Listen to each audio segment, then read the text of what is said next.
Books on Tape presents Red Storm Rising by Tom Clancy. Read by Michael Pritchard. Preliminary quotation. From time immemorial, the purpose of a navy has been to influence, and sometimes decide, issues on land. This was so with the Greeks of antiquity, the Romans, who created a navy to defeat Carthage, the Spanish, whose armada tried and failed to conquer England, and most eminently in the Atlantic and Pacific during 2 world wars. The sea has always given man inexpensive transport and ease of communication over long distances. It has also provided concealment, because being over the horizon meant being out of sight and effectively beyond reach. The sea has supplied mobility, capability, and support throughout Western history. And those failing in the sea power test, notably Alexander, Napoleon, and Hitler, also failed the longevity one. Edward L. Beach, in Keepers of the Sea. Chapter 1. The Slow Fuse. Nizhnevartovsk, RSF-SR. They moved swiftly, silently, with purpose, under a crystalline star-filled night in western Siberia. They were Muslims, though one could scarcely have known it from their speech, which was Russian, though inflected with the sing-song Azerbaijani accent that wrongly struck the senior members of the engineering staff as entertaining. The 3 of them had just completed a complex task in the truck and train yards, the opening of hundreds of loading valves. Ibrahim Tolkazi was their leader, though he was not in front. Rasul was in front, the massive former sergeant in the MVD who had already killed 6 men this cold night, 3 with a pistol hidden under his coat, and 3 with his hands alone. No one had heard them.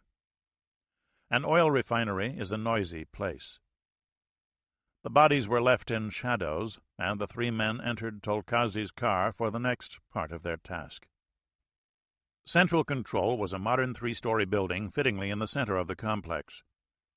For at least 5 kilometers in all directions stretched the cracking towers, storage tanks, catalytic chambers, and above all the thousands of kilometers of large-diameter pipe which made Nizhnevartovsk one of the world's largest refining complexes. The sky was lit at uneven intervals by waste gas fires, and the air was foul with the stink of petroleum distillates, aviation kerosene, gasoline, diesel fuel, benzene, nitrogen tetroxide for intercontinental missiles, lubricating oils of various grades, and complex petrochemicals identified only by their alphanumeric prefixes. They approached the brick-walled, windowless building in Tolkazi's personal Zhiguli, and the engineer pulled into his reserved parking place, then walked alone to the door as his comrades crouched in the back seat. Inside the glass door, Ibrahim greeted the security guard, who smiled back, his hand outstretched for Tolkazi's security pass. The need for security here was quite real. But since it dated back over 40 years, no one took it more seriously than any of the pro forma bureaucratic complexities in the Soviet Union. The guard had been drinking, the only form of solace in this harsh, cold land. His eyes were not focusing, and his smile was too fixed. Tolkazi fumbled handing over his pass, and the guard lurched down to retrieve it. He never came back up. Tolkazi's pistol was the last thing the man felt, a cold circle at the base of his skull, and he died without knowing why, or even how. Ibrahim went behind the guard's desk to get the weapon the man had been only too happy to display for the engineers he'd protected. He lifted the body and moved it awkwardly to leave it slumped at the desk.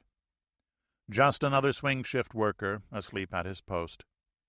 Then waved his comrades into the building. Rasul and Mohammed raced to the door. "It is time, my brothers." Tolkazi handed the AK-47 rifle and ammo belt to his taller friend.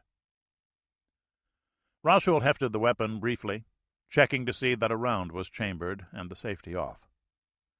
Then he slung the ammunition belt over his shoulder and snapped the bayonet in place before speaking for the first time that night. "Paradise awaits." Tolkazi composed himself, smoothed his hair, straightened his tie, and clipped the security pass to his white laboratory coat before leading his comrades up the 6 flights of stairs. Ordinary procedure dictated that to enter the master control room, one first had to be recognized by one of the operations staffers. And so it happened. Nikolai Barsov seemed surprised when he saw Tolkazi through the door's tiny window. "You're not on duty tonight, Isha." "One of my valves went bad this afternoon, and I forgot to check the repair status before I went off duty. You know the one, the auxiliary feed valve on kerosene number 8. If it's still down tomorrow, we'll have to reroute, and you know what that means."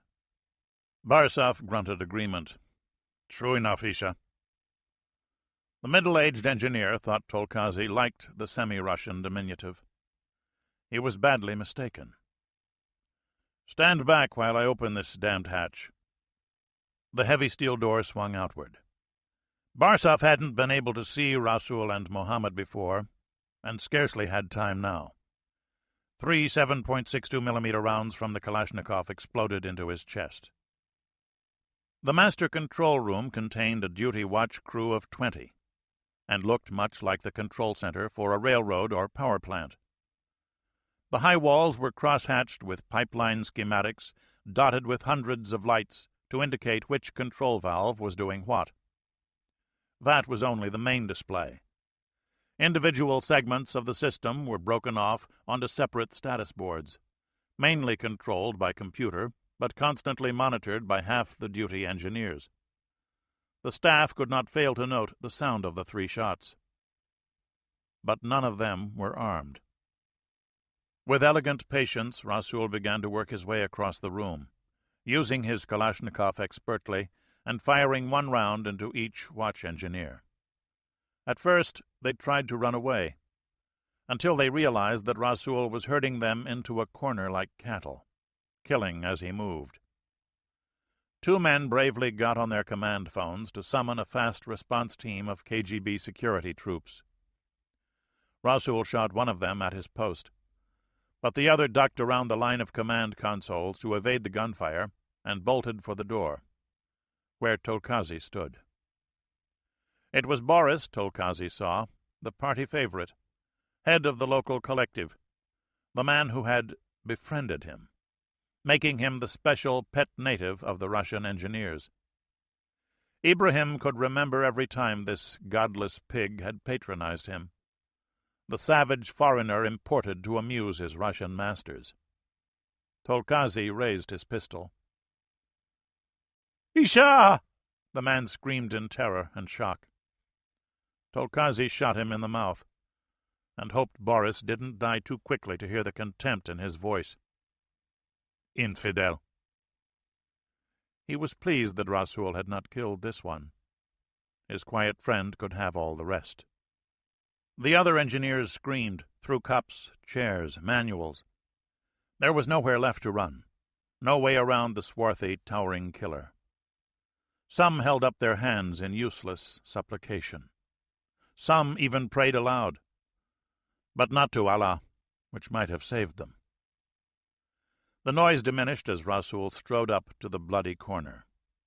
He smiled as he shot the very last, knowing that this sweating infidel pig would serve him in paradise. He reloaded his rifle, then went back through the control room. He prodded each body with his bayonet, and again shot the 4 that showed some small sign of life. His face bore a grim content expression. At least 25 atheist pigs dead. 25 foreign invaders who would no longer stand between his people and their God. Truly, he had done Allah's work. The third man, Mohammed, was already at his own work as Rasul took his station at the top of the staircase. Working in the back of the room, he switched the room system's control mode from computer automatic to emergency manual, bypassing all of the automated safety systems. A methodical man, Ibrahim had planned and memorized every detail of his task over a period of months. But still he had a checklist in his pocket. He unfolded it now and set it next to his hand on the master supervisory control board. Tolkazi looked around at the status displays to orient himself, then paused. From his back pocket he took his most treasured personal possession, half of his grandfather's Koran, and opened it to a random page. It was a passage in the chapter of the spoils. His grandfather having been killed during the futile rebellions against Moscow, his father shamed by helpless subservience to the infidel state, Tolkazi had been seduced by Russian schoolteachers into joining their godless system. Others had trained him as an oil field engineer to work at the state's most valuable facility in Azerbaijan. Only then had the God of his fathers saved him, through the words of an uncle, an unregistered imam who had remained faithful to Allah and safeguarded this tattered fragment of the Koran that had accompanied one of Allah's own warriors. Tolkazi read the passage under his hand. And when the misbelievers plotted to keep thee prisoner, or kill thee, or drive thee forth, they plotted well. But God plotted too, and God is the best of plotters. Tolkazi smiled, certain that it was the final sign in a plan being executed by hands greater than his own. Serene and confident, he began to fulfill his destiny. First, the gasoline. He closed 16 control valves, the nearest of them 3 kilometers away, and opened 10, which rerouted 80 million liters of gasoline to gush out from a bank of truck-loading valves. The gasoline did not ignite at once. The 3 had left no pyrotechnic devices to explode this first of many disasters. Tolkazi reasoned that if he were truly doing the work of Allah, then his God would surely provide. And so he did. A small truck driving through the loading yard took a turn too fast, skidded on the splashing fuel, and slid broadside into a utility pole. It took only one spark, and already more fuel was spilling out into the train yards. With the master pipeline switches, Tolkazi had a special plan. He rapidly typed in a computer command, thanking Allah that Rasul was so skillful and had not damaged anything important with his rifle. The main pipeline from the nearby production field was 2 meters across, with many branch lines running to all of the production wells. The oil traveling in those pipes had its own mass and its own momentum supplied by pumping stations in the fields. Ibrahim's commands rapidly opened and closed valves. The pipeline ruptured in a dozen places, and the computer commands left the pumps on. The escaping light crude flowed across the production field, where only one more spark was needed to spread a holocaust before the winter wind, and another break occurred where the oil and gas pipelines crossed together over the river Ob. "The greenskins are here!" Rasul shouted a moment before the quick response team of KGB border guards stormed up the staircase. A short burst from the Kalashnikov killed the first 2, and the rest of the squad stopped cold behind a turn in the staircase as their young sergeant wondered what the hell they had walked into. Already automatic alarms were erupting around him in the control room. The master's status board showed 4 growing fires whose borders were defined by blinking red lights. Tolkazi walked to the master computer and ripped out the tape spool that contained the digital control codes. The spares were in the vault downstairs, and the only men within 10 kilometers who knew its combination were in this room, dead. Mohammed was busily ripping out every telephone in the room. The whole building shook with the explosion of a gasoline storage tank 2 kilometers away. The crashing sound of a hand grenade announced another move by the KGB troops. Rasul returned fire, and the screams of dying men nearly equaled the ear-splitting fire alarm klaxons. Tolkazi hurried over to the corner. The floor there was slick with blood. He opened the door to the electrical fuse box, flipped the main circuit breaker, then fired his pistol into the box. Whoever tried to set things aright would also have to work in the dark. He was done. Ibrahim saw that his massive friend had been mortally hit in the chest by grenade fragments. He was wobbling, struggling to stay erect at the door, guarding his comrades to the last. "I take refuge in the Lord of the Worlds," Tolkazi called out defiantly to the security troops, who spoke not a word of Arabic. "The King of Men, the God of Men, from the evil of the Whispering Devil." The KGB sergeant leaped around the lower landing, and his first burst tore the rifle from Rasul's bloodless hands. 2 hand grenades arched through the air as the sergeant disappeared back around the corner. There was no place and no reason to run. Mohammed and Ibrahim stood immobile in the doorway as the grenades bounced and skittered across the tiled floor. Around them the whole world seemed to be catching fire, and because of them the whole world really would. Allahu Akbar! Sunnyvale, California. "God Almighty!" the Chief Master Sergeant breathed. The fire, which had begun in the gasoline-diesel section of the refinery, had been sufficient to alert a strategic early warning satellite in geosynchronous orbit 24,000 miles above the Indian Ocean. The signal was downlinked to a top-security U.S. Air Force post. The senior watch officer in the satellite control facility was an Air Force colonel. He turned to his senior technician. "Map it." "Yes, sir." The sergeant typed a command into his console, which told the satellite cameras to alter their sensitivity. With the flaring on the screen reduced, the satellite rapidly pinpointed the source of the thermal energy. A computer-controlled map on the screen adjacent to the visual display gave them an exact location reference. "Sir, that's an oil refinery fire. Geez, and it looks like a real pisser. Colonel, we got a Big Bird pass in 20 minutes, and the course track is within 120 kilometers. "Uh-huh," the colonel nodded. He watched the screen closely to make sure that the heat source was not moving, his right hand lifting the gold phone to NORAD headquarters, Cheyenne Mountain, Colorado. "This is Argus Control. I have flash traffic for Sync NORAD." "Wait one," said the first voice. "This is Sync NORAD," said the second, Commander-in-Chief of the North American Aerospace Defense Command. "Sir, this is Colonel Burnett at Argus Control. We show a massive thermal energy reading at coordinates 60 degrees 50 minutes north, 76 degrees 40 minutes east. The site is listed as a POL refinery. The thermal source is not, repeat, not moving.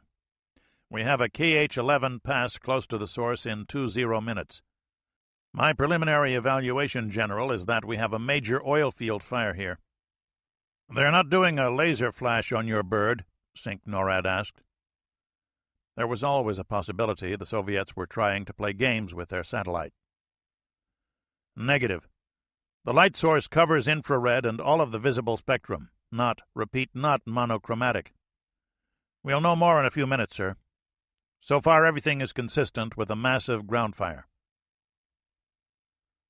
30 minutes later, they were sure. The KH-11 reconnaissance satellite came over the horizon close enough for all of its 8 television cameras to catalog the chaos. A side link transmitted the signal to a geosynchronous communication satellite, and Burnett was able to watch it all in real time. Live and in color. The fire had already engulfed half of the refinery complex and more than half of the nearby production field, with more burning crude oil spreading from the ruptured pipeline onto the river Ob.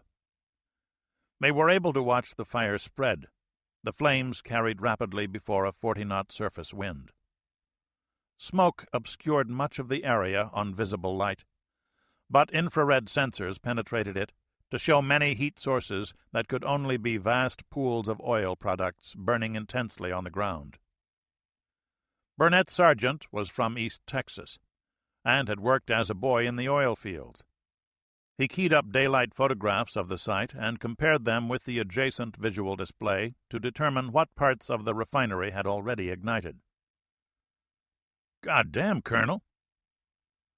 The sergeant shook his head reverently. He spoke with quiet expertise. "The refinery? Well, it's gone, sir. That fire will spread in front of that wind, and ain't no way in hell they'll stop it. The refinery's gone. Total loss. Burned maybe 3-4 days. Maybe a week, parts of it. And unless they find a way to stop it, looks like the production field is going to go too, sir. By next pass, sir, it'll all be burning, all those wellheads spilling burning oil. Lord, I don't even think Red Adair would want any part of this job." "Nothing left of the refinery. Burnett watched a tape rerun of the Big Bird Pass. "It's their newest and biggest. Ought to put a dent in their POL production while they rebuild that from scratch. And once they get those field fires put out, they'll have to rearrange their gas and diesel production quite a bit. I'll say one thing for Ivan. When he has an industrial accident, he doesn't screw around. A major inconvenience for our Russian friend, Sergeant." This analysis was confirmed the next day by the CIA, and the day after that by the British and French security services. They were all wrong.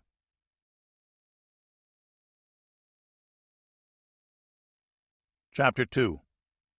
Odd Man Inn. Date, time, 1:31, 6:15. Copy 1 of 1. Soviet Fire, BC, Soviet Fire, BJT, 1809, FL. Disastrous fire reported in Soviet Nizhnevartovsk oil field, FL.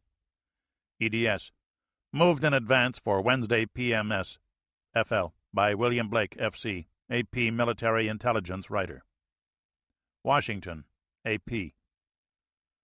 The most serious oil field fire since the Mexico City disaster of 1984, or even the Texas City fire of 1947, sundered the darkness in the central region of the Soviet Union today, according to military and intelligence sources in Washington. The fire was detected by American National Technical Means, a term that generally denotes reconnaissance satellites operated by the Central Intelligence Agency. CIA sources declined comment on the incident. Sources in the Pentagon confirmed this report, noting that the energy given off by the fire was sufficient to cause a brief stir in the North American Aerospace Defense Command, which was concerned that the fire was a possible missile launch directed at the United States, or an attempt to blind American early warning satellites with a laser or other ground-based device. At no time, the source pointed out, was there any thought of increasing American alert levels, or of bringing American nuclear forces to higher states of readiness. It was all over in less than 30 minutes, the source said. No confirmation was received from the Russian news agency TASS, but the Soviets rarely publish reports of such incidents. The fact that American officials referred to 2 epic industrial accidents is an indication that many fatalities might result from this major fire. Defense sources were unwilling to speculate on the possibility of civilian casualties. The city of Nizhnevartovsk is bordered by the petroleum complex. The Nizhnevartovsk oil production field accounts for roughly 31.3% of total Soviet crude oil, according to the American Petroleum Institute, and the adjacent newly built Nizhnevartovsk refinery for approximately 17.3% of petroleum distillate production. Fortunately for them, Donald Evans, a spokesman for the Institute, explained, oil underground is pretty hard to burn, and you can expect the fire to burn itself out in a few days. The refinery, however, depending on how much of it was involved, could be a major expense. When they usually go pretty big, Evans said. But the Russians have sufficient excess refining capacity to take up the slack, especially with all the work they've been doing at their Moscow complex.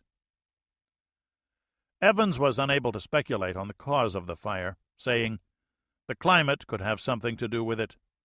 We had a few problems in the Alaskan fields that took some careful work to solve. Beyond that, any refinery is a potential Disneyland for fire, and there simply is no substitute for intelligent, careful, well-trained crews to run them. This is the latest in a series of setbacks to the Soviet oil industry. It was admitted only last fall at the plenum of the Communist Party Central Committee that production goals in both the eastern Siberian fields had not entirely fulfilled earlier hopes. This seemingly mild statement is being seen in Western circles as a stinging indictment of the policies of now-departed Petroleum Industry Minister Zatizhin, since replaced by Mikhail Sergetov, former chief of the Leningrad Party apparatus, regarded as a rising star in the Soviet Party. A technocrat with a background of engineering and party work, Sergetov's task of reorganizing the Soviet oil industry is seen as a task that could last years. APBA 0131, 0501 ESTFL, end of story. Moscow, RSFSR. Mikhail Eduardovich Sergetov never had a chance to read the wire service report. Summoned from his official dacha in the birch forests surrounding Moscow, he'd flown at once to Nizhnevartovsk and stayed for only 10 hours before being recalled to make his report in Moscow. 3 months on the job, he thought, sitting in the empty forward cabin of the IL-86 airliner, and this has to happen. His two principal deputies, a pair of skilled young engineers, had been left behind and were trying even now to make sense of the chaos, to save what could be saved, as he reviewed his notes for the Politburo meeting later in the day. 300 men were known to have died fighting the fire, and, miraculously, fewer than 200 citizens in the city of Nizhnevartovsk. That was unfortunate, but not a matter of great significance except insofar as those trained men killed would eventually have to be replaced by other trained men drawn from the staffs of other large refineries. The refinery was almost totally destroyed. Reconstruction would take a minimum of 2 to 3 years, and would account for a sizable percentage of national steel pipe production, plus all the other specialty items unique to a facility of this type. 15,000 million rubles. And how much of the special equipment would have to be purchased from foreign sources? How much precious hard currency and gold would be wasted? And that was the good news. The bad news? The fire that had engulfed the production field had totally destroyed the well tops. Time to replace? At least 36 months. 36 months, Sergetov reflected bleakly.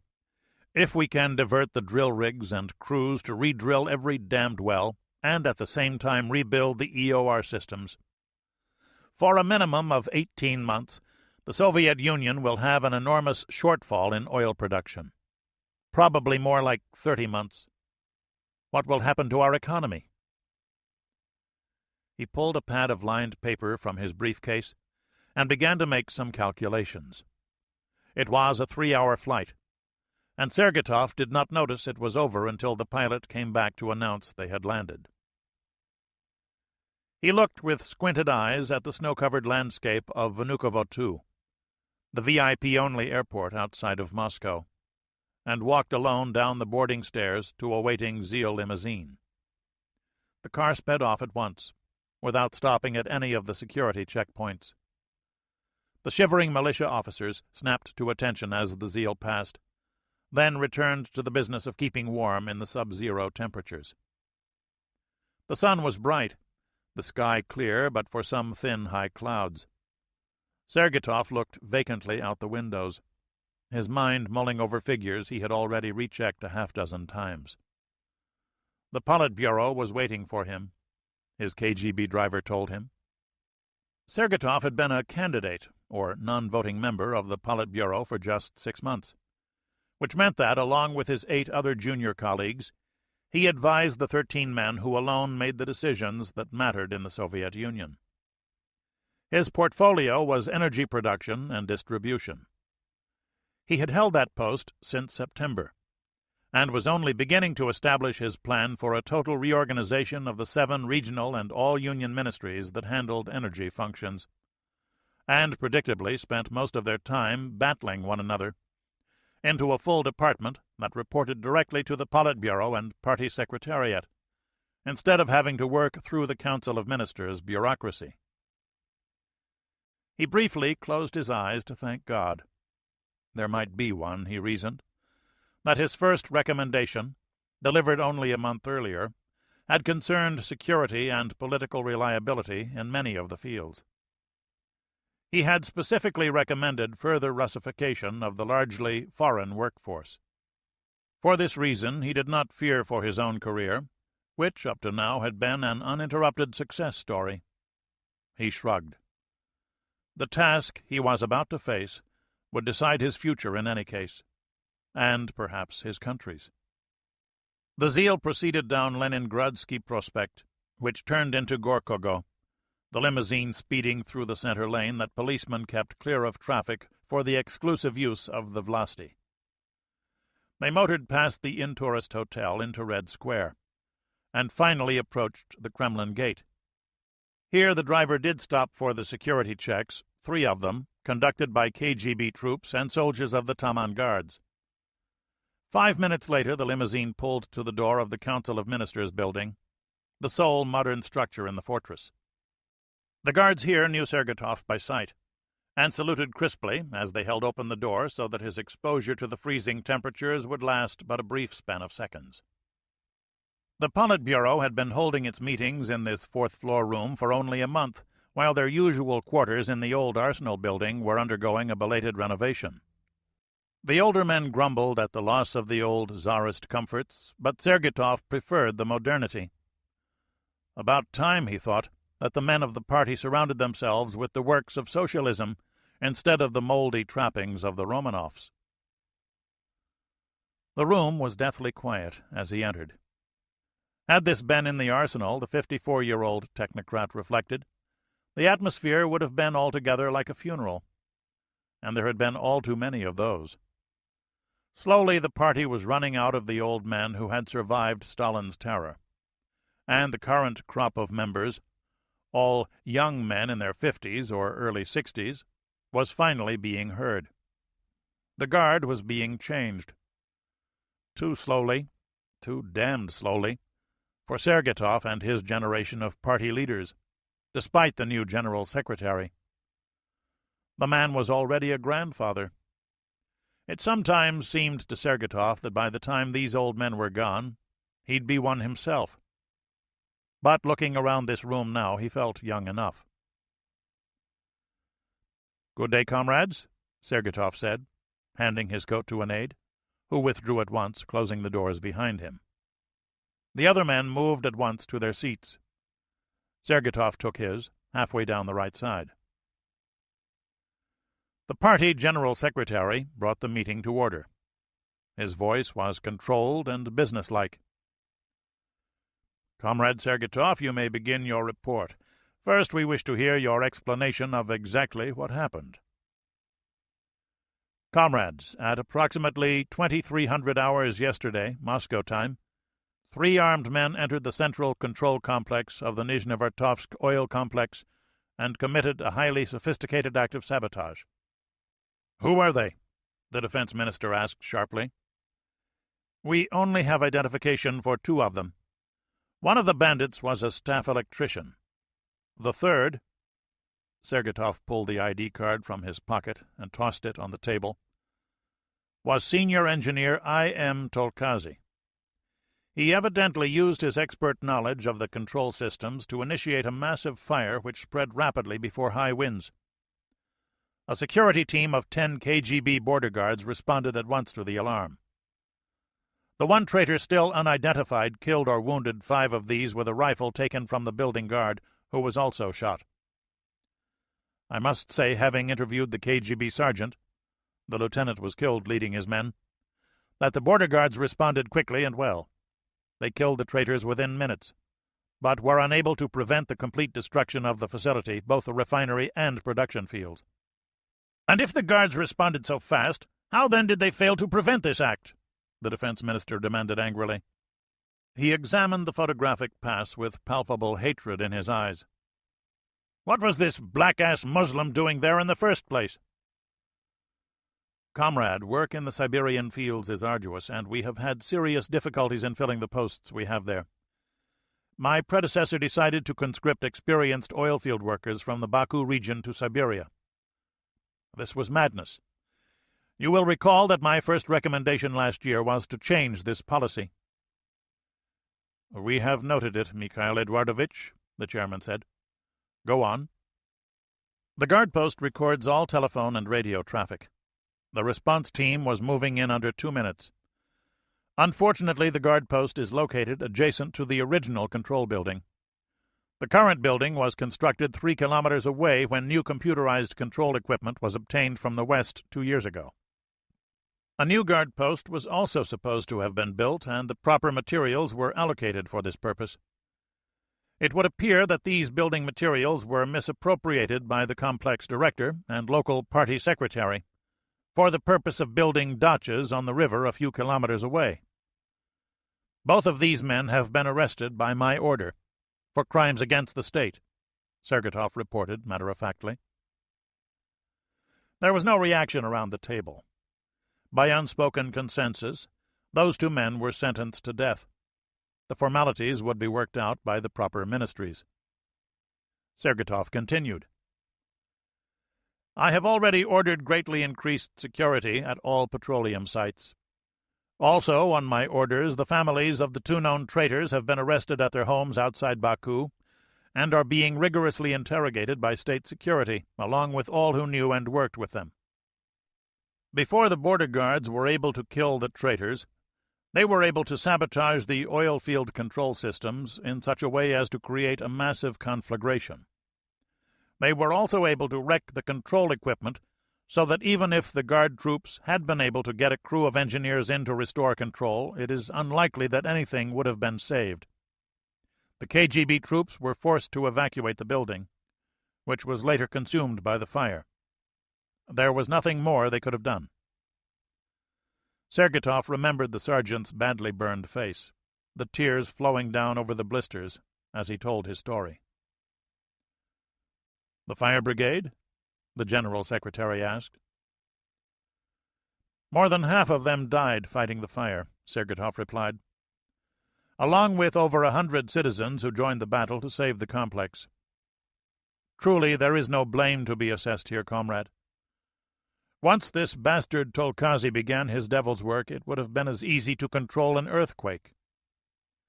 For the most part, the fire has been put out by now, due to the fact that most of the fuels stored in the refinery were consumed in about 5 hours. Also because of the destruction of the wellheads in the oil field." "But how was this catastrophe possible?" a senior member asked. Sergatov was surprised by the quiet mood in the room. Had they met and discussed this affair already? "My report of December 20th described the dangers here. This room quite literally controlled the pumps and valves for over 100 square kilometers. The same is true of all of our large oil complexes. From the nerve center, a man familiar with control procedures could manipulate the various systems throughout the field at will, causing the entire complex quite simply to self-destruct. Tolkazi had such skill. He was an Azerbaijani chosen for special treatment for his intelligence and supposed loyalty, an honor student educated at Moscow State University, and a member in good standing of the local party. It would also seem that he was a religious fanatic capable of astounding treachery. All the people killed in the control room were friends of his, or so they thought. After 15 years in the party, a good salary, the professional respect of his comrades, even his own automobile, his last words were a shrill cry to Allah, Sergatov said dryly. The reliability of people from that region cannot be accurately predicted, comrades. The defense minister nodded again. So, what effect will this have on oil production? Half the men at the table leaned forward to hear Sergatov's answer. Comrades, we have lost 34% of our total crude oil production for a period of at least 1 year, possibly as many as 3. Sergeytov looked up from his notes to see the impassive faces cringe as though from a slap. It will be necessary to re-drill every production well and finally reconstruct the pipelines from the fields to the refinery and elsewhere. The concurrent loss of the refinery is serious, but not an immediate concern, since the refinery can be rebuilt, and in any case represents less than 1/7 of our total refining capacity. The major injury to our economy will come from the loss of our crude oil production. In real terms, due to the chemical makeup of the Nizhnevartovsk oil, the net total production loss understates the actual impact on our economy. Siberian oil is light, sweet crude, which means that it contains a disproportionately large amount of the most valuable fractions, those which we use to make gasoline, kerosene, and diesel fuel, for example. The net loss in these particular areas is 44% of our gasoline production, 48% of kerosene, and 50% of diesel. These figures are rough calculations I made on the flight back, but they should be accurate to within 2%. My staff will have more precise figures ready in a day or so. Half? The General Secretary asked quietly. Correct, comrade, Sergeytov responded. And how long to restore production? Comrade General Secretary, if we bring in every drilling rig and operate them around the clock, my rough estimate is that we can begin to restore production in 12 months. Clearing the site of wreckage will take at least 3 months, and another 3 will be needed to relocate our equipment and commence drilling operations. Since we have exact information for well locations and depths, the usual element of uncertainty is not part of the equation. Within a year, that is 6 months after we commence the re-drilling, we will begin to bring the production wells back on stream, and full restoration of the wells will be achieved within 2 more years. While all this is going on, we will need to replace the EOR equipment also.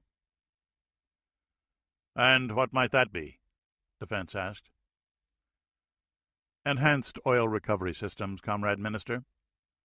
Had these been relatively new wells, pressurized from underground gas, the fires might have lasted for weeks.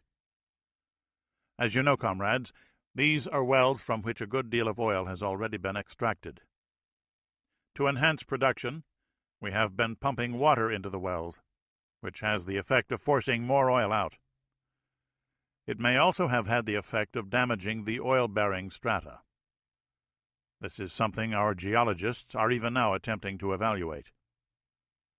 As it was, when power was lost, the force driving the oil from the ground was removed, and the fires in the production fields rapidly began to run out of fuel. They were, for the most part, dying out when my flight left for Moscow. So, even 3 years from now, production may not be completely restored? The Minister of the Interior asked. Correct, Comrade Minister. There is simply no scientific basis for making an estimate of total production. The situation we have here has never happened before, either in the West or the East. We can drill some test wells in the next 2 or 3 months that will give us some indications. The staff engineers I left behind are making arrangements to begin the process as quickly as possible with equipment already at the site. Very well. The General Secretary nodded. The next question is how long the country can operate on this basis. Sergeytov went back to his notes. Comrades, there is no denying that this is a disaster of unprecedented scale for our economy. The winter has drawn down our heavy oil inventories more than usual. Certain energy expenditures must remain relatively intact. Electrical power generation last year, for example, accounted for 38% of our oil products, far more than planned, due to past disappointments in coal and gas production, which we had expected to reduce oil demand. The coal industry will require at least 5 years to restore due to failures in modernization, and gas drilling operations are currently slowed by environmental conditions. For technical reasons, it is extremely hard to operate such equipment in extreme cold weather. "So make those lazy bastards on the drilling crews work harder," suggested the chief of the Moscow party. "It is not the workers, comrade." Sergatov sighed. "It is the machines. Cold temperature affects metal more than men. Tools and equipment break simply because they are brittle with cold. Weather conditions make resupply of spare parts to the camps more difficult. Marxism-Leninism cannot dictate the weather." "How difficult would it be to conceal the drilling operations?" Defense asked. Sergatov was surprised. "Difficult? No, Comrade Minister, impossible. How can one conceal several hundred drilling rigs, each 20 to 40 meters high? One might as easily attempt to conceal Plesetsk's missile launch complexes." Sergatov noticed for the first time the glances being exchanged by Defense and the General Secretary. "Then we must reduce the consumption of oil by the electrical industry," the General Secretary pronounced. "Comrades, allow me to give you some rough figures on the way in which we consume our oil products. Please understand that I am going from memory, since the annual departmental report is in the process of formulation at this time. Last year, we produced 589 million tons of crude oil. This fell short of planned production by 32 million tons, and the amount actually produced was only possible due to the artificial measures that I have already discussed. Roughly half of that production was semi-refined into mazout, or heavy fuel oil, for use in electrical power plants, factory boilers, and the like. Most of this oil simply cannot be used otherwise, since we have only now only two, refineries with the sophisticated catalytic cracking chambers needed to refine heavy oil into light distillate products. The fuels we produce serve our economy in many ways. As we have already seen, 38% goes for electrical and other forms of power generation, and fortunately, much of this is mazout. Of the lighter fuels, diesel, gasoline, and kerosene, agricultural production and the food industries, transportation of goods and commodities, public consumption and passenger transportation, and finally military uses, these alone absorbed more than half of last year's production. In other words, comrades, with the loss of the Nizhnevartovsk field, the end users I just mentioned account for more than we are able to produce, leaving nothing at all for metallurgy, heavy machinery, chemical and construction uses, not to mention what we customarily export to our fraternal socialist allies in Eastern Europe and throughout the world. To answer your specific question, Comrade General Secretary, we can make perhaps a modest reduction in the use of light oils in electrical power usage. But even now we have a serious shortfall in electrical power production, resulting in occasional brownouts and complete power outages. Further cuts in power generation will adversely affect such crucial state activities as factory production and rail transport. You will recall that 3 years ago we experimented with altering the voltage of generated power to conserve fuels, and this resulted in damage to electric motors throughout the Donets industrial basin. What about coal and gas? Comrade General Secretary, coal production is already 16% below planned output, and getting worse, which has caused conversion of many coal-fired boilers and power plants to oil. Moreover, the conversion of such facilities from oil back to coal is costly and time-consuming. Conversion to gas is a much more attractive and cheaper alternative that we have been vigorously pursuing. Gas production is also under plan, but it is improving. We had expected to exceed planned targets later this year. Here we must also account for the fact that much of our gas goes to Western Europe. It is from this that we gain Western currency with which to purchase foreign oil and, of course, foreign grain. The Politburo member in charge of agriculture winced at this reference. How many men, Sergatov wondered, had been done in by their inability to make the Soviet agricultural industry perform? Not the current General Secretary, of course, who had somehow managed to advance despite his failures there. But good Marxists weren't supposed to believe in miracles. His elevation to the titular chairmanship had had its own price, one which Sergeytov was only beginning to understand. "So, what is your solution, Mikhail Eduardovich?" the defense minister inquired with unsettling solicitude. "Comrades, we must bear this burden as best we can, improving efficiency at every level of our economy." Sergeytov didn't bother talking about increasing imports of oil. The shortfall, he had explained, would result in more than a 30-fold increase in imports, and hard currency reserves would scarcely allow a doubling of foreign oil purchases. "We will need to increase production and quality control at the barricade drilling rig factory in Volgograd, and to purchase more drilling equipment from the West, so that we can expand exploration and exploitation of known fields. And we need to expand our construction of nuclear reactor plants. To conserve what production we do have, we can restrict supplies available to trucks and personal automobiles. There is much waste in this sector, as we all know, perhaps as much as a third of total usage. We can temporarily reduce the amount of fuel consumed by the military, and perhaps also divert some heavy machine production from military hardware to necessary industrial areas. We face 3 very hard years, but only 3, Sergeytov summarized on an upbeat note. "Comrade, your experience in foreign and defense areas is slim, no?" the defense minister asked.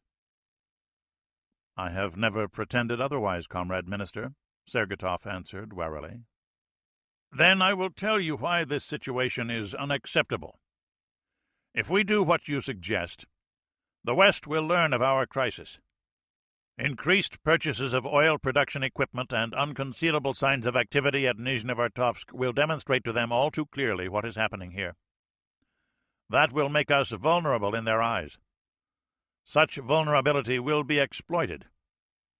And at the same time," he pounded his fist on the heavy oak table, "you propose reducing the fuel available to the forces who defend us against the West." "Comrade Defense Minister, I am an engineer, not a soldier.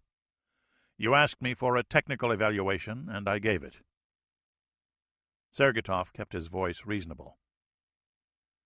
"This situation is very serious, but it does not, for example, affect our strategic rocket forces. Cannot they alone shield us against the imperialists during our recovery period?" Why else had they been built? Sergeytov asked himself. All that money sunk into unproductive holes. Wasn't it enough to be able to kill the West 10 times over?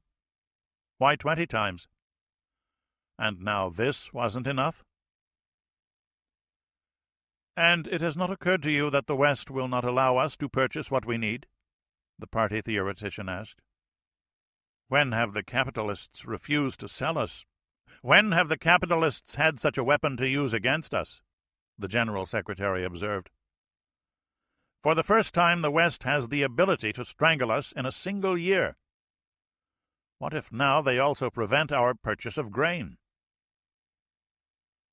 Sergeytov hadn't considered that.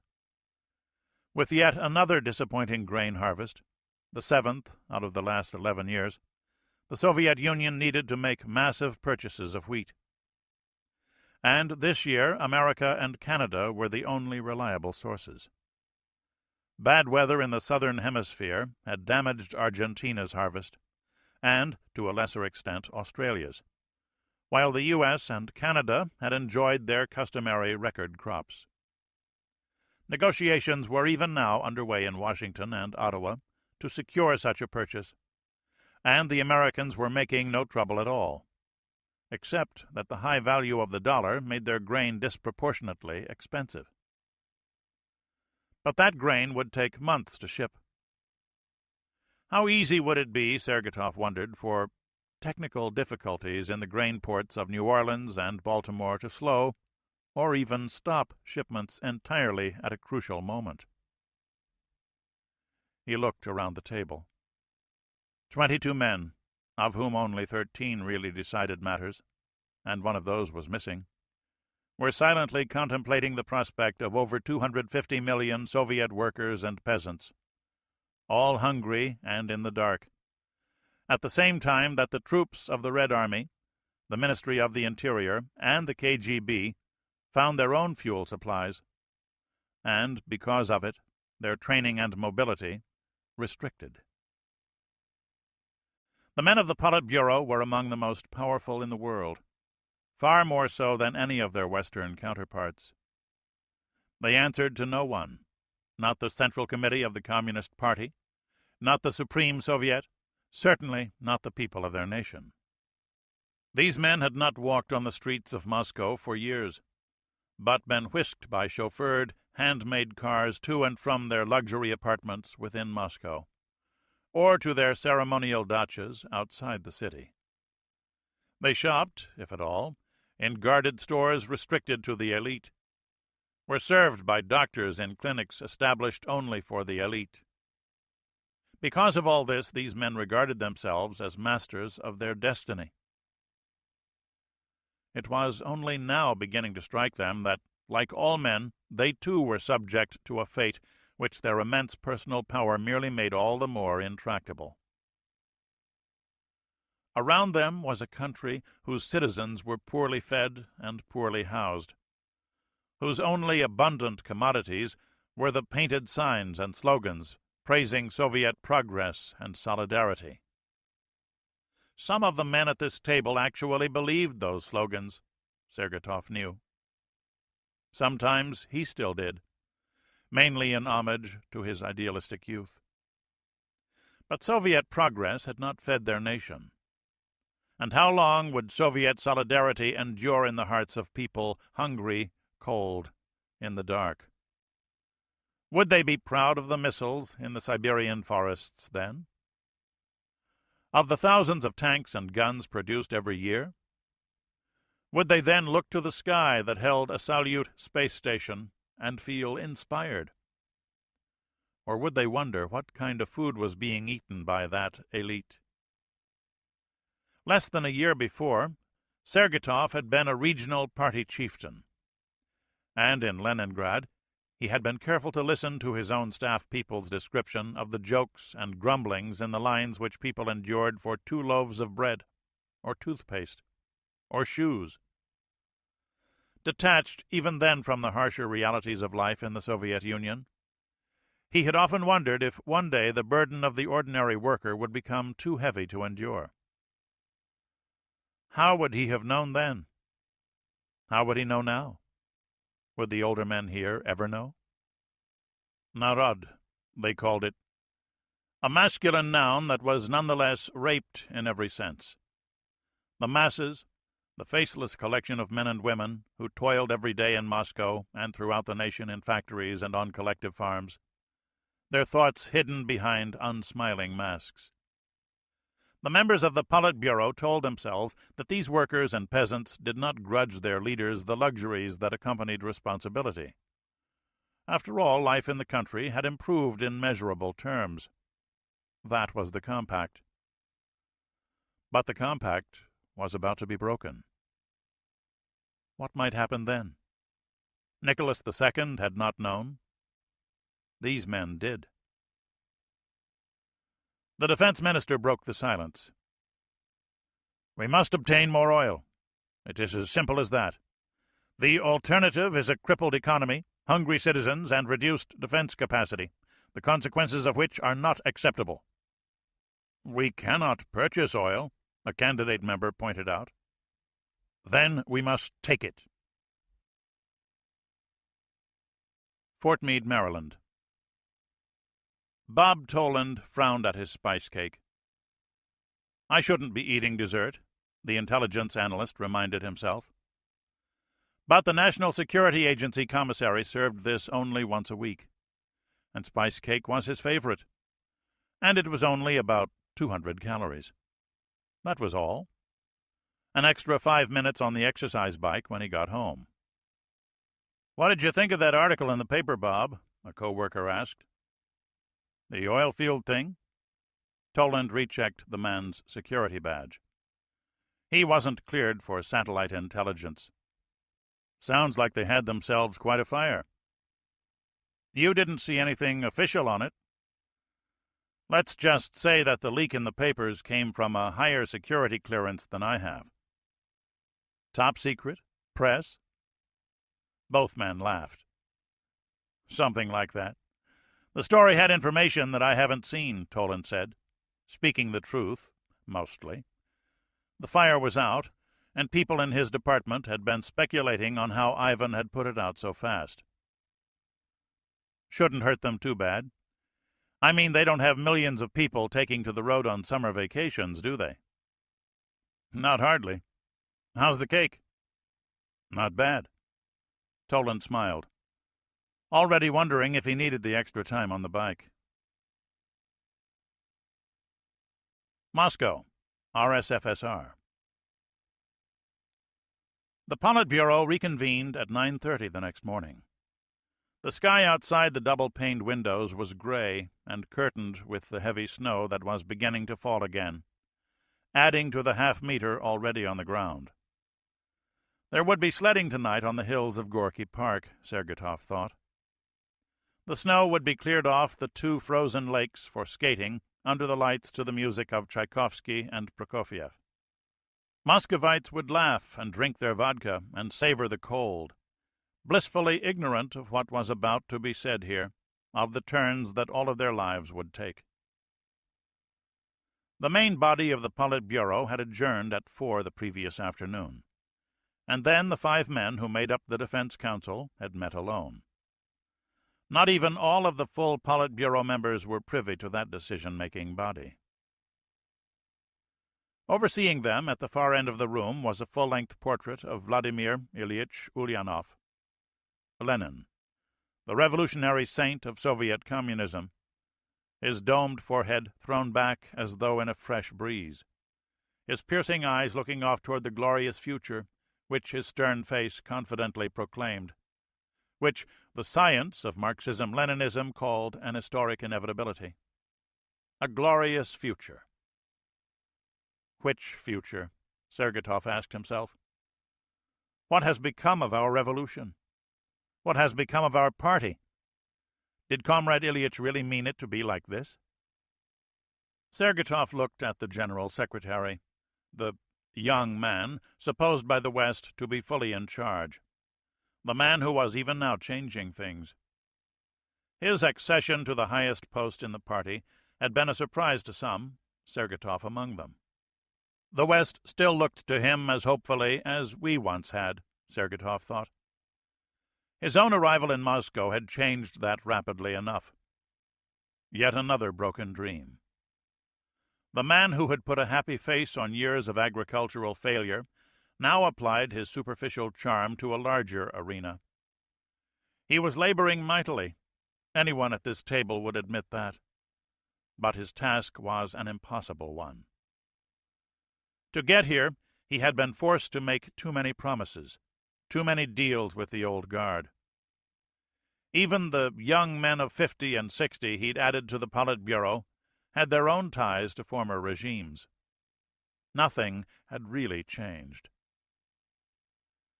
The West never seemed to absorb the idea. Not since Khrushchev had one man held sway. One-man rule held dangers vividly remembered by the older generation of the party. The younger men had heard the tales of the great purges under Stalin often enough to take the lesson to heart. And the army had its own institutional memory of what Khrushchev had done to its hierarchy. In the Politburo, as in the jungle, the only rule was survival. And for all, collective safety lay in collective rule. Because of this, the men selected for the titular post of General Secretary were not elected so much for their personal dynamism as for their experience in the party, an organization that did not reward people for standing out too distinctly from the crowd. Like Brezhnev and Andropov and Chernenko, the current chief of the party lacked the power of personality to dominate this room with his will alone. He'd had to compromise to be in his chair, and he would have to compromise to remain there. The real power blocks were amorphous things, relationships among men, loyalties that changed with circumstance and knew only expediency. The real power lay within the party itself. The party ruled all, but the party was no longer the expression of one man. It had become a collection of interests represented here by 12 other men. Defense had its interest, the KGB, and heavy industry, and even agriculture. Each interest held its own brand of power, and the chief of each allied himself with others in order to secure his own place. The General Secretary would try to change this, would gradually appoint men loyal to himself to the posts that death made vacant. Would he then learn, as his predecessors had, that loyalty so easily died around this table? For now he still carried the burden of his own compromises. With his own men not yet fully in place, the General Secretary was only the foremost member of a group that could unseat him as easily as it had unseated Khrushchev. What would the West say if it learned that the dynamic General Secretary mainly served as executor for the decisions of others? Even now he did not speak first.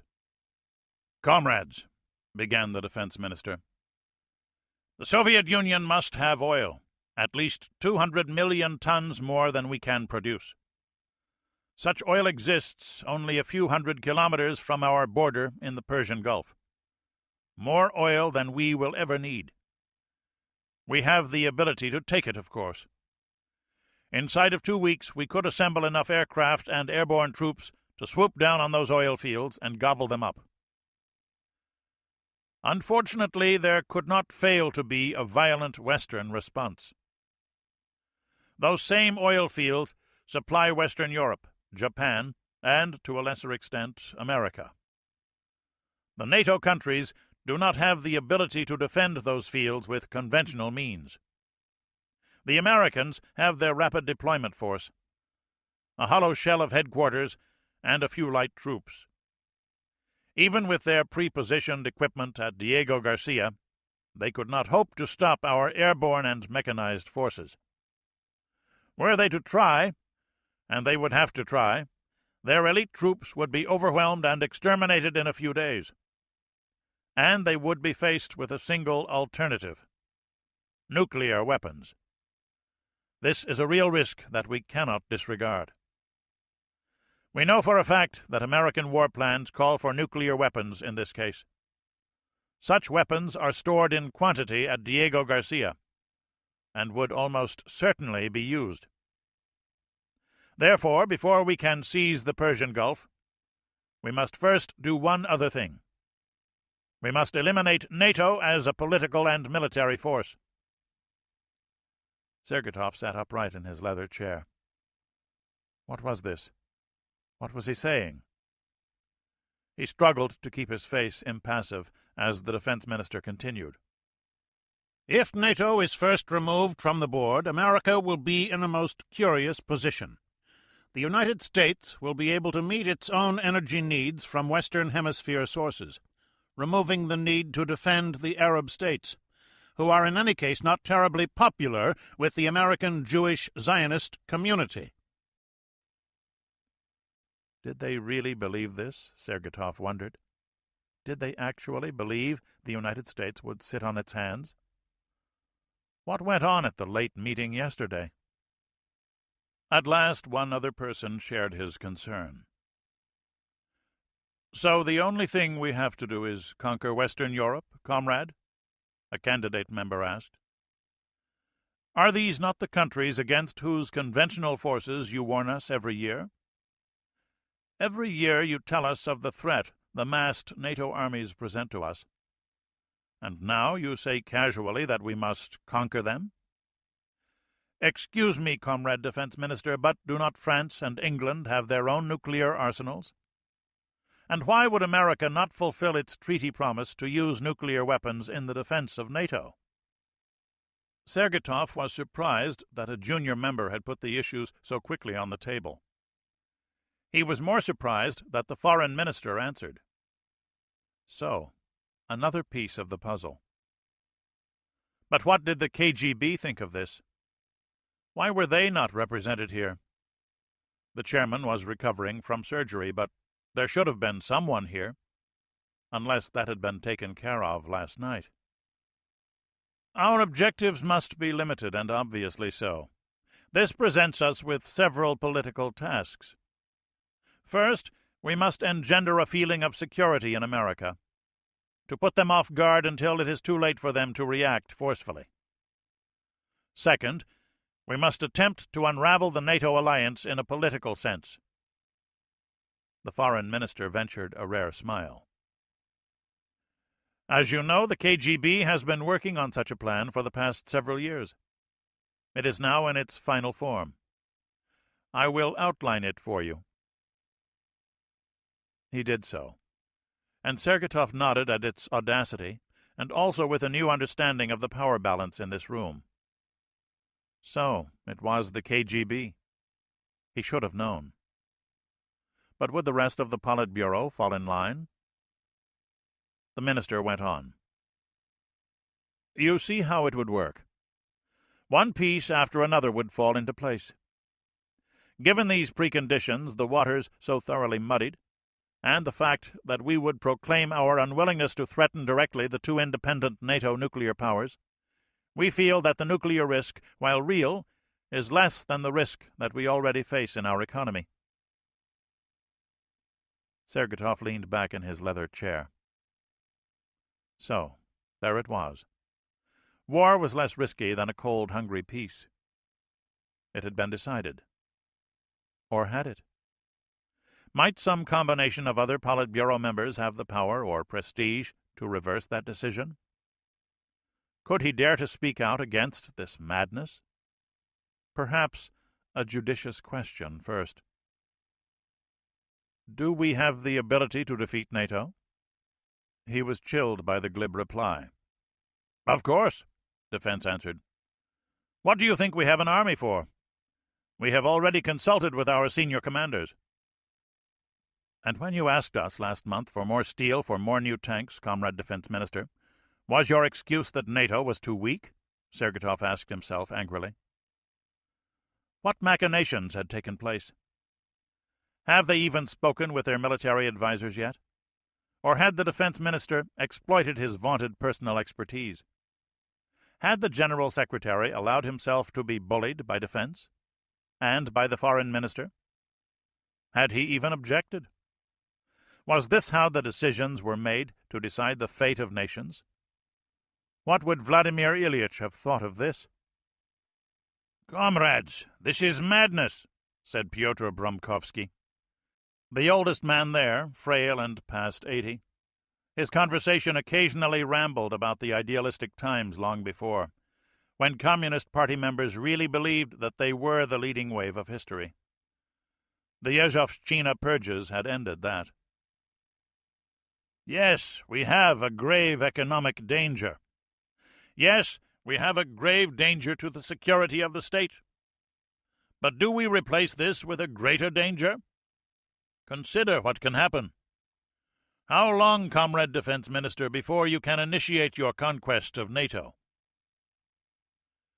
I am assured that we can have our army fully ready for combat operations in 4 months. 4 months. I presume that we will have fuel 4 months from now. Enough fuel to begin a war. Petya was old, but no one's fool. Comrade Sergeytov. The General Secretary gestured down the table, dodging his responsibility yet again. Which side to take? The young candidate member made a swift decision. Inventories of light fuels, gasoline, diesel, etc., are high at the moment, Sergeytov had to admit. We always use the cold weather months, the time when usage of these fuels is lowest, to build up our stocks, and added to this are our strategic defense reserves. Enough for 45— 60, insisted the defense minister. 45 days is a more realistic figure, comrade. Sergeytov held his position. My department has studied fuel consumption by military units as part of a program to increase the strategic fuel reserves, something neglected in past years. With savings in other consumption and certain industrial sacrifices, we might expand this to 60 days of war stocks, perhaps even 70, plus giving you other stocks to expand training exercises. The near-term economic costs would be slight, but by midsummer this would change rapidly. Sergeytov paused, greatly disturbed at how easily he had gone along with the unspoken decision. I have sold my soul. Or have I acted like a patriot? Have I become like the other men around this table? Or have I merely told the truth? And what is truth? All he could be certain of, he told himself, is that he had survived. For now. We do have the limited ability, as I told you yesterday, to restructure our distillate production. In this case, my staff feels that a 9% increase in the militarily important fuels can be accomplished, based on our reduced production. I caution, however, that my staff analysts also feel that all existing estimates of fuel usage in combat conditions are grossly optimistic. A last feeble attempt at protest. "Give us the fuel, Mikhail Eduardovich," the defense minister smiled coldly, "and we'll see it is properly used. My analysts estimate that we can accomplish our goals in 2 weeks, perhaps less. But I will grant you the strength of the NATO armies and double our estimates to 30 days. We will still have more than enough." "And what if NATO discovers our intentions?" old Petya demanded. "They will not. Already we are preparing our maskirovka, our trickery. NATO is not a strong alliance. It cannot be. The ministers bicker over each country's defense contribution. Their peoples are divided and soft. They cannot standardize their weapons, and because of it, their supply situation is utter chaos. And their most important, most powerful member is separated from Europe by 5,000 kilometers of ocean. The Soviet Union is only an overnight train ride from the German border. But, Petya, my old friend, I will answer your question. If everything fails and our intentions are discovered, we can always stop, say that we were running an exercise, and return to peacetime conditions, and be no worse off than if we do nothing at all. We need strike only if all is ready. We can always draw back." Everyone at the table knew that was a lie, though a clever one, because no one had the courage to denounce it as such. What army had ever been mobilized to be called back? No one else spoke up to oppose the defense minister. Bromkovsky rambled on for a few minutes, quoting Lenin's stricture about endangering the home of world socialism. But even that drew no response. The danger to the state, actually the danger to the party and the Politburo, was manifest. It could not become graver. The alternative was war. 10 minutes later, the Politburo voted. Sergeytov and his 8 fellow candidate members were mere spectators. The vote was 11-2 for war. The process had begun. Date, time, 2/3/1715, copy 1 of Soviet report. BC Soviet report BJT 2310FL. Task confirms oil field fire FL. EDS. Moved in advance for Saturday PMS FL by Patrick Flynn FC, AP Moscow correspondent. Moscow, AP. It was confirmed today by TASS, the Soviet news agency, that a serious fire had taken place in the western Siberian region of the Soviet Union. A back-page article in Pravda, the official Communist Party newspaper, noted the fire, commenting that the heroic fire brigade had saved countless lives by its skill and devotion to duty, also preventing more serious damage to the nearby oil facilities. The fire was reportedly begun by a technical malfunction in the automatic refinery control systems and spread rapidly, but was swiftly extinguished, not without casualties among the brave men detailed to attack the fire, and the courageous workmen who raced heroically to their comrades' side. Though somewhat at odds with Western reports, the fire in the area did not go out more quickly than had been expected. Western officials are now speculating about a highly sophisticated firefighting system built into the Nizhnevartovsk facility that allowed the Soviets to extinguish the fire. AB BA 23-1601 ESTFL. End of story.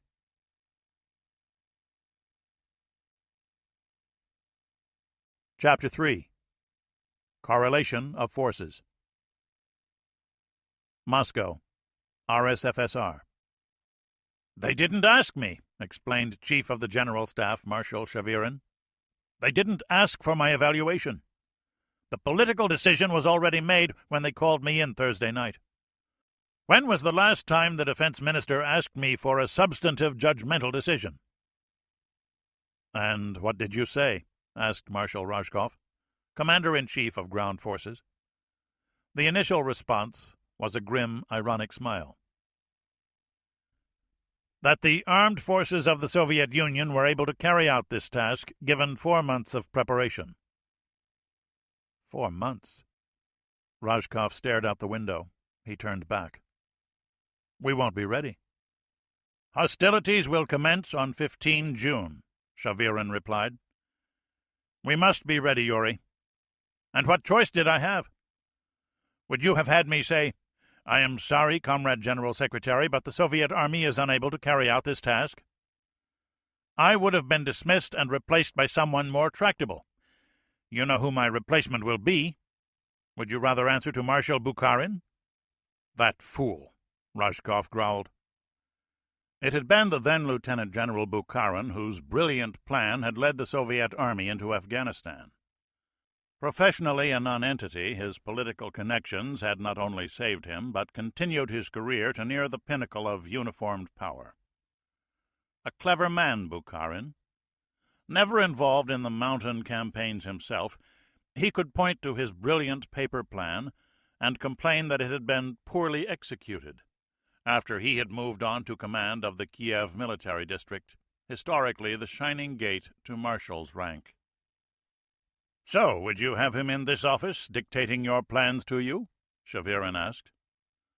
Rajkov shook his head. The two men had been friends and comrades since each had commanded a tank troop in the same regiment, just in time for the final surge toward Vienna in 1945. "How are we to go about it?" Rajkov asked. "Red Storm," the marshal replied simply. Red Storm was the plan for a mechanized attack into West Germany and the Low Countries. Constantly updated for changes in the force structures of both sides, it called for a 2 to 3 week campaign commencing after a rapid escalation of tension between East and West. Despite this, in accordance with standard Soviet strategic doctrine, it called for strategic surprise as a precondition for success, and the use of conventional weapons only. "At least they aren't talking about atomic arms," Rajkov grunted. Other plans with other names applied to different scenarios, including many for the use of tactical and even strategic nuclear arms, something no one in uniform wished to contemplate. Despite all the saber-rattling of their political masters, these professional soldiers knew all too well that the use of nuclear arms made only for ghastly uncertainties. "And the Maskirovka?" "In 2 parts. The first is purely political, to work against the United States. The second part, immediately before the war begins, is from KGB. You know it, from KGB Group Nord. We reviewed it 2 years ago." Rajkov grunted. Group Nord was an ad hoc committee of KGB department chiefs, first assembled by then-chief of the KGB Yuri Andropov in the mid-1970s. Its purpose was to research means of splitting the NATO alliance, and in general to conduct political and psychological operations aimed at undermining Western will. Its specific plan to shake the NATO military and political structure in preparation for a shooting war was Nord's proudest example of legerdemain. But would it work? The two senior officers shared an ironic look. Like most professional soldiers, they distrusted spies and all their plans. 4 months, Rajkov repeated. We have much to do. And if this KGB magic fails to work? It is a good plan. It need only deceive the West for a week, though 2 weeks would be better. The key, of course, is how quickly NATO can reach full readiness. If we can delay the mobilization process 7 days, victory is assured. And if not? Rajkov asked sharply, knowing that even a 7-day delay was no guarantee. Well, then it is not assured, but the balance of forces is on our side. You know that, Yuri. The option of recalling the mobilized forces had never been discussed with the Chief of the General Staff. We will need to improve discipline throughout the force, first of all, Sink Ground said. And I need to inform our senior commanders at once. We need to implement intense training operations. Just how awful is this fuel problem? Shavirin handed his subordinate the notes. It could be worse. We have enough for extended unit training. Your task is no easy one, Yuri, but 4 months is a long time for this task, is it not? It wasn't, but there was no point in saying so. As you say, 4 months to instill fighting discipline. I will have a free hand? Within limits. It is one thing to make a private soldier snap to the orders of his sergeant. It might be another for officers conditioned to pushing paper to change into combat leaders. Rajkov skirted the issue, but his superior received the message clearly enough. A free hand on both, Yuri, but act carefully for both our sakes. Rajkov nodded briefly. He knew whom he'd use to get this done. With the troops we led 40 years ago, Andrei, we could do this. Rajkov sat down. And in truth we have the same raw material now that we had then, and better weapons. The chief unknown remains the men. When we drove our tanks into Vienna, our men were tough, hard veterans. And so were the SS bastards we crushed. Shavirin smiled, remembering. Keep in mind that the same forces are at work in the West, even more so. How well will they fight? Surprised, divided. It can work. We must make it work. I'm meeting with our field commanders Monday. I will tell them myself. Norfolk, Virginia. I hope you take good care of it, the mayor said.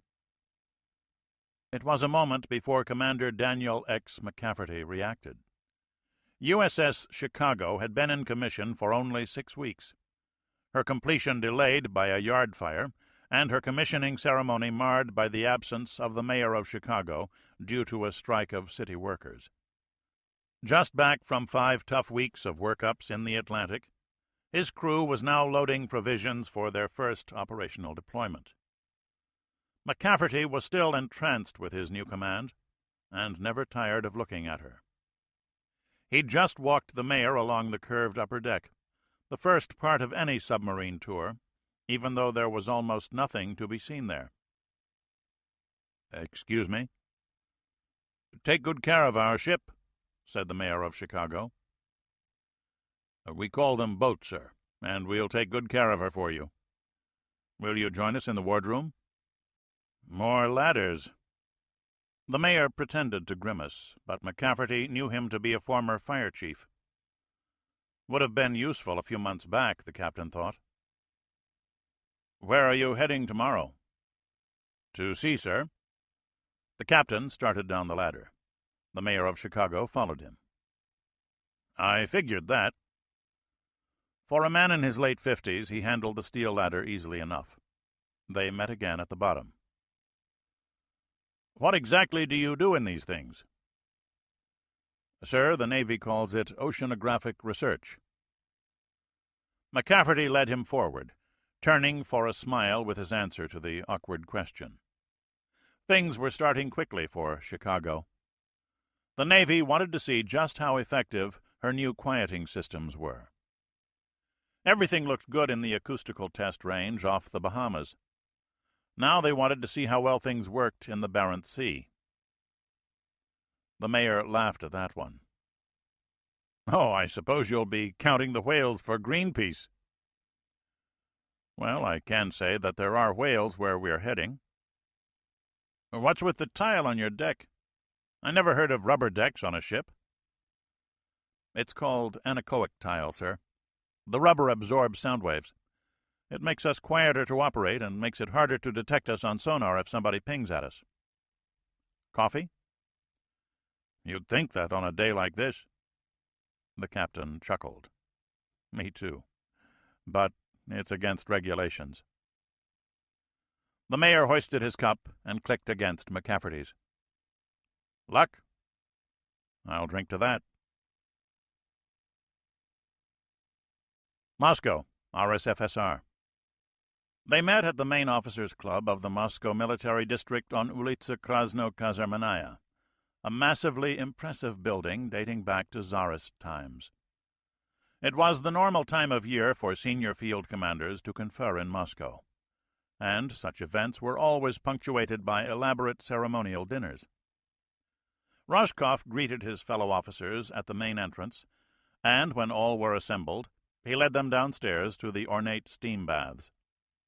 Present were all theater commanders, each accompanied by his deputy, his Air Force commander, and the fleet commanders. A small galaxy of stars, ribbons, and braid. 10 minutes later, naked but for a pair of towels and a handful of birch branches each, they were just another group of middle-aged men, perhaps a bit fitter than was the average in the Soviet Union. They all knew one another. Though many were rivals, they were members of the same profession nevertheless. And with an intimacy characteristic of the Russian steam baths, they exchanged small talk for several minutes. Several of them were grandfathers now, and spoke with animation about the continuation of their lines. Regardless of personal rivalries, it was expected that senior officers would look out for the careers of their comrades' sons. And so information was briefly exchanged on whose son was in which command and wanted advancement to what new posting. Finally came the classically Russian dispute over the strength of the steam. Rashkov peremptorily settled the argument with a thin but steady stream of cold water onto the heated bricks in the center of the room. The resulting hiss would be sufficient to interfere with any listening devices in the room, if the foggy air hadn't already corroded them to junk. Rashkov had not given the first hint of what was happening. Better, he thought, to shock them into the situation and get candid reactions to the situation at hand. "Comrades, I must make an announcement." Conversation stilled, and the men looked inquiringly in his direction. "Here we go. Comrades, on 15 June of this year, just 4 months from now, we launch an offensive against NATO." For a moment only the hiss of the steam could be heard. Then 3 men laughed, having imbibed a few stiff drinks in the sanctity of their staff cars on the drive over from the Kremlin. Those close enough to see Sink Ground's face did not. "You are serious, Comrade Marshal?" asked the commander-in-chief of the Western Theater. Receiving a nod in reply, he said, "Then perhaps you will be so kind as to explain the reason for this action." "Of course. You are all aware of the Nizhnevertovsk oil field disaster. What you have not yet learned are its strategic and political implications." It took 6 brisk minutes to outline everything the Politburo had decided. "In just over 4 months from now, we shall launch the most crucial military operation in the history of the Soviet Union. The destruction of NATO as a political and military force. And we will succeed." Finished, he stared at the officer in silence. The steam was having its desired effects on the assembly of flag officers. Its searing heat assaulted their breathing passages, sobering those who had been drinking. And it made them sweat. They'd be doing a lot of that in the next few months, Roscoff thought. Then Pavel Alexeyev, deputy commander of the Southwestern Theater, spoke. "I heard rumors," he said, "but that bad?" "Yes. We have sufficient POL supplies for 12 months of normal operations, or enough for 60 days of war operations after a brief period of increased training activity. At the cost, he didn't say, of crippling the national economy by mid-August." Alexeyev leaned forward and swatted himself with his bundle of branches. The action was strangely like a lion's swishing its tail. At 50, he was the second youngest officer there, a respected intellectual soldier, and a fit, handsome man with the shoulders of a lumberjack. His intense, dark eyes squinted down through the rising cloud of steam. "Mid-June?" "Yes," Roscoff said. "We have that long to prepare our plans and our troops." Sink Ground looked around the room. Already the ceiling had become partially obscured by a mist. "I presume we are here so that we may speak frankly among ourselves, no?" "This is so, Pavel Leonidovich," Roscoff replied, not the least surprised that Alexeyev had been the first to speak. St. Ground had carefully advanced the man's career over the last decade. He was the only son of a hard-charging tank general of the Great Motherland War, one of the many good men pensioned off during the bloodless purges under Nikita Khrushchev in the late 1950s. "Comrades," Alexeyev stood, climbing slowly down the benches to the marble floor. "I accept everything Marshal Roscoff has told us. But 4 months. 4 months in which we may be detected. 4 months in which we may lose all the element of surprise. Then what may happen? No, we have a plan all ready for this. Zhukov 4. Instant mobilization. We can all be back to our command posts in 6 hours. If we are going to conduct a surprise attack, then let us make it one no one can detect in time. 72 hours from now." Again, the only sound in the room was that of the water flashing to steam on the dun-colored bricks. Then the room erupted with noise. Zhukov 4 was the winter variant of a plan which hypothesized discovery of NATO's intention to launch a surprise attack of its own on the Warsaw Pact. In such a case, standard Soviet military doctrine was the same as anyone else's. The best defense is a good offense. Preempt the NATO armies by attacking at once with the Category A mechanized divisions in East Germany.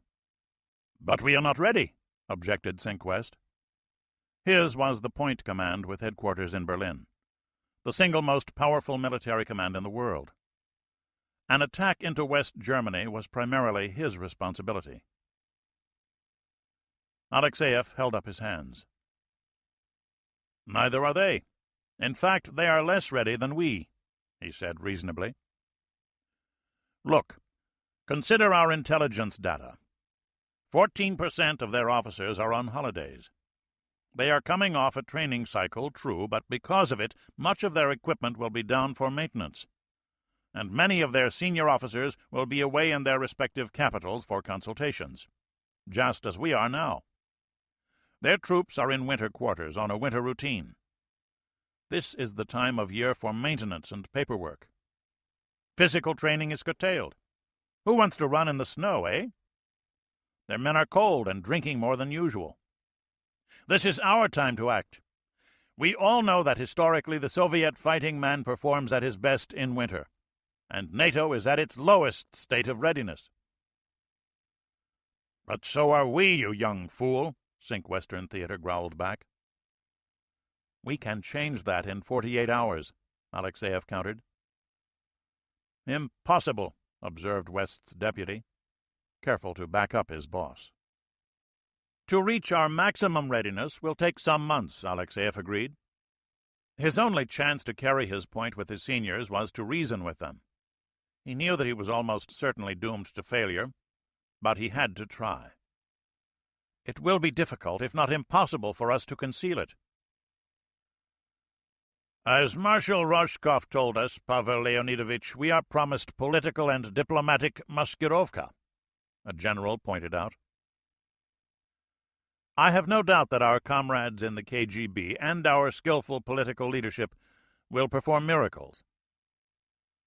The room just might have functioning bugs after all. But is it not asking too much to expect that the imperialists, as much as they fear and hate us, as active as their agents and spy satellites are, will fail to note a doubling of our training activity? We know that NATO increases its readiness when we go into major unit training, and their preparedness will automatically be increased by their own spring training cycles. If we continue our training beyond the normal pattern, they will be even more alert. Achieving full combat readiness requires that we do too many things out of the ordinary. If nothing else, East Germany is rife with Western spies. NATO will notice. NATO will react. They will meet us on the border with everything in their collective arsenals. If, on the other hand, we attack with what we have, now, we have the advantage. Our men are not off skiing in the fucking Alps. Zhukov 4 is designed to cycle from peace to war in 48 hours. There is no way possible for NATO to react in so little time. They'll take 48 hours to get their intelligence information organized and presented to their ministers. By that time, our shells will be falling on the Fulda Gap, and our tanks will be advancing behind them. Too many things can go wrong. Sink West rose so swiftly that the towel nearly came off his waist. His left hand grabbed downward, while his right fist shook at the younger man. What about traffic control? What about training our men in their new battle equipment? What about getting my frontal aviation pilots ready for combat operations against the imperialists? There, right there is an insurmountable problem. Our pilots need at least a month of intensive training. And so do my tankers, and so do my gunners, and so do my riflemen. If you knew your job, they would be ready now, you worthless, whore-chasing son of a bitch, Alexeyev thought, but did not dare to say aloud. Sink West was a man of 61 who liked to demonstrate his manly prowess, boasted of it, to the detriment of his professional duties. Alexeyev had heard that story often enough, whispered jovially in this very room. But Sink West was politically reliable. Such is the Soviet system, the younger general reflected. We need fighting soldiers, and what do we get with which to defend the Rodina? Political reliability. He remembered bitterly what had happened to his father in 1958. But Alexeyev did not allow himself to begrudge the party its control of the armed forces. The party was the state, after all, and he was a sworn servant of the state. He had learned these truisms at his father's knee. One more card to play. Comrade General, you have good officers commanding your divisions, regiments, and battalions. Trust them to know their duties. It couldn't hurt to wave the standards of the Red Army, Alexeyev reasoned. Roscoff stood, and everyone in the room strained to hear his pronouncement. What you say has merit, Pavel Leonidovich, but do we gamble with the safety of the motherland? He shook his head, quoting doctrine exactly, as he had been doing for too many years. No. We rely on surprise, yes, on the first weighted blow to blast open a path for the daring thrust of our mechanized forces. And we will have our surprise. The Westerners will not wish to believe what is happening, and with the Politburo soothing them even as we prepare the first blow, we will have our strategic surprise. The West will have perhaps 3 days, 4 at most, to know what is coming, and even then they will not be mentally prepared for us. The officers followed Roscoff from the room to rinse the sweat from their bodies with cold water showers. 10 minutes later, refreshed and dressed in full uniform, the officers reassembled in a second-floor banquet room. The waiters, many of them KGB informers, noted the subdued mood and quiet conversations that frustrated their efforts to listen in. The generals knew that KGB's Lefortovo prison was a bare kilometer away. "Our plans?" Sink Southwest asked his deputy. "How many times have we played this war game?" Alexeyev responded. "All the maps and formulae we have examined for years. We know the troop and tank concentrations. We know the routes, the highways, the crossroads that we must use, and those that NATO will use. We know our mobilization schedules and theirs. The only thing we don't know is whether our carefully laid plans will in fact work. We should attack at once. Then the unknowns will work against both sides equally." "And if our attack goes too well, and NATO relies on a nuclear defense?" the senior officer asked. Alexeyev acknowledged the importance and grave unpredictability of the point.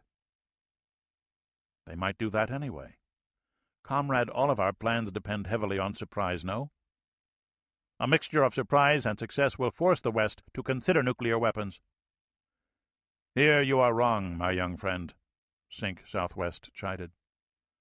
"The decision to use nuclear weapons is political. To prevent their use is also a political exercise for which time is required." "But if we wait over 4 months, how can we be assured of strategic surprise?" Alexeyev demanded. "Our political leadership has promised it." The year I entered Frunze Academy, the party told us the date on which we would surely have true communism in our lifetime. A solemn promise. That date was 6 years ago. "Such talk is safe with me, Pasha. I understand you. But if you do not learn to control your tongue— Forgive me, Comrade General. We must allow for the chance that surprise will not be achieved. In combat, despite the most careful preparations, risks cannot be avoided." Alexeyev quoted from the syllabus of the Frunze Academy. "Attention must therefore be given, and the most detailed plans prepared for every reasonable exigency of the overall operation. For this reason, the unsung life of a staff officer is among the most demanding of those honored to serve the state." "You have the memory of a kulak, Pasha," Sink Southwest laughed, filling his deputy's glass with Georgian wine. "But you are correct. Failure to achieve surprise means that we are forcing a campaign of attrition on a vast scale, a high-technology version of the 1418 war." "Which we will win." Sinkground sat down next to Alexeyev. "Which we will win," Alexeyev agreed. All Soviet generals accepted the premise that the inability to force a rapid decision would force a bloody war of attrition that would grind each side down equally. The Soviets had far more reserves of men and material with which to fight such a war, and the political will to use them. If and only if we are able to force the pace of battle, and if our friends in the Navy can prevent the resupply of NATO from America. NATO has war stocks of materiel to sustain them for roughly 5 weeks. Our pretty expensive fleet must close the Atlantic." "Maslov." Rashkov beckoned to the commander-in-chief of the Soviet Navy. "We wish to hear your opinion of the correlation of forces in the North Atlantic." "Our mission?" Maslov asked warily. "If we fail to achieve surprise in the West, Andrei Petrovich, it will be necessary for our beloved comrades in the Navy to isolate Europe from America," Rashkov pronounced. He blinked hard at the response. "Give me a division of airborne troops, and I can fulfill that task," Maslov responded soberly. He held a glass of mineral water, and had been careful to avoid drink on this cold February night. "The question is whether our strategic stance at sea should be offensive or defensive. The NATO navies, above all the United States Navy, is a direct threat to the Rodina. It alone has the aircraft and aircraft carriers with which to attack the homeland, at the Kola Peninsula. In fact, we know that they have plans to do exactly that." "So what?" Sink Southwest observed. No attack on Soviet soil is to be taken lightly, of course, but we will take severe losses in this campaign no matter how brilliantly we fight it. What matters is the final outcome. If the Americans succeed in attacking Kola, they effectively prevent our closure of the North Atlantic. And you are wrong to shrug off these attacks. American entry into the Barents Sea will constitute a direct threat to our nuclear deterrent forces, and could have more dire consequences than you imagine. Admiral Maslov leaned forward. On the other hand, if you persuade Stavka to give us the resources to execute Operation Polar Glory, we can seize the combat initiative and dictate the nature of operations in the North Atlantic on our chosen terms. He held up a closed fist. By doing this, we can first, he raised a finger, prevent an American naval attack against the Rodina. Second, another finger, use the majority of our submarine forces in the North Atlantic basin where the trade routes are, instead of keeping them on passive defense. And third, a final finger, make maximum use of our naval aviation assets. At one stroke, this operation makes our fleet an offensive rather than a defensive weapon. And to accomplish this, you need only one of our Guards' air rifle divisions? Outline your plan for us, please, Comrade Admiral, Alexeyev said. Maslov did so over a period of 5 minutes. He concluded, With luck, we will with one blow give the NATO navies more than they can deal with, and leave us with a valuable position for post-war exploitation. Better to draw their carrier forces in and destroy them. Sinkwest joined the discussion. Maslov responded. The Americans will have 5 or 6 carriers available to use against us in the Atlantic. Each one carries 58 aircraft that can be used in an air superiority or nuclear strike role, aside from those used for fleet defense. I submit, comrade, that it is in our interest to keep those ships as far from the Rodina as possible. Andrei Petrovich, I am impressed, Raushkov said thoughtfully, noting the respect in Alexeyev's eyes as well. Polar Glory was both bold and simple. I want a full briefing on this plan tomorrow afternoon.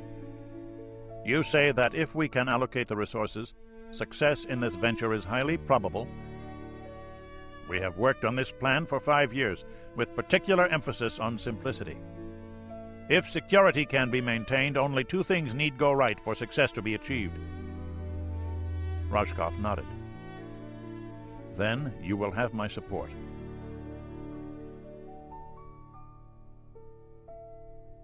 Chapter 4. Maskirovka 1. Moscow, RSFSR. The foreign minister entered stage left, as he always did, and walked to the lectern with a brisk step that belied his 60 years.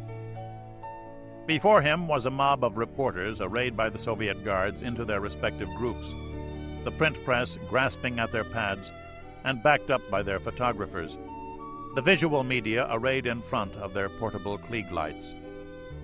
The foreign minister hated the damn things, hated the people in front of them. The Western press, with its lack of manners, always prying, always probing, always demanding answers that he need not give to his own people. How odd, he thought, while looking up from his notes, that he often had to speak more openly to these paid foreign spies than to members of the party's Central Committee. Spies. Exactly what they were. They could be manipulated, of course, by a skilled man with a collection of carefully prepared disinformation, which was precisely what he was about to do. But on the whole, they were a threat because they never stopped doing what it was they did. It was something the foreign minister never allowed himself to forget, and the reason he did not hold them in contempt. Dealing with them always held potential danger. Even while being manipulated, they could be dangerous in their quest for information. If only the rest of the Politburo understood. Ladies and gentlemen, he began, speaking in English, I will be making a brief statement, and I regret that I cannot answer any questions at this time. A full handout will be given to everyone as you leave. That is, I think they are ready by now. He gestured to a man at the back of the room, who nodded emphatically. The foreign minister arranged his papers one more time and began to speak with the precise diction for which he was known. The President of the United States has often asked for deeds, not words, in the quest for control of strategic arms. As you know, and to the disappointment of the entire world, the ongoing arms negotiations in Vienna have made no significant progress for over a year, with each side blaming the other for the lack of it. It is well known by peace-loving people the world over that the Soviet Union has never wished for war, and that only a madman would even consider nuclear war a viable policy option in our modern world of overkill, fallout, and nuclear winter. "Damn," muttered AP Bureau Chief Patrick Flynn. The Soviets scarcely acknowledged nuclear winter, and had never mentioned the concept in so formal a setting. His antennae were already twitching at whatever there was in the wind. "The time has come for substantive reductions in strategic arms. We have made numerous, serious, sincere proposals for real arms reductions. And despite this, the United States has proceeded with the development and deployment of its destabilizing, openly offensive weapons. The MX First Strike Missile, so cynically called the Peacekeeper, the Advanced Trident D5 First Strike Sea-Launched Ballistic Missile, two separate varieties of cruise missiles whose characteristics conspire to make arms control verification almost totally impossible. And, of course, the so-called Strategic Defense Initiative, which will take offensive strategic weapons into space. Such are America's deeds." He looked up from his notes and spoke with irony.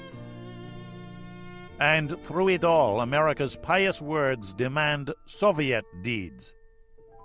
Starting tomorrow, we will see once and for all if America's words are to be believed or not. Starting tomorrow, we will see how great a difference there is between America's words about peace and Soviet deeds for peace.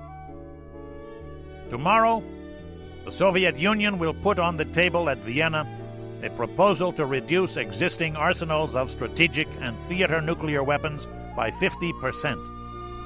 This reduction to be accomplished over a period of 3 years from ratification of the agreement, subject to on-site verification conducted by third-party inspection teams whose composition will be agreed upon by all signatories. Please note that I say all signatories. The Soviet Union invites the United Kingdom, the French Republic, and," he looked up, "the People's Republic of China to join us at the negotiating table." The explosion of flashbulbs caused him to look away for a moment. "Ladies and gentlemen, please." He smiled, holding his hand up to shield his face. "These old eyes are not up to such abuse as this, and I have not memorized my speech, unless you want me to continue in Russian." There was a wave of laughter, then a sprinkling of applause at the jibe. The old bastard was really turning on the charm, Flynn thought, furiously taking notes.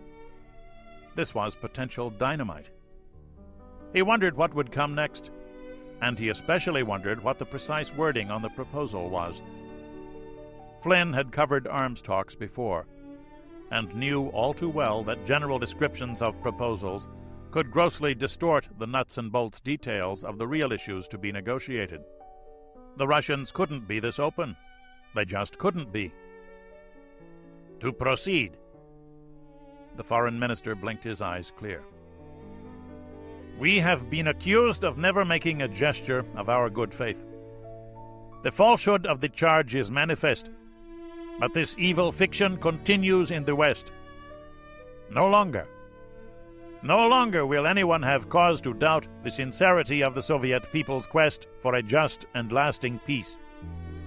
Beginning today, as a sign of good faith, which we challenge the United States and any other interested nation to match, the Soviet Union will remove from service an entire class of nuclear-powered missile submarine. These submarines are known to the West as the Yankee class. We call them something else, of course. he said with an ingenuous grin that drew another wave of polite laughter. 20 of the vessels are presently in service, each carrying 12 sea-launched ballistic missiles. All active members of the class are assigned to the Soviet Northern Fleet based on the Kola Peninsula. Beginning today, we will deactivate these vessels at a rate of 1 per month. As you know, complete deactivation of so complex a machine as a missile submarine requires the services of a shipyard. The missile compartment must be physically removed from the body of the vessel. And so these vessels cannot be fully disarmed overnight. However, to make the honesty of our intentions undeniable, we invite the United States to do one of two things. First, we will permit a selected team of 6 American naval officers to inspect these 20 vessels to verify that their missile tubes have been filled with concrete ballast, pending removal of the entire missile rooms from all of the submarines. In return for this, we would require that a comparable inspection visit by an equal number of Soviet officers to American yards would be allowed at a later date to be agreed on. Second, as an alternative, should the United States be unwilling to allow reciprocal verification of arms reductions, we will permit another group of 6 officers to perform this service. These officers to be from a country or countries upon which the United States and the Soviet Union can agree within the next 30 days. A team from such neutral countries as Sweden or India would be acceptable in principle to the Soviet Union. Ladies and gentlemen, the time has come to put an end to the arms race. I will not repeat all of the flowery rhetoric we've all heard over the past 2 generations. We all know the threat that these ghastly weapons represent to every nation. Let no one ever say again that the government of the Soviet Union has not done its part to reduce the danger of war. Thank you. The room suddenly fell silent but for the sound of motor-driven still cameras. The Western press representatives assigned to their respective Moscow bureaus were among the best in their profession. Uniformly bright, uniformly ambitious, uniformly cynical about what they found in Moscow and the conditions under which they were forced to work, all were stunned to silence. "God damn," muttered Flynn after a full 10 seconds. "One must admire your understatement, old boy," agreed Reuters correspondent William Calloway. "Wasn't it your Wilson who spoke of open covenants openly arrived at?" "Yeah, my granddad covered that peace conference. Remember how well it worked out?" Flynn grimaced, watching the foreign minister depart, smiling at the cameras. "I want to see the handout. Want to ride back with me?" "Yes, on both." It was a bitterly cold day in Moscow. Snow piles were heaped at the roadsides. The sky was a frigid crystal blue, and the car's heater didn't work. Flynn drove while his friend read aloud through the handout. The draft treaty proposal took up 19 annotated pages. The Reuters correspondent was a Londoner who had begun as a police reporter and since covered assignments all over the world. He and Flynn had met many years before at the famous Caravel Hotel in Saigon and shared drinks and typewriter ribbons on and off for more than 2 decades. In the face of a Russian winter, they remembered the oppressive heat of Saigon with something akin to nostalgia.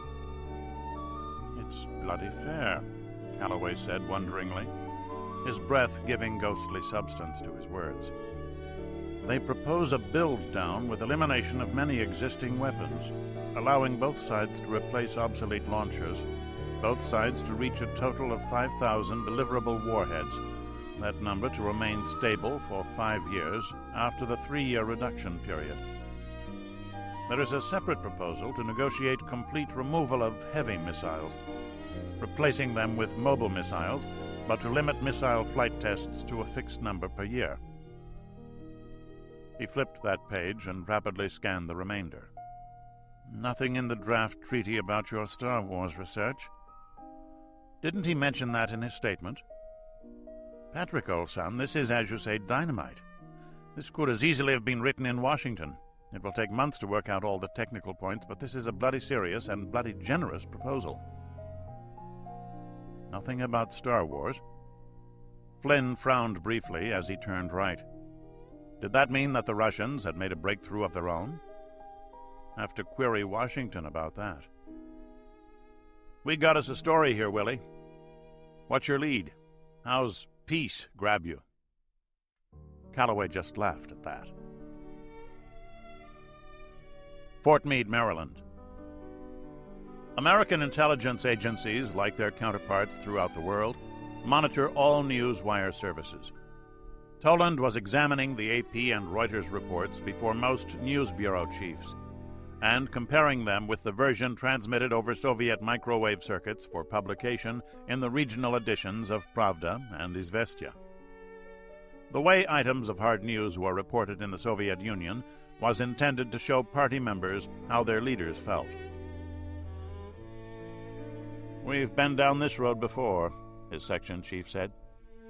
"The last time things broke down on this issue of mobile missiles. Both sides want them, but both sides are afraid of the other side having them." But the tone of the report. They're always euphoric about their arms control proposals, damn it. Hell, Bob, you know that. True, sir, but it's the first time that I know of that the Russians have unilaterally removed a weapons platform from service. The Yankees are obsolete. So what? They never throw anything away, obsolete or not. They still have World War II artillery pieces sitting in warehouses in case they need them again.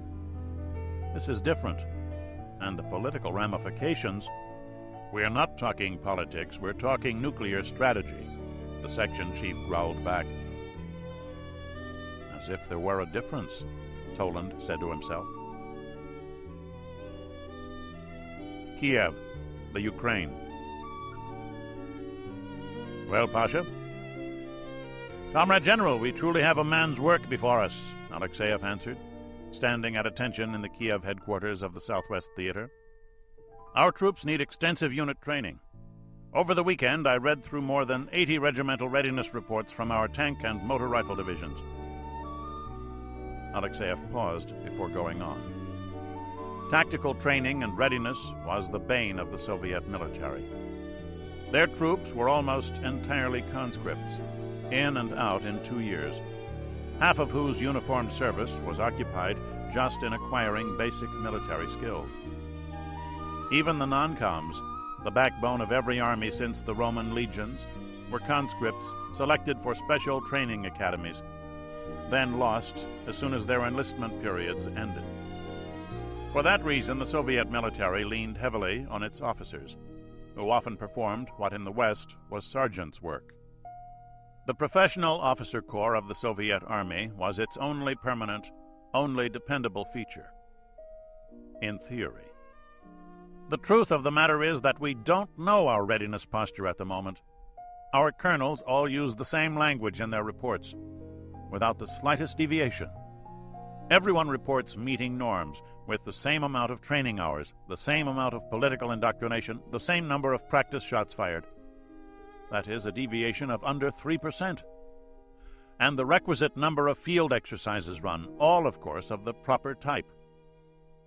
As prescribed in our training manuals, the Colonel General noted. Naturally. Exactly. Too damned exactly. No deviation for adverse weather. No deviation for late fuel deliveries. No deviation for anything at all. For example, the 703rd Motor Rifle Regiment spent all of last October on harvesting duty south of Kharkov. Yet, somehow, they met their monthly norms for unit training at the same time. Lies are bad enough, but these are stupid lies. It cannot be as bad as you fear, Pavel Leonidovich.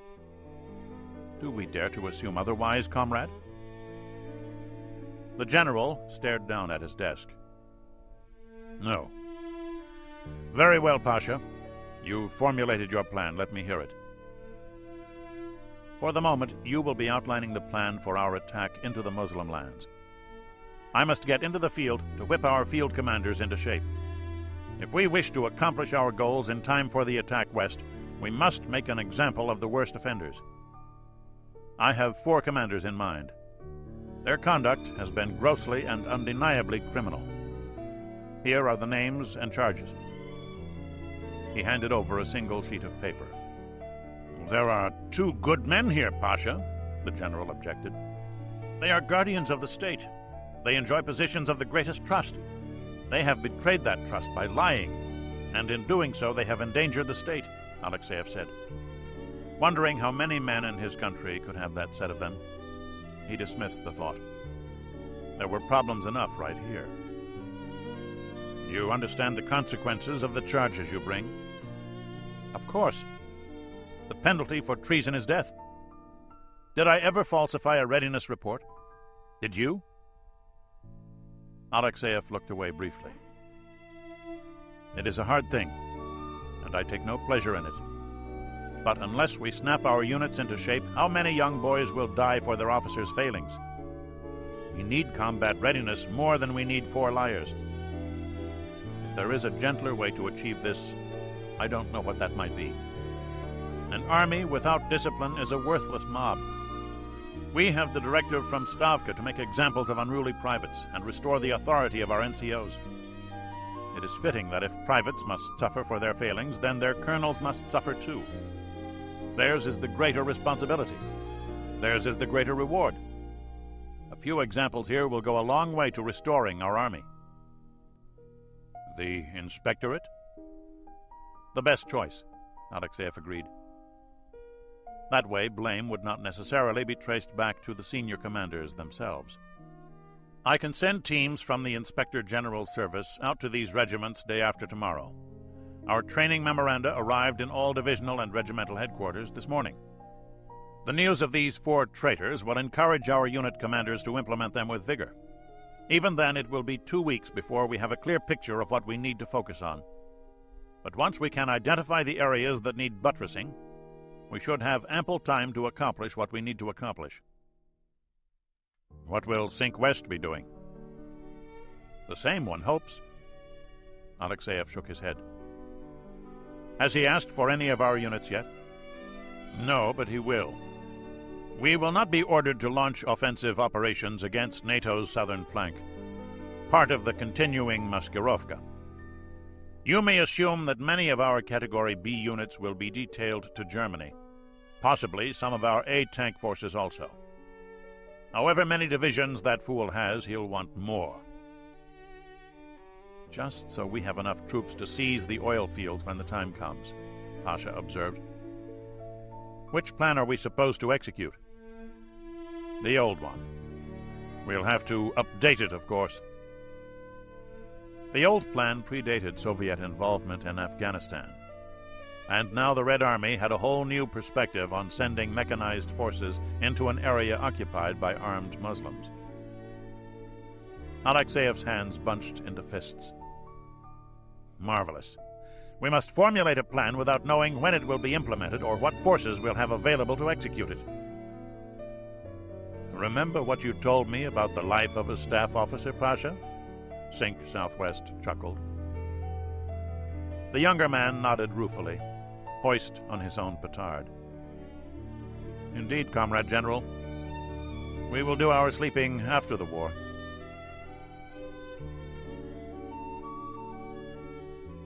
Chapter 5. Sailors and Spooks. The Chesapeake Bay, Maryland. His eyes squinted painfully at the horizon. The sun was only half a diameter above the green-brown line of Maryland's eastern shore. A reminder, if he needed one, that he'd worked late the day before, gone to bed later still, then arisen at 4:30 so that he could get in a day's fishing. A slowly receding sinus-like headache also let him know about the 6-pack of beer he'd consumed in front of the TV. But it was his first fishing day of the year, and the casting rod felt good in his hand as he gave it a gentle swing toward a ripple on the calm surface of the Chesapeake Bay. A blue or a rockfish? Whatever it was, it didn't nibble at his bucktail lure. But there was no hurry. "Coffee, Bob?" "Thanks, Pop." Robert Toland set his rod in its holder and leaned back into the midship's swivel chair of his Boston whaler Outrage. His father-in-law, Edward Keegan, held out the plastic cup cap from a large thermos jug. Bob knew the coffee would be good. Ned Keegan was a former naval officer who appreciated a good cup, preferably flavored with brandy or Irish whiskey. Something to open the eyes and put a fire in the belly. "Cold or not, damn if it ain't nice to get out here." Keegan sipped at his cup, resting one foot on the bait box. It wasn't just the fishing, both men agreed. Getting out on the water was one sure cure for civilization. "Be nice if the Rock really are coming back too," Toland observed. "What the hell? No phones?" "What about your beeper?" "I must have left it with my other pants." Keegan chuckled. "DIA will have to manage without me today." "Think they can?" "Well, the Navy did." Keegan was an academy graduate who had put in his 30 and retired to become a double-dipper. In uniform, he'd been an intelligence specialist, and now he had essentially the same job, which added civil service salary to his pension. Toland had been a lieutenant, JG, serving aboard a destroyer based at Pearl Harbor when he'd first noticed Martha Keegan, a junior at the University of Hawaii, majoring in psychology and minoring in surfing. They'd been happily married for 15 years now. "So," Keegan stood and lifted his rod, "how are things at the fort?" Bob Toland was a middle-level analyst at the National Security Agency. He'd left the Navy after 6 years when the adventure of uniformed service had palled. But he remained an active reservist. His work at NSA dovetailed nicely with his Naval Reserve Service. A communications expert with a degree in electronics, his current job was monitoring Soviet signals gathered by the NSA's numerous listening posts and ferret satellites. Along the way, he'd also gotten a master's in the Russian language. "Heard something real interesting last week, but I couldn't convince my boss it meant anything." "Who's your section chief?" "Captain Albert Redmond, U.S. Navy." Toland watched a bay-built fishing boat motoring a few miles away, her captain laying out his crab pots. "He's an asshole." Keegan laughed. "You want to be careful saying stuff like that out loud, Bob, especially seeing how you go on active duty next week. Bert worked with me, must have been 15 years ago. I had to slap him down a few times. He does tend to be slightly opinionated." "Opinionated?" Toland snorted. "That bastard's so friggin' narrow-minded his scratch pads are only an inch wide. First there was this new arms control thing. Then I came up with something really unusual last Wednesday, and he circular filed it. Hell, I don't know why he even bothers looking at new data. He made up his mind 5 years ago." "I don't suppose you could tell me what it was?" "I shouldn't." Bob wavered for a moment. Hell, if he couldn't talk with his kid's own grandfather. "One of our ferret birds was over a Soviet military district headquarters last week and intercepted a microwaved telephone conversation. It was a report to Moscow about 4 colonels in the Carpathian military district who were being shot for gun-decking readiness reports. The story on their court-martial and execution was being set up for publication, probably in a Red Star this week." He had entirely forgotten about the oil field fire. "Oh?" Keegan's eyebrows went up. "And what did Bert say?" "He said, it's goddamned about time they cleaned their act up. And that was that." "And what do you say?" "Pop, I'm not in trends and intentions. Those idiot fortune-tellers. But I know that even the Russians don't kill people for jollies. When Ivan kills people publicly, he does it to make a point. These were not manpower officers taking bribes to fake deferments. They weren't popped for stealing diesel fuel or building dachas with pilfered lumber. I checked our records, and it turned out we have files on 2 of them. They were both experienced line officers, both with combat experience in Afghanistan, both party members in good standing. One was a graduate of Frunze Academy, and he even had a few articles published in Military Thought, for God's sake. But all 4 were court-martialed for falsifying their regimental readiness reports and shot 3 days later. That story will hit the streets in Krasnaya Zvezda over the next few days as a 2- or 3-part story under the Observer's byline. And that makes it a political exercise with a capital P. The Observer was the cover name for any number of high-ranking officers who contributed to Red Star, the daily newspaper of the Soviet Armed Services. Anything on the front page and under that byline was taken quite seriously, both in the Soviet military services and by those whose job it was to watch them, because this byline was used explicitly to make policy statements approved by both the military high command and the Politburo in Moscow. A multi-part story? Keegan asked. Yeah, that's one of the interesting things about it. The repetition means they really want this lesson to sink in. Everything about this is out of pattern, Pop. Something funny is happening. They do shoot officers and EMs, but not full colonels who've written for the Journal of the General Staff, and not for faking a few lines in a readiness statement. He let out a long breath, happy to have gotten this off his chest. The workboat was proceeding south, her wake rippling out toward them in parallel lines on the mirrored surface. The image made Toland wish for his camera. Makes sense, Keegan mumbled. Huh? What you just said. That does sound out of pattern. Yep. I stayed in late last night, running down a hunch. In the past 5 years, the Red Army has published the names of exactly 14 executed officers, none higher than a full colonel. And even then only one, a manpower officer in Soviet Georgia. The guy was taking payoffs for deferments. The others broke down into 1 case of spying, for us or somebody, 3 derelictions of duty while under the influence of alcohol, and 9 conventional corruption cases, selling everything from gasoline to a whole mainframe computer, Nalyevo. On the left, the shadow market. Now, all of a sudden, they waste 4 regimental commanders, all in the same military district. You could take that to Redmond, Keegan suggested. Waste of time. Well, those other cases, I seem to remember the 3 guys who... Yeah, that was part of the temperance campaign. Too many guys turn up drunk on duty, and they pick 3 volunteers pour encourager les autres. Bob shook his head. Geez, Voltaire would have loved these guys. You talk with people who are into civilian intelligence? No, my crowd is all military telecommunications. At lunch last Monday, I think, I was talking with a guy from Langley. Ex-Army, we go way back. Anyway, he was joking that there's a new shortage over there. Another one? Bob was amused. Shortages were nothing new in Russia.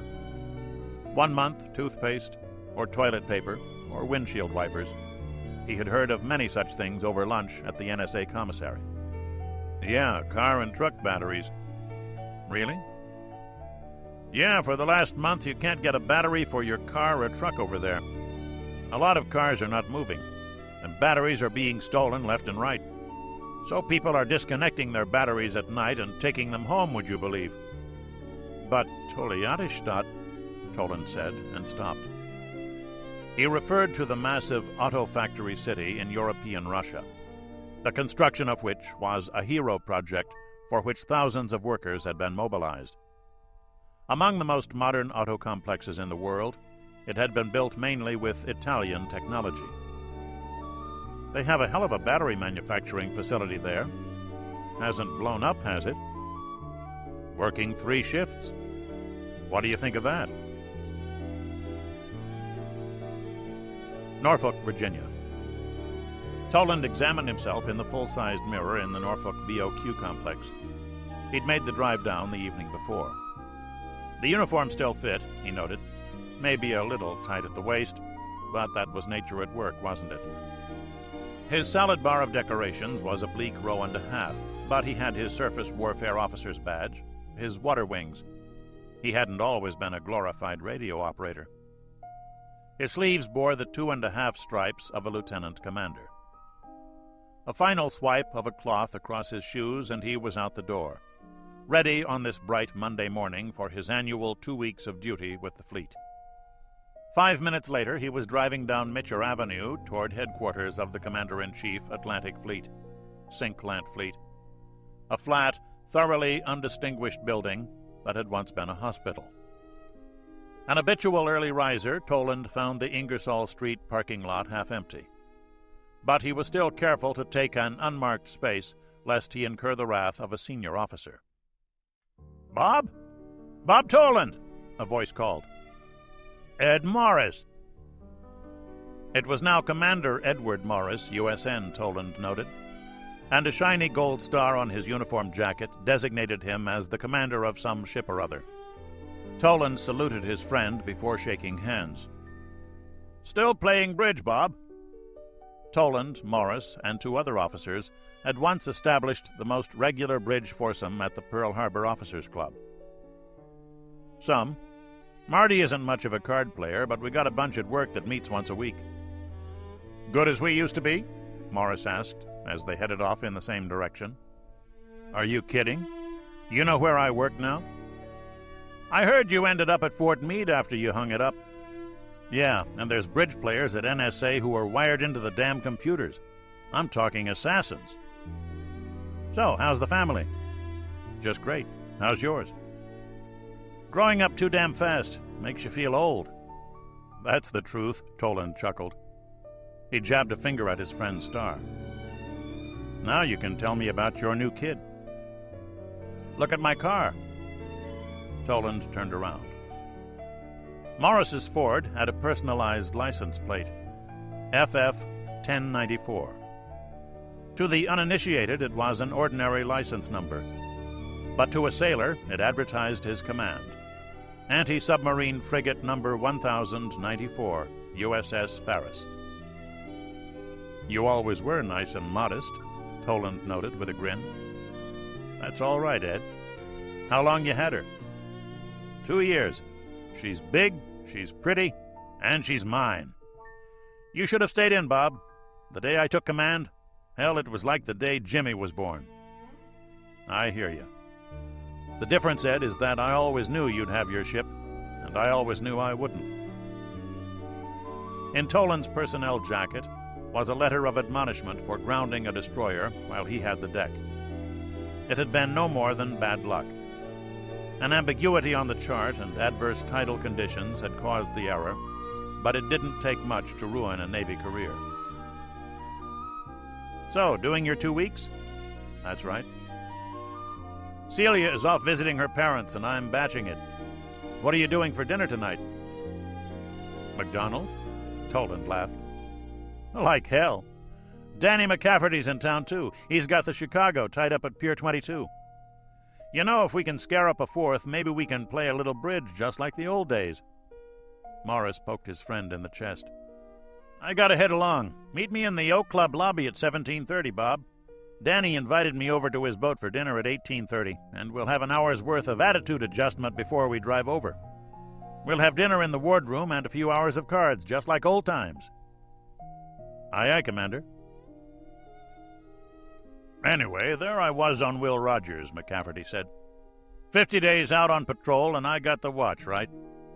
Sonar says they have a goofy signal bearing 052.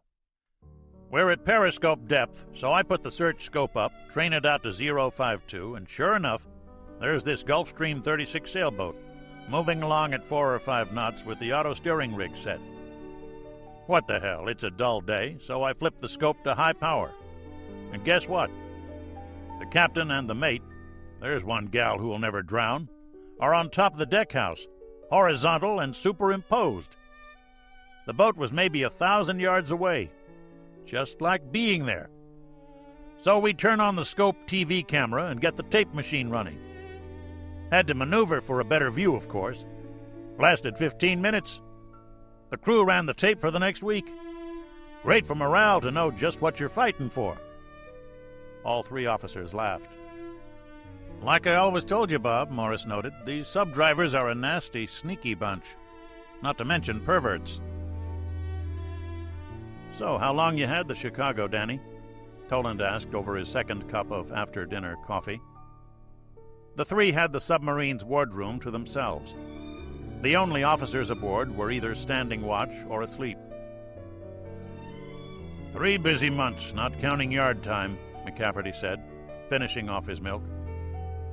He was the first skipper for the new attack sub, the best of all possible worlds, a captain and a plank owner.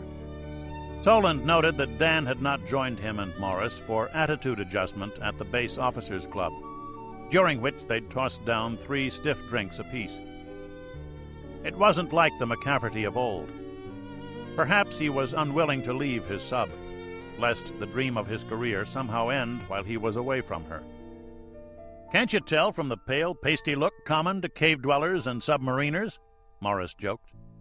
"Not to mention the faint glow associated with nuclear reactor types."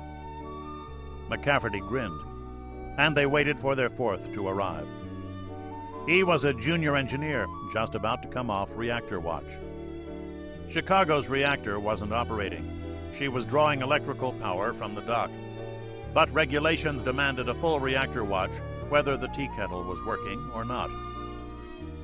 "I tell you guys, I was a little pale 4 weeks ago." McCafferty turned serious, or about as serious as he ever got. "How so?" Bob Toland asked. "Well, you know the kind of shit we do with these boats, right?" "If you mean inshore intelligence gathering, Dan, you ought to know that electronic intelligence stuff you collect comes to my office. Hell, I probably know the people who originate a lot of the data requests that generate your op orders. How's that for a revolting thought?" Bob laughed. He fought the urge to look around too obviously. He'd never been aboard a nuclear submarine before. It was cold. Nuclear subs have nuclear-powered air conditioning, and the air was heavy with the smell of machine oil.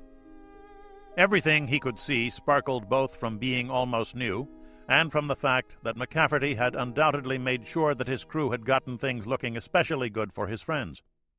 So this was the billion-dollar machine that gathered all that ELINT data. "Yeah, well, we were up in the Barents Sea, you know, northeast of the Kola Fjord, trailing a Russian sub, an Oscar, about, 10 miles back of her. And all of a sudden we find ourselves in the middle of a friggin' live-fire exercise. Missiles were flying all over the damn place. They wasted 3 old hulks and blasted hell out of a half-dozen target barges." "Just the Oscar?" Morris asked. "Turned out there was a Papa and a Mike out there, too. That's one problem with us being so quiet in these babies. If they don't know we're there, we can find ourselves in the middle of some really unpleasant shit. Anyway, sonar starts screaming, 'Transients! Transients!' from all the missile tubes being flooded. No way we could be sure they weren't getting ready to put some real torpedoes in the water. But we stuck up the ESM and picked up their periscope radars. Then I saw some of the things whipping over our heads. Damn, guys, for about 3 minutes there, it was just a little hairy, you know." McCafferty shook his head. "Anyway, 2 hours after that, all 3 boats crack on 20 knots and head back to the barn. Your basic out-and-in live fire. How's that for a lively first deployment?" "You get the feeling that the Russians are doing anything out of the ordinary, Dan?" Toland asked, suddenly interested. "You didn't hear?" "Hear what?" "They've cut back their diesel sub-patrols up north quite a bit, too. I mean, normally they're pretty hard to hear, but mostly over the past 2 months, they just ain't there. I heard one. Just one. Wasn't like that the last time I was up north. There have been some satellite photos of them, a lot of diesel boats tied up alongside for some reason or another. In fact, their patrol activity up north is down across the board, with a lot of maintenance activity going on. The current guess is that they're changing their training cycle. This isn't the usual time of year for live firing." McCafferty laughed. Of course, it could be that they finally got tired of chipping and painting those old cans and decided to use them up. Best thing to do with a can anyway. Bubblehead, Morris snorted. Give me a reason you'd have a bunch of diesel boats out of service all at once, Toland said. He was wishing that he'd passed on the second and third rounds during happy hour.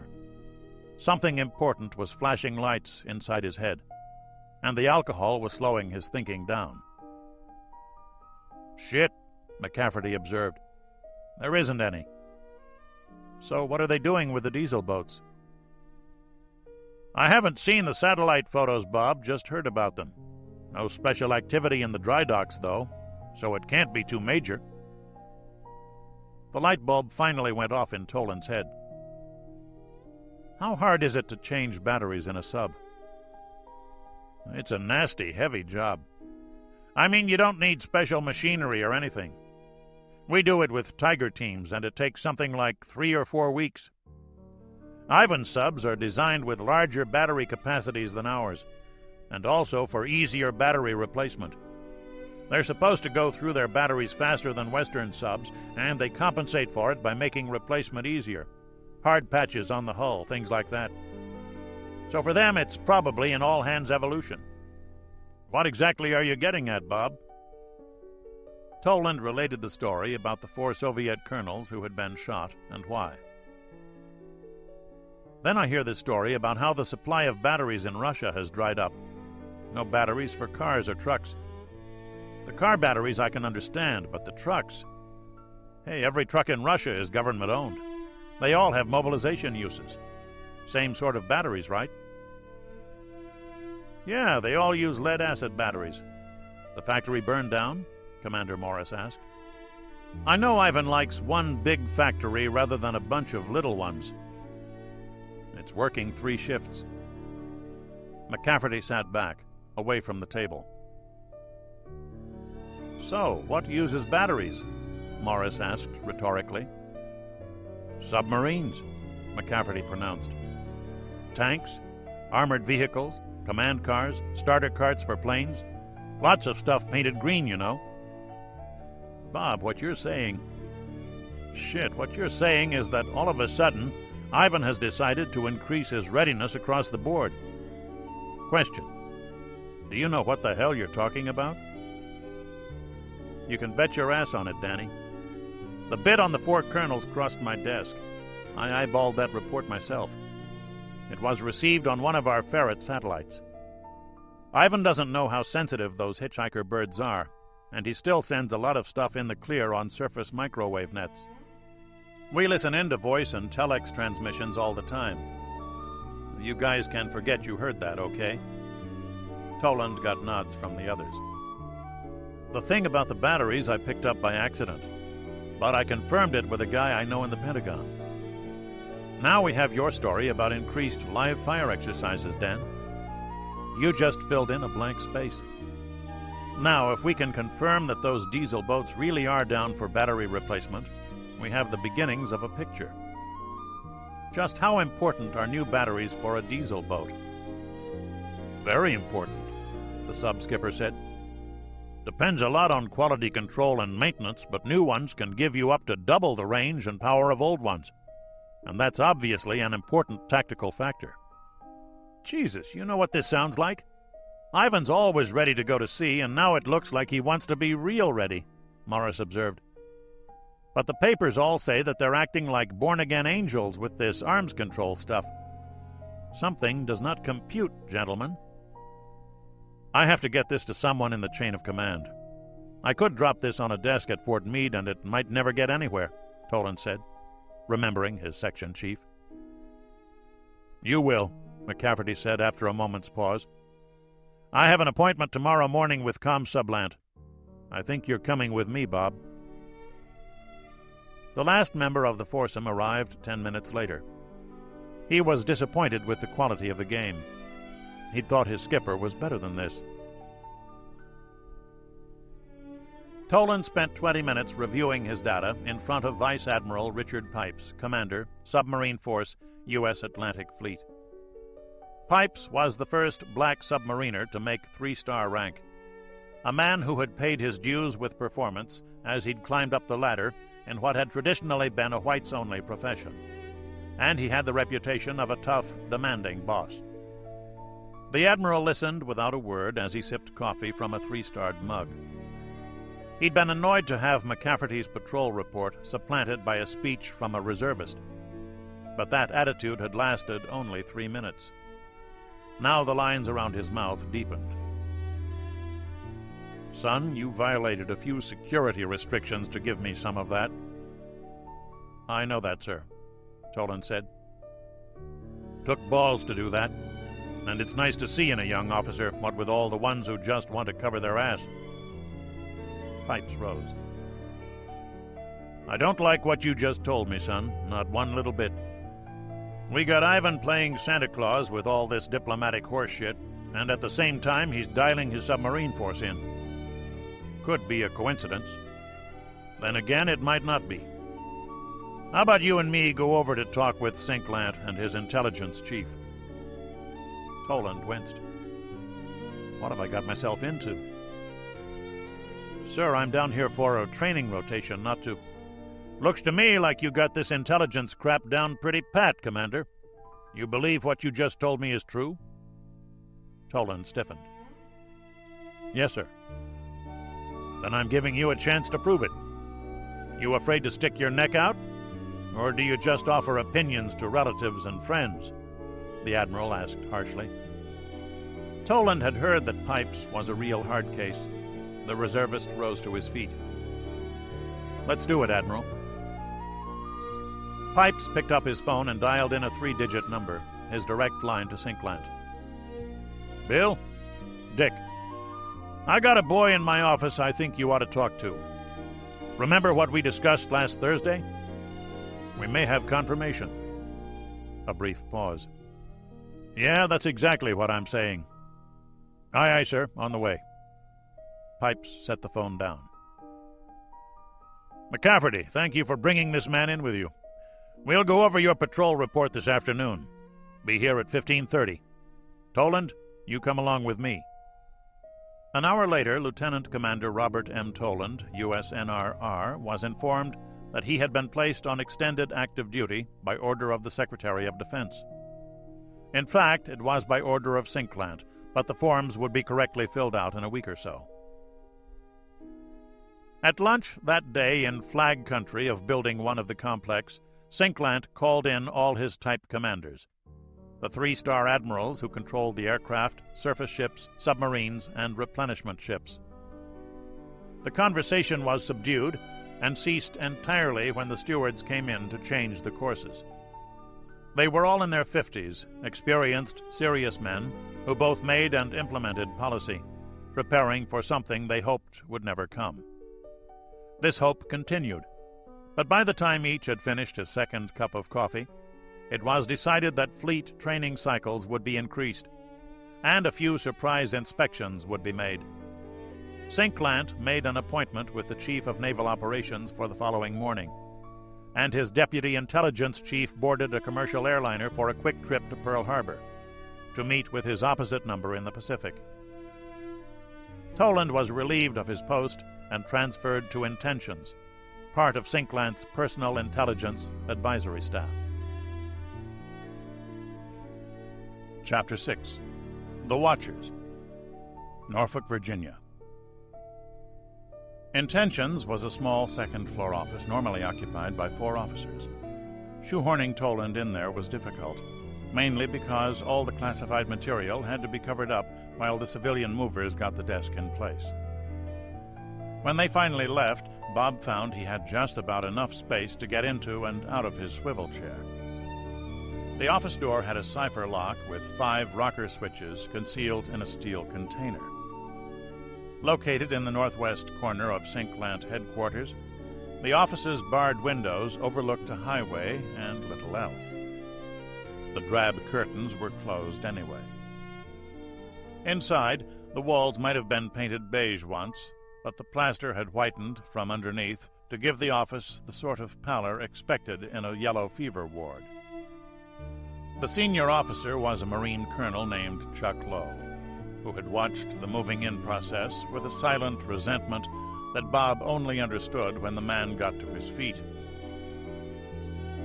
"I may never make it to the head now," Lowe grumped, sticking his cast around the corner of his desk.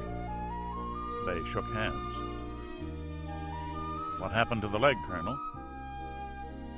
"Mountain warfare school out in California, day after Christmas. Skiing on my own goddamn time. The docs say you should never break the tibia close to the bottom," Lowe explained with an ironic smile. "And you never get used to the itching. Should have this thing off in another 3 or 4 weeks. Then I have to get used to running again. You know, I spent 3 years trying to break my ass out of intel, then I finally get my goddamned regiment, and this happens. Welcome aboard, Toland. Why don't you grab us both a cup of coffee?" There was a pot atop the farthest filing cabinet. The other 3 officers, Lowe explained, were giving a briefing. "I saw the write-up you gave Sinklant. Interesting stuff. What do you think Ivan's up to?" "It looks like he's increasing readiness across the board, Colonel. In here you can call me Chuck." "Fine. I'm Bob." "You do signal intelligence at NSA, right? You're one of the satellite specialists, I heard." Toland nodded. "Ours and theirs, mostly ours. I see photos from time to time, but mostly I do signals work. That's how we twigged to the report on the 4 colonels. There has also been a fair amount of operational maneuvering done, more than usual for this time of year. Ivan's been a little freer with how his tankers drive around, too, less concerned about running a battalion across a plowed field, for example." "And you're supposed to have a look at anything that's unusual, no matter how dumb it seems, right? That gives you a pretty wide brief, doesn't it? We got something interesting along those lines from DIA. Have a look at these." Lowe pulled a pair of 8x10 photographs from a manila envelope and handed them to Toland. They seemed to show the same parcel of land, but from slightly different angles and different times of year. In the upper left corner was a pair of isbas, the crude huts of Russian peasant life. Toland looked up. "Collective farm?" "Yeah, number 1196. A little one about 200 clicks northwest of Moscow. Tell me what's different between the two." Toland looked back at the photos. In one was a straight line of fenced gardens, perhaps an acre each. In the other, he could see a new fence for 4 of the patches, and one patch whose fenced area had been roughly doubled. "A colonel, Army type, I used to work with sent me these. Thought I'd find it amusing. I grew up on a corn farm in Iowa, you see." "So Ivan's increasing the private patches for the farmers to work on their own, eh?" "Looks that way." "Hasn't been announced, has it?" "I haven't read anything about it." Toland didn't read the government's secret in-house publication, National Intelligence Digest, but the NSA cafeteria gossip usually covered harmless stuff like this. Intelligence types talked shop as much as any others. Lowe shook his head slightly. "Nope, and that's a little odd. It's something they should announce. The papers would call that another sure sign of the liberalization trend we've been seeing." "Just this one farm, maybe?" "As a matter of fact, they've seen the same thing at 5 other places. But we don't generally use our recon sats for this sort of thing. They got this on a slow news day, I suppose. The important stuff must have been covered by clouds." Toland nodded agreement. The reconnaissance satellites were used to evaluate Soviet grain crops, but that happened later in the year. The Russians knew it also, since it had been in the open press for over a decade, explaining why there was a team of agronomists in the U.S. Department of Agriculture with special intelligence compartmented security clearance. Kind of late in the season to do that, isn't it? I mean, will it do any good to give them this land this time of year? "I got these a week ago. I think they're a little older than that. This is about the time most of their farms start planting. It stays cold there quite a long time, remember. But the high latitudes make up for it with longer summer days. Assume that this is a nationwide move on their part. Evaluate that for me, Bob. The colonel's eyes narrowed briefly. Smart move on their part, obviously. It could solve a lot of their food supply problems, particularly for truck farm stuff, I guess. Tomatoes, onions, that sort of thing. Maybe. You might also note that this sort of farming is manpower intensive, but not machinery intensive. What about the demographic aspect of the move? Toland blinked. There was a tendency in the U.S. Navy to assume that since they made their living by charging into machine gun fire, Marines were dumb. Most of the Kokolzniki are relatively old folks. The median age is in the late 40s, early 50s. So most of the private plots are managed by the older people, while the mechanized work, like driving the combines and trucks, which pays a hell of a lot better, is done by the younger workers. You're telling me that this way they can increase some food production without the younger men of military service age. One way to look at it, Lowe said. Politically, it's dynamite. You can't take away things people already have. Back in the early 60s, a rumor, wasn't even true, got started to the effect that Khrushchev was going to reduce or eliminate the private plots those poor bastards get. There was hell to pay. I was in the language school at Monterey then, and I remember the Russian papers that came through the language school. They spent weeks denying the story. Those private plots are the most productive sector of their agricultural system. Less than 2% of their arable land, it produces about half of their fruit and potatoes, more than a third of their eggs, vegetables, and meat. Hell, it's the only part of the damned agricultural system that works. The big shots over there have known for years that by doing this, they could solve their food shortage problems, and still they haven't done it for political reasons. They couldn't run the risk of state sponsorship for a whole new generation of kulaks. Until now. But it appears they've done it without making a formal announcement. And it just so happens that they are increasing their military readiness at the same time. I never believe in coincidences, even when I'm a dumb line officer running across a beach. Lowe's uniform blouse hung in the corner.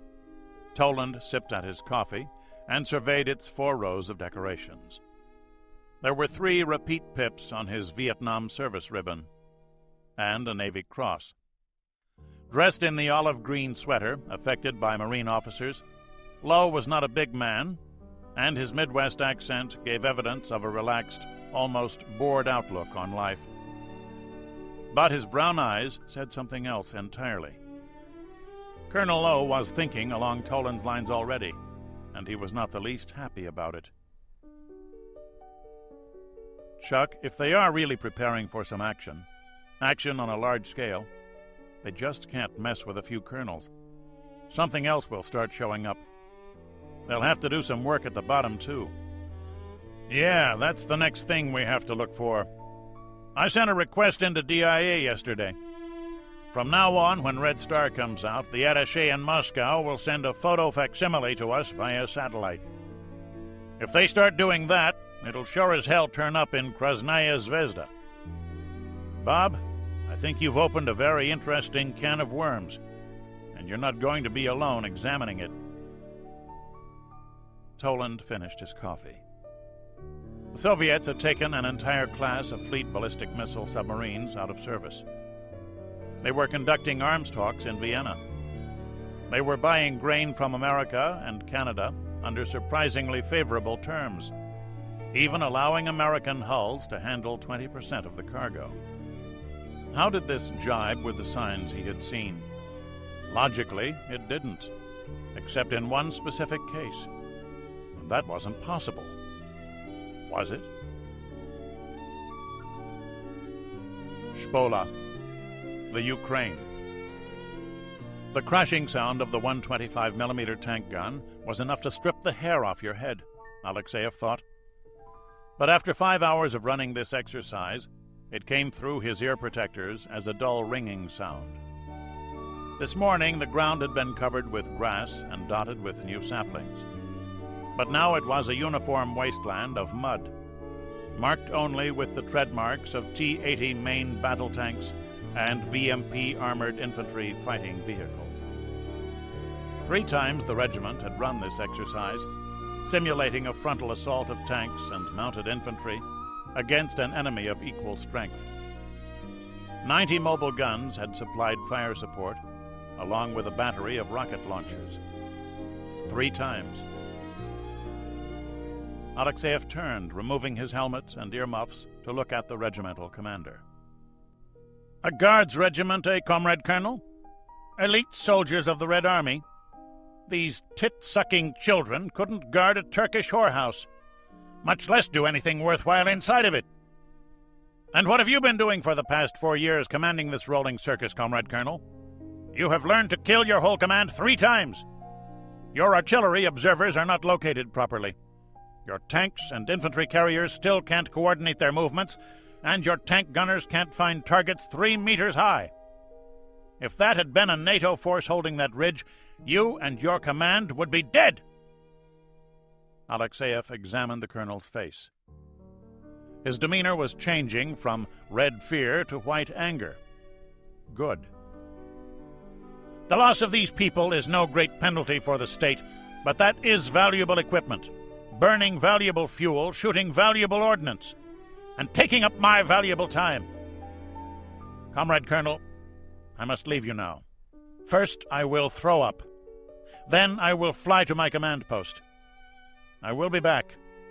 When I come back, we will run this exercise again. Your men will perform properly, Comrade Colonel, or you will spend the rest of your miserable life counting trees."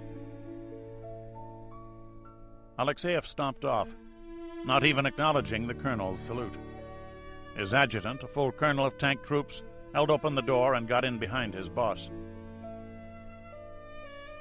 "Shaping up rather well, eh?" Alexeyev asked. "Not well enough, but there has been progress," the colonel allowed.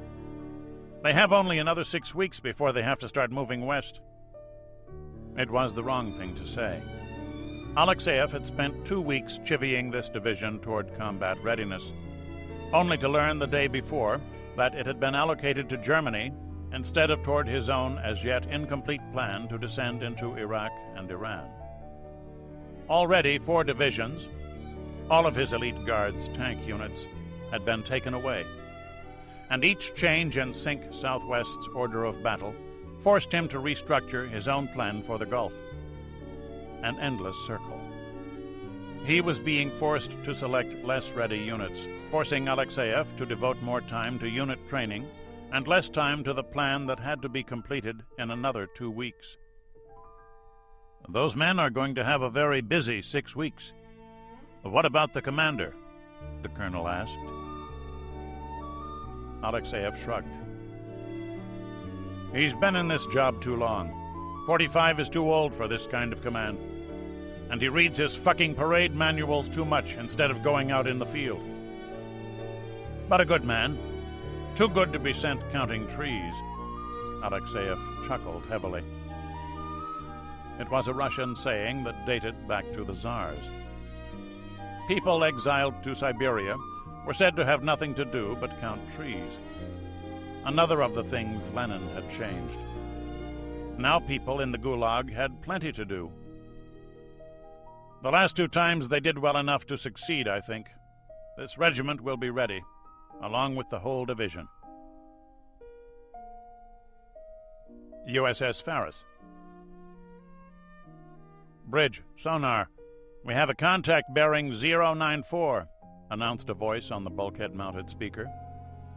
Commander Morris turned in his elevated swivel chair to watch his officer of the deck respond. The OOD trained his binoculars to the direction of the contact. There was nothing there. "Bearing is clear." Morris got up from his chair. "Set condition 1AS. "Aye, aye. Battle stations." The OOD acknowledged the order. The bosun's mate of the watch walked to the announcing system and blew a 3-note whistle on his bosun's pipe into the speaker.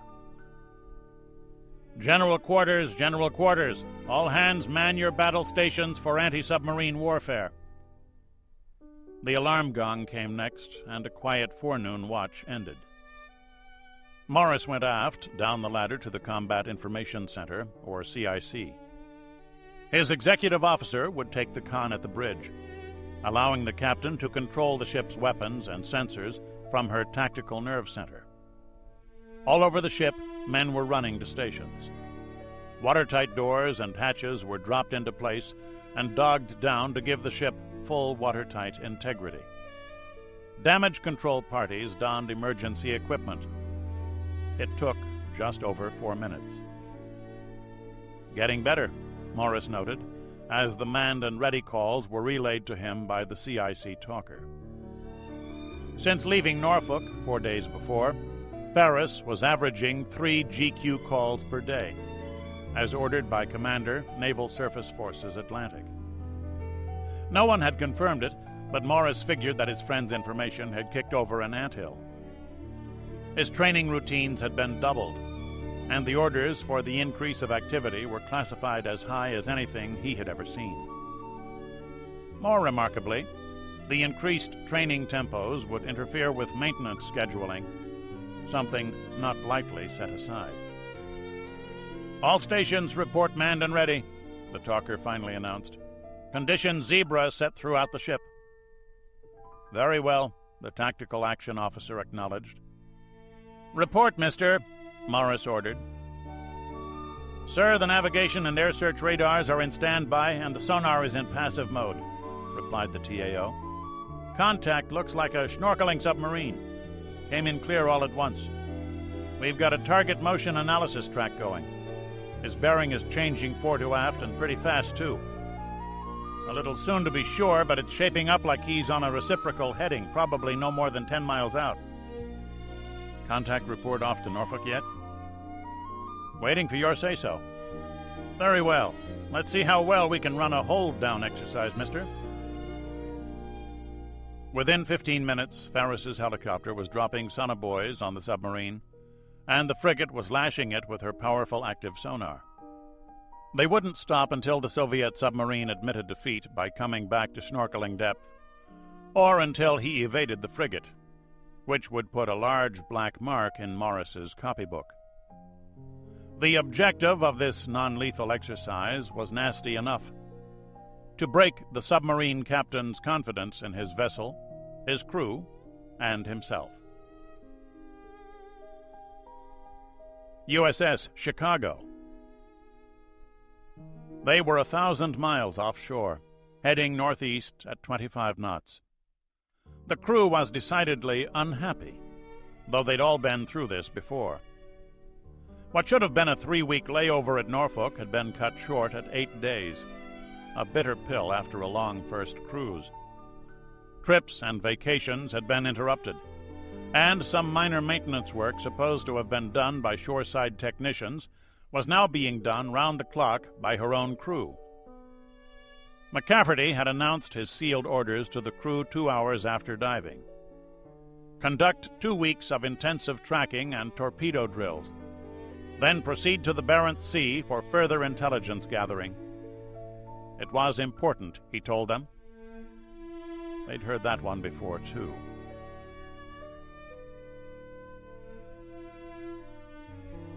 Chapter 7. Initial Observations. Norfolk, Virginia. Toland hoped his uniform was properly arranged. It was 0630 on a Wednesday morning, and he'd been up since 4 rehearsing his presentation, and cursing Sinklant for an early riser who probably wanted to get in a round of golf that afternoon. He would spend the afternoon, as he had for several weeks, sifting through endless intel documents and copies of Soviet publications in the Intentions cubbyhole half a building away. The flag officer's briefing room seemed a different world from the rest of the tawdry building, but that was hardly a surprise. Admirals liked their comforts. Bob made a quick trip to the nearby head to eliminate a distraction caused by too much wake-up coffee. By the time he came back, the flag officers were filing in. They exchanged greetings, but there were no jokes. None of the banter one would expect this early in the morning. The officers selected their leather seats by order of rank. Those few who smoked had ashtrays. Each had a notepad. Stewards brought in several pots of coffee, cream, and sugar on silver trays, then withdrew. The cups were already in place. Each officer poured himself a cup as part of the morning ritual. Sinklant nodded to Toland. "Good morning, gentlemen." Approximately a month ago, 4 colonels in the Soviet Army, all regimental commanders in mechanized divisions, were court-martialed and executed for falsifying data on their unit training and readiness reports, Toland began, explaining the significance of this. Earlier this week, Krasnaya Zvezda, Red Star, the daily newspaper of the entire Soviet military, publicized the execution of a number of privates in the Soviet Army. All but 2 were in the final 6 months of their enlistment period, and all were charged with disobeying the orders of their sergeants. Why is this significant? The Russian army has long been known for its tough discipline. But as with many aspects of the Soviet Union, not everything is as it seems. A sergeant in the Soviet Army is not a professional soldier, as is the case in most armies. He is a conscript, just like the privates, selected early in his enlistment term for special training due to his intelligence, political reliability, or perceived leadership ability. He is sent to a tough 6-month course to make him an instant sergeant, then returned to his operational unit. In fact, he has about as little practical experience as his subordinates, and his superior knowledge of tactics and weapons use is a matter of increments rather than the more dramatic differences between sergeants and new recruits in Western forces. Because of this, the real pecking order in Soviet ground formations does not necessarily derive from rank, but from time in service. The Soviets induct their troops twice a year, in December and June. With the usual 2-year term of service, we see that there are 4 classes in any formation. The lowest class is in its first 6-month period, and the highest is in its 4th. The young men who have the actual status in a Soviet rifle company are those in their final 6-month term. They typically demand and get the best, or at least the most, food, uniforms, and work details. And they typically obviate the authority of the company NCOs. In fact, orders come directly from the officers, not the platoon and squad sergeants, and are usually carried out with little regard to what we consider conventional military discipline at the sub-officer level. As you can imagine, this places an enormous strain on the junior officers, and in many ways forces the officers to live with some things that they clearly do not and cannot like. "You're saying that their military formations operate under the principle of organized anarchy," observed the commander of Strike Fleet Atlantic. "Their Navy sure as hell doesn't." "That is true, sir. As we know, their seamen are in for 3 years instead of 2, and their situation, while similar, has many differences from that of the Soviet Army. And it would seem that this situation is ending in the Soviet Army as well. That subunit discipline is being quickly and vigorously reestablished." "Just how many privates got themselves popped?" asked the general commanding 2nd Marine Division. 11, sir, listed by name and unit. That information is in your handout. Most were in their 4th class, meaning the last 6 months of their enlistment period. "Did the article you read make general conclusions?" Sinklant asked. "No, Admiral. There is an unwritten rule in Soviet publications, both military and civilian, that you can criticize but not generalize. What that means is that individual screw-ups can be identified and castigated at length. But for political reasons, it is unacceptable to make general criticisms applying to a whole institution. You see, a critique that pointed to an all-pervasive condition would ipso facto critique Soviet society as a whole, and thereby the Communist Party, which oversees every aspect of Soviet life. It is a thin, but to them a philosophically important distinction. In fact, when individual malefactors are named, the system as a whole is being criticized, but in a politically acceptable way. This article is a signal to every officer, NCO, and private soldier in the Soviet military. The times they are a-changin'. The question we've been asking over in Intentions is, why? It would appear that this is not an isolated case of changing times. Toland flipped on an overhead projector and set a view graph in place. Within the Soviet Navy, surface-to-surface missile live fires are up 70% from last year. Not quite an all-time high, but, as you can see from this graph, pretty close to it. Submarine deployments, mainly those for diesel subs, are down. And intelligence reports tell us that an unusually high number of submarines are in the yards for what appears to be routine but unscheduled maintenance. We have reason to believe that this situation is connected with a nationwide shortage of lead-acid batteries. It appears likely that all Soviet submarines are undergoing battery replacement, and that regular battery production is being redirected to militarily important segments of the Soviet economy. We have also noted higher levels of activity by Soviet naval surface forces, naval aviation units, and other long-range aircraft formations, again with increased weapons exercises. Finally, there has been an increase in the time away from port days of Soviet surface combatants. Although this number represents a small increase, operational patterns are different from what we've become accustomed to. Instead of sailing from one point to another and just dropping the hook, their surface combatants appear to be running more realistic exercises. They've done this before, but never without announcing it. So what we are seeing in the Soviet Navy is an extensive stand-down accompanied by increasing tempos in the actual exercises that are being run. Matched with what we are seeing in the Soviet Army and Air Force, it appears that their military readiness is being increased across the board. At the same time that they are proposing reductions in strategic nuclear weapons, their conventional forces are rapidly improving their ability to engage in combat operations. We, in Intentions, regard this combination of factors as potentially dangerous. "Looks kind of hazy to me," an admiral said around his pipe. "How are we supposed to persuade somebody that this means anything?" A good question, sir.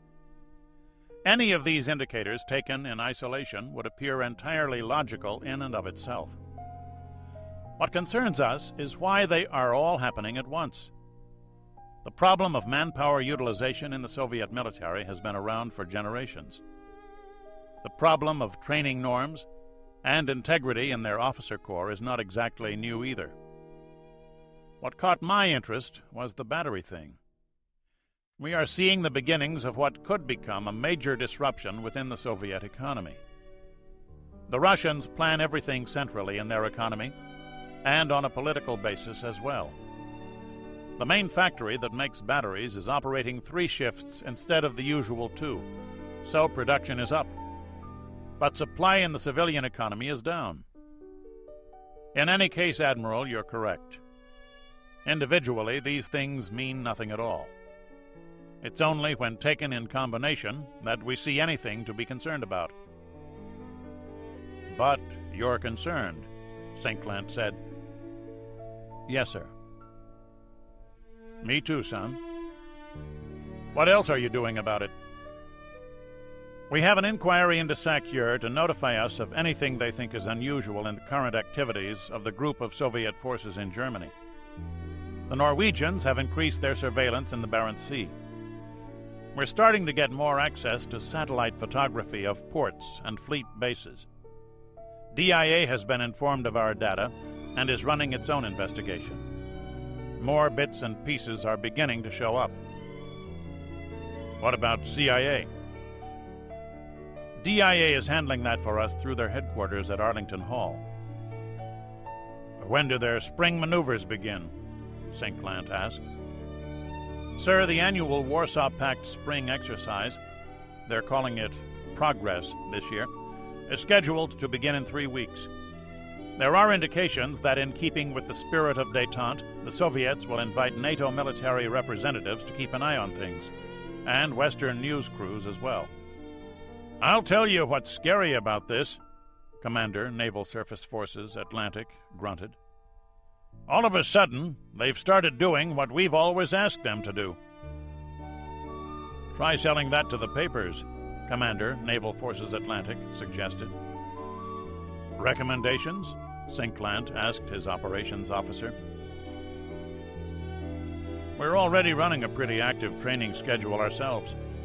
I don't suppose it would hurt to beef that up.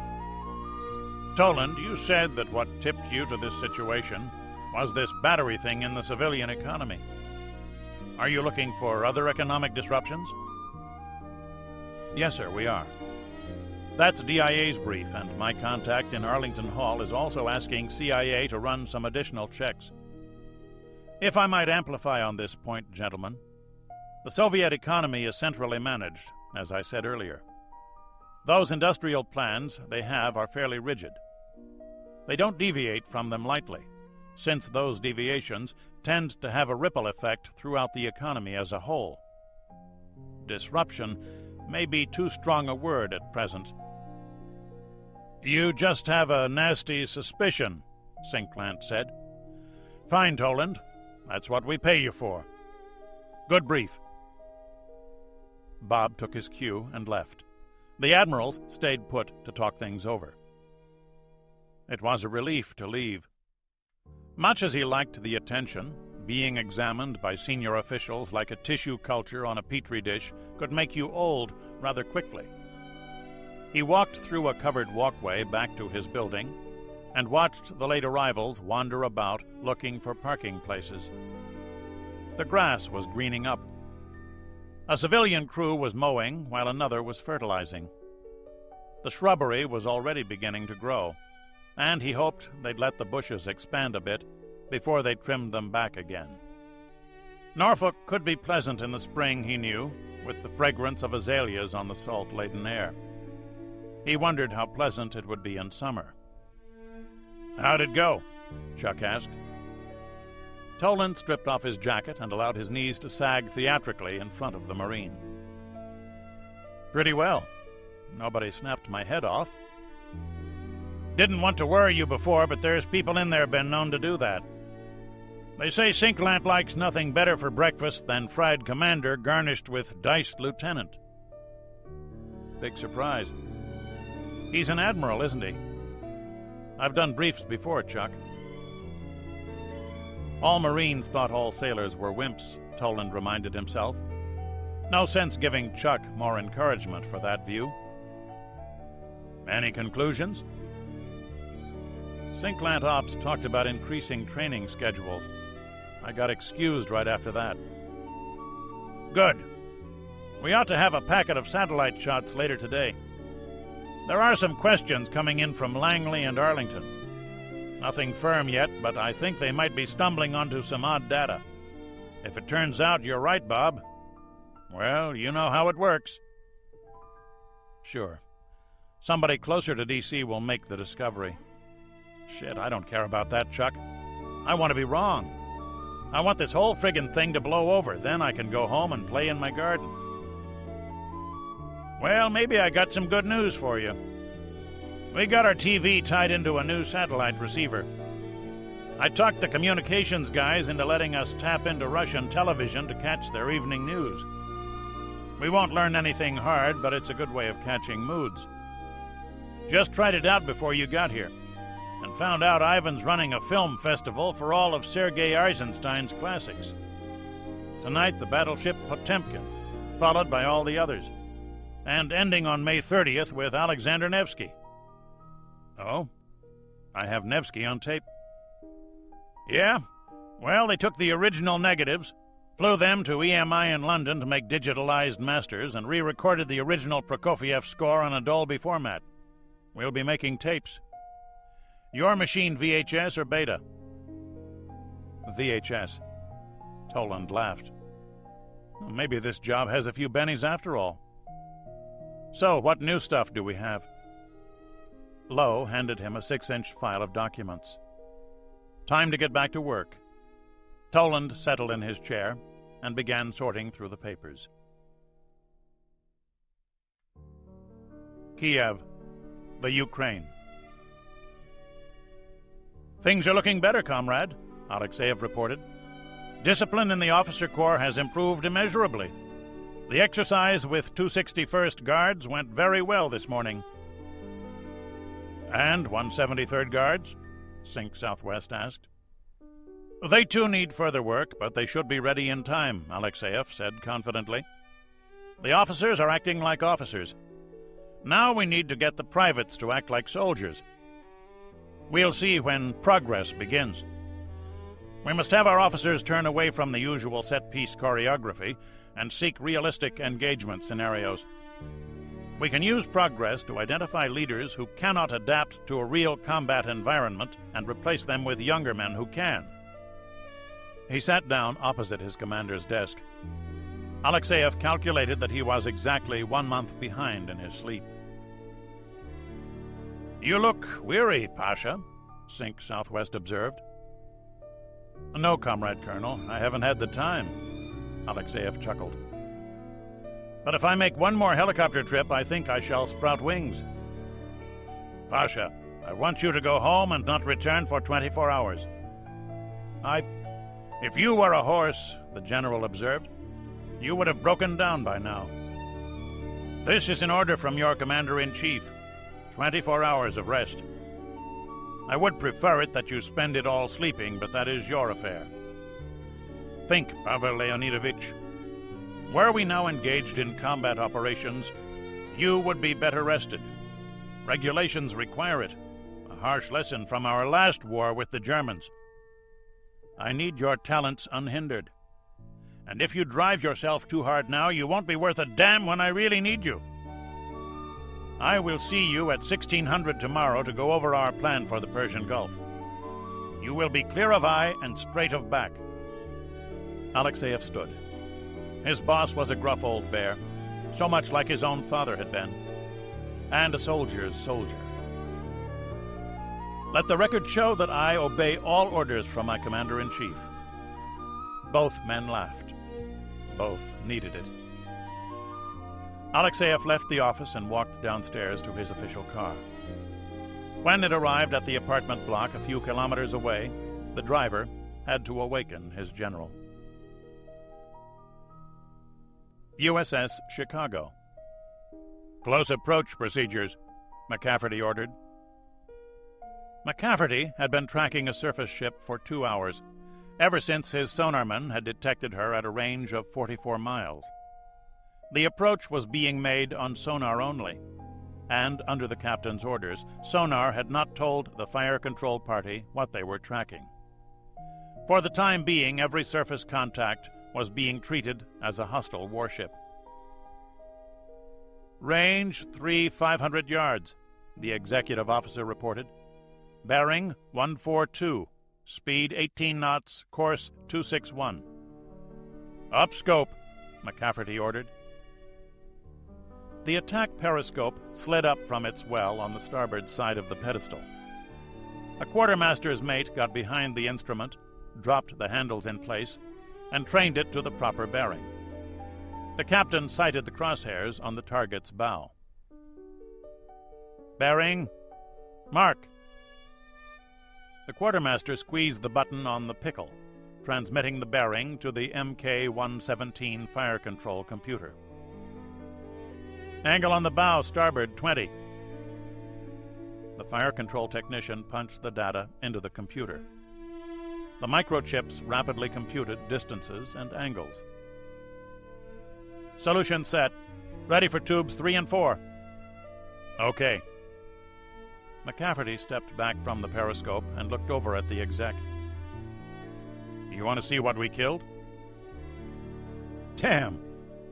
The executive officer laughed and lowered the periscope. Move over, Otto Kretschmer.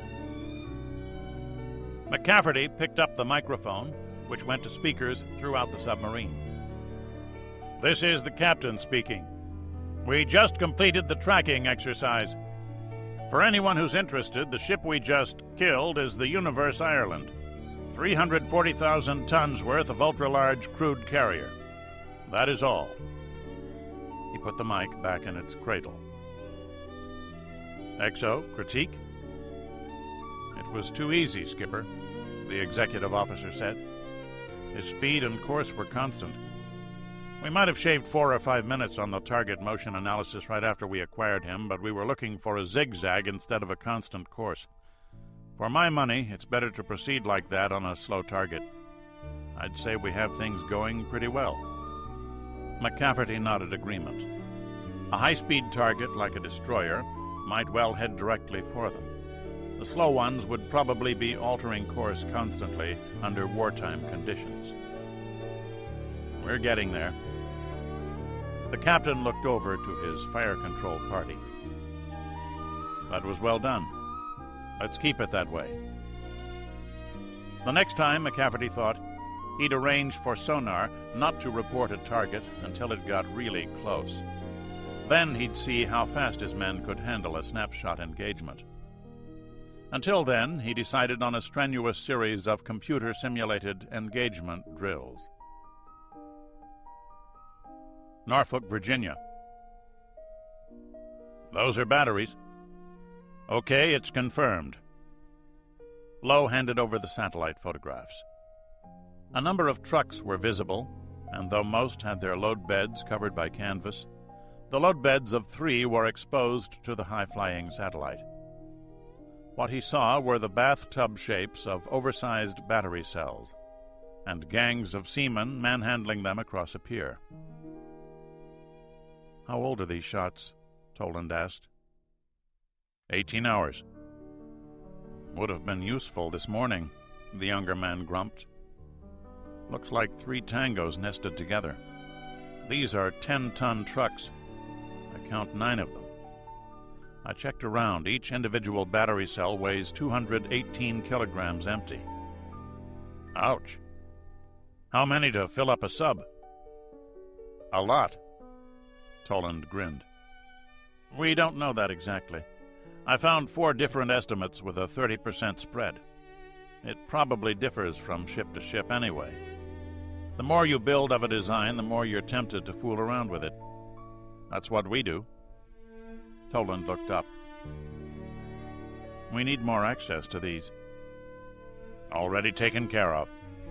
From here on, we're on the distribution list for all shots of naval sites. What do you think of the activity for the surface ships?" Toland shrugged. The photographs showed perhaps a dozen surface combatants, ranging from cruisers to corvettes. The decks of all were littered with cables and crates. A large number of men were visible. "You can't tell much from this. No cranes, so nothing massive was being unloaded, but cranes can move too. That's the problem with ships. Everything you need to know about is undercover. All we can tell from these photos is that they're tied alongside. Anything else is pure supposition. Even with the subs, we're inferring that they're loading batteries aboard." "Come on, Bob," Lowe snorted. "Think about it, Chuck," Toland replied. "They know what our satellites are for, right? They know what their orbital paths are, and they know when they will be at any given point in space. If they really want to fake us out, how hard is it?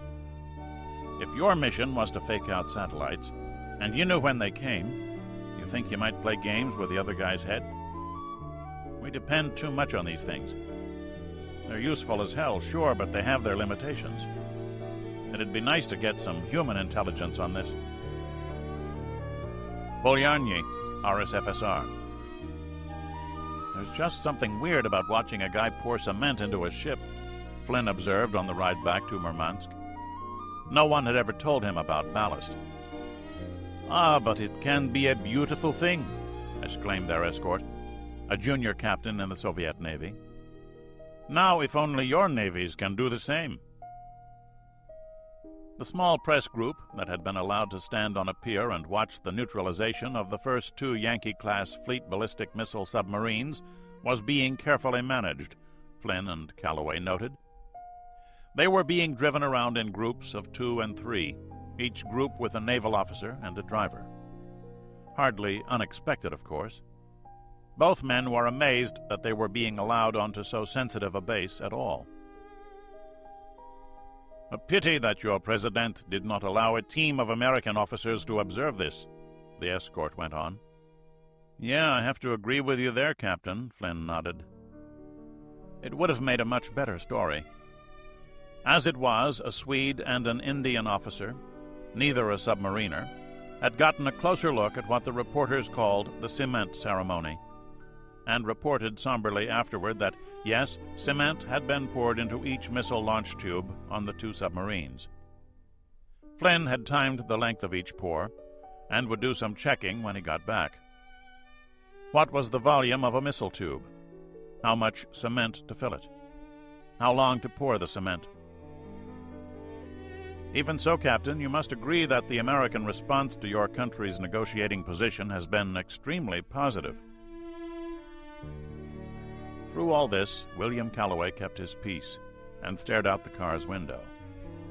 He'd covered the Falkland Islands War for his wire service and spent a lot of time with the Royal Navy, both afloat and in naval shipyards watching preparations for sending the Queen's fleet south.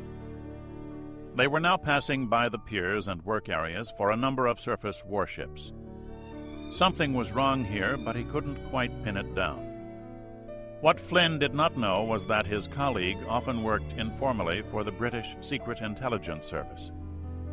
Never in a sensitive capacity, the man was a correspondent, not a spy. But, like most reporters, he was a shrewd, observant man, careful to note things that editors would never allow to clutter up a story.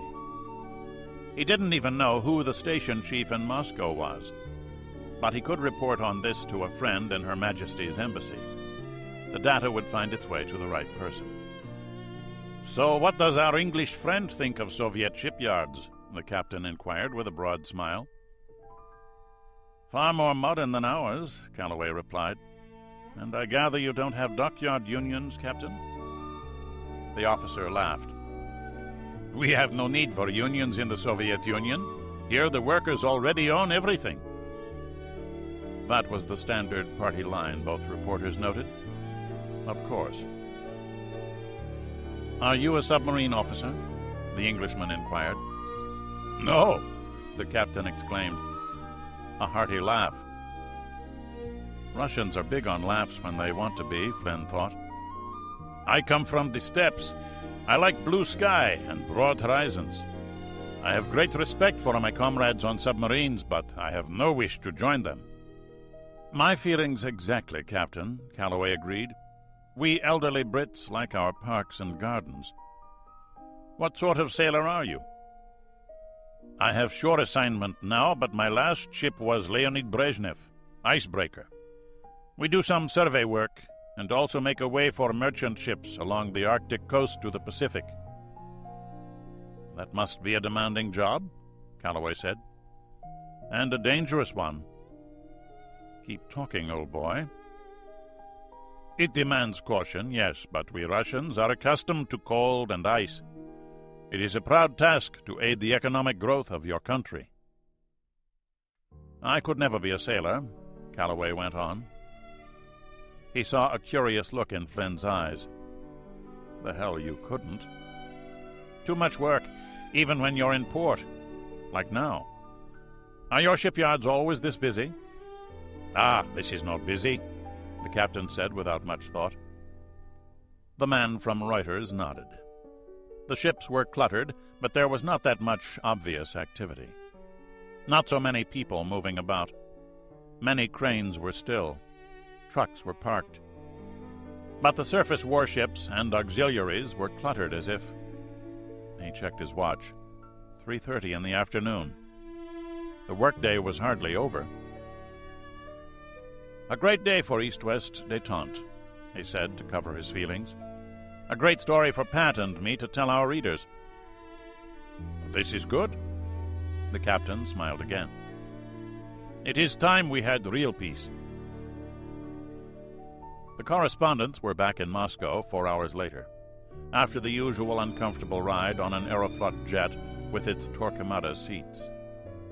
The two reporters walked to Flynn's car. Calloway's was still hors de combat with mechanical problems. He grumbled at having gotten a Soviet car instead of bringing his Morris over with him. Bloody impossible to get parts. "A good story today, Patrick?" "You bet, but I wish we'd been able to snap a picture or two." They were promised SOV photo shots of the cement ceremony. "What did you think of the shipyard?" "Big enough. I spent a day at Norfolk once. They all look alike to me." Calloway nodded thoughtfully. Shipyards do look alike, he thought. But why did Polyarny seem strange? His suspicious reporter's mind? The constant question. What is he, she, it hiding? But the Soviets had never allowed him on a naval base, and this was his third tour in Moscow. He'd been to Murmansk before. Once he'd spoken with the mayor and asked how the naval personnel affected his administration of the city. There were always uniforms visible on the street. The mayor had tried to evade the question and finally said, "There are no navy in Murmansk." A typical Russian answer to an awkward question. But now they'd let a dozen Western reporters into one of their most sensitive bases. QED, they were not hiding anything. Or were they? After he filed his story, Calloway decided he'd have a brandy with his friend at the embassy. Besides, there was a party celebrating something or other. He arrived at the embassy on Marisa Teresa embankment across the river from the Kremlin walls just after 9 o'clock that night. It turned into 4 brandies. By the 4th, the correspondent was going over a map of the naval base and using his trained memory to indicate just what activity he'd seen where. An hour later, the data was encrypted and cabled to London.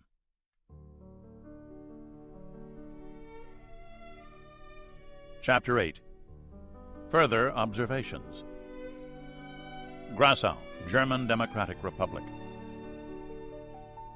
The TV news crew was having a great time. It had been years since they'd been allowed to film a Soviet military unit in action, and the entertainment value of the mistakes they saw gave plenty of spice for a piece on the NBC Nightly News. As they watched, a tank battalion was stalled at a crossroads on Highway 101, 50 kilometers south of Berlin. They'd taken a wrong turn somewhere, and the battalion commander was screaming at his subordinates. After 2 minutes of that, a captain stepped forward and made a few gestures at the map. A major was banished from the scene, as the younger man apparently solved the problem. The camera followed the dejected major into a staff car, which drove north along the main road. 5 minutes later, the battalion was mounted and rolling. The news crew took its time reloading its equipment into their carryall, and the chief reporter took the time to walk over to a French officer who had also observed the procedure. The Frenchman was a member of the Joint Military Liaison Group, a convenient leftover of the Second World War, which enabled both sides to spy on each other. A lean, poker-faced man, he wore paratroopers' wings and smoked Gauloises. He was an intelligence officer, of course. "What do you make of this, Major?" the NBC reporter asked. "They made a mistake 4 kilometers back. They should have turned left, but didn't." A Gallic shrug. "Not very impressive performance for the Russians, is it?" The reporter laughed. The Frenchman was more thoughtful. "Did you notice that they had a German officer with them?" The reporter had noticed the different uniform, but not realized its significance. "Oh, is that what he was? Why didn't they ask him for help?" "Yes," the French major answered. He didn't say that this was the 4th time he had seen a Soviet officer refrain from asking assistance from his East German guide, and all in the last 2 days. To have Soviet units get lost was an old story. The Russians used a different alphabet in addition to the different language. That made it easy to make navigational errors, and the Soviets always had DDR officers along to help them find their way around. Until now. He flicked his cigarette onto the road. "What else did you notice, monsieur?" "The colonel was pretty mad at that major. Then a captain, I think, showed him the mistake, I guess, and how to correct it." "How long?" "Less than 5 minutes after they stopped." "Very good." The Frenchman smiled.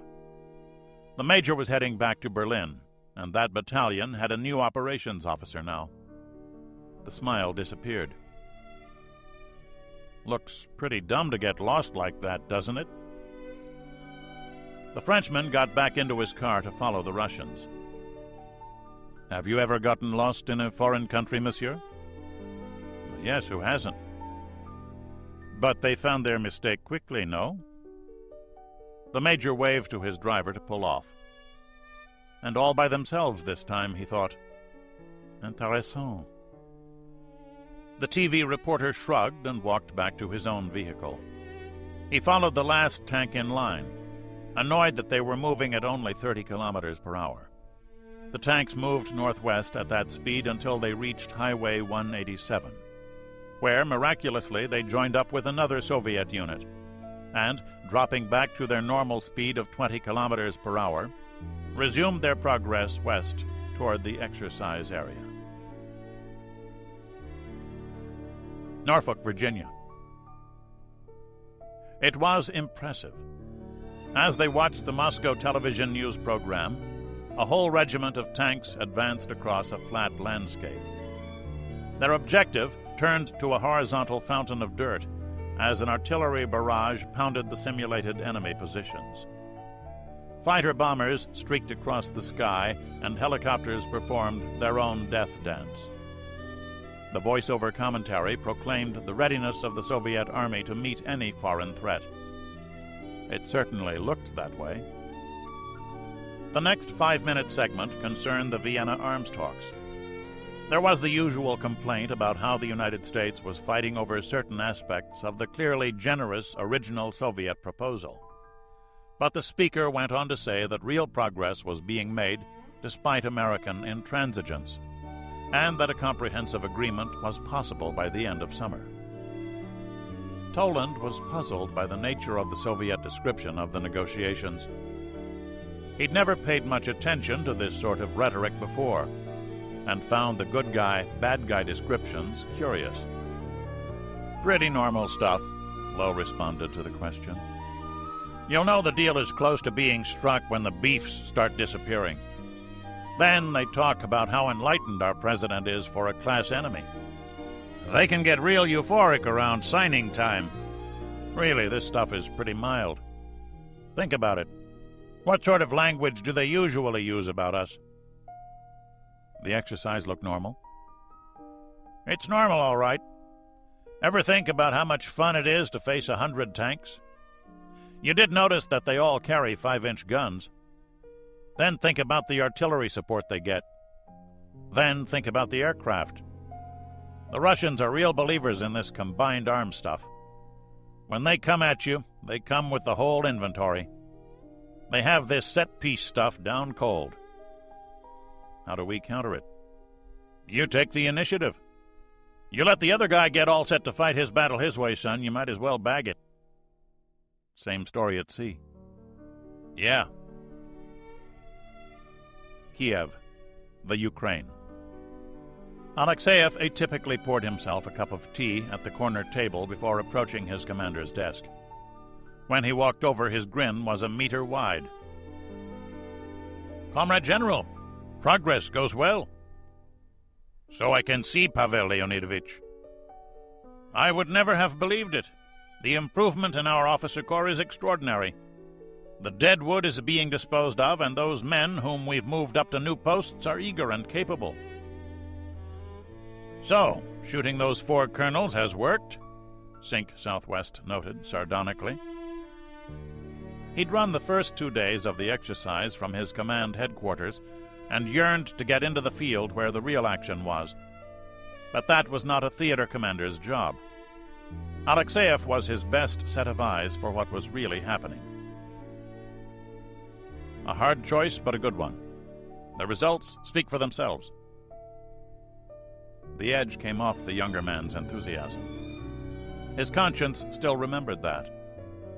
The problem with hard decisions, he learned, was not making them, but learning to live with the consequences, however necessary. He set the thought aside yet again. With 2 more weeks of intensive exercises, the Red Army will be ready. We can do it. We can defeat NATO. We don't have to fight NATO, Pasha.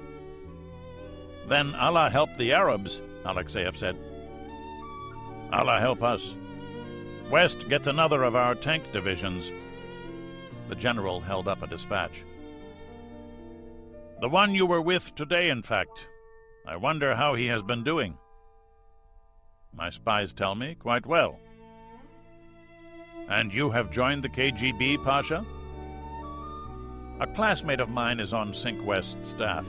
They too have adopted a policy for eliminating incompetence. I have seen the benefits. A new man in a posting has much better incentive to do his job properly than one for whom it has become routine.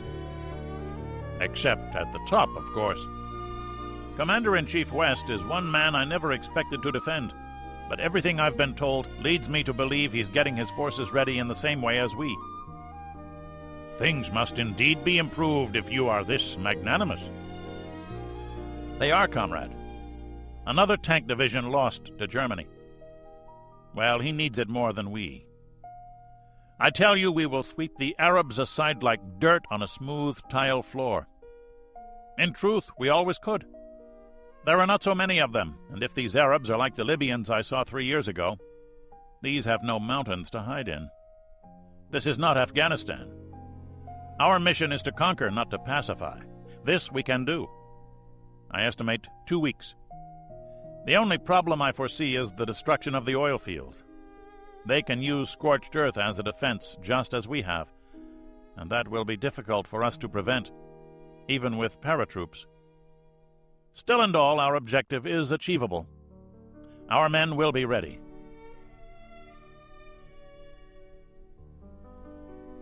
Chapter 9. A Final Look. Norfolk, Virginia. There's something to be said for instant traditions, Chuck. This was their 4th Russian movie via satellite. Toland handed over the bowl of popcorn. It'll be a pity to lose you back to the Corps. Bite your tongue. 1600 hours Tuesday, Colonel Charles de Winter Lowe goes back into the marine business. I'll leave the paper shuffling to you squids. Toland laughed. And you won't miss the evening movie? Maybe a little.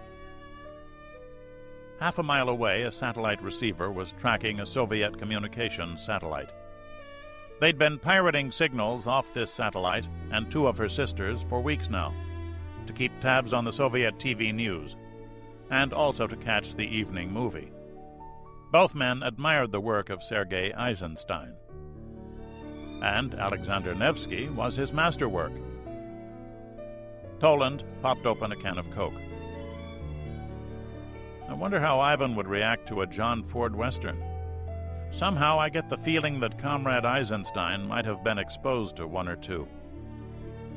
Yeah, the Duke would have fit in pretty good here. Or better yet, Errol Flynn. You heading home tonight? Right after the movie. God, a 4-day weekend off. Can I stand the strain? The titles showed a new frame, different from the one on his personal tape of the movie back home. The original soundtrack dialogue had been retained and cleaned up somewhat, but the music had been redone by the Moscow State Symphony and Chorus. They did true justice to Prokofiev's evocative score.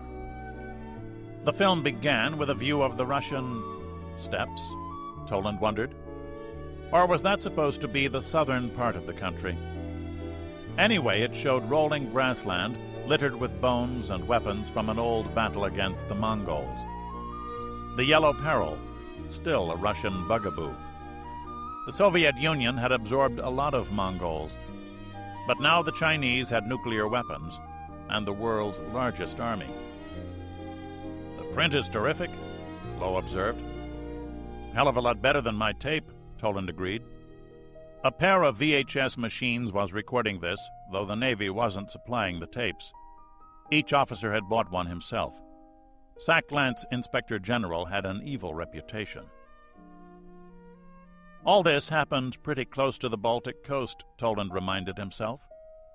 The introduction of the main character was made through a song, as he was evidently out directing some men with a fishing net. A good socialist introduction, the officers agreed. The hero outdoing manual labor. A brief verbal confrontation with the Mongols, then a musing about which danger to Russian integrity was greater, the German or the Mongol. "Jesus, you know they still think that way," Toland chuckled. "The more things change." Lowe popped open his own Coke. "I kind of wonder about this guy, though. When he went back into the water after the net, he ran like a girl, what with his arms flying all over." "You should try running in knee-deep water," the Marine growled. And the scene shifted to the German danger. A bunch of out-of-work knights, just like the Crusades. Hell, just like Indian movies from the 30s. Chopping people up, throwing babies into the fire. You suppose they really did things like that? "Ever hear of a place called Auschwitz, Bob?" Lowe inquired. "You know, in the civilized 20th century?" Those guys didn't bring a bishop with them. Try reading up on the Crusaders' liberation of Jerusalem. Either they killed or raped first and then killed, all for the greater glory of God, with bishops and cardinals cheering them on. Nice bunch. Yeah, it's probably true enough. Christ knows the Eastern Front in 41 to 45 saw a lot of it on both sides. Nasty campaign that was. Want some more popcorn? Finally, the people mobilized themselves, especially the peasants.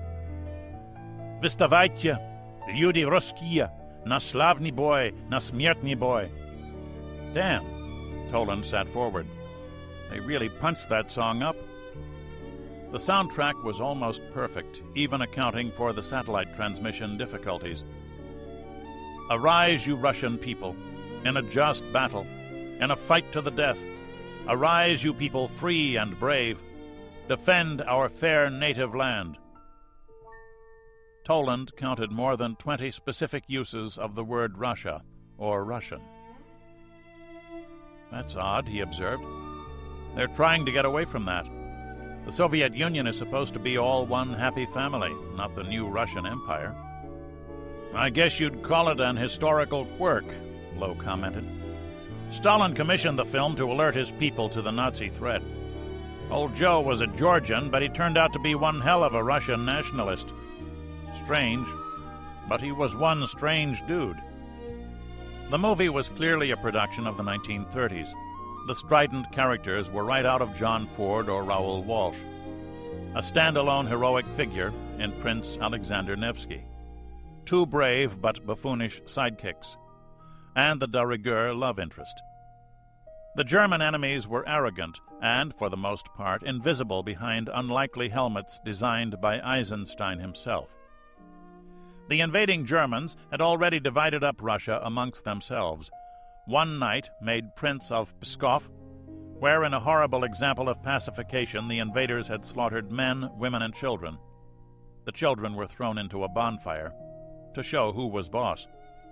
The great battle scene took place on a frozen lake. "What kind of lunatic is going to fight on a frozen lake when he's wearing a half-ton of sheet steel?" Toland groaned. Lowe explained that it had really happened that way, more or less. "I'm sure they played around with it some, like they died with their boots on," the colonel observed. "But the battle really happened." The battle was a truly epic scene. The German knights attacked with casual disregard for proper tactics, and the Russian peasants, ably led by Alexander and his two sidekicks, encircled them with a canny-like envelopment maneuver. Then, of course, came single combat between Prince Alexander and the German chieftain. There was no doubt of the outcome. Their commander vanquished in single combat, the German ranks came apart, and when they tried to rally on the edge of the lake, the ice gave way, drowning nearly everyone. "That's realistic enough," Lowe chuckled. "Think how many armies have been swallowed up by the Russian countryside." The remainder of the movie resolved the love interest. Each buffoon got himself a pretty girl, and liberated Pskov. Curiously, while the prince hoisted a bunch of children into his saddle for the ride in, he never showed the slightest interest in female company, and ended with a sermon, Alexander standing alone and speaking about what happens to people who invade Russia. Trying to make Nevsky look like Stalin, eh? "There is some of that," Lowe agreed. "The strong man, all alone, a fatherly benefactor. Some benefactor. Any way you cut it, this is just about the best propaganda movie ever made. The punchline is that when Russia and Germany signed their non-aggression pact a year later, Eisenstein was detailed to direct a stage production of Wagner's The Valkyries. Call it penance for offending the German sensibilities." Oof. You study these guys more than I do, Chuck. Colonel Lowe pulled a cardboard box from under his desk and began to load up his personal effects. "Yeah, well, if you have to face the possibility of fighting a man, you might as well learn all you can about him." "You think we will?" Lowe frowned briefly. "I saw enough of that in Nam, but that's what they pay us for, isn't it?" Toland stood and stretched. He had a 4-hour drive ahead of him. "Colonel, it has been a pleasure for this squid to work with you." "It hasn't been half bad for this jarhead. Hey, when I get the family set up down in Lejeune, why don't you come on down sometime? There's some great fishing down there." "Deal." They shook hands. "Good luck with your regiment, Chuck." "Good luck here, Bob." Toland walked out to his car. He'd already packed up and drove quickly out Terminal Boulevard to Interstate 64. The worst part of the drive home was the traffic to the Hampton Roads tunnel, after which things settled down to the usual superhighway rat race. All the way home, Toland's mind kept going over the scenes from Eisenstein's movie. The one that kept coming back was the most horrible of all. A German knight, wearing a crusader's cross, tearing a Pskov infant from his mother's breast and throwing her, into a fire. Who could see that and not be enraged? No wonder the rabble-rousing song, "Arise, you Russian people," had been a genuinely popular favorite for years. Some scenes cried out for bloody revenge, the theme for which was Prokofiev's fiery call to arms. Soon he found himself humming the song. "A real intelligence officer you are," Toland smiled to himself. "Thinking just like the people you're supposed to study. Defend our fair native land. Za nashu zemlyu chestnyu." "Excuse me, sir?" the toll collector asked. Toland shook his head. Had he been singing aloud? He handed over the 75 cents with a sheepish grin. What would this lady think? An American naval officer singing in Russian? Moscow, RSFSR. It was just after midnight when the truck drove north across the Kemeny Bridge to Borovitskaya Square and turned right, toward the Kremlin. The driver stopped for the first group of Kremlin guards. Their papers were fully in order, of course, and they were waved through. The truck pulled up to the second checkpoint by the Kremlin Palace, where their papers were also in order. From there, it was 500 meters to the service entrance of the Council of Ministers building. "What are you delivering this time of day, comrades?" the Red Army captain asked. "Cleaning supplies. Come, I will show you." The driver got out and walked slowly around the back of the truck. "Must be nice working here at night when things are so peaceful." "True enough," the captain agreed. He'd go off duty in another 90 minutes. "Here." The driver pulled back the canvas cover.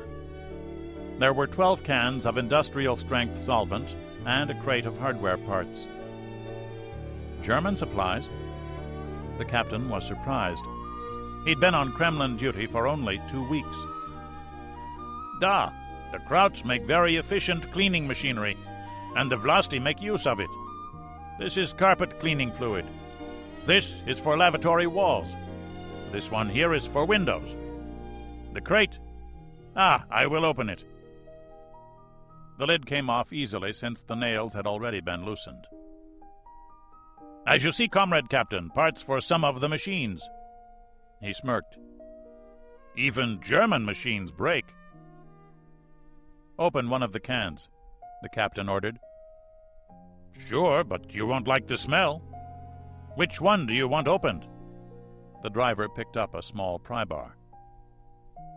That one. The captain pointed to a can of bathroom cleaner.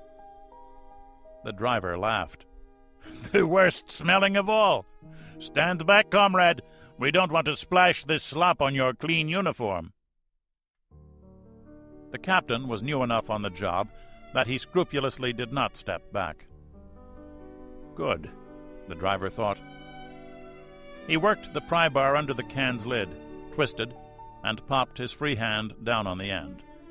The lid flew off, and the captain was splashed by some flying solvent. Shit! It did smell bad. I warned you, Comrade Captain. What is this garbage? It's used to clean mildew off bathroom tiles. It will come right out of the uniform, Comrade Captain. But be sure you have it dry cleaned soon. An acid solution, you see, it could damage the wool.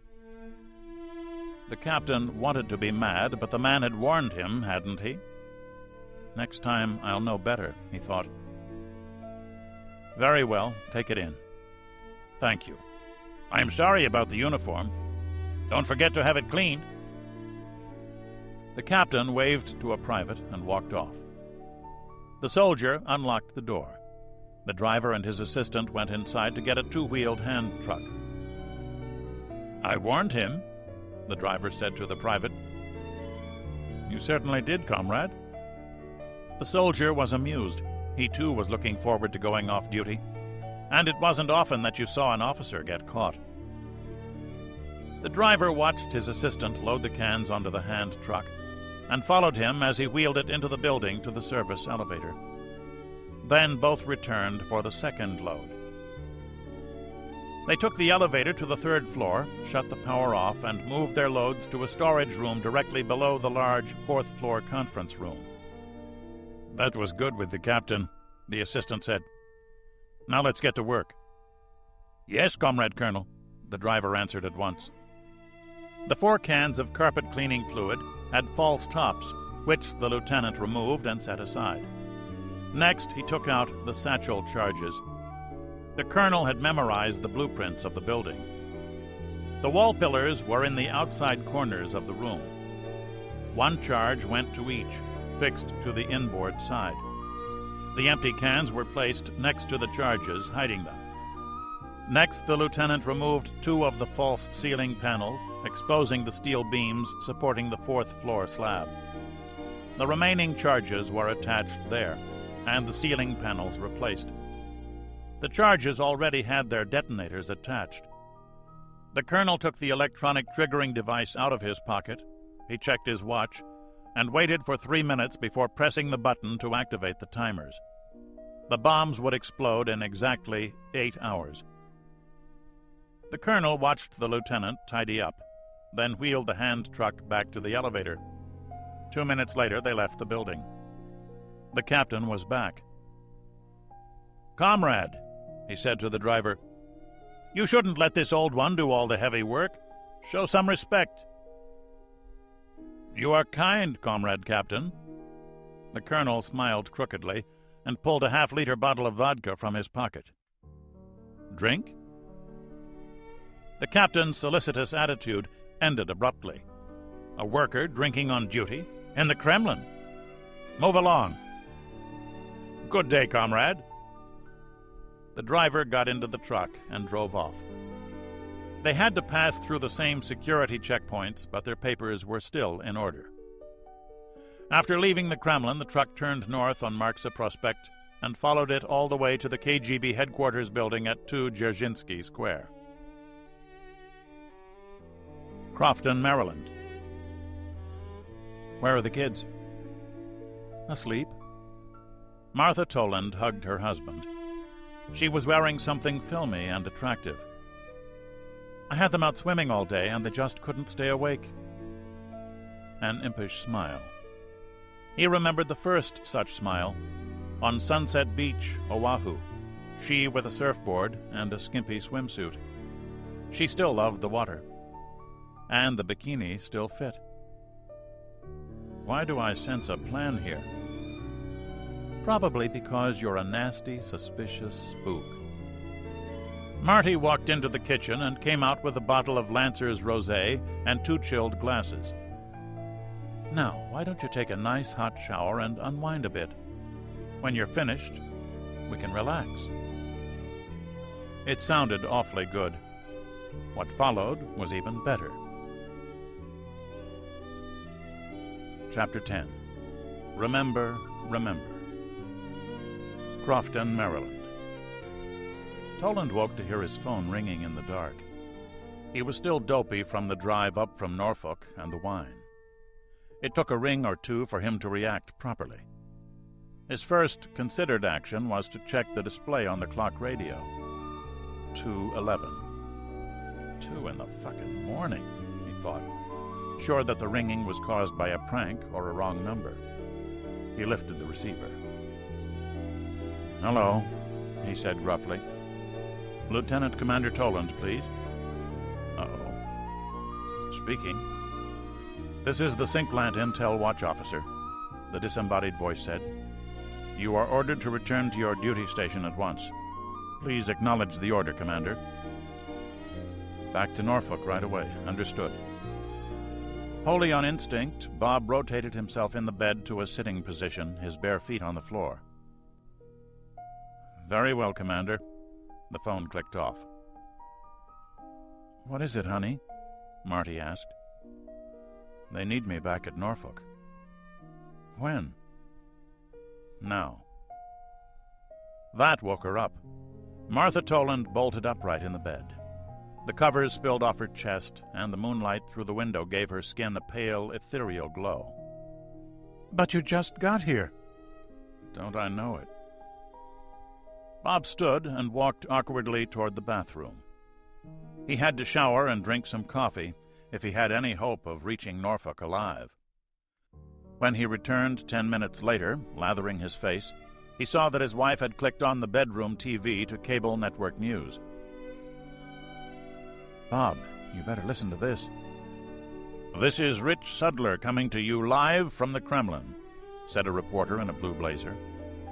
Behind him, Toland could see the grim stone walls of the ancient citadel fortified by Ivan the Terrible, now being patrolled by armed soldiers in combat dress. Toland stopped what he was doing and walked toward the TV. Something very strange was going on. A full company of armed troops in the Kremlin could mean many things, all of them bad. "There has been an explosion in the Council of Ministers building here in Moscow. At approximately 9:30 this morning, Moscow time, while I was taping a report not half a mile away, we were surprised to hear a sharp sound coming from the new glass and steel structure, and... Rich, this is Diana McGee at the anchor desk."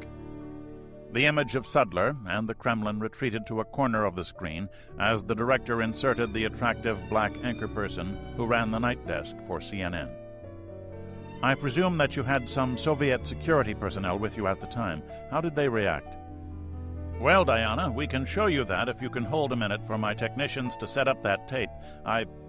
He pressed the earphone tight into his ear. "Okay, coming up now, Diana."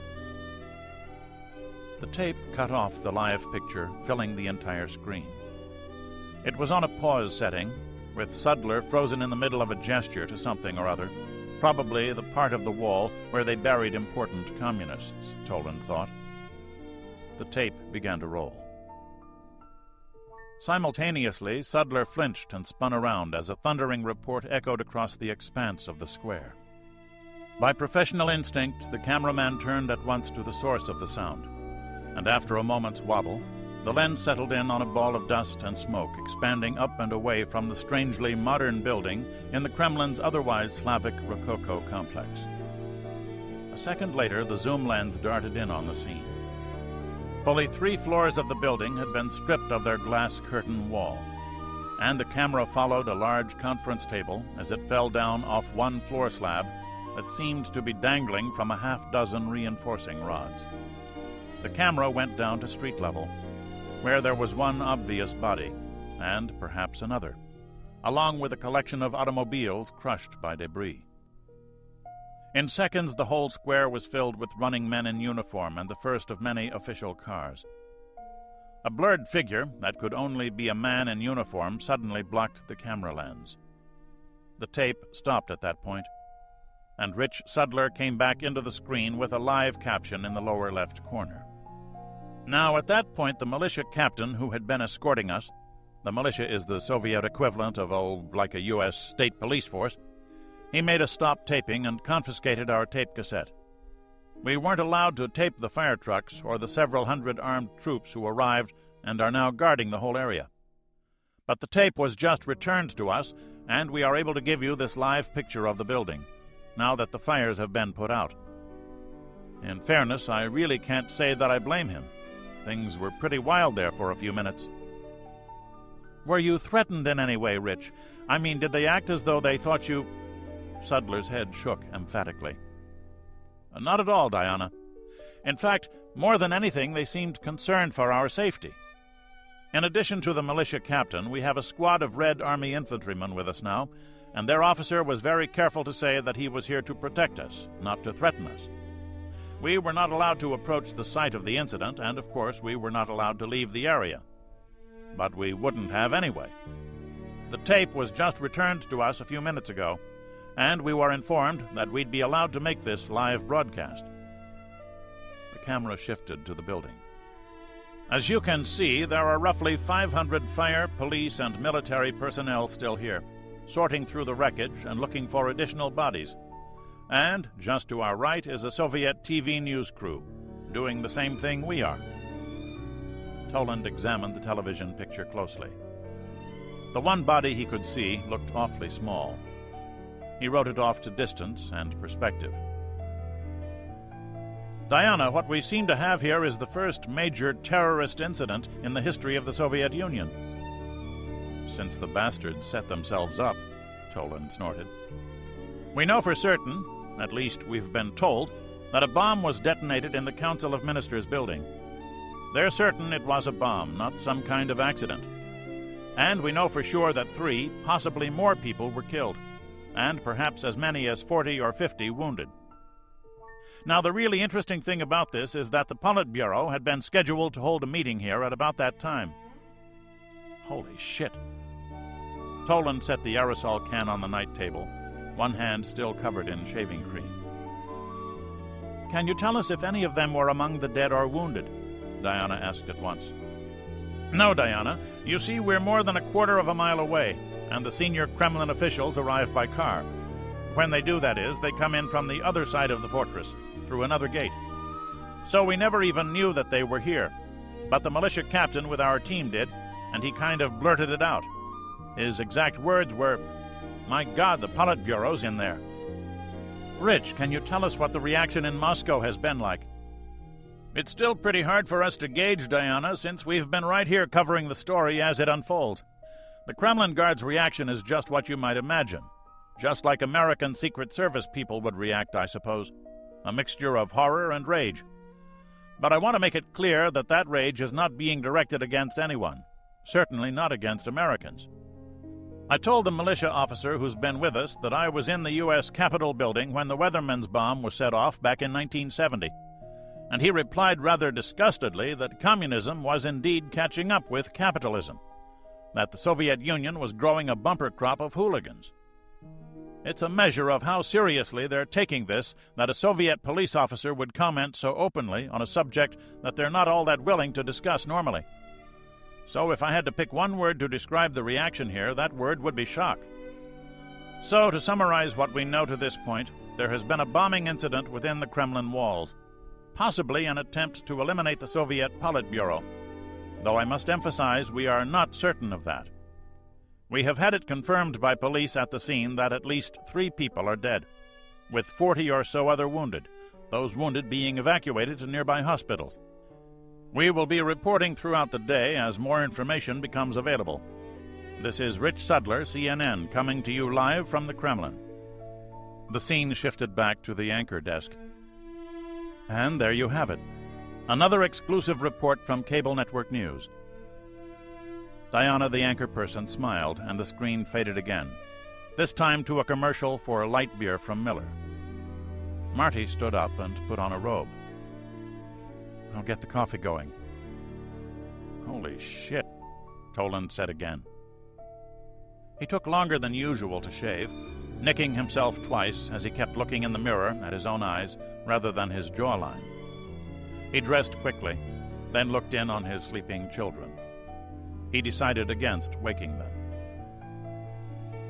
40 minutes later, he was in his car heading south, down US 301, with his windows open, allowing cool night air to wash over him, and the car radio tuned to an all-news station.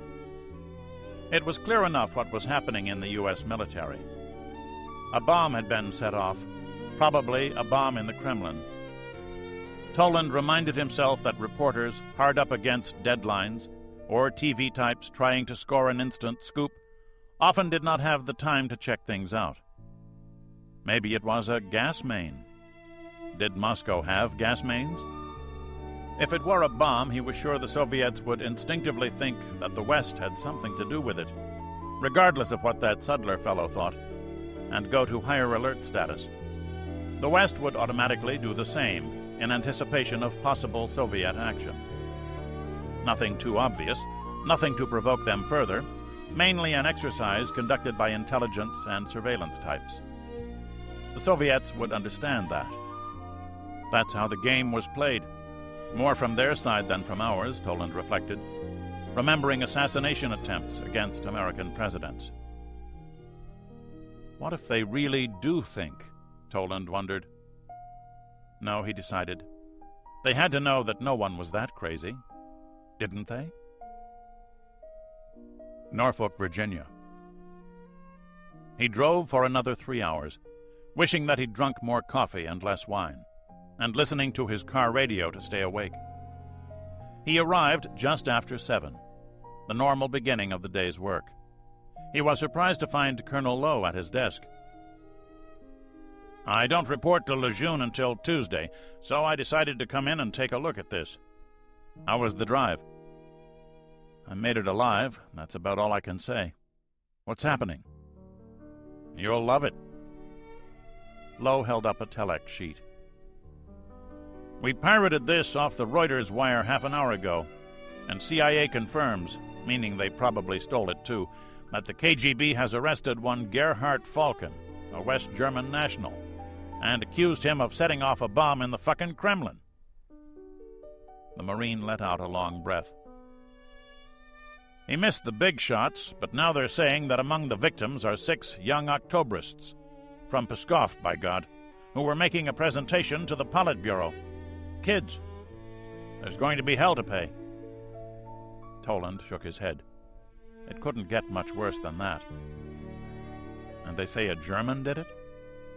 A West German, Lowe corrected. NATO intel services are already going ape trying to run him down. The official Soviet statement gives his name and address, some suburb of Bremen, and business, a small import-export house. Nothing else yet on that subject, but the Russian Foreign Ministry did go on to say that they expect this despicable act of international terrorism to have no effect on the Vienna arms talks. That while they do not believe at this time that Falken was acting on his own, they have no wish to believe that we had anything to do with it. Cute. It's going to be a shame to lose you back to your regiment, Chuck. You have such a nice way of finding the important quotes. Commander, we just might need that regiment soon. This whole thing smells like dead fish to me. Last night, the final film in the Eisenstein Film Festival, Alexander Nevsky. A new digitalized print, a new soundtrack. And what's the message? Arise, ye Russian people, the Germans are coming. This morning we have 6 dead Russian kids from Pskov, and a German is supposed to have planted the bomb. The only thing that doesn't fit is that it ain't exactly subtle. Maybe, Toland said speculatively. He spoke like a half-hearted devil's advocate. You think we could sell this combination of factors to the papers or anybody in Washington? It's too crazy, too coincidental. What if it is subtle, or backward subtle? Besides, the object of the exercise wouldn't be to convince us, it would be to convince their own citizens. You could say it works both ways. That makes sense, Chuck? Lowe nodded. Enough to check out. Let's do some sniffing around. First thing, I want you to call CNN in Atlanta and find out how long this Sudler guy has been trying to tape his story about the Kremlin. How much lead time did he have? When was this approved? Who he worked through to get it? And if someone other than his regular press contact finally did approve it. Set up. Toland said it out loud. He wondered if they were being clever or clinically paranoid. He knew what most people would think. You can't smuggle a penthouse into Russia without using the diplomatic bag. And now we're supposed to believe a German smuggled a bomb in? Then tries to blow up the Politburo? Could we do it? Toland wondered aloud. If CIA was crazy enough to try it, God, that's more than just crazy. Lowe shook his head. I don't think anybody could do it, even the Russians themselves. It's got to be a layered defense. X-ray machines, sniffer dogs, a couple of hundred guards, all from 3 different commands, the Army, KGB, MVD, probably their militia, too. Hell, Bob, you know how paranoid they are against their own people. How do you suppose they feel about Germans? So they can't say he was a crazy operating on his own. Which leaves? Yeah. Toland reached for his phone to call CNN. Kiev, the Ukraine. Children, Alexeyev barely said aloud. For our Maskurovka, the party murders children. Our own children. What have we come to? What have I come to? If I can rationalize the judicial murder of 4 colonels and some privates, why shouldn't the Politburo blow up a few children? Alexeyev told himself there was a difference. His general was also pale as he switched off the television set. Arise, ye Russian people. We must set these thoughts aside, Pasha. It is hard, but we must. The state is not perfect, but it is the state we must serve. Alexeyev eyed his commander closely. The general had almost choked on those words. He was already practicing how to use them on the crucial few who would know of this outrage, yet had to perform their duties as though it never existed. There will come a day of reckoning, Pasha told himself, a day of reckoning for all the crimes committed in the name of socialist progress. He wondered if he'd live to see it, and decided he probably wouldn't. Moscow, RSFSR. Revolution has come to this, he thought. Sergeytov was staring into the rubble. The sun was still high, even this late in the afternoon. The firefighters and soldiers were almost finished sorting through the wreckage, heaving the loose pieces into trucks a few meters from where he stood. There was dust on his suit. I'll have to have it cleaned, he thought, watching the 7th small body being lifted with a gentleness all too late and obscenely out of place. One more child was still unaccounted for, and there was still some lingering hope. A uniformed army medic stood nearby, unwrapped dressings in his quivering hands. To his left, a major of infantry was weeping with rage. A man with a family, no doubt. The television cameras were there, of course. A lesson learned from the American media, Sergeytov thought. The crews poking their way into the action to record every horrible scene for the evening news. He was surprised to see an American crew with their Soviet counterparts. So, we have made mass murder and international spectator sport, Sergeyov was far too angry for visible emotion. That could have been me, he thought. I always show up early for the Thursday meetings. Everyone knows it. The guards, the clerical staff, and certainly my comrades on the Politburo. So this is the penultimate segment of the Maskirovka. To motivate, to lead our people, we must do this. Was there supposed to be a Politburo member in the rubble, he wondered? A junior member, of course. Surely I am wrong, Sergeyov told himself. One part of his mind examined the question with chilling objectivity, while another considered his personal friendships with some of the senior Politburo members. He didn't know what to think. An odd position for a leader of the party. Norfolk, Virginia. I am Gerhard Falken, the man said. I entered the Soviet Union 6 days ago through the port of Odessa. I have been for 10 years an agent of the Bundesnachrichtendienst, the intelligence apparatus of the government of West Germany. My assignment was to kill the Politburo at its Thursday morning session by means of a bomb placed in a storage room directly beneath the fourth-floor conference room in which they meet. Lowe and Toland watched their televisions in total fascination. It was perfect. Falken spoke perfect Russian, with the precise syntax and diction that school teachers in the Soviet Union sought to achieve. His accent was that of Leningrad. I have run an import-export business in Bremen for many years, and I have specialized in trade with the Soviet Union. I have traveled into the Soviet Union many times, and on many of these occasions, I have used my business identity to run agents whose mission was to weaken and spy upon the Soviet party and military infrastructures. The camera closed in. Falken was reading in a monotone from a script, his eyes seldom rising to the cameras. Behind the glasses on one side was a large bruise. His hands shook slightly when he changed pages of the script. Looks like they beat up on him some, Lowe observed. Interesting, Toland replied. They're letting us know that they work people over. Lowe snorted. A guy who blows little kids up? You can burn the bastard at the stake, and who will give a good goddamn? Some serious thought went into this, my friend. I wish to make it clear, Falken went on in a firmer voice, that I had no intention of injuring children. The Politburo was a legitimate political target, but my country does not make war on children. A howl of disgust came from off-camera. As though on cue, the camera backed away to reveal a pair of uniformed KGB officers flanking the speaker, their faces impassive. The audience was composed of about 20 people in civilian clothes. Why did you come into our country? Demanded one of them. I have told you this. Why does your country wish to kill the leaders of our Soviet party? I am a spy, Falken replied. I carry out assignments. I do not ask such questions. I follow my orders. How were you captured?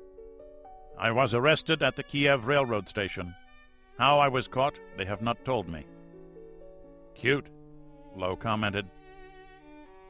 He called himself a spy, Toland objected. You don't say that. You call yourself an officer. An agent is a foreigner who works for you, and a spy is a bad guy. They use the same terms that we do. The CIA-DIA report arrived on the telex printer an hour later. Gerhard Eugen Falken, age 44, born in Bonn. Educated in public schools, good marks on his records. But his picture was missing from his high school yearbook. Military service as a draftee in a transport battalion whose records had been destroyed in a barracks fire 12 years before. Honorable discharge found in his personal effects. University degree in liberal arts, good marks, but again no picture. And 3 professors who gave him B grades can't seem to recall him. A small import-export business. Where did the money come from to start it? Nobody could answer that one. Lived in Bremen quietly, modestly, and alone. Friendly man, after a fashion. Always nodded to his neighbors, but never socialized with them. A good, very correct, his elderly secretary said, boss to his employees. Traveled a lot. In short, many people knew he existed. Quite a few did business with his firm. But nobody really knew a thing about him. I can hear the papers now. This guy has agency written all over him. Toland tore off the printer paper and tucked it into a folder. He had to brief Sinklant in half an hour. And tell him what? Toland wondered. Tell him the Germans are going to attack Russia. Who knows, maybe this time they'll take Moscow. Lowe mused. God damn it, Chuck. Okay, maybe just an operation to cripple the Russians so that they can reunite Germany once and for all. That's what Ivan is saying, Bob. Lowe looked out the window. What we have here is a classic intelligence op. This guy Falcon is a stone spook. No way in hell we can tell who he is, where he comes from, or, of course, who he's working for, unless something big breaks, and I'll wager you that it doesn't. We know, we think, that the Germans aren't this crazy, but the only evidence there is points to them. Tell the Admiral something bad is happening. Toland did precisely that, only to have his head nearly taken off by a senior man who wanted and needed hard information. Kiev, the Ukraine. Comrades, we will commence offensive operations against the NATO land forces in 2 weeks, Alexeyev began. He explained the reasons for this. The assembled corps and division commanders accepted the information impassively. The danger to the state is as great as anything we've had to face in over 40 years. We have used the past 4 months to whip our army into shape. You and your subordinates have responded well to our demands, and I can only say that I am proud to have served with you. I will leave the usual party harangue to your group political officers. Alexeyev ventured a single smile in his delivery. We are the professional officers of the Soviet Army. We know what our task is. We know why we have it. The life of the Rodina depends on our ability to carry out our mission. Nothing else matters, he concluded. The hell it doesn't.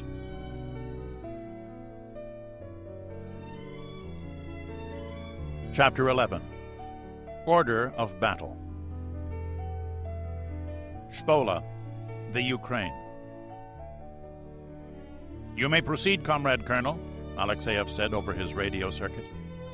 He didn't say, make a fool of me now, and you will be counting trees.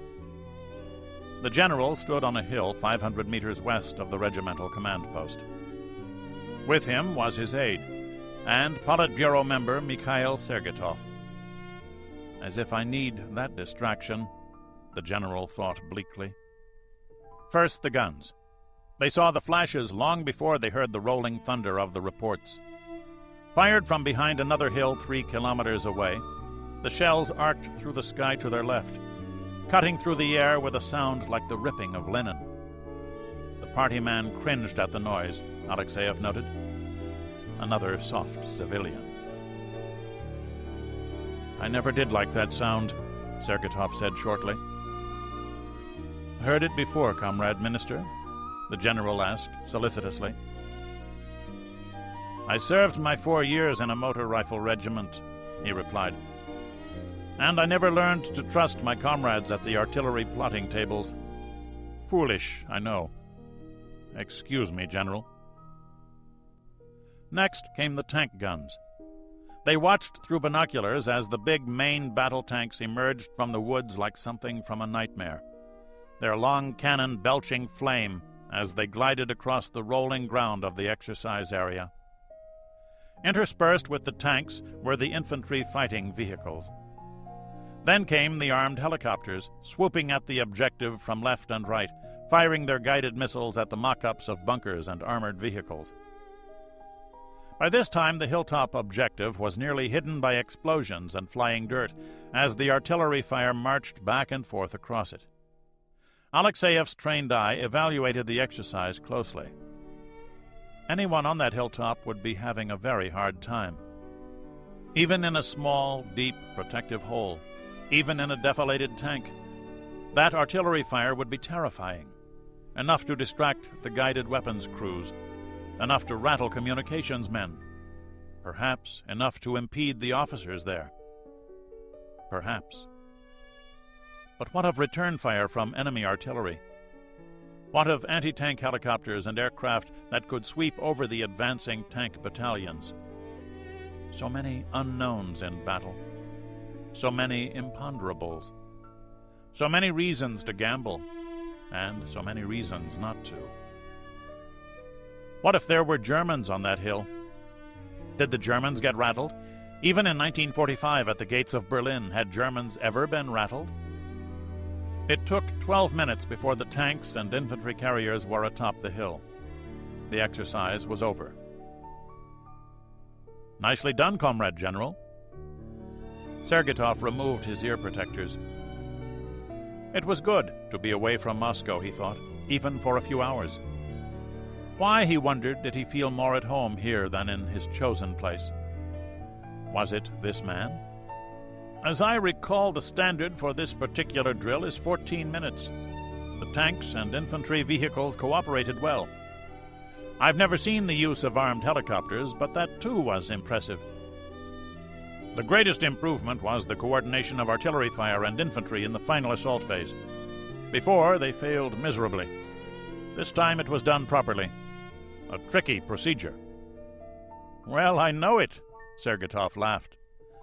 "My company never took casualties from this, but 2 of my friends did. Fortunately, none of them fatal." "Excuse my saying so, Comrade Minister, but it is good to see that our Politburo members have also served the state in a uniformed capacity. It makes communication easier for us poor soldiers." Alexeyev knew that it never hurt to have a friend at court, and Sergeytov seemed a decent chap. "My older son just left military service last year. My younger son will also serve the Red Army when he leaves the university." It was not often that the general was so surprised. Alexeyev lowered his binoculars to stare briefly at the party man. "You need not say it, Comrade General," Sergeytov smiled. "I know that too few children of high party officials do this. I have spoken against it. Those who would rule must first serve. So I have some questions for you." "Follow me, Comrade Minister. We shall speak sitting down." The 2 men walked back to Alexeyev's armored command vehicle. The general's aide dismissed the vehicle's crew and himself, leaving the 2 senior men alone inside the converted infantry carrier. The general pulled a thermos of hot tea from a compartment and poured 2 metal cups of the steaming liquid. "Your health, Comrade Minister." "And yours, Comrade General." Sergeytov sipped briefly, then set the cup down on the map table. "How ready are we for Red Storm?" "The improvement since January is remarkable. Our men are fit. They have been drilling in their tasks continuously. I would honestly prefer another 2 months, but yes, I think we are ready." "Well said, Pavel Leonidovich. Now, shall we speak the truth?" The Politburo member said this with a smile, but Alexeyev was instantly on guard. "I am not a fool, Comrade Minister. Lying to you would be madness." "In our country, truth is often greater madness. Let us speak frankly. I am a candidate member of the Politburo. I have power, yes, but you and I both know what the limits of that power are. Only candidate members are out with our forces now, and we are tasked with reporting back to the full members. You might also draw some meaning from the fact that I am here with you, not in Germany." That was not entirely true, Alexeyev noted. This unit would entrain for Germany in 3 days, and that was why the party man was here. Are we truly ready, Comrade General? Will we win? If we have strategic surprise, and if the Maskirovka succeeds, yes, I believe we should win, Alexeyev said cautiously. Not, we will surely win? You have served in uniform, Comrade Minister. On the field of battle, there are no certainties. The measure of an army is not known until it has been blooded. Ours has not. We have done everything we know how to do to make our army ready. You said you wished for 2 more months, Sergetov noted. A task like this is never truly finished. There are always improvements that need to be made. Only a month ago, we initiated a program of replacing some senior officers at battalion and regimental level with younger, more vigorous subordinates. It is working very well indeed, but a number of these young captains, now in majors' jobs, could do with some further seasoning. So you still have doubts? There are always doubts, Comrade Minister. Fighting a war is not an exercise in mathematics. We deal with people, not numbers. Numbers have their own special kind of perfection. People remain people, no matter what we try to do with them. That is good, Pavel Leonidovich. That is very good. I have found an honest man. Sergetov toasted the general with his tea. I asked to come here. A comrade on the Politburo, Pyotr Bromkovsky, told me of your father. Uncle Petya? Alexeyev nodded. He was commissar with my father's division on the drive to Vienna. He often visited our home when I was young. He is well? No, he is old and sick. He says that the attack on the West is madness. The ramblings of an old man, perhaps, but his war record is distinguished. And because of that, I want your evaluation of our chances. I will not inform on you, General. Too many people are fearful of telling us, we of the Politburo, the truth. But this is a time for that truth. I need your professional opinion. If I can trust you to give it to me, you can trust me not to harm you for it. The entreaty ended as a harsh command. Alexeyev looked his guest hard in the eyes. The charm was gone now. The blue was the color of ice. There was danger here, danger even for a general officer. But what the man had said was true. Comrade, we plan on a rapid campaign. The projections are that we can reach the Rhine in 2 weeks. Those are actually more conservative than our plans of only 5 years ago. NATO has improved its readiness, particularly its anti-tank capabilities. I would say 3 weeks is more realistic, depending on the degree of tactical surprise and the many imponderables present in war. So the key is surprise? The key is always surprise, Alexeyev answered at once. He quoted Soviet doctrine exactly. Surprise is the greatest factor in war. There are 2 kinds, tactical and strategic. Tactical surprise is an operational art. A skilled unit commander can generally achieve it. Strategic surprise is attained on the political level. That is your mission, not mine. And it is far more important than anything we in the Army can do. With true strategic surprise, if our Maskirovka works, yes, we will almost certainly win on the battlefield. And if not, then we have murdered 8 children for nothing, Alexeyev thought. And what part did this charming fellow have in that? Then we might fail. Can you answer me a question? Can we split NATO politically? Sergetov shrugged, annoyed at being caught in one of his own traps. As you said, Pavel Leonidovich, there are many imponderables. If it fails, then what? Then the war will become a test of will and a test of reserves. We should win. It is far easier for us to reinforce our troops. We have more trained troops, more tanks, more aircraft close to the zone of action than do the NATO powers. And America? America is on the far side of the Atlantic Ocean. We have a plan for closing the Atlantic. They can fly troops to Europe, but only troops, not their weapons, not their fuel. Those require ships, and ships are easier to sink than it is to destroy a fighting division. If full surprise is not achieved, that operational area will become quite important. And what of NATO surprises? The general leaned back. By definition, you cannot predict surprises, comrade. That is why we have the intelligence organs, to reduce or even eliminate them. That is why our plans allow for a number of contingencies.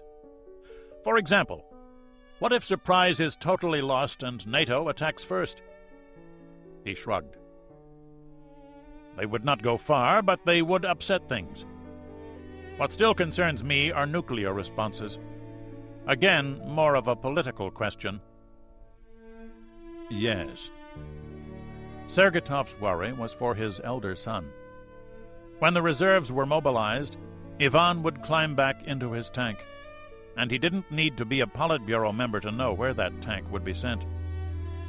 Alexeyev had only daughters. Lucky man, Sergetov thought. So, this unit goes to Germany? The end of the week. And you? During the initial phase, we are tasked to be the strategic reserve for Sync West's operations, plus to defend the motherland against possible incursions from the southern flank. That does not concern us greatly. To threaten us, Greece and Turkey must cooperate. They will not unless our intelligence information is completely false.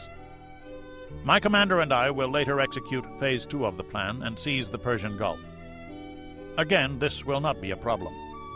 The Arabs are armed to the teeth, but there are not so many of them. What is your son doing now? The elder?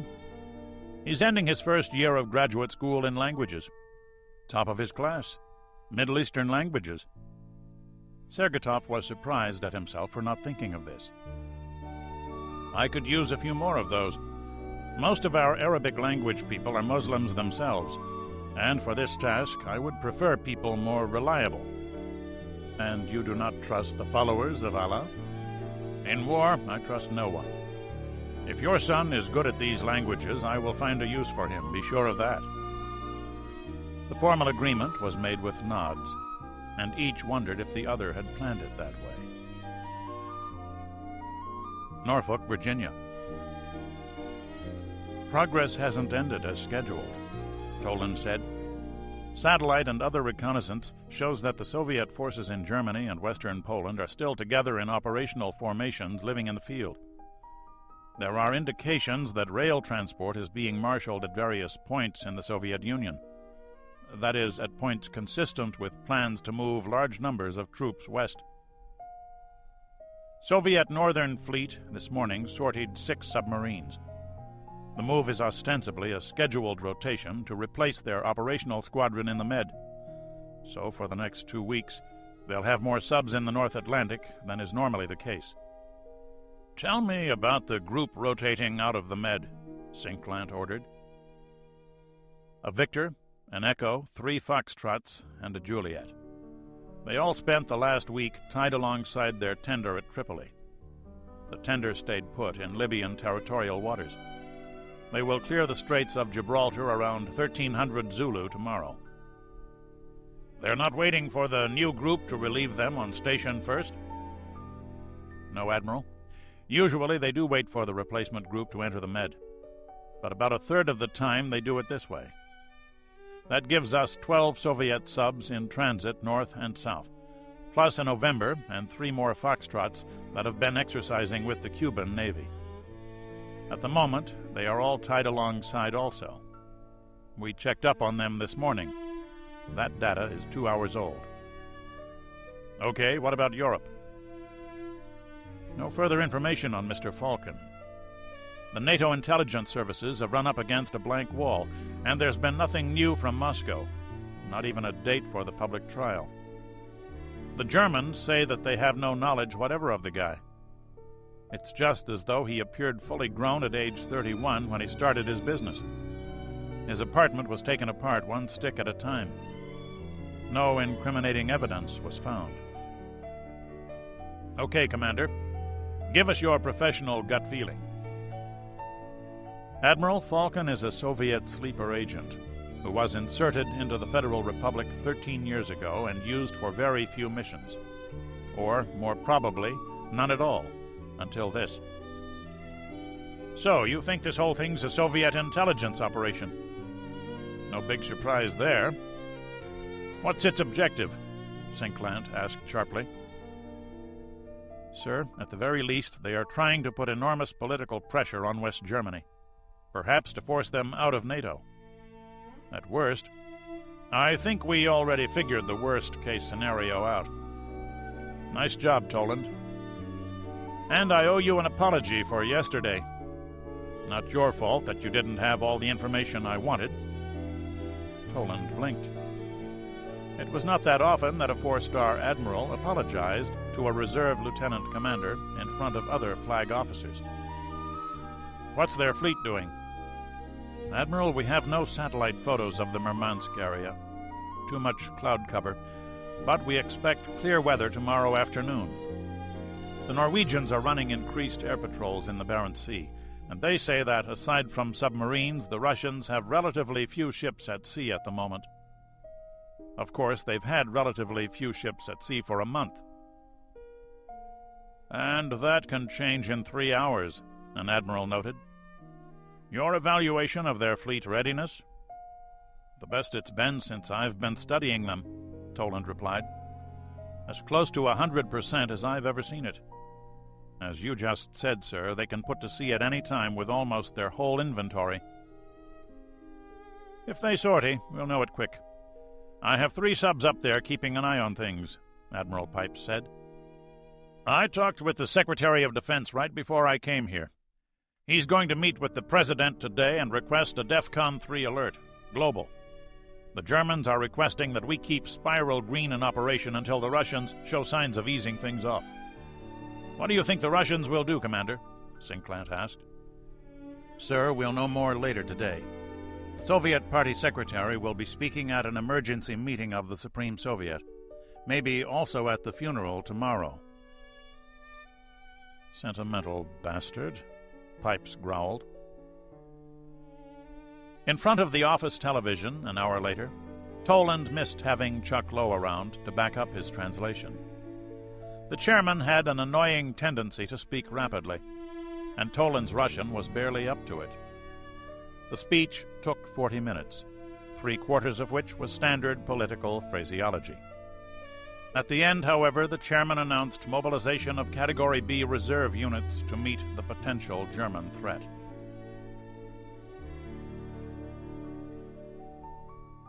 Chapter 12. Funeral Arrangements. Norfolk, Virginia. The House of Unions was unusually crowded, Toland saw. Ordinarily, they only buried one hero at a time with such ceremony. Once there had been 3 dead cosmonauts, but now there were 11 heroes. 8 young Octobrists from Pskov, 3 boys and 5 girls ranging in age from 8 to 10, and 3 clerical employees, all men who worked directly for the Politburo, were laid out in polished birchwood coffins, surrounded by a sea of flowers. Toland examined the screen closely. The caskets were elevated so that the victims were visible, but 2 of the faces were covered with black silk, a framed photograph atop the coffins to show what the children had looked like in life.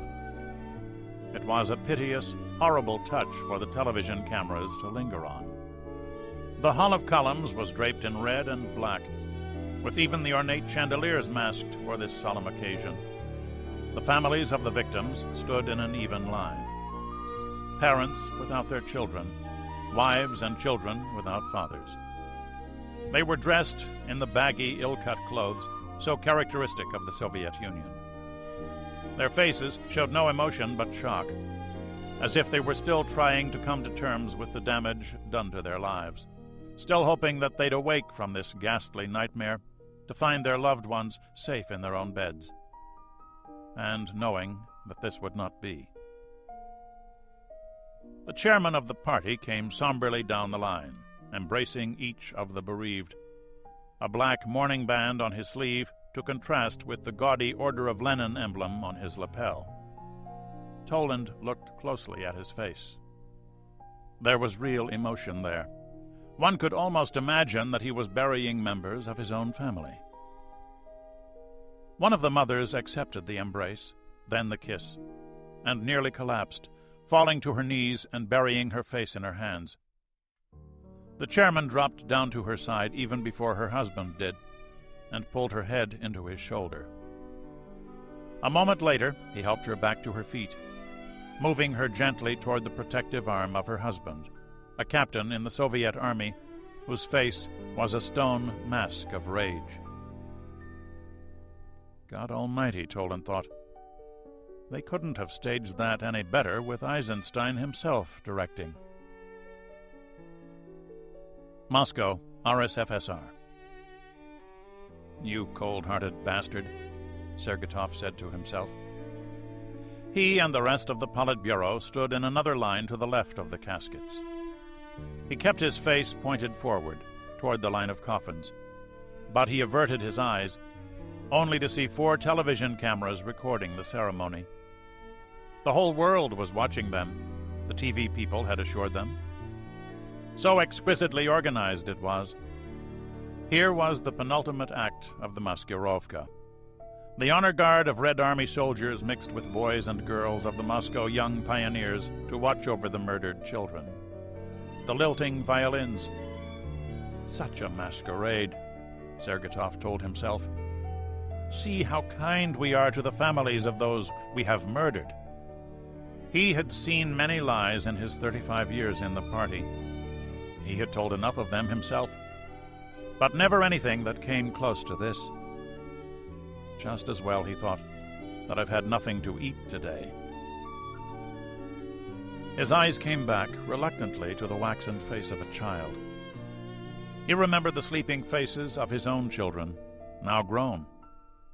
So often after arriving home late from party work, he had stolen a look into their bedroom at night to see their peaceful faces, always lingering to be sure that they were breathing normally, listening for the sniffles of a cold or the murmurs of a dream. How often had he told himself that he and the party worked for their future? No more colds, little one, he said with his eyes to the nearest child. No more dreams. See what the party has done for your future. His own eyes filled with tears, and he hated himself for it. His comrades would think it part of the performance. He wanted to look around, to see what his comrades of the Politburo thought of their handiwork.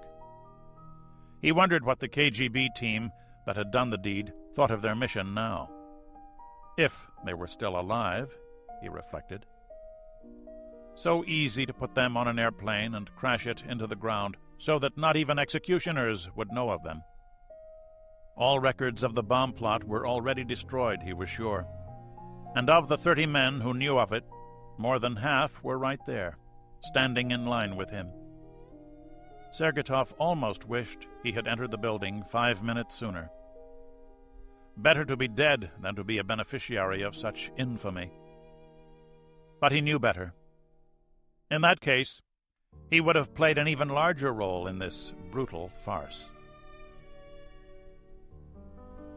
Norfolk, Virginia. Comrades, we see before us the innocent children of our nation, the chairman began, speaking with slow, quiet diction that made Toland's translation job easier. Sinklant's intelligence chief was at his side. Killed by the infernal engine of state terrorism. Killed by a nation that has twice defiled our motherland with unholy dreams of conquest and murder. We see before us the dedicated, humble servants of our party who asked nothing more than to serve the state. We see martyrs to the security of the Soviet Union. We see martyrs to the aggression of fascists. Comrades, to the families of these innocent children, and to the families of these 3 fine men, I say that a reckoning will come. I say that their deaths will not be forgotten. I say that there will be justice for this vicious crime." Jesus. Toland stopped translating and looked over at his senior. "Yeah, there's going to be a war. We have a linguistic team across the street doing a full translation, Bob. Let's go see the boss." "You're sure?" Sinclair asked. "It's possible they will settle for something less, sir," Toland replied, "but I don't think so.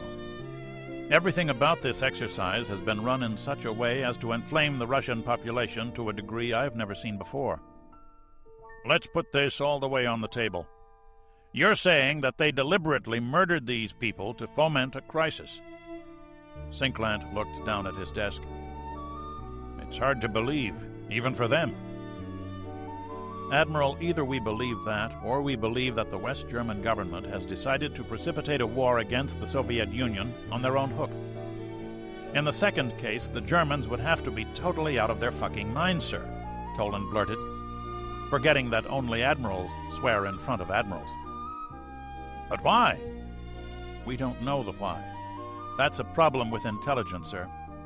It's a lot easier to tell the what than the why." Sinclair stood and walked to the corner of his office.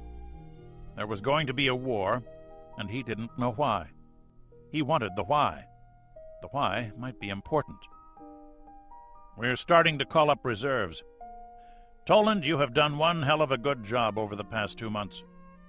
I'm going to request that you get bumped up a grade to full commander. You're outside the normal zone, but I think I just might be able to handle it. There's an open intel billet with ComSecond fleet staff. He's put in a request for you if things go sour, and it looks like they are. You would be number 3 on his threat team, and you'd be out on a carrier. I want you out there." "It sure would be nice to have a day or 2 with the family, sir." The Admiral nodded. "We owe you that much. Nimitz is in transit anyway. You can meet her off the Spanish coast. Report back here Wednesday morning with your bags packed." Sinclair came over to shake his hand. "Well done, Commander." 2 miles away, Ferris was tied alongside her tender. As Ed Morris watched from the bridge, ASROC rocket-boosted torpedoes were being lowered onto his bow by crane, then fed into the magazine. Another crane was lowering supplies onto the helicopter hangar aft, and a third of his crew was hard at work moving them into proper storage spaces throughout the ship. He'd had the Ferris for nearly 2 years now, and this was the first time they'd had a full weapons loadout. The 8-cell Pepperbox ASROC launcher was being serviced by shoreside technicians to correct a minor mechanical glitch. Another team from the tender was going over a radar problem with his own crew. This was the end of his own checklist of problems to be fixed. The ship's engineering plant was functioning perfectly, better than he would have expected for a ship nearly 20 years old. In another few hours, USS Ferris would be completely ready. For what? "Still no sailing orders, Skipper?" his executive officer asked. "Nope. I imagine everybody's wondering what we'll be doing, but for my money, even the flags—" Morris always referred to admirals as flags. "Don't know yet. There's a meeting of CEOs tomorrow morning at Sinclair Fleet. Suppose I'll find out something then." "Maybe," he said dubiously. "What do you think of this German stuff?" "The Krauts I've worked with at sea have been all right. Trying to blast the whole Russian command structure. Nobody's that crazy." Morris shrugged, a frown spreading across his dark face. "XO, there ain't no rule that says the world has to make sense. Damn if that ain't the truth. I think those ASROCs are going to be needed, Skipper." "I'm afraid you're right." Crofton, Maryland. "To sea?" Martha Toland asked. "That's where they want me, and it's where I belong, like it or not." Bob had trouble meeting his wife's eyes. Listening to the brittle edge on her voice at the moment was bad enough. It wasn't his job to bring fear into her life, but that was precisely what he'd just done. "Bob, is it as bad as I think?" "There's no telling, babe. It might be, but there's no telling. Look, Marty, you remember Ed Morris and Dan McCafferty, right? They both have their own commands now, and they have to go. Am I supposed to stay in a nice, safe place on the beach?" His wife's reply was devastating. "They're professionals, you're not," she said coldly. "You play weekend warrior and serve your 2 weeks a year just to pretend that you're still in the Navy, Bob. You're a civilian spook. You don't belong out there. You can't even swim." Marty Toland could give lessons to sea lions. "The hell I can't," Toland protested, knowing that it was an absurd thing to argue about. "Right. I haven't seen you in a pool in 5 years. Oh, damn it, Bob. What if something happens to you? You go out there to play your damned games and leave me behind with the kids. What do I tell them?" "You tell them I didn't run away. I didn't hide. Toland looked away. He hadn't expected this. Marty came from a Navy family. She was supposed to understand. But there were tears on her cheeks now, and her mouth was quivering. He took a step forward to wrap his arms around her. "Look, I'm going to be on a carrier, okay? The biggest ship we have, the safest, best protected ship we have, with a dozen other ships surrounding her to keep the bad guys away, and 100 airplanes.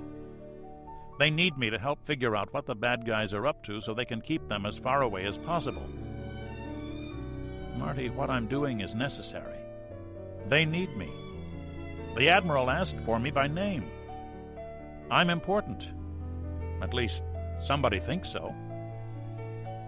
He smiled gently to hide his lie. A carrier was the best protected ship in the fleet because she had to be. The carrier was also the #1 target for the Russians. "I'm sorry." She broke out of his grasp and walked to the window. "How are Danny and Ed?" "A lot busier than I am. Danny's sub is somewhere up. Well, right now he's a lot closer to the Soviets than I'll ever be. Ed's getting ready to sail. He's got a 1052, an escort ship, and he'll probably be out protecting convoys or something from submarines. They both have their own families. At least you get a chance to see me before I go." Marty turned and smiled for the first time since he had unexpectedly walked through the door. "You will be careful." "I'll be damned careful, babe." But would it matter?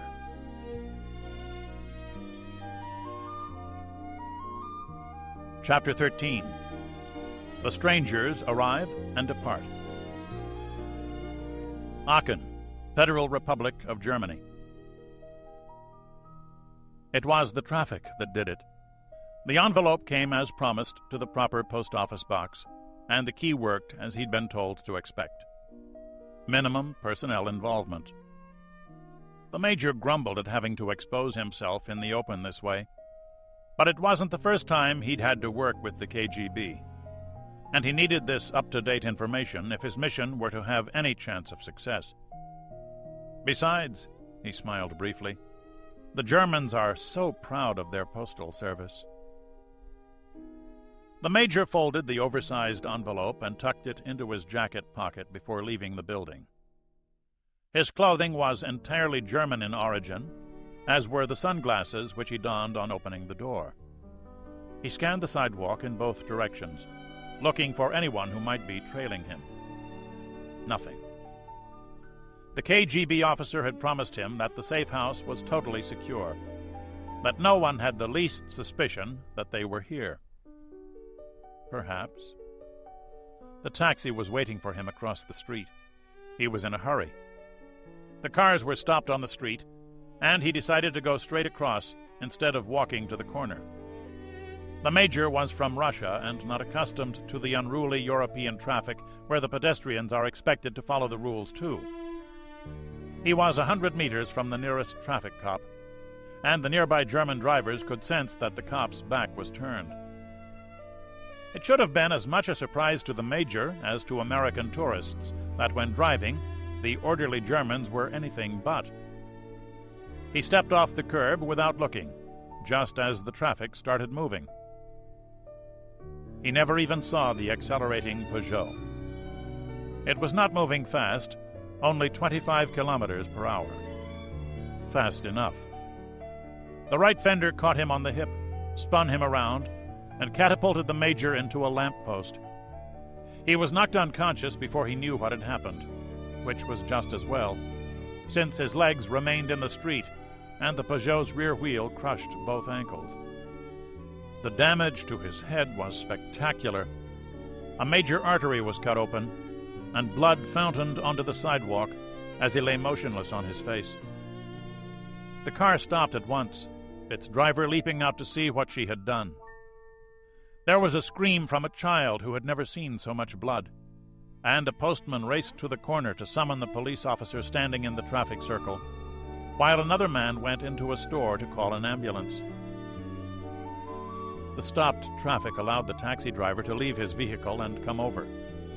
He tried to get close, but already a half-dozen men were bending over the body.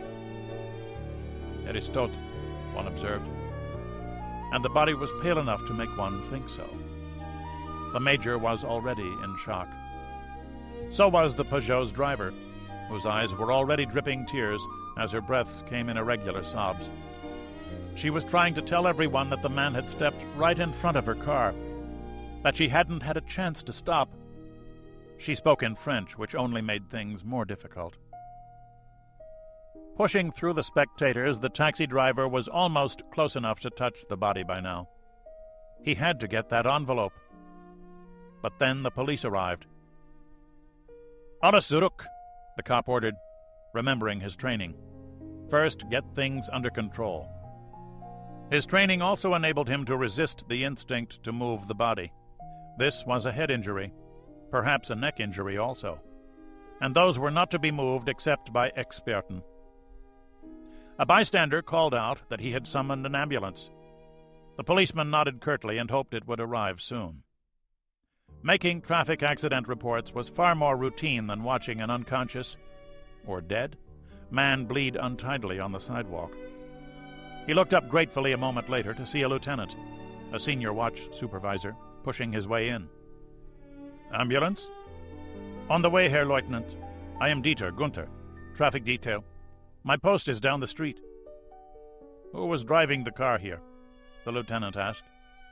The driver stood as erect as she could and started gasping out her story in French. A passerby who had seen the whole thing cut her off. "This one just stepped off the curb without looking. The lady had no chance to stop. I am a banker, and I came out of the post office right behind this one. He tried to cross at the wrong place and stepped into the street without looking at the traffic. My card." The banker handed the lieutenant his business card. "Thank you, Dr. Müller. You have no objection to making a statement?" "Of course. I can come directly to your station if you wish." "Good." The lieutenant rarely had one this clean cut. The taxi driver just stood at the edge of the crowd. An experienced KGB case officer, he'd seen operations go bad before, but this was absurd. There was always something new that could ruin an operation, so often the most simple, most foolish thing. This proud Spetsnaz commando cut down by a middle-aged French woman driving a sedan. Why hadn't he looked at the damned traffic? "I should have gotten someone else to fetch the envelope and screw the damned orders. Security," he swore behind an impassive face. "Orders from Moscow Center. Minimum personnel involvement." He walked back across the street to his cab, wondering how he'd explain this to his control. Mistakes were never the center's fault. The ambulance arrived next. The sergeant removed the victim's wallet from his pants. The victim was one Siegfried Baum. Wonderful, the lieutenant thought, a Jew, from the Altona district of Hamburg. The driver of the car was French. He decided he had to ride into the hospital with the victim. An international accident. There'd be extra paperwork on this. The lieutenant wished he'd stayed in the Gasthaus across the street and finished his after-lunch Pilsner. So much for devotion to duty. Then there was his possible mobilization to worry about. The ambulance crew worked quickly. A cervical collar was fitted around the victim's neck, and a backboard brought in before they rolled him over onto the stretcher. The broken lower legs were immobilized with cardboard splints. The paramedic clucked over them. Both ankles looked to be badly crushed. The whole procedure took 6 minutes by the lieutenant's watch, and he boarded the ambulance, leaving 3 police officers to manage the rest of the incident and clear the accident scene. How bad is he? Probably fractured his skull. He has lost a lot of blood. What happened? Walked out into traffic without watching. Idiot, the paramedic commented, as if we don't have work enough. Will he live? Depends on the head injury. The ambulanceman shrugged. The surgeons will be working on him within the hour. You know his name? I have a form to fill out. Baum, Siegfried. Kaiserstrasse 17, Altona District, Hamburg. Well, he'll be in the hospital in 4 minutes. The paramedic took his pulse and made a notation. Doesn't look Jewish. Be careful saying things like that, the lieutenant cautioned. My wife is Jewish. His blood pressure is dropping rapidly. The ambulanceman debated starting an IV, but decided against it. Better to let the surgeons make that decision. Hans, have you radioed in? Yeah, they know what to expect, the driver replied. Isn't Ziegler on duty today? I hope so. The driver horsed the ambulance into a hard left turn, and all the while the two-tone siren cleared traffic ahead of them. 1 minute later, he halted the Mercedes and backed it into the emergency receiving area. A doctor and 2 orderlies were already waiting. German hospitals are nothing if not efficient. Within 10 minutes, the victim, now a patient, had been intubated to protect his airway, punctured for a unit of O-positive blood and a bottle of IV fluids, and wheeled up to neurosurgery for immediate surgery at the hands of Professor Anton Ziegler. The lieutenant had to stay in the emergency room with the registrar. So, who was he? The young doctor asked. The policeman gave the information over. A German? Does that seem strange? The lieutenant asked. Well, when the radio call came in and said you were coming also, I assumed that this was, well, sensitive, as though a foreigner were injured. The auto was driven by a French woman. Ah, that explains it. I thought he was the foreigner. Why so? His dental work. I noticed when I intubated him. He has a number of cavities, and they've been repaired with stainless steel. Sloppy work. Perhaps he originally comes from the East Zone, the lieutenant observed.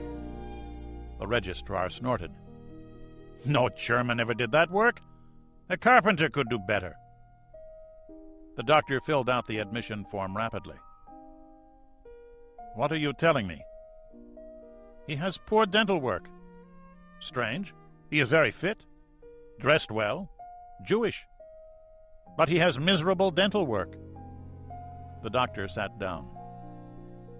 We see many strange things, of course. Where are his personal effects? The lieutenant was a naturally curious type. One reason he'd become a policeman after his service in the Bundeswehr. The doctor walked the officer to a room where the personal effects were inventoried for secure storage by a hospital employee. They found the clothing neatly arranged, with the jacket and shirt separate so that their bloodstains would not damage anything else. Pocket change, a set of keys, and a large envelope were set aside for cataloging. The orderly was filling out a form, looking up to list exactly what had come in with the patient.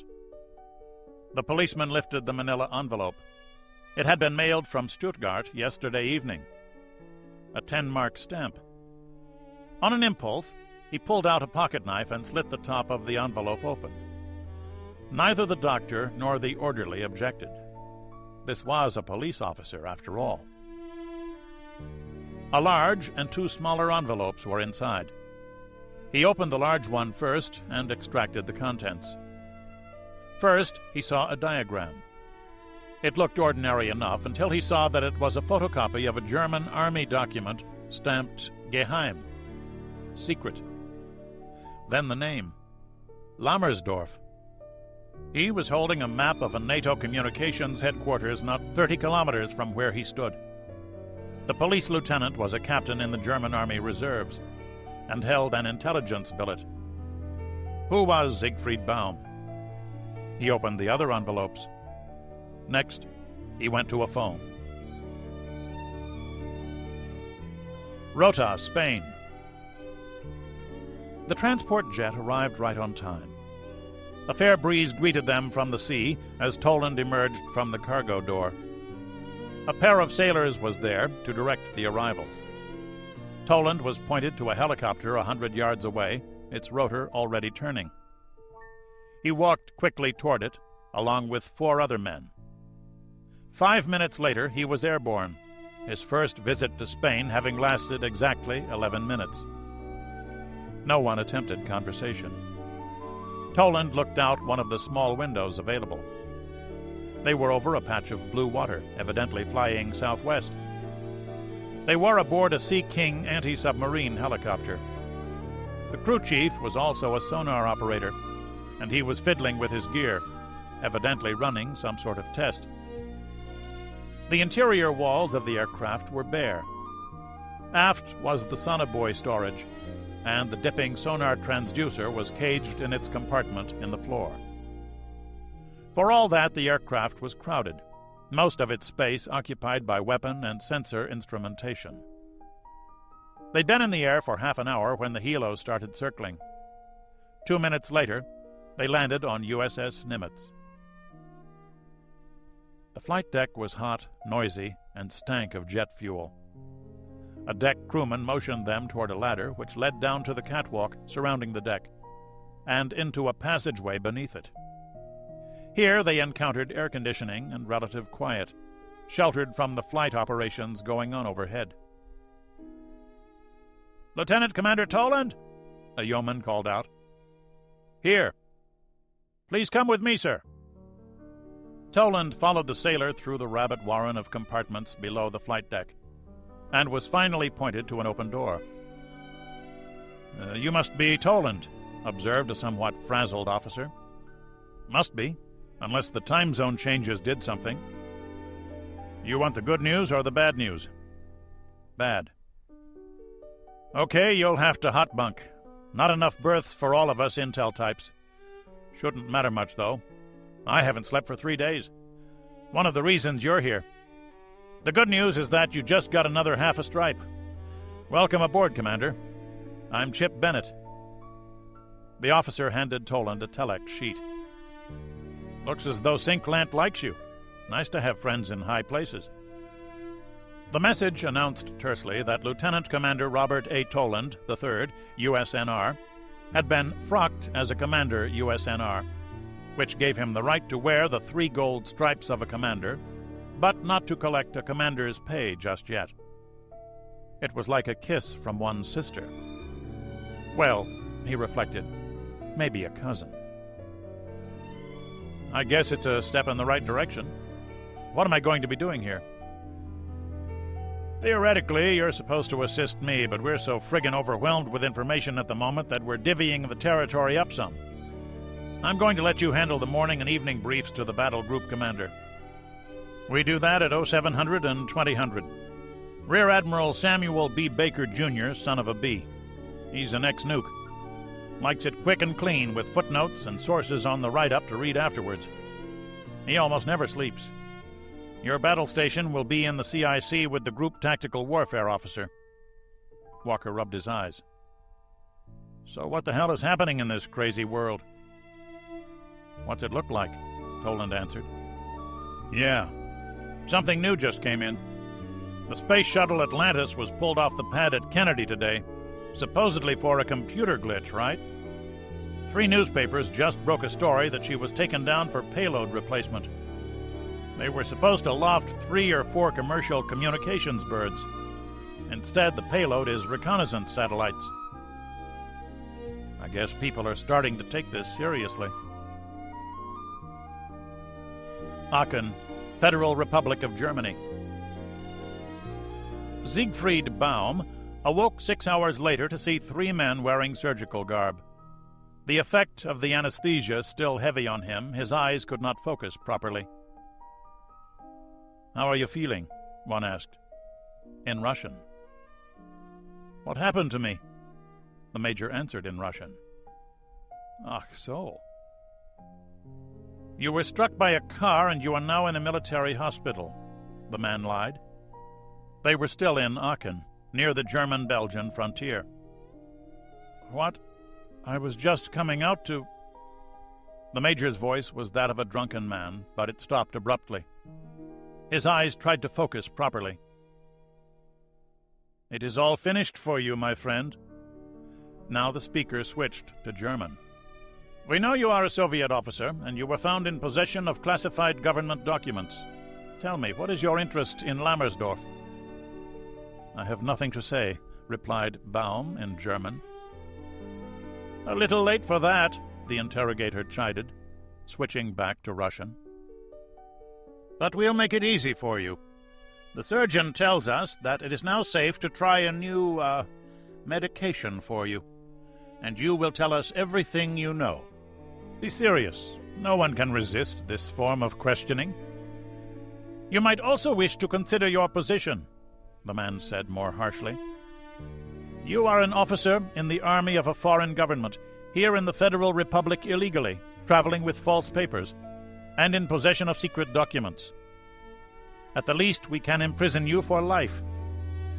But, given what your government is doing at the moment, we are not concerned with least measures.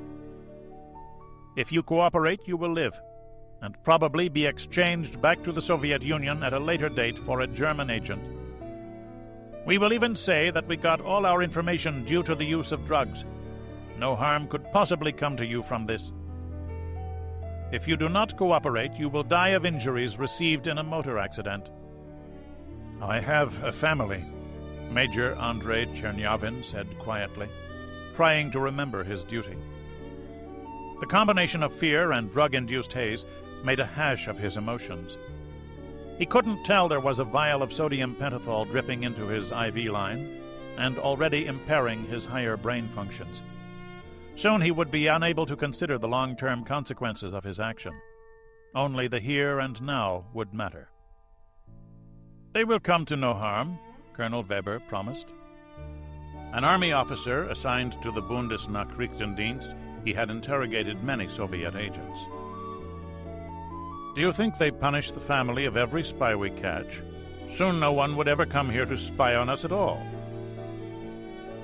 Weber allowed his voice to soften. The drugs were beginning to take effect, and as the stranger's mind became hazy, he would be gentle, cajoling the information from him.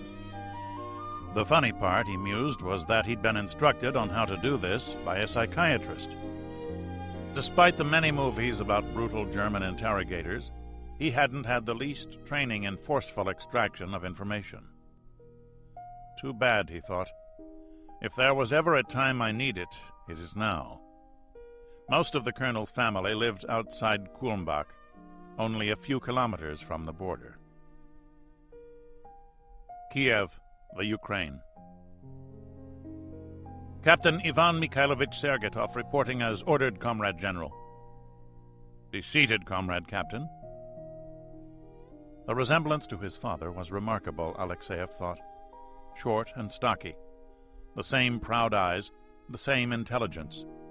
Another young man on his way up. Your father tells me that you are an honor student in Middle East languages. That is correct, Comrade General. Have you also studied the people who speak them? That is an integral part of the curriculum, Comrade. The younger Sergetov smiled. We've even had to read through the Koran. It is the only book most of them have ever read, and therefore an important factor in understanding the savages. You do not like the Arabs, then? Not particularly. But our country must do business with them. I get along with them well enough. My class will occasionally meet with diplomats from politically acceptable countries to practice our language skills, mainly Libya, and occasionally people from Yemen and Syria. You have 3 years in tanks. Can we defeat the Arabs in battle? The Israelis have done so with ease, and they don't have a fraction of our resources. The Arab soldier is an illiterate peasant, poorly trained and led by incompetent officers. A young man with all the answers. And perhaps you will explain Afghanistan to me? Alexeyev thought.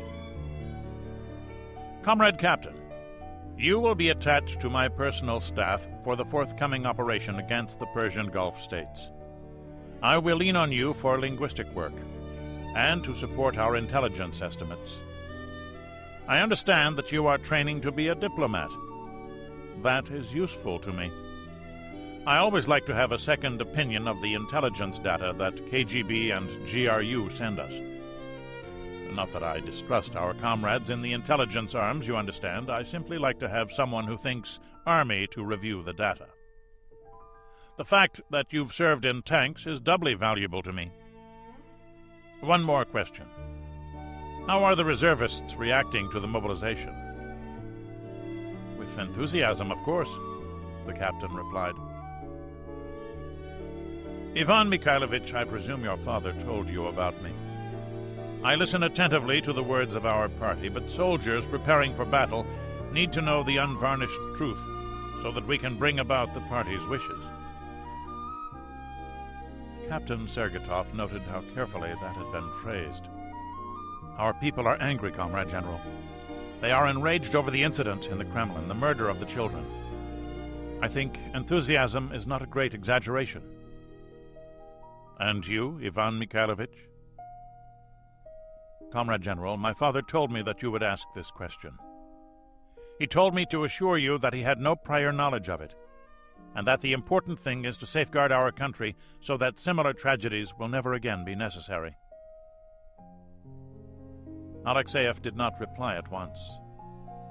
He was chilled by the knowledge that Sergetov had read his mind 3 days before, and dumbfounded that he had confided so enormous a secret to his son. But it was good to know that he had not misread the Politburo man. He was a man to be trusted. Perhaps his son also? Mikhail Eduardovich evidently thought so. Comrade Captain, these are things to be forgotten. We have enough to occupy us already. You will work down the hall in room 22. There is work waiting for you. Dismissed. Bonn, Federal Republic of Germany. It's all a sham, Weber reported to the Chancellor 4 hours later. The helicopter he'd flown to Bonn hadn't even left the ground yet. The whole bomb plot business is all a cruel and deliberate sham. We know that, Colonel, the Chancellor replied testily.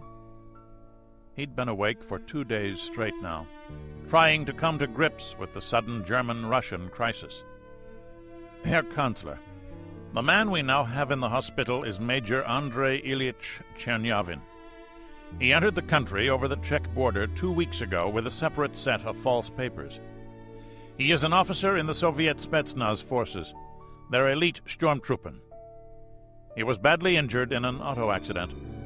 The fool stepped right in front of an automobile without looking, and was carrying a complete diagram for the NATO communications base at Lammersdorf. The station's security posts were just relocated a month ago. This document is only 2 weeks old. He also has the watch schedule and a roster of watch officers, and that is only 3 days old. He and a team of 10 men came over the Czech border and only just got their operational orders. His current orders are to attack the base exactly at midnight, the day after receipt of his alert signal. There is also a cancellation signal should plans change. We have them both. He came into Germany long before... The Chancellor was surprised in spite of himself. The entire affair was so unreal. Exactly. It all fits, Herr Kanzler. For whatever reason, Ivan is coming to attack Germany. Everything to this point was a sham, all designed to put us to sleep. Here is a full transcript of our interview with Chernyavin. He has knowledge of 4 other Spetsnaz operations, all of them consistent with a full-scale assault across our borders. He is now at our military hospital in Koblenz under heavy guard. We also have a videotape of his admission. What of the chance that this is all some sort of Russian provocation? Why weren't these documents brought over when they crossed the border? The reconstruction of the Lammersdorf installation meant that they needed correct information. As you know, we've been upgrading the security measures at our NATO communication stations since last summer, and our Russian friends must have been updating their assault plans as well. The fact that they have these documents at all, just days old some of them, is most frightening. And for how we happened to get hold of this man, Weber explained the circumstances of the accident. We have every reason to believe that it was a genuine accident, not a provocation. The driver, a Madame Anne-Marie Lecourt, is a fashion agent. She sells dresses for some Paris designer or other, not a likely cover for a Soviet spy. And why do such a thing? Do they expect us to launch an attack into the DDR based on this? First, they accuse us of bombing the Kremlin, then try to provoke us? It's not logical. What we have here is a man whose mission is to prepare the way for a Soviet invasion of Germany by paralyzing NATO communication links immediately before hostilities commence. But to do such a thing, even if such an attack is planned, the Soviets are intoxicated with special operations groups, a lesson from Afghanistan. These men are highly trained, very dangerous. And it's a cunning plan. The Jewish identification, for example. The bastards play on our sensitivity with the Jews, no? If he is stopped by a police officer, he can make a casual remark about how Germans treat Jews, and what would a young policeman do, eh? Probably apologize and send him on his way. Weber smiled grimly. That had been a carefully thought-out touch. He had to admire it. What they could not allow for was the unexpected. We've been lucky. We should now make use of this luck. Herr Kanzler, this data must go to NATO High Command immediately. For the moment, we have their safe house under observation. We may wish to assault it. GSG-9 is ready for the mission, but perhaps it should be a NATO operation. I must meet with my cabinet first. Then I will speak with the President of the United States on the telephone and the other NATO chiefs of government. Forgive me, Chancellor, but there is no time for that. With your permission, within the hour, I will give a copy of the videotape to the CIA liaison officer, and also to the British and French. The Russians are going to attack us. Better to alert the intelligence services first, which will lay the groundwork for your talk with the President and others. We must move at once, Herr Kanzler. This is a life-and-death situation. The Chancellor stared down at his desk. Agreed, Colonel. What do you propose to do with this Chernyavin? Weber had already moved on that score. He died of injuries sustained in the auto accident. It will appear on the television news this evening and in the newspapers. Of course, he will be made available to our allies for further interrogation. I am certain the CIA and others will wish to see him before midnight. The Chancellor of the German Federal Republic stared out the windows of his Bonn office. He remembered his armed service 40 years before. A frightened teenager with a helmet that nearly covered his eyes. It's happening again. How many will die this time?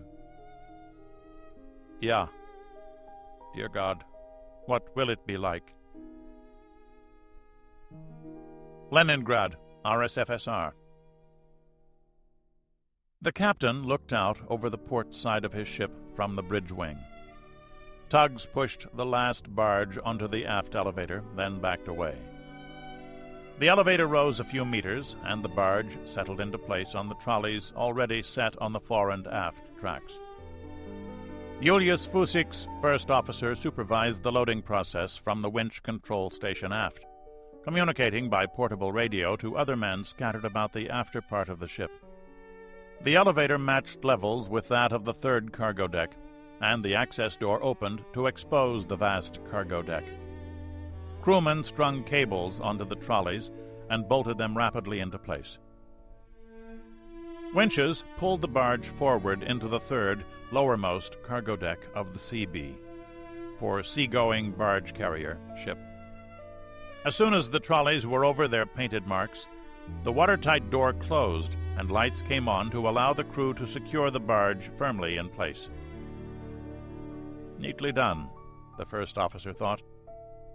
The whole loading process had been completed in only 11 hours, almost a record. He supervised the process of securing the after portion of the ship for sea. "The last barge will be fully secured in 30 minutes, the bosun reported to the first officer, who forwarded the information to the bridge. Captain Kiroff switched buttons on his phone to talk to the engineering spaces. "You will be ready to answer bells in 30 minutes. "Very well. 30 minutes. The engineer hung up. On the bridge, the captain turned to his most senior passenger, a general of paratroops wearing the blue jacket of a ship's officer. "How are your men?" "Some are seasick already." General Andreev laughed. They had been brought aboard inside the sealed barges, except for the general, of course, along with tons of military cargo. "Thank you for allowing my men to walk around the lower decks." "I run a ship, not a prison, just so they don't tamper with anything." "They've been told," Andreev assured him. "Good. We will have plenty of work for them to do in a few days. You know, this is my first trip aboard ship." "Really? Fear not, Comrade General. It is much safer and much more comfortable than flying in an aircraft. And then jumping out of it." The captain laughed. "He is a big ship, and he rides very well, even with so light a load." "Light load?" the general asked. "This is more than half of my division's equipment you have aboard." "We can carry well over 35,000 metric tons of cargo. Your equipment is bulky, but not that heavy." This was a new thought for the general, who usually had to calculate in terms of moving equipment by air. Below, over 1,000 men of the 234th Guards Air Assault Regiment were milling about under the control of their officers and NCOs. Except for brief periods at night, they'd be stuck down here until the Fusik cleared the English Channel. They tolerated it surprisingly well. Even when crammed with barges and equipment, the cavernous cargo spaces were far larger than the military transport aircraft they were accustomed to. The ship's crew was rigging planks from one barge top to another, so that there would be more room for them to use for sleeping, and to get the soldiers off the oily workspaces that the crew needed to patrol. Soon the regimental officers were to be briefed on shipboard systems, with special attention to the firefighting systems. A strict no-smoking rule was being enforced, but the professional seamen took no chances. The crewmen were surprised at the humble demeanor of the swaggering paratroopers. Even elite troops, they learned, could be cowed by exposure to a new environment. It was a pleasant observation for the merchant seamen. 3 tugs pulled on lines hanging from the ship's side, drawing her slowly away from her dock. 2 others joined as soon as she was clear, pushing the bow around to face out to sea from the Leningrad terminal. The general watched the ship's captain control the procedure as he raced from one bridge wing to another with a junior officer in tow, often giving rudder orders as he passed. Captain Kiroff was nearly 60, and more than 2/3 of his life had been spent at sea. "Rudder amidships," he called. "Ahead slow." The helmsman accomplished both commands in under a second, the general saw. Not bad, he thought, remembering the surly comments he'd heard from time to time about merchant seamen.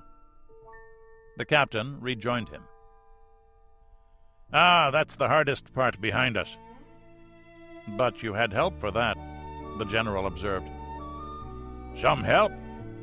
Damn tugboats are run by drunks. They damage ships all the time here." The captain walked over to the chart. "Good. A deep, straight channel all the way to the Baltic." He could relax a bit. The captain walked over to his bridge chair and settled in. "Tea." A steward appeared at once with a tray of cups. "There is no liquor aboard?"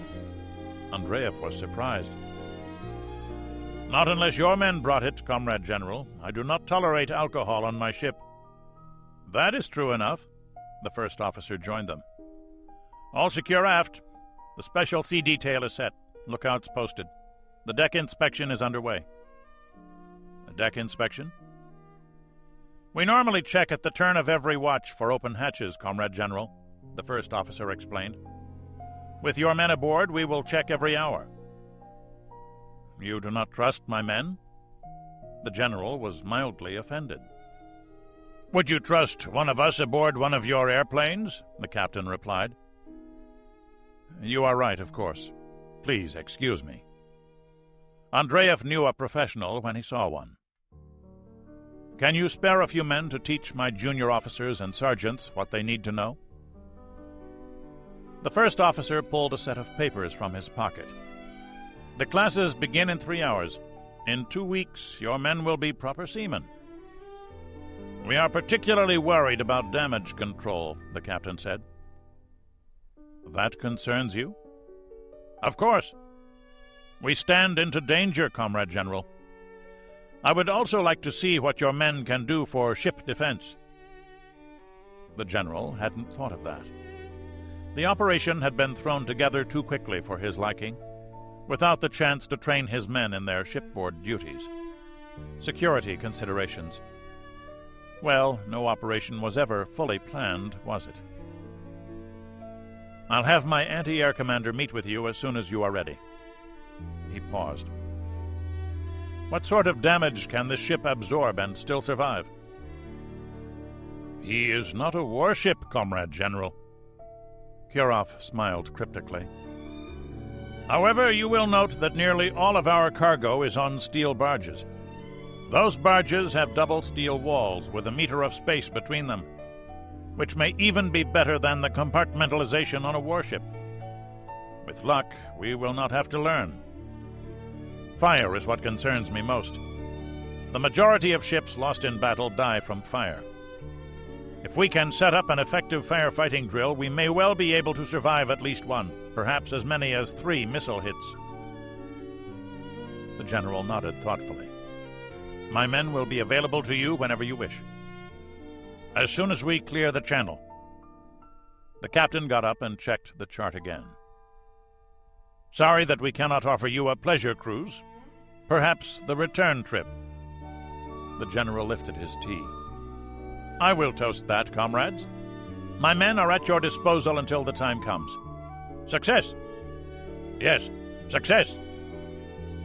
Captain Kirov lifted his cup also, almost wishing for a glass of vodka to toast their enterprise properly. He was ready. Not since his youth in Navy minesweepers had he had the chance to serve the state directly, and he was determined to see this mission through. Koblenz, Federal Republic of Germany. "Good evening, Major." In a guarded wing of the military hospital, the chief of CIA's Bonn station sat down with his British and French counterparts and a pair of translators. "Shall we talk about Lammersdorf?"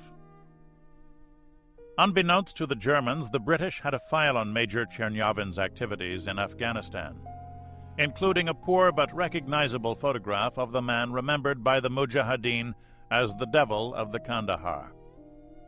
General Jean-Pierre de Ville of the French DGSE handled the questioning, since he spoke the best Russian. By this time, Chernyavin was a broken man.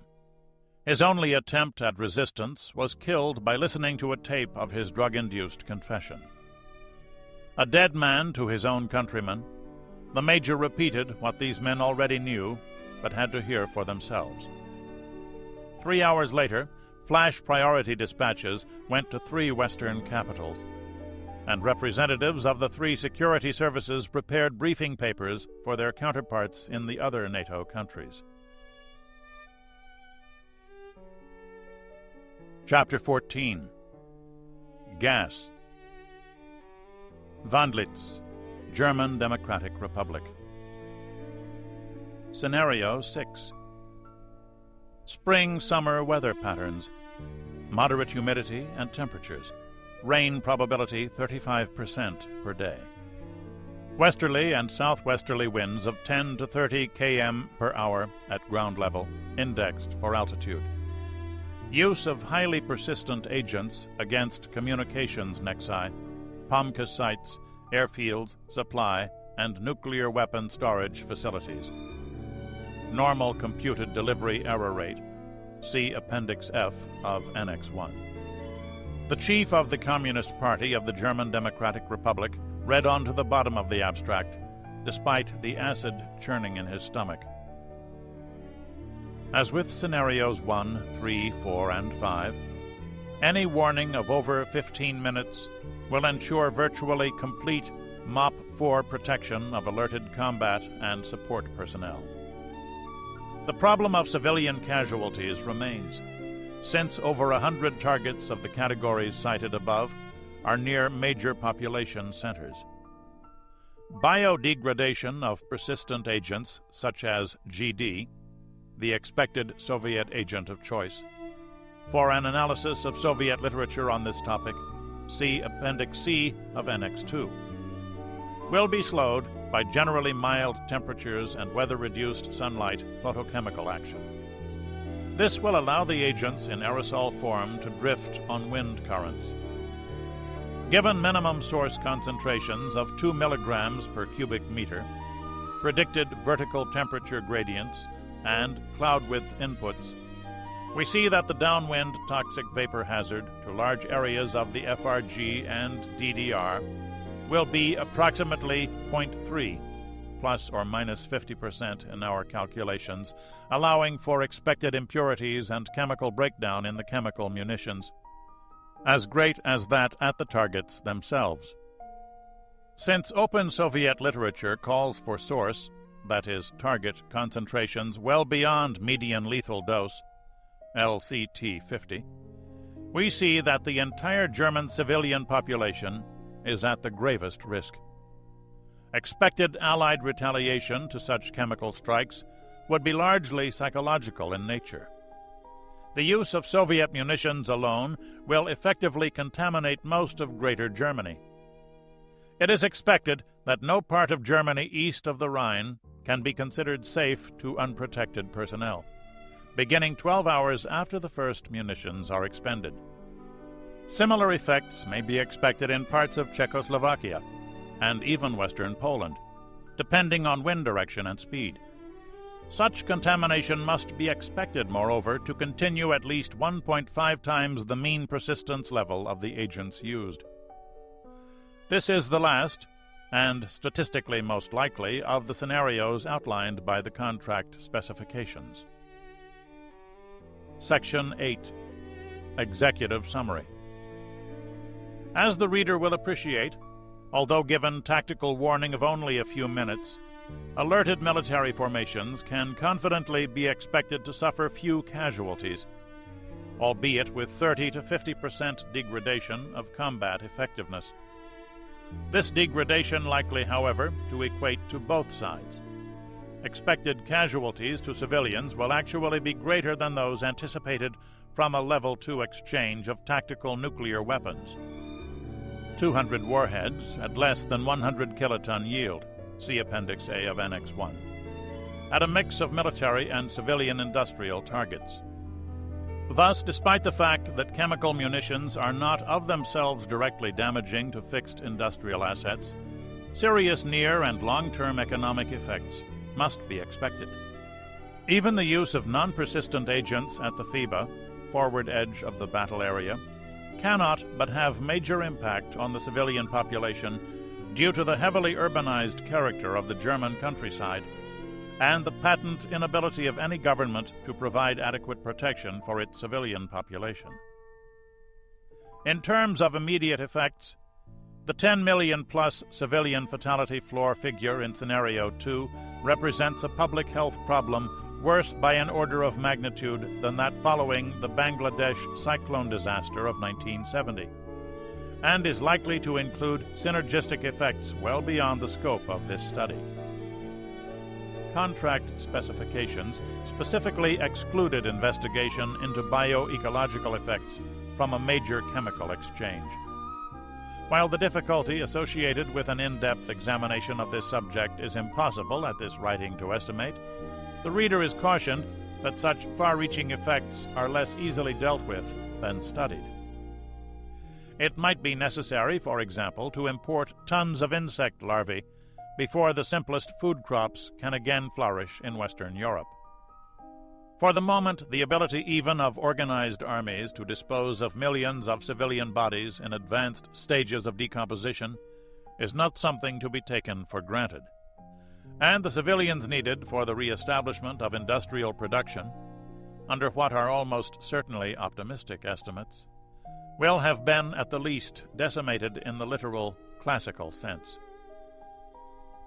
An analysis of the effects of chemical warfare in the European theater utilizing atmospheric release advisory capability, ARAC prediction. Lawrence Livermore National Laboratories, LLNL 88-2504, CR 8305 89178, Sigma 2. Specified external distribution only. Secret. Johannes Bittner did not throw the report into his trash basket. He felt like washing his hands. Yet another similarity between East and West, he thought coldly. Their government reports are written by computers to be read by calculators. Just like ours. Just like ours. Herr Generaloberst. The chief of the Communist Party of the DDR looked up at his commander-in-chief. He and another officer had come early in the morning, and in civilian clothes, to visit him at his plush private residence in Wandlitz, the enclave of the party elite outside Berlin. They had delivered the document obtained only 2 days earlier through a highly placed DDR agent in West Germany's Ministry of Defense. Just how accurate is this document? Comrade Secretary, we cannot check their computer models, of course, but their formulae, their estimates for the persistence of Soviet chemical weapons, their predicted weather patterns, that is, all of the data which supposedly underlies this study, has been examined by members of my intelligence staff and rechecked by some chosen faculty members at the University of Leipzig. There is no reason to believe that it is anything but genuine. In fact, said Colonel Melatin, Director of Foreign Operations Analysis. He was a spare, austere man with eyes that clearly had not known sleep for some days. The Americans underestimate the total quantities of munitions employed, because they consistently overstate the accuracy of Russian delivery systems. The other two men in the room noted at once that Russian had been substituted for Soviet. There is something else you wish to say, Melatin? Bittner asked sharply. Comrade Secretary, from the Russian point of view, what is the objective of this war? The neutralization of NATO and access to greater economic assets. Say what you have to say, Comrade Colonel, Bittner ordered. Comrade, success for the Warsaw Pact would leave a united Germany. I point out that a united Germany, even a united socialist Germany, would be viewed as a strategic threat by the Soviet Union. After all, we are better socialists than they, nicht wahr? Melatin took a deep breath before going on. Was he risking his life? Did it matter? The family name had once been von Melatin, and unwavering loyalty to the state was not something that communism had taught his line of professional soldiers. Comrade Party Secretary, Soviet success in this operation will leave Germany, socialist and capitalist, as barren as the surface of the moon. a minimum of 10 to 30% of our people dead, our land poisoned, even without Western chemical retaliation. Comrade, we learned today that the Americans have begun airlifting Big Eye chemical aircraft bombs into their base at Ramstein.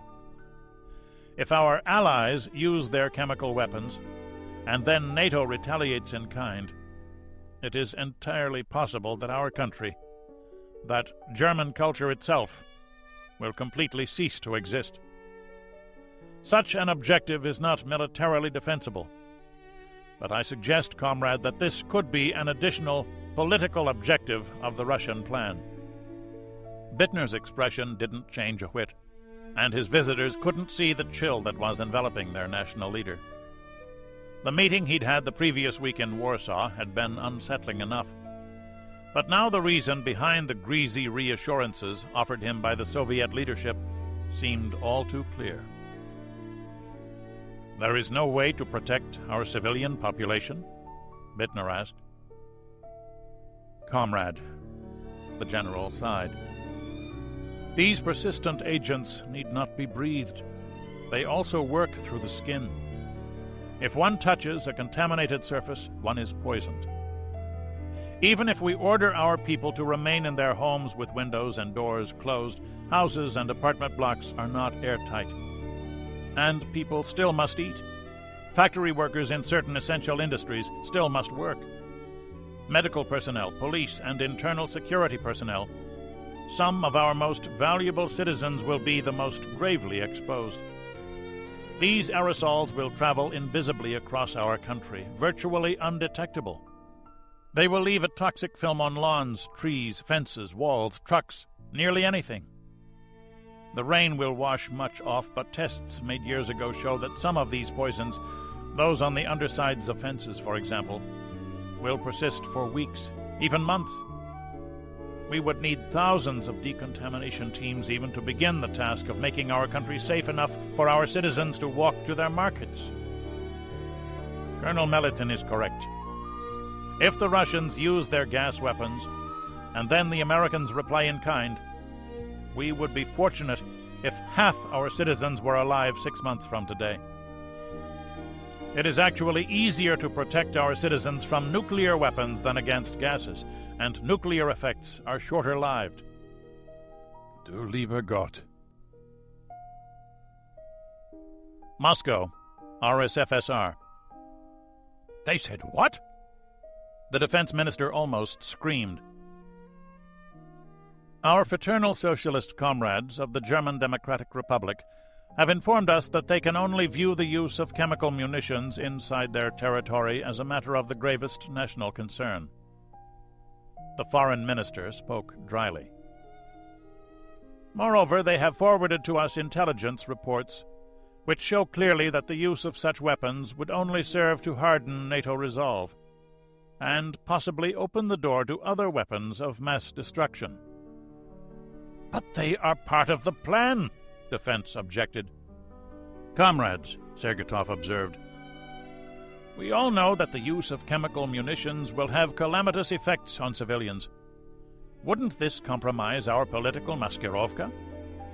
Aren't we saying that our quarrel is with the West German government? How might it look, then, if on the first day of the war we coldly exterminate many thousands of civilians? How many more innocents shall we slaughter, he thought. And there is another question, said Bromkovsky. Old and frail though he was still an experienced man from the last war against the Germans, and his views on defense affairs still commanded respect. If we use these weapons against all the NATO armies, and how can we restrict them to German formations? America and France have made it clear that they consider gas as a weapon of mass destruction, to which they would respond in kind. The American chemical arsenal is a joke, replied Defense. I have seen studies from your ministry that suggest otherwise, Bromkovsky shot back. And perhaps you will laugh at their nuclear weapons. If we kill many thousands of German civilians, their government will demand the use of atomic weapons against targets in our territory. If our gas weapons kill some thousands of American soldiers, do you think the American president will refrain from using his own weapons of mass destruction? Comrades, we have discussed this before. This war against NATO is a political operation, no? Do we cast away our political camouflage by using a weapon like this? We have the assurance now that at least one NATO country will not join in a Russian-German war. This is a great victory for our political policy. The use of chemical weapons will cast away that advantage and open political dangers from more than one direction. I feel that we should retain control of these weapons in the Politburo. Comrade Defense Minister, are you telling us that we can win only if weapons of mass destruction are used? The old man leaned forward and spoke with harsh determination. Has the situation changed? You will remember telling us that if strategic surprise were lost, our armies could be recalled.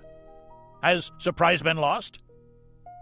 The defense minister's face went rigid for a moment. The Soviet army is ready and able to carry out its mission. It is now too late to retreat. This is also a political question, Petya. NATO is mobilizing, Sergetov said. Too late and too half-heartedly, replied the director of the KGB. We have split one country from the NATO alliance. We are working on others, and are hard at work throughout Europe and America spreading disinformation about the bomb attack. The will of the people in the NATO countries is low.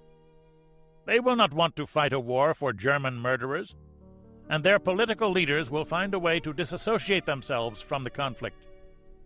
But not if we slaughter civilians with gas. The foreign minister nodded. Petya and young Sergetov are correct. The political cost of these weapons is simply too high. Washington, D.C. But why? Why are they doing this? The president demanded. We simply do not know, sir. The director of Central Intelligence was clearly uncomfortable with the question. We know that this Kremlin bomb plot was a complete fabrication. Did you see what the Post said this morning? The press says that this guy Falcon has agency, or its German equivalent, written all over him. Mr. President, the truth of the matter is that Herr Falcon was almost certainly a Soviet sleeper agent under KGB control. The Germans have been unable to uncover very much about him. It's as though he just sprang into being 13 years ago. And he's been quietly running his import-export business for the last 12 years.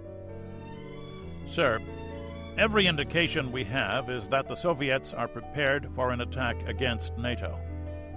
There is no indication, for example, that they are demobilizing their conscripts who are at the end of their enlistment periods, nor any evidence of preparations for the new class of conscripts that should have begun to arrive several days ago. Finally, there's the case of this Spetsnaz major the Germans picked up. He was infiltrated into the Federal Republic before the bomb plot, with orders to attack a NATO communications base. As to why, Mr. President, we simply do not know. We can describe what the Russians are doing, but not the reason for it. I told the country last night that we would be able to control this situation through diplomatic means. We still might. We need to communicate directly with the Soviets, the President's National Security Advisor said. Until they respond positively, however, we have to show that we mean business too. Mr. President, a further call-up of reservists is necessary. North Atlantic. The Julius Fusik was rolling 10 degrees with a beam sea. It made life hard on the soldiers, Captain Kirov noted, but they were doing well for landsmen.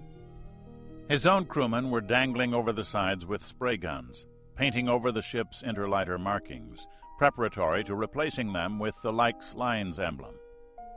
The soldiers were cutting away parts of the superstructure to conform with the silhouette of the Dr. Likes, a U.S. flag CB carrier remarkably similar to the Fusik. The Soviet ship had been built years before in Finland's Valmet yard from plans purchased in America. Already the elevator winch area aft had been painted completely black to match the American line's house colors, and a black diamond had been painted on both sides of the superstructure. Gangs of men were changing the shape and colors of the two funnels with prefabricated parts. The hardest job remaining was the paintwork on the hull. The interliter markings were made of 20-foot letters. Replacing them called for the use of canvas templates, and the lettering had to be neat and exact. Worst of all, there was no way to check the workmanship short of launching a ship's boat, something he had neither the time nor the inclination to do. "How long, Comrade Captain?" 4 hours at least. The work goes well." Karoff couldn't hide his concern. Here they were, mid-Atlantic, far from the usual sea lanes. But there was no telling. "And if we are spotted by an American aircraft or ship?" General Andreev asked. "Then we will find out how effective our damage control drills have been, and our mission will be a failure." Karoff ran his hand along the polished teak rail. He'd commanded this ship for 6 years, taken her into nearly every port on the North and South Atlantic. "We'll get some way on. The ship will ride more easily on a bow sea." Moscow, RSFSR. "When are you planning to leave?" Flynn asked Calloway. "Soon, Patrick. I hope you'll be coming with me." The unmarried children of both men were in college, and both had sent their wives west the day before. "I don't know. I've never run away before." Flynn scowled at the empty stage at the end of the room. He had the scars to prove it. "They pay me to report the news." "You'll be reporting no bloody news from inside Lefortovo prison, my friend," Calloway observed. "Isn't one Pulitzer Prize enough?" Flynn laughed. "I thought nobody but me remembered." "What do you know that I don't, Willie?" "I know I wouldn't be leaving without a damned good reason. And if it's good enough for me to leave, Patrick, it's bloody good enough for you." He'd been told only the night before that a peaceful resolution of this crisis was now less than a 50% probability. For the 100th time, the Reuters correspondent blessed his decision to cooperate with the SIS. "Here we go." Flynn took out his notepad. The foreign minister entered from the usual door and moved to the lectern. He looked uncharacteristically frazzled, his suit rumpled, his shirt collar dingy, as though he'd been up all the previous night laboring to resolve the German crisis through diplomatic means. When he looked up, his eyes squinted through his reading glasses. "Ladies and gentlemen, a year that has gone so well for East-West relations has turned to ashes in the mouths of us all. The United States, the Soviet Union, and the other nations that accepted our invitation to Vienna are within weeks of a comprehensive agreement on the control of strategic nuclear arms. America and the Soviet Union have agreed upon and implemented a grain sales agreement with unprecedented speed and cooperation. And even as we speak, deliveries are being made in Odessa on the Black Sea. Western tourism within the Soviet Union is at an all-time high, and this is perhaps the truest reflection of the spirit of détente. Now our peoples are finally beginning to trust one another. All this effort, the efforts of East and West to bring about a just and lasting peace, have been brought to ruin by a handful of revanchist men who have not taken the lessons of the Second World War to heart. Ladies and gentlemen, the Soviet Union has received irrefutable evidence that the government of the Federal Republic of Germany exploded its bomb in the Kremlin as part of a plot to bring about the reunification of Germany by force. We have in our possession classified German documents which prove that the West German government planned to bring down the Soviet government and use the resulting period of internal confusion to achieve their aim of remaking Germany into the principal continental power in Europe yet again. All Europeans know what that would mean to world peace. In this century, Germany has invaded my country twice. Over 40 million Soviet citizens died repelling those two invasions. And we do not forget the deaths of so many millions of our fellow Europeans who were also the victims of German nationalism. Polish, Belgian, Dutch, French, English, and American men and women labored as our allies to safeguard the peace of Europe. After the Second World War, we all thought that this problem was completely at an end. Such was the reasoning behind the treaties which divided Germany and Europe into spheres of influence. Remember that these spheres were ratified further by the Helsinki Accords in 1975, whose balance would serve to make a European war impossible. We know that the rearming of Germany by the West, supposedly a defensive measure against the imagined threat from the East, despite the fact that the Warsaw Pact was not even formed until well after the NATO alliance was formed, was the first step in the West's own plan to unify Germany as a pawn to counterbalance the Soviet Union. That this was a foolish and unnecessary policy is now manifestly clear. I ask you if there is anyone in Europe who truly wants a unified Germany. The NATO countries themselves stopped agitating for this years ago. Except, of course, for some Germans who remember the days of German power in rather a different light from those of us who were its victims. The Federal Republic of Germany has evidently turned the tables on her Western allies and plans to use the NATO alliance as a shield behind which to launch her own offensive operations, the objective of which can only upset the power balance that has safeguarded the peace in Europe for 2 generations. Although we can fault the West for creating this situation, the government of the Soviet Union does not, I repeat, does not, hold America or her NATO allies responsible for this. My country, too, has learned the bitter lesson that allies can turn on their supposed friends, much as a dog can turn on his master. The Soviet Union has no wish to cast away the dramatic progress made this year in foreign relations with the West. The foreign minister paused before going on. But the Soviet Union cannot ignore, cannot set aside the fact that a deliberate act of aggression has been made against the Soviet Union, on Soviet soil. The government of the Soviet Union will today deliver a note to the Bonn government.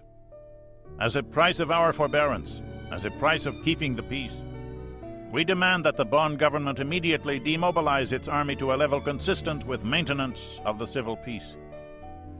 We further call upon the Bonn government to admit its aggressive action, to dissolve and call for new elections, so that the German people themselves may judge how well they have been served. Finally, we demand and expect that full reparations be paid to the government of the Soviet Union and to the families of those so callously murdered by the revanchist German nationalists who hide in their city on the west bank of the Rhine. Failure to meet with these demands will have the gravest possible consequences. As I have already said, we have no reason whatever to believe that any other Western nation had the slightest complicity in this act of international terrorism. This crisis is, therefore, a matter between the government of the Soviet Union and the government in Bonn. It is our hope that this crisis can be resolved through diplomatic means. We call on the Bonn government to consider the consequences of its actions with the greatest care and to act to preserve the peace. That is all I have to say. The foreign minister gathered his papers and left. The gathered reporters did not even attempt to shout questions at the receding form. Flynn tucked his notepad back into his pocket and screwed his pen closed. The AP correspondent had stayed behind at Phnom Penh to see the arrival of the Khmer Rouge, almost at the cost of his life. He'd covered wars, revolutions, riots, and been wounded twice as a result of his devotion to his business. But covering wars was a young man's game. When are you planning to leave? Wednesday at the latest. I already have 2 tickets reserved, SAS to Stockholm, Calloway answered. I'm going to cable New York to shut down the Moscow office tomorrow. I'll stick around until you leave, but really it's time to go. If I cover any more of this story, it'll be from a safer place. How many wars have you covered, Patrick? Korea was my first.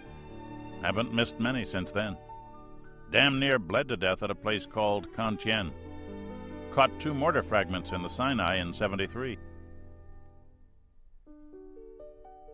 USS Faris. DEFCON 2. Rules of Engagement Option Bravo now in effect. This message is to be understood as a war warning, Morris read in the privacy of his stateroom. Hostilities between NATO and the Warsaw Pact are now to be considered as likely, but not certain. Take all measures consistent with the safety of your command. Hostilities could initiate without warning. Ed Morris lifted his phone.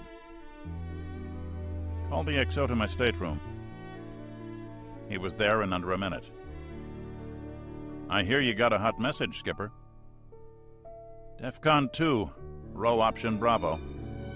He handed over the terse message form. We start maintaining round-the-clock Condition 3 steaming at once. The ASROC and torpedo tube directors are to be manned at all times. What do we tell the men? I want to go over this with the wardroom first. Then I'll speak to the crew. We haven't got specific operations orders yet. I figure we head either to Norfolk or New York for convoy duty. USS Nimitz. Okay, Toland, let's hear it. Baker sat back in his chair. Admiral, NATO has increased its alert level. The President has authorized DEFCON 2.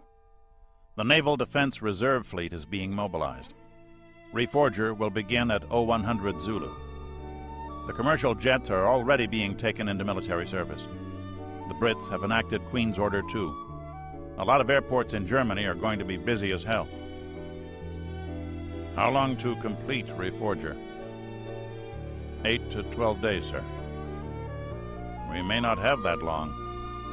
Yes, sir. Tell me about their satellite reconnaissance, Baker ordered. Admiral, they currently have 1 radar ocean reconnaissance satellite up, Cosmos 1801. It's paired with Cosmos 1813, an electronic intelligence bird. 1801 is the nuclear-powered radar bird, and we think it may have a photographic capability to back up the radar system. I've never heard that before. NSA detected indications of a video signal several months ago, but that information was never released to the Navy because it was unconfirmed. Toland didn't say that it had been decided at the time the Navy didn't need to know this. They needed to know now, Toland judged. I'm here now. I'd expect that Ivan has another of his radar satellites ready for immediate launch, probably a few more in the barn. They've been launching an unusual number of their low-altitude communications birds, plus a lot of electronic intelligence satellites. Ordinarily, they have 6 or 7 of them up, but now the total is 10. That gives them awfully good ELINT coverage. If we make electronic noise, they'll hear it. And not a goddamn thing we can do about them. Not for a while, sir, Toland agreed. The Air Force has its anti-satellite missiles, 6 or 7 as I recall, but they've only been tested once against a real satellite. And there's been a moratorium on the ASAT tests since last year. The Air Force can probably dust them off and try to reactivate the program, but that'll take a few weeks. Their first priority is the radar satellites, Toland concluded hopefully. Okay, our orders are to rendezvous with Saratoga at the Azores and escort our Marine Amphibious Unit to Iceland. I suppose the Russians will watch us all the way up. Hopefully, by the time we get there, the Icelandic government will allow us to land them. I just learned that their government can't decide if this crisis is real or not. God, I wonder if NATO will hold together. Supposedly, we have proof that it's all a put-up job, but we don't need to know what that evidence is. The problem is that a lot of countries are buying this charade, at least publicly. Yeah, I love that. I want you to refine your estimate of the threat from Soviet subs and aircraft on a continuous basis. I want information about the smallest change in what they have at sea the moment you get it.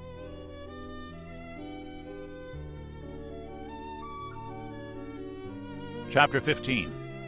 The Bastion Gambit. USS Chicago. What's the sounding? McCafferty asked quietly. 50 feet under the keel, the navigator answered at once. We're still well outside Russian territorial waters, but we start approaching real shoals in 20 miles, Skipper. It was the 8th time in half an hour that he had commented on what lay ahead. McCafferty nodded, not wanting to speak, not wanting to make any unnecessary sound at all. The tension hung in the attack center of the Chicago like the cigarette smoke that the ventilators would not entirely remove. Looking around, he caught his crewmen furtively disclosing their states of mind with a raised eyebrow or a slightly shaken head. The navigator was the most nervous of all. There were all sorts of good reasons not to be here. Chicago might or might not have been in Soviet territorial water, itself a legal question of no small complexity. To the northeast was Cape Kanin. To the northwest, Cape Sviatoy. The Soviets claimed the entire region as an historic bay, while the United States chose to recognize the international 24-mile closure rule. Everyone aboard knew that the Russians were more likely to shoot today than request a decision under the International Law of the Sea Convention. Would the Russians find them? They were in a bare 30 fathoms of water, and like the great pelagic sharks, nuclear attack submarines are creatures of the deep, not the shallows.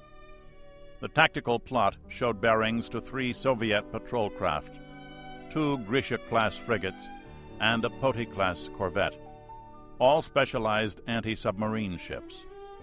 All were miles away, but they were still a very real threat. The only good news was a storm overhead. The 20-knot surface wind and sheets of falling rain made noise that interfered with sonar performance. But that included their own sonar, and sonar was their only safe means for getting information. Then there were the imponderables. What sensing devices did the Soviets have in these waters? Might the water be clear enough that a circling helicopter or ASW aircraft could see them? Might there be a Tango-class diesel boat out there, moving slowly on her quiet, battery-powered electric motors? The only way they'd learn the answer to any of those questions was the metallic whine of a torpedo's high-speed propellers, or the simple explosion of a falling depth bomb. McCafferty considered all these things, and weighed the dangers against the priority of his flash directive from ComSublant. Determine at once the operating areas of Red Fleet SSBNs. That sort of language gave him little leeway. How tight is the inertial fix? McCafferty asked as casually as he could. Plus or minus 200 yards. The navigator didn't even look up. The captain grunted, knowing what the navigator was thinking. They should have gotten a Navstar satellite fix a few hours ago, but the risk of detection was too high in an area crawling with Soviet surface craft. 200 yards, plus or minus, was fine accuracy by any rational standard, but not while submerged in shallow water off a hostile coast. How accurate were his charts? Were there unmarked wrecks out there? Even if his navigational data were completely accurate, quarters would be so tight in another few miles that a goof of 200 yards could ground them, damaging the submarine and making noise. The captain shrugged to himself. The Chicago was the best platform in the world for this mission. He'd done this sort of thing before, and he couldn't worry about everything at the same time. McCafferty took a few steps forward and leaned into the sonar compartment. "How's our friend doing?"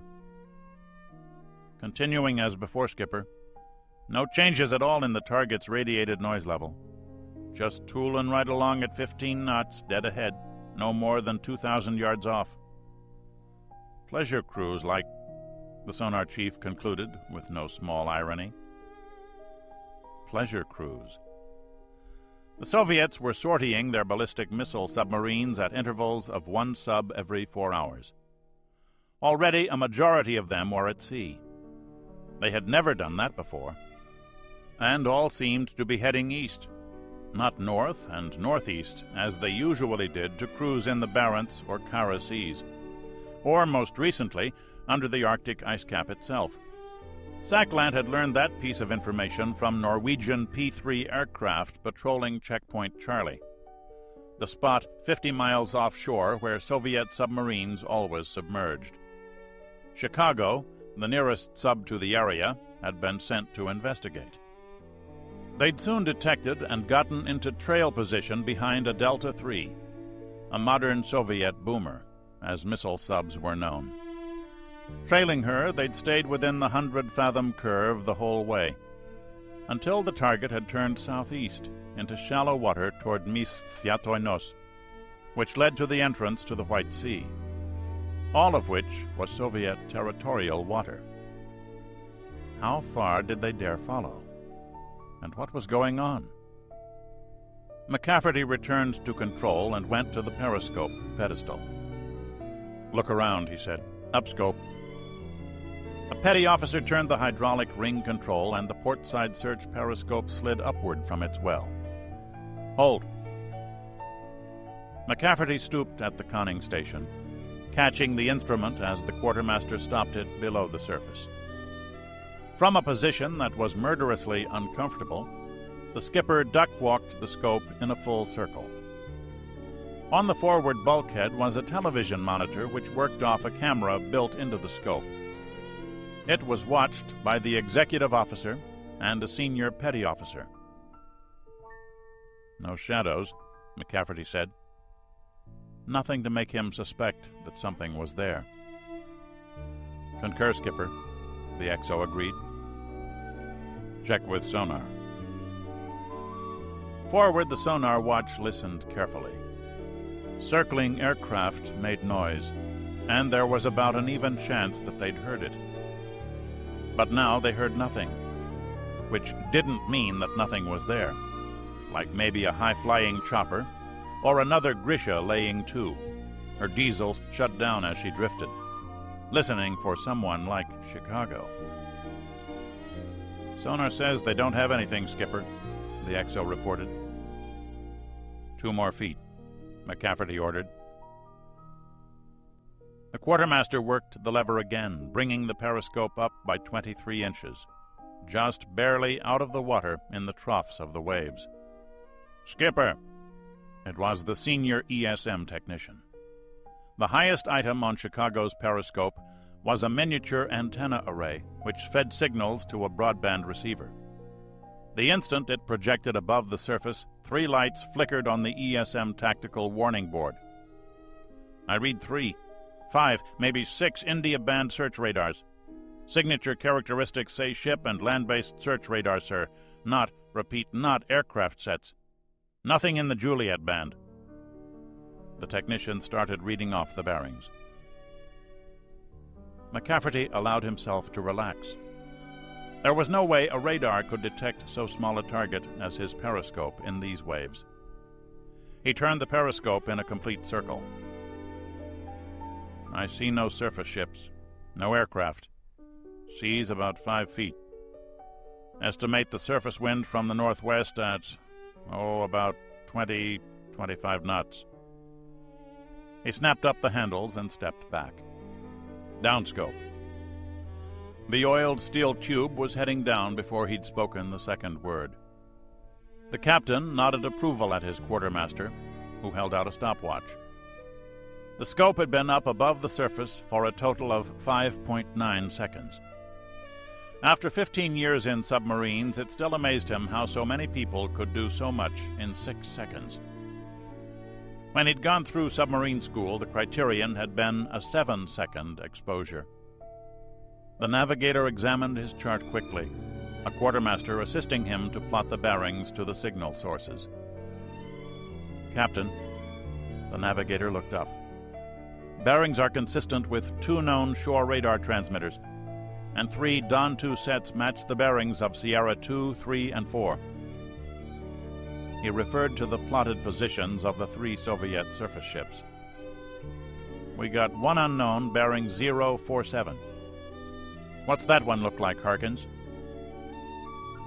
"A land-based India band surface search. One of those new shore cans," the technician responded, reading off frequency and pulse width numbers. "Weak signal and kind of fuzzy, sir. Lots of activity, though, and all the transmitters are dialed into different frequencies." The technician meant that the radar searches were well coordinated, so that the radar transmitters would not interfere with one another. An electrician rewound the videotape, allowing McCafferty to re-examine what he'd seen through the periscope. The only difference was that the periscope TV camera was black and white. The tape had to be run at slow speed to avoid blurring, so rapidly had the captain made his visual search. "Amazing how good nothing can look, eh, Joe?" he asked his executive officer. The cloud ceiling was well below 1,000 feet, and the wave action had rapidly coated the periscope lens with water droplets. No one had ever invented an efficient gadget for keeping that lens clear, McCafferty reflected. You'd think that after 80-some years. "Water looks a little murky, too," Joe answered hopefully. A visual sighting by anti-submarine warfare aircraft is one of the nightmares all submariners share. "Doesn't look like a nice day to fly, does it? I don't think we have to worry about somebody getting an eyeball sight on us." The captain spoke loudly enough for the control room crew to hear. "The water deepens out some for the next 2 miles, the navigator reported. "How much?" 5 fathoms, skipper." McCafferty looked over at the XO, who was conning the boat at the moment. "Use it. On the other hand, some helicopter jockey might get lucky." "Aye. Diving officer, take her down another 20 feet. Gently." "Aye." The chief gave the necessary orders to the plainsman, and you could feel the sighs through the attack center. McCafferty shook his head. "When was the last time you saw your men look relieved over a 20-foot change in depth?" he asked himself. He went forward to sonar. He did not remember being there only 4 minutes earlier. "How are our friends doing, Chief?" "The patrol boats are still faint, sir. They seem to be circling. The bearings are changing back and forth like they've been doing. The boomer's blade count is also constant, sir. He's just tooling right along at 15 knots. Not especially quiet either. I mean, we still got plenty of mechanical transients, you know. There's maintenance work, a lot of it going on in there by the sound he's making. Want to listen in, skipper?" The chief held up a pair of earphones. Most sonar scanning was done visually.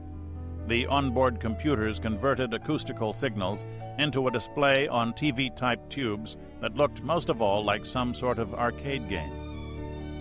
But there was still no real substitute for listening in. McCafferty took the phones. First he heard the Delta's whirring reactor pumps. They were running at medium speed, driving water out of the reactor vessel into the steam generator. Next he concentrated on the screw sounds. The Russian boomer had a pair of 5-bladed screws, and he tried to make his own count of the chugga-chugga noise made as each blade made its circuit. No good. He'd have to take the chief's word, as he usually did. Clang. What was that? The chief turned to another senior operator. "Hatch slammin'?" The first-class sonarman shook his head judiciously. "More like somebody dropped a wrench. Close, though. Pretty close." The captain had to smile. Everybody aboard was trying to affect a casual manner that had to be outrageously faked. Certainly everyone was as tense as he was. and McCafferty wanted nothing more than to get the hell out of this miserable lake. Of course, he couldn't act in such a way as to allow his crew to become overly concerned. The captain must be in total control at all times. What fucking games we play, he told himself. What are we doing here? What is going on in this crazy world? I don't want to fight a fucking war.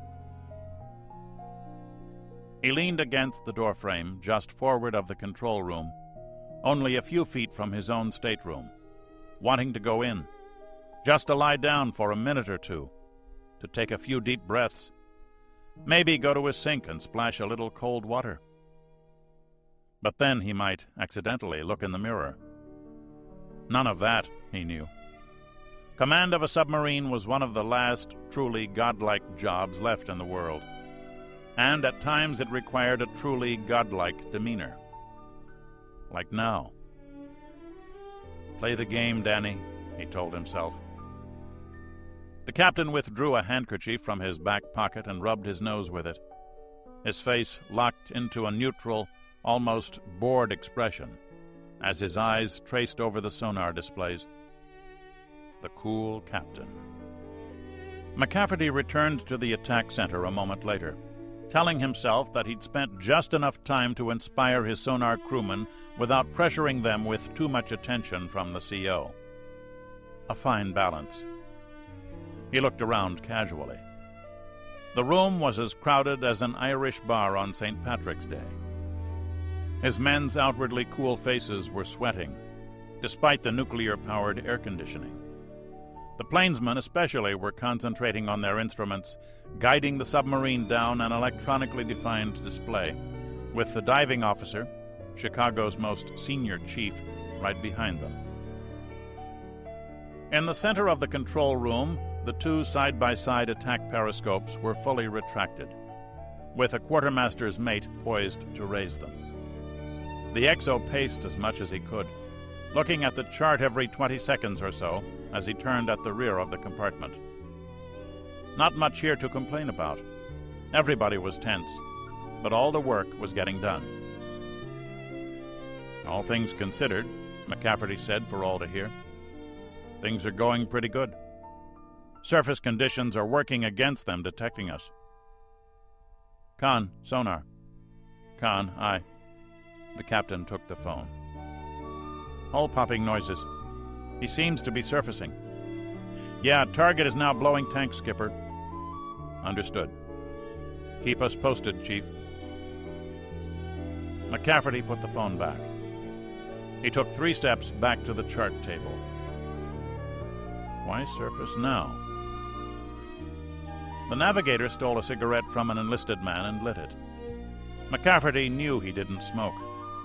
The lieutenant nearly gagged on it, drawing a brief smirk from a second-class quartermaster and a rueful grin from the navigator.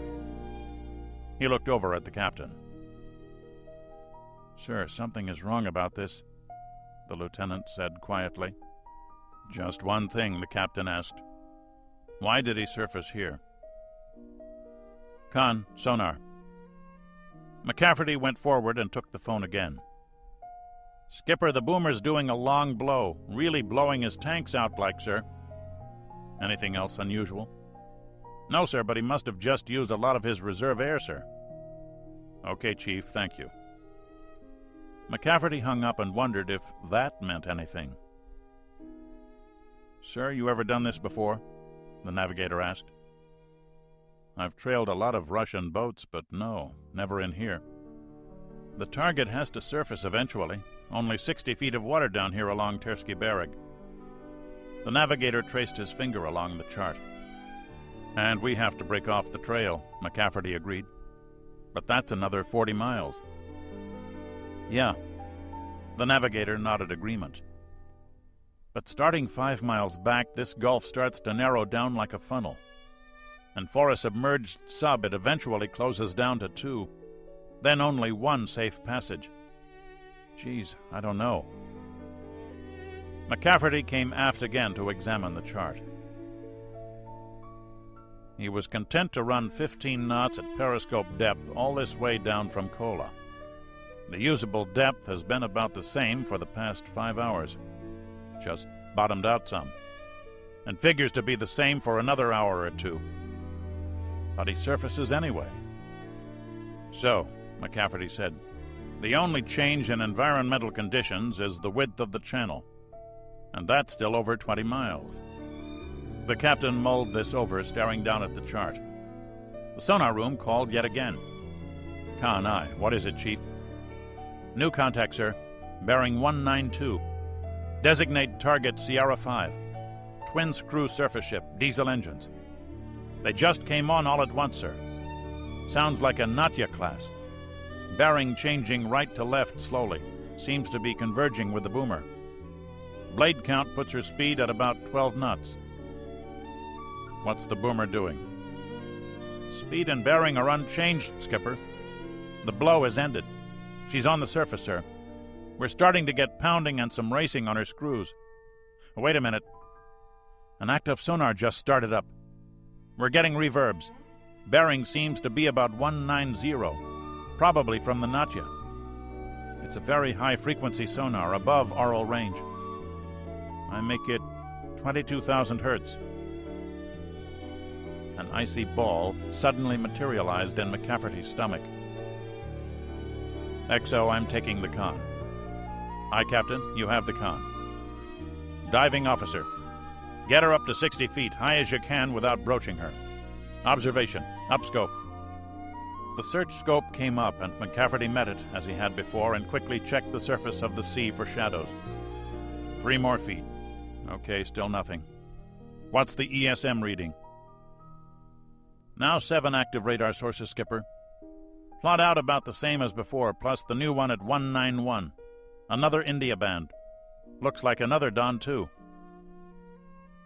McCafferty turned the periscope handle to 12 power, its highest setting. The Soviet missile submarine was sitting extremely high in the water. Joe, tell me what you see, McCafferty asked, wanting a quick second opinion. That's a Delta III, all right. Looks like she's blown dry, Captain. They come out pretty far, and that looks like about 3 or 4 feet higher than they usually do. He just used up a lot of his air. That might be the Natya's mast ahead of her. Hard to be sure. McCafferty could feel that his own Chicago was rolling. His hands tingled with the transmitted wave slaps against the periscope. The seas were crashing against the Delta, too, and he could see water splashing in and out of the limber holes that lined the boomer's flanks. ESM board says that signal strengths are approaching detection values, the technician warned. His periscopes are both up, McCafferty said, knowing that his scope had already been up too long. He squeezed the trigger to double the magnification. It cost optical detail, but the picture zoomed in on the Delta's conning tower. The control station atop his sail is fully manned. Everyone has glasses. Not looking aft, though. Downscope. Diving officer, take her down 10 feet. Nice work, plainsman. Let's see that tape, Joe. The picture returned to the TV monitor in a few seconds. They were 2,000 yards behind the Delta. Beyond her, by about half a mile, was a spherical radar dome, probably the Natya, rolling noticeably with the beam seas. To house her 16 SS-18 missiles, the Russian sub had a sloped turtleback, and from directly aft it looked like a highway ramp. An ungainly design, the Delta, but she had to survive only long enough to launch her missiles, and the Americans had no doubt that her missiles worked just fine. Look at that, they blew her so high half her screws are clear, the XO pointed. Navigator, how far to shallow water? Along this channel, a minimum of 24 fathoms for 10 miles. Why did the Delta surface this far out? McCafferty lifted the phone. Sonar, tell me about the Natya. Skipper, he's pinging away like mad. Not toward us, but we're getting lots of reflections and reverberations off the bottom. The Natya was a specialized mine hunter, also used, to be sure, as an escort for submarines in and out of safe areas. But her mine-hunting VHF sonar was operating. Dear God. "Left full rudder," McCafferty shouted. "Left full rudder, aye." The helmsman would have hit the overhead but for the seatbelt. He instantly snapped his wheel to port. "Sir, my rudder is left full."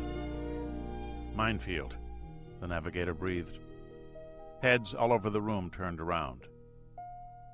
"That's a good bet." McCafferty nodded grimly. "How far are we from the point where the boomer rendezvoused with the Natya?" The navigator examined the plot closely. "Stopped about 400 yards short of it, sir." "All stop." "All stop, aye." The helmsman dialed the annunciator handle. "Engine room answers all stop, sir. Passing left through 180, sir." "Very well. We ought to be safe enough here. You have to figure the Delta'd rendezvous with the sweeper a few miles clear of the field, right? Anybody here think Ivan would gamble with a boomer?" It was a rhetorical question. Nobody ever gambled with boomers. Everyone in the control room took a deep breath at the same moment. The Chicago slowed rapidly, her turn taking her broadside to her previous course. "Rudder amidships." McCafferty ordered 1/3 speed and lifted the phone for sonar. "The boomer doing anything different?" "No, sir. Bearing is still constant at 190. Speed still 15 knots. We can still hear the Nadia pinging, nearing 186, and her blade count is now about 15 knots too." "Navigator, start figuring a way for us to get out of here. We want to keep well clear of all those patrol boats and report this news in as quick as we can." "Aye. 358 looks pretty good for the moment, sir." The navigator had been updating that course continuously for 2 hours. "Sir, if Ivan really has laid out a minefield, part of it's in international waters," the exec noted. "Cute." "Yeah. Of course, to them it's territorial waters, so anybody bumps into a mine, it's just too damn bad." "And maybe an international incident?" Joe observed. "Why did they ping at all?" the communications officer asked. "If they got a clear channel, they can navigate visually." "What if there's no channel at all?" the exec answered. "What if they set ground mines and moored mines strung, say, at a uniform depth of 50 feet? You'd have to figure they'd be a little nervous that a mine or two might have too long a mooring cable. So they're playing it safe, just like we'd do. What's all that tell you?" "Nobody can trail their boomers without surfacing," the lieutenant understood. "And we sure as hell aren't going to do that. Nobody ever said that Ivan was dumb. They got a perfect system here. They're putting all their missile boats where we can't get at them," McCafferty went on. "Even sub-rock can't make it from where we are into the White Sea. Final point. If they have to scatter the boats, they don't have to screw around in a single channel. They can all surface, spread out, and run for daylight. What this means, gentlemen, is that instead of detailing an attack boat to guard every boomer against somebody like us, they can put all the missile boats into one nice, safe basket and release their attack boats to other missions. Let's get the hell out of here." North Atlantic. "Ship in view, this is U.S. Navy aircraft on your port beam. Please identify. Over." Captain Kiroff handed the bridge-to-bridge phone to a Red Army major. "Navy, this is the Dr. Likes. How are y'all?" Kiroff spoke halting English. The major's Mississippi accent might well have been Kurdish, for all he understood of it. He could barely make out the haze-gray patrol aircraft that was now circling their ship. Circling, they noted, at a 5-mile distance, and certainly inspecting them through binoculars. "Amplify, Dr. Likes," the voice ordered tersely. "We're out of New Orleans, bound for Oslo with general cargo, Navy. What's the big deal?" "You're well north of a course to Norway. Please explain. Over." "Y'all read the damn papers, Navy? It's liable to get dangerous out here, and this big old ship costs money." We got orders from the Home Office to keep close to some friendly folks. Hell, we're glad to see you, boy. Y'all want to escort us a ways? Roger. Copy. Dr. Likes, be advised, no submarines known to be in this area. Y'all guarantee that? This drew a laugh. Not hardly, Doc. That's about what I thought, Navy. Well, if it's all right with you, we'll keep heading north a ways and try to stay under your air cover. Over. We can't detail an aircraft to escort you. Understood, but you will come if we call you, right? That's a roger, agreed Penguinate. Okay, we'll continue north, then turn east for the Faroes. Will you warn us if any bad guys show up? Over. If we find any, Doc, the idea is we'll try and sink 'em first, the pilot exaggerated. Fair enough. Good hunting, boy. Out. Penguinate. God, do people really talk like that? The pilot of the Orion wondered aloud. Never heard about Likes lines, his co-pilot chuckled. They used to say they wouldn't hire a guy unless he had a southern accent. I never believed it until now. Nothing like tradition. He is kind of off the beaten track, though. Yeah, but until the convoys form up, hell, I'd try to bounce from one protected area to another. Anyway, let's finish the visual. The pilot increased power and headed in closer while his co-pilot lifted the recognition book. Okay, we have an all-black hull with Likes lines on the side midships. White superstructure with black diamond, block L inside the diamond. He lifted his binoculars. Lookout mast forward of the superstructure. Check. Superstructure is nicely rigged. Electronics mast is not. Proper ensign and house flag. Black funnels. Winches aft by the barge elevator. Doesn't say how many winches. Damn, she's carrying a full load of barges, isn't she?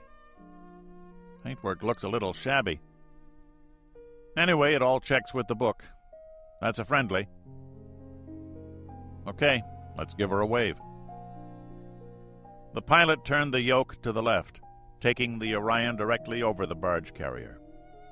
He waggled his wings slightly as he passed overhead, and two men on the bridge waved back at them. The flyers couldn't pick out the two men tracking them with handheld SAMs. Good luck, fella. You might need it. MV Julius Fusik. The new paint scheme will make visual spotting difficult, Comrade General, the air defense officer said quietly. I saw no air-to-surface missiles attached. That will change quickly enough. As soon as our fleet puts to sea, they will load them. Besides, if they identify us as enemy, how far can we run while they call up other aircraft, or simply fly to their base to rearm? The general watched the aircraft depart. His heart had been in his throat for the whole episode, but now he could walk out to where Kirov stood on the open bridge wing. Only the ship's officers had been issued American-style khaki uniforms.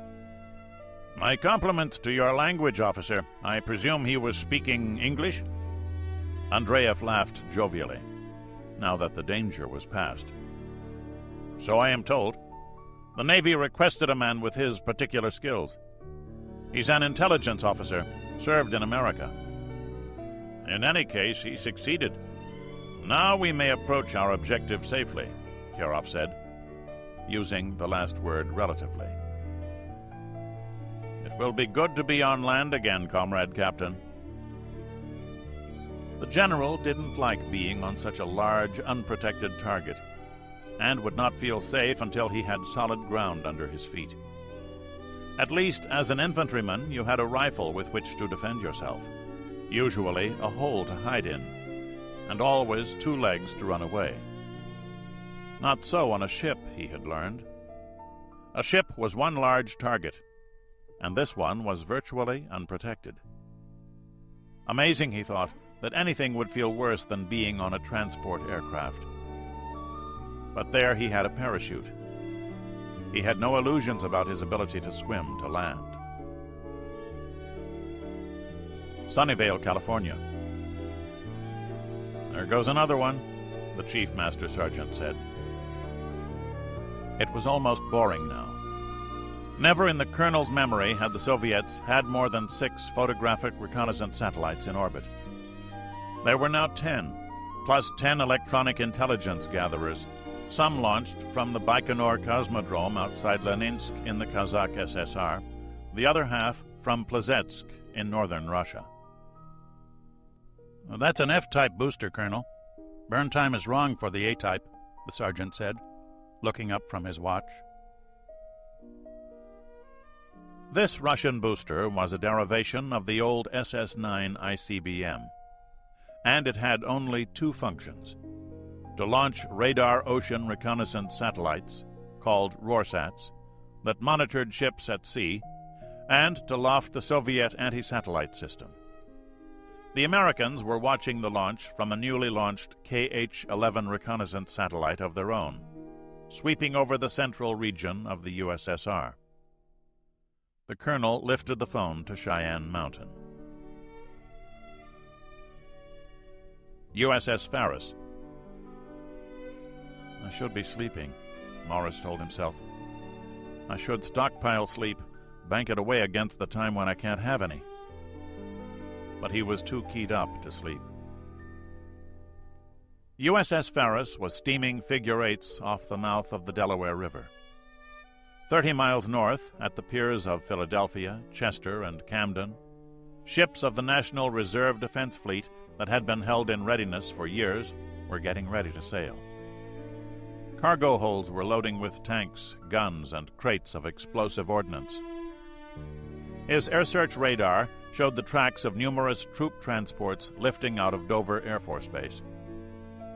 The Military Airlift Command's huge aircraft could ferry the troops across to Germany, where they would be mated with their pre-positioned equipment. But when their unit loads of munitions ran out, the resupply would have to be ferried across the way it had always been, in ugly, fat, slow merchant ships. Targets. Maybe the Murchies weren't so slow anymore and were larger than before, but there were fewer of them. During his naval career, the American merchant fleet had fallen sharply, even supplemented by these federally funded vessels. Now a submarine could sink one ship and get the benefit it would have achieved in World War II by sinking 4 or 5. The merchant crews were another problem. Traditionally held in contempt by Navy sailors, a truism in the U.S. Navy was to steer well clear of any merchantman, lest he decide to liven up his day by ramming you. The average age of the crews running the ships was about 50, more than double that in any American naval vessel.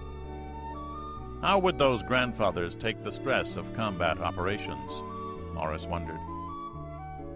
They were quite well paid. Some of the senior seamen made as much as he did. But would their comfortable union-negotiated salaries devalue in the face of missiles and torpedoes? He had to erase the thought from his mind. These old men with kids in high school and college were his flock. He was the shepherd, and there were wolves hiding under the gray surface of the Atlantic. Not a large flock. He had seen the figures only a year ago. The total number of privately owned cargo ships in operation under the American flag was 170, and averaged about 18,000 tons apiece. Of those, a mere 103 were routinely engaged in overseas trade. The Supplemental National Defense Reserve Fleet consisted of only 172 cargo ships. To call the situation a disgrace was to describe gang rape as a mild social deviation. They couldn't allow even one to be lost. Morris wandered over to the bridge radar scope and looked down into the rubber eye shield to watch the aircraft lifting out of Dover. Each blip contained 300 to 500 men. What would happen when they ran out of shells? Another Murchie, skipper. The officer of the deck pointed to a dot on the horizon. She's a Dutch container boat. I expect she's inbound for military cargo. Morris grunted. We need all the help we can get. Sunnyvale, California. It's definite, sir, the colonel said. That's a Soviet ASAT bird, 73 nautical miles behind one of ours. The colonel had ordered his satellite to turn in space and point its cameras at its new companion. The light wasn't all that good, but the shape of the Soviet killer satellite was unmistakable. A cylinder nearly 100 feet long, with a rocket motor at one end and a radar seeker antenna at the other. What's your recommendation, Colonel? Sir, I am requesting unlimited authority to maneuver my birds at will. As soon as anything with a red star on it gets within 50 miles, I'm going to do a series of Delta V maneuvers to screw up their intercept solution. That will cost you a lot of fuel, son, Sink NORAD warned. What we have here, General, is a binary solution set. The colonel responded like a true mathematician. Choice 1, we maneuver the birds and risk the fuel loss. Choice 2, we don't maneuver the birds and risk having them taken out. Once they close to 50 miles, they can achieve intercept and negate our bird in as little as 5 minutes, maybe faster. 5 minutes is only the best we've observed them to do. Sir, you have my recommendation. The colonel had a Ph.D. in mathematics from the University of Illinois, but that was not where he'd learned to back generals into corners. Okay, this one goes to Washington, but I'll forward your recommendation with my endorsement. USS Nimitz. Admiral, we just had a disturbing report from the Barents Sea. Toland read the dispatch from Sinkland Fleet. How many more subs can they throw at us now? Perhaps as many as 30 additional boats, Admiral. 30? Baker hadn't liked anything he'd been told for a week now. He especially didn't like this. The Nimitz battle group, in company with Saratoga and the French carrier Foch, was escorting a marine amphibious unit, called a MAU, to reinforce the ground defenses on Iceland. A 3-day run. If the war started soon after they made their delivery, their next mission would be to support the GIUK barrier defense plan, the critically important link that covered the ocean between Greenland, Iceland, and the United Kingdom. Carrier Task Force 21 was a powerful force, but would it be powerful enough? Doctrine required a 4-carrier group to fight and survive up here, but the fleet had not yet been fully assembled. Toland was getting reports on frantic diplomatic activity aimed at averting the war that appeared about to start, much as everyone hoped it wouldn't. How would the Soviets react to 4 or more carriers in the Norwegian Sea? It seemed that no one in Washington wanted to find out, but Toland was wondering if it would matter at all. As it was, Iceland had approved the reinforcements they were escorting only 12 hours before, and this NATO outpost needed immediate reinforcement. USS Chicago. McCafferty was 30 miles north of the entrance to the Kola Fjord. The crew was relatively happy to be here after a tense 16-hour run from Cape Sviatoy. Though the Barents Sea was alive with anti-submarine ships, immediately after making their report, they had been withdrawn from the entrance to the White Sea for fear of fomenting a major incident. Here there was 130 fathoms of water and room to maneuver, and they were confident in their ability to keep out of trouble. There was supposed to be a pair of American subs within 50 miles of Chicago, plus a Brit and 2 Norwegian diesel boats. His sonarman couldn't hear any of them, though they could hear a quartet of Grisha-class frigates pinging away at something to the southeast. The Allied submarines here were assigned to watch and listen. It was a nearly ideal mission for them, since they only had to creep along, avoiding contact with surface ships, which they could detect from a good, long distance. There was no hiding it now. McCafferty didn't even consider not telling his men the significance of what they had learned about the Russian boomers. Submarines have no long-lived secrets. It looked like they were about to fight a war. The politicians in Washington and the strategists in Norfolk and elsewhere might still have their doubts. But there, At the sharp end of the lance, the officers and men aboard Chicago discussed the way the Soviets were using their ships and came up with a single answer. The submarine's torpedo tubes were loaded with Mk-48 torpedoes and Harpoon missiles. Her vertical missile tubes forward of the pressure hull held 12 Tomahawks, 3 nuclear-tipped land attack missiles, and 9 conventional anti-ship models. When a shipboard machine showed the first suggestion of a fault, a technician immediately tore it down to fix it. McCafferty was pleased and not a little surprised by his crew. So young they were. The average age on his submarine was 21. To have to adapt to this. He stood in the sonar room, forward and starboard of the attack center. A few feet from him, a massive computer system sifted through an avalanche of waterborne sound, analyzing individual frequency bands known from experience to mark the acoustical signature of a Soviet vessel. The signals were displayed on a visual screen called a waterfall display, a monocolor curtain of yellow whose brighter lines indicated the bearing to a sound that might be a source of interest. 4 lines indicated the Grishes, and offset dots marked the pings from their active sonars. McCafferty wondered what they were after.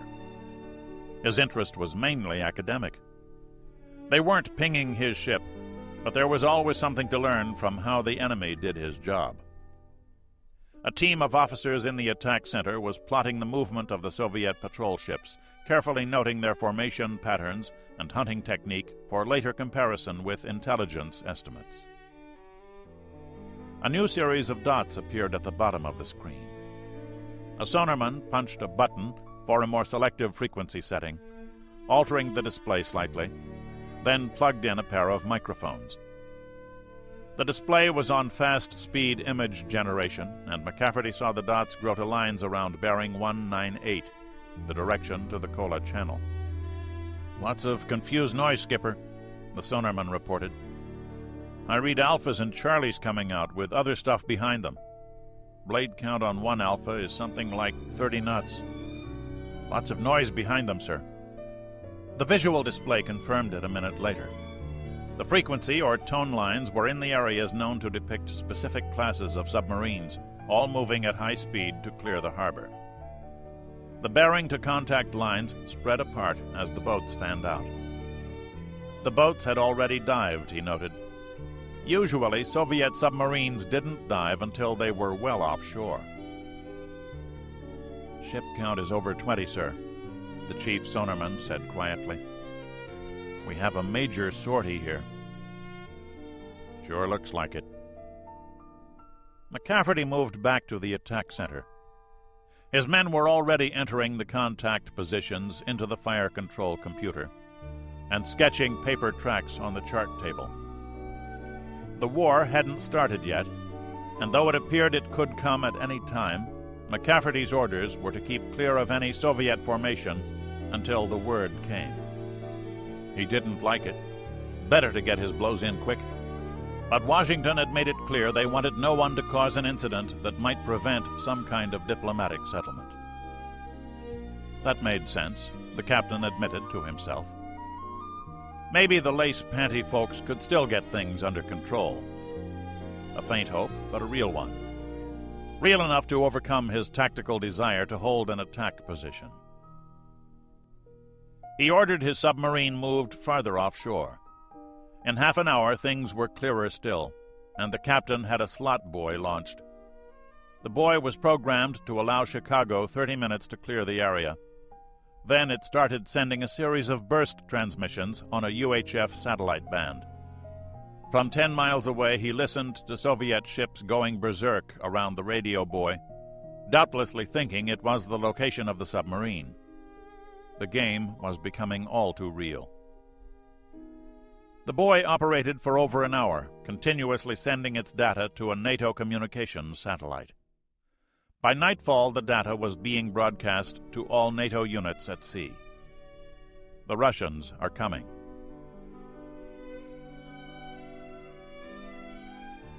Chapter 16. Last moves, first moves. USS Nimitz.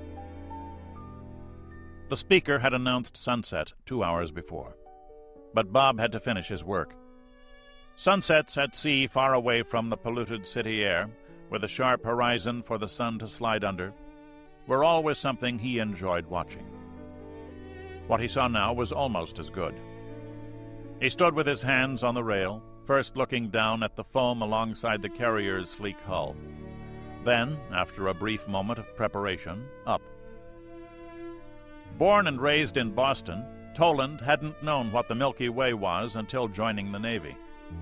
And the discovery of the wide, bright belt of stars overhead was always a source of wonder to him. There were the stars he'd learned to navigate by, with sextant and trigonometric tables, largely replaced now by electronic aids like Omega and Loran. But they were still beautiful to behold. Arcturus and Vega and Altair, all blinking at him with their own colors, their own unique characteristics that made them benchmarks in the night sky. A door opened, and a sailor dressed in what looked like a purple plain fueler's shirt joined him on the flight deck catwalk.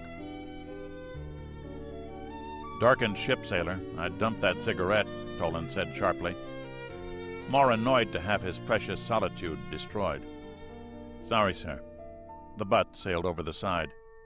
The man was silent for a few minutes, then looked at Toland. "You know about the stars, sir?" "What do you mean?" "This is my first cruise, sir, and I grew up in New York. Never saw the stars like this, but I don't even know what they are. The names, I mean. You officers know all that stuff, right?" Toland laughed quietly. "I know what you mean. Same with my first time out.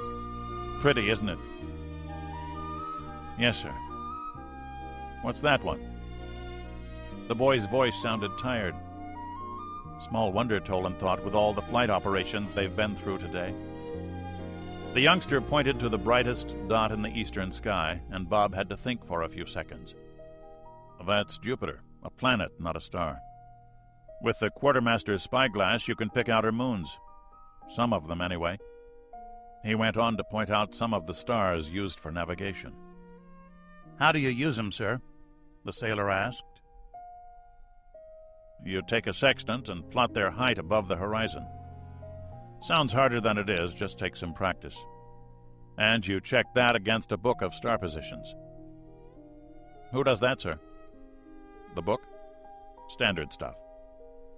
I imagine the book we use comes from the Naval Observatory in D.C., but people have been measuring the tracks of the stars and planets for 3,000 or 4,000 years, long before telescopes were invented.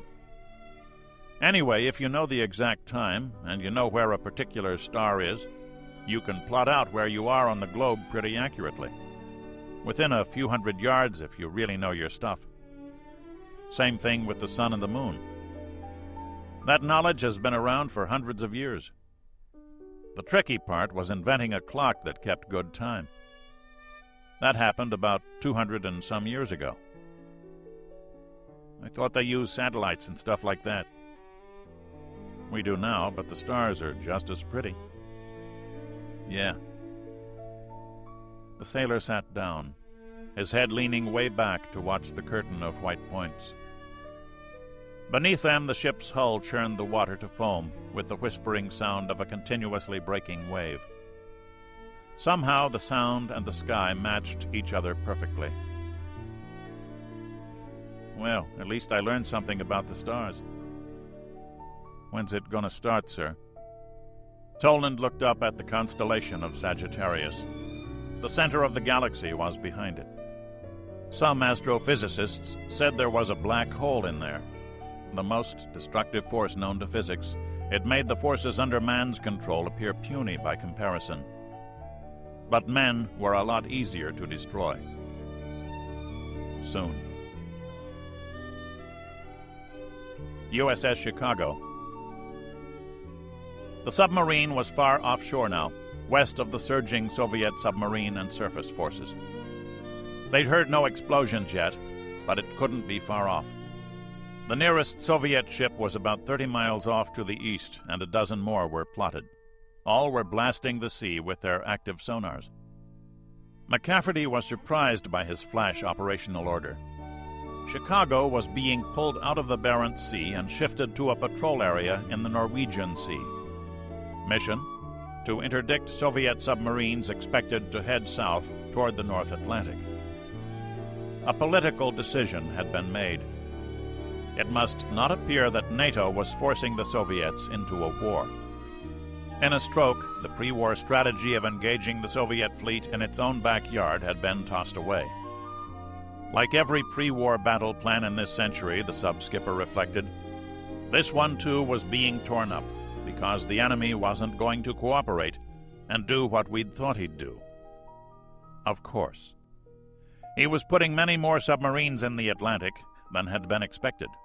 Even worse, we were making it easier for him. McCafferty wondered what other surprises were in store. The submarine's torpedoes and missiles were now fully armed, her fire control systems continuously manned, her crew standing Condition 3 wartime watch routine. But their orders at present were to run away. The captain swore to himself, angry with whoever had made this decision, yet still hoping in a quiet corner of his mind that somehow the war could be stopped. Brussels, Belgium. It's gotta happen soon, Comair Sent observed. Shit, they got their troops as ready as I've ever seen. They can't wait until all our reforger units are fully in place. They have to hit us soon.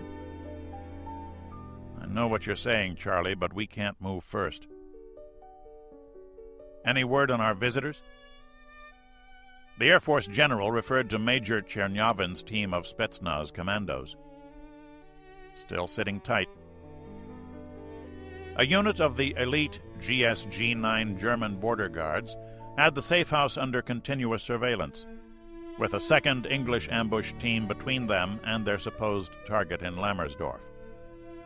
Intelligence officers from most of the NATO countries were part of the surveillance team, each with a direct line to his government. What if they're bait, trying to get us to strike first? I know we can't do that, General. What I want is a green light to initiate Dreamland when we know it's all for real. We have to get our licks in fast, boss. Sakir leaned back. Trapped by his duties in his underground command post, he hadn't been to his official residence in 10 days. He wondered if any general officer in the whole world had gotten any sleep in the past 2 weeks. If you put the orders up, how fast can you react? I have all the birds loaded and ready now. My crews are briefed. If I order them to stand to, I can have Dreamland running 30 minutes from your signal. Okay, Charlie. The President has given me authority to react to any attack. Tell your people to stand to. Right. Sakir's phone rang. He lifted it, listened briefly, and looked up. Our visitors are moving, he told Comair Sent. To his operations officer. The code word is Firelight. NATO forces would now go to maximum alert. Aachen, Federal Republic of Germany. The Spetsnaz team left the safe house in 2 small vans and drove south on the road to Lammersdorf. With their leader killed in a traffic accident, the second in command, a captain, had been delivered copies of the papers his boss had died to get, and fully briefed his men. They were quiet and tense. The officer had taken pains to explain to his men that their escape had been carefully planned. That once clear of the target, they'd get to another safe house and wait for their Red Army comrades to arrive in 5 days. They were the cream of the Red Army, he'd told them, thoroughly trained to carry out dangerous missions behind enemy lines, hence valuable to the state. Every man had combat experience fighting in the mountains of Afghanistan, he reminded them. They were trained. They were ready. The men accepted this speech, as elite troopers usually did, in total silence. Chosen most of all for their intelligence, each of them knew that the speech was merely that. The mission depended largely on luck, and their luck had already gone bad.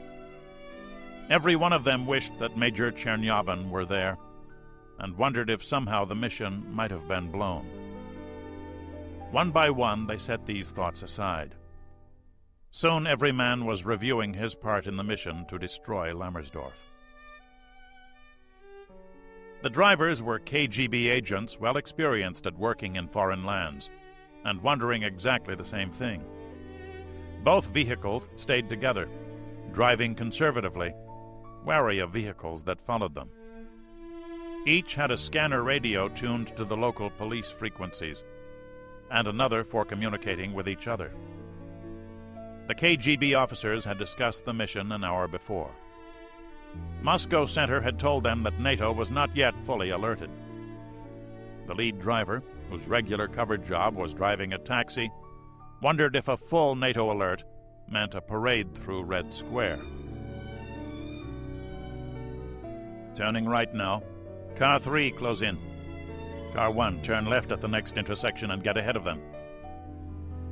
Colonel Weber spoke over a tactical radio of the sort used by FIST, Fire Support Team, units. The ambush had been ready for several days now, and as soon as their targets had emerged from their safe house, the word had been flashed all over the Federal Republic. NATO establishments already on alert were brought to full battle readiness. This could only be the opening move in a shooting war. Unless, Weber admitted to himself, they were simply moving from one secure place to wait further in another one. He didn't know which way things would turn, though surely it had to begin soon. Didn't it? The two trucks were now in a rural part of western Germany, driving southeast through the German-Belgian Nature Park, a scenic route often traveled by tourists and sightseers. They had chosen this side road to avoid the military traffic on the major highways. But as they passed through Mühlart-Schutte, the lead driver frowned as he saw a military convoy of tanks on low-hauler trailers. Strangely, the tanks were loaded backwards, with their massive guns facing aft. British tanks, he saw. New Challengers. Well, he hadn't expected to see any German Leopard tanks on the Belgian border. There had never been any possibility of preventing a German mobilization, and he tried to convince himself that the rest of the NATO countries had not moved as quickly as they could have. If this mission were successful, then NATO's communications would be seriously damaged, and maybe the armored spearheads would indeed come to rescue them.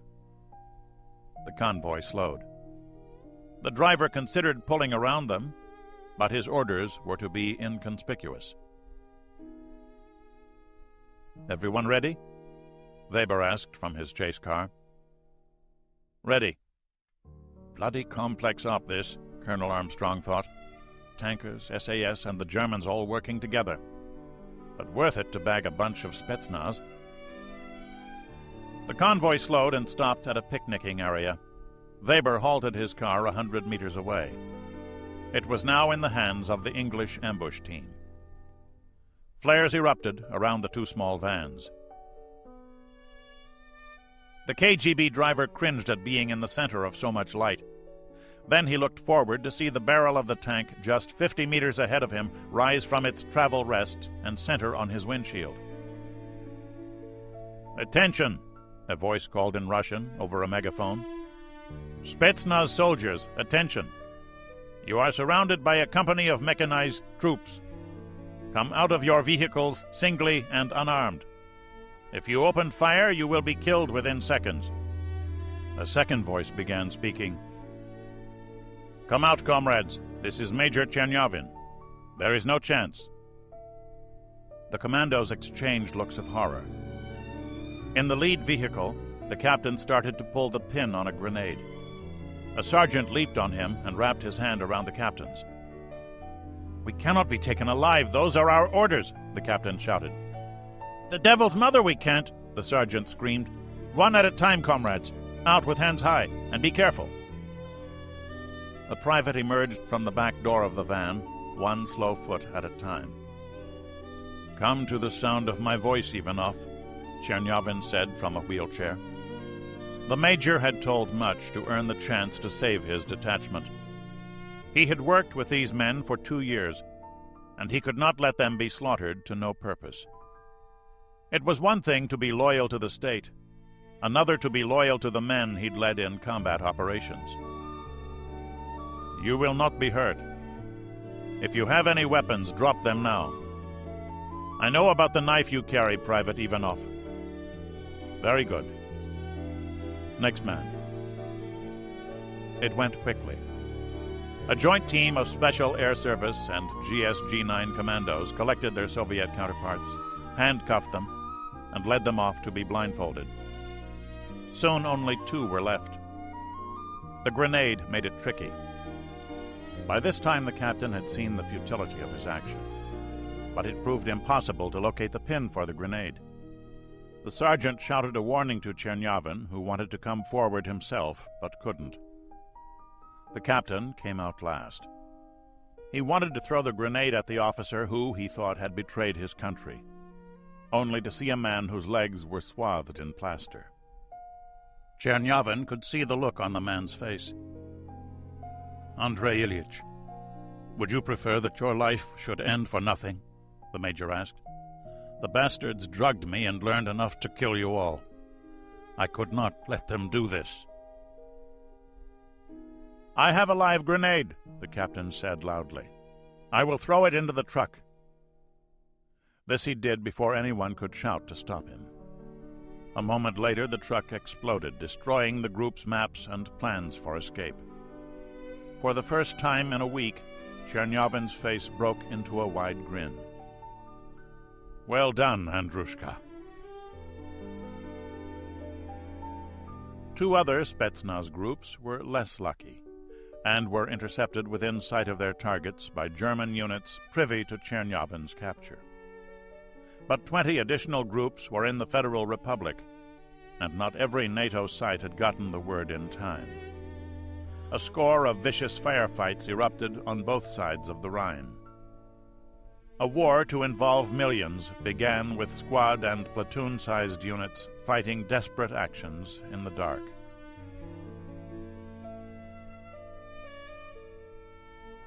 Chapter 17. The Frisbees of Dreamland. Germany, forward edge of the battle area. The view would have been frightening to most men. There were solid clouds overhead at 4,000 feet. He flew through showers that he more heard than saw on this black night, and the dark outlines of trees appeared to reach up and snatch at his speeding fighter. Only a madman would be so low on such a night. So much the better, he smiled inside his oxygen mask. Colonel Douglas Ellington's fingertips caressed the control stick of his F-19A Ghost Rider attack fighter, while his other hand rested on the side-by-side throttle controls on the left side cockpit wall. The head-up display projected on the windshield in front of him reported 625 knots indicated airspeed, 106 feet of altitude, a heading of 013, and around the numbers was a monocular holographic image of the terrain before him. The image came from a forward-looking infrared camera in the fighter's nose, augmented by an invisible laser that interrogated the ground 8 times per second. For peripheral vision, his oversized helmet was fitted with low-light goggles. Raising hell over our heads, his backseater reported. Major Don Isley monitored the radio and radar signals, as well as their own instruments. All systems continue nominal, range to target now 90 miles. Right, the Duke responded. It had been an automatic nickname for Ellington, who even looked vaguely like the jazz musician. Ellington relished the mission.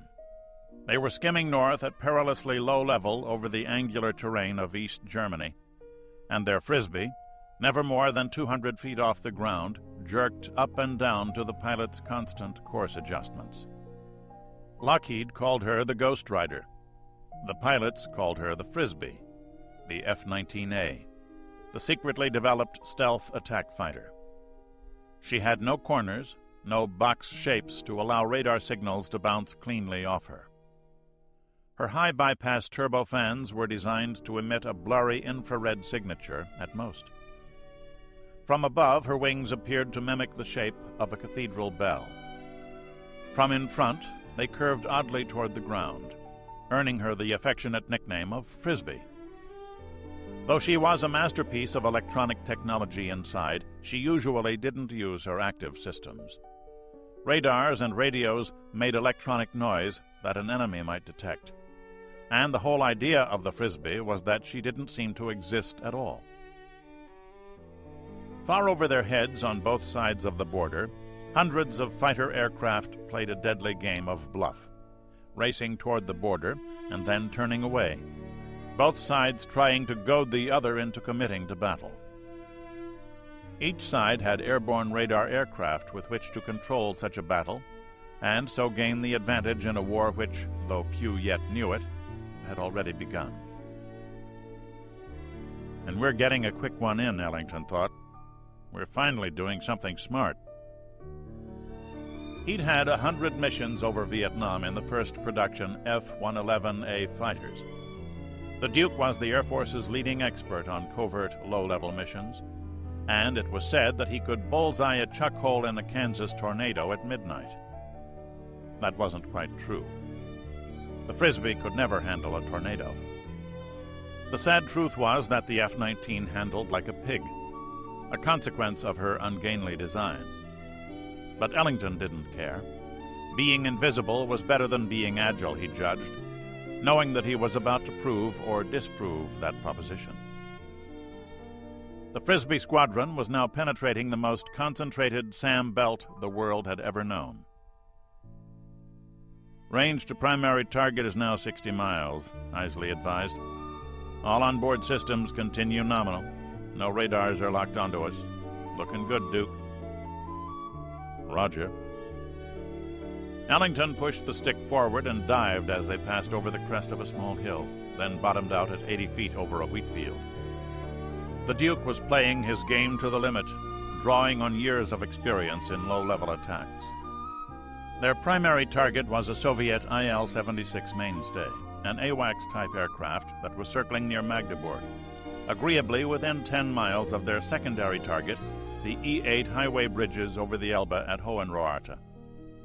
The mission was getting a lot hairier. The closer they got to the mainstay, the more radar signal hit their aircraft, its intensity growing at a square function. Sooner or later, enough signal would be reflected back to the mainstay to be detectable, even by curved wings made of radar-transparent composites. All the stealth technology did was to make radar detection harder, not impossible. Would they be seen by the mainstay? If so, when? And how quickly would the Russians react? "Keep her on the deck," he told himself. "Play the game by the rules you've practiced out." They had rehearsed this mission for 9 days in Dreamland, the top-secret exercise area in the sprawl of Nellis Air Force Base, Nevada. Even the E-3A Sentry could barely make them out at 40 miles, and the Sentry was a far better radar platform than the mainstay, wasn't it? That's what you're here to find out, boy. There were 5 mainstays on duty, all 100 clicks east of the inter-German border. A nice, safe distance, what with over 300 fighters between them and the border. 20 miles, Duke? Right. Call it off, Don. Raj, still no fire control emanations on us, and no search stuff is lingering our way. Lots of radio chatter, but mostly west of us. Very little Vox coming from the target. Ellington reached his left hand down to arm the 4 AIM-9M Sidewinder missiles hanging under his wings. The weapon indicator light blinked a lethal, friendly green. 18 miles, target appears to be circling normally, not taking evasive action. 10 miles to the minute, Ellington computed in his mind. 1 minute, 40 seconds. 16 miles. Isley read the numbers off a computer readout keyed to the Navstar satellite navigation system. The mainstay would not have a chance. The Frisbee would not begin to climb until she was directly underneath the target. 14 miles. 12. 10. 8. 6 miles to the converted air transport.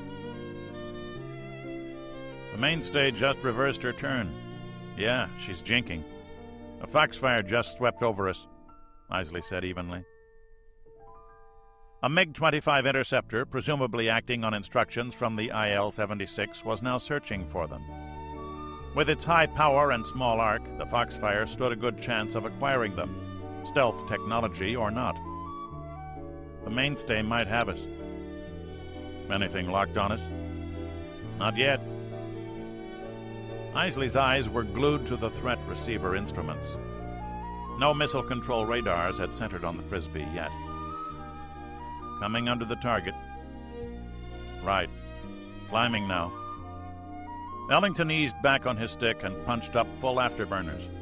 The Frisbee's engines could only give him Mach 1.3, but this was the place to use all the power he had.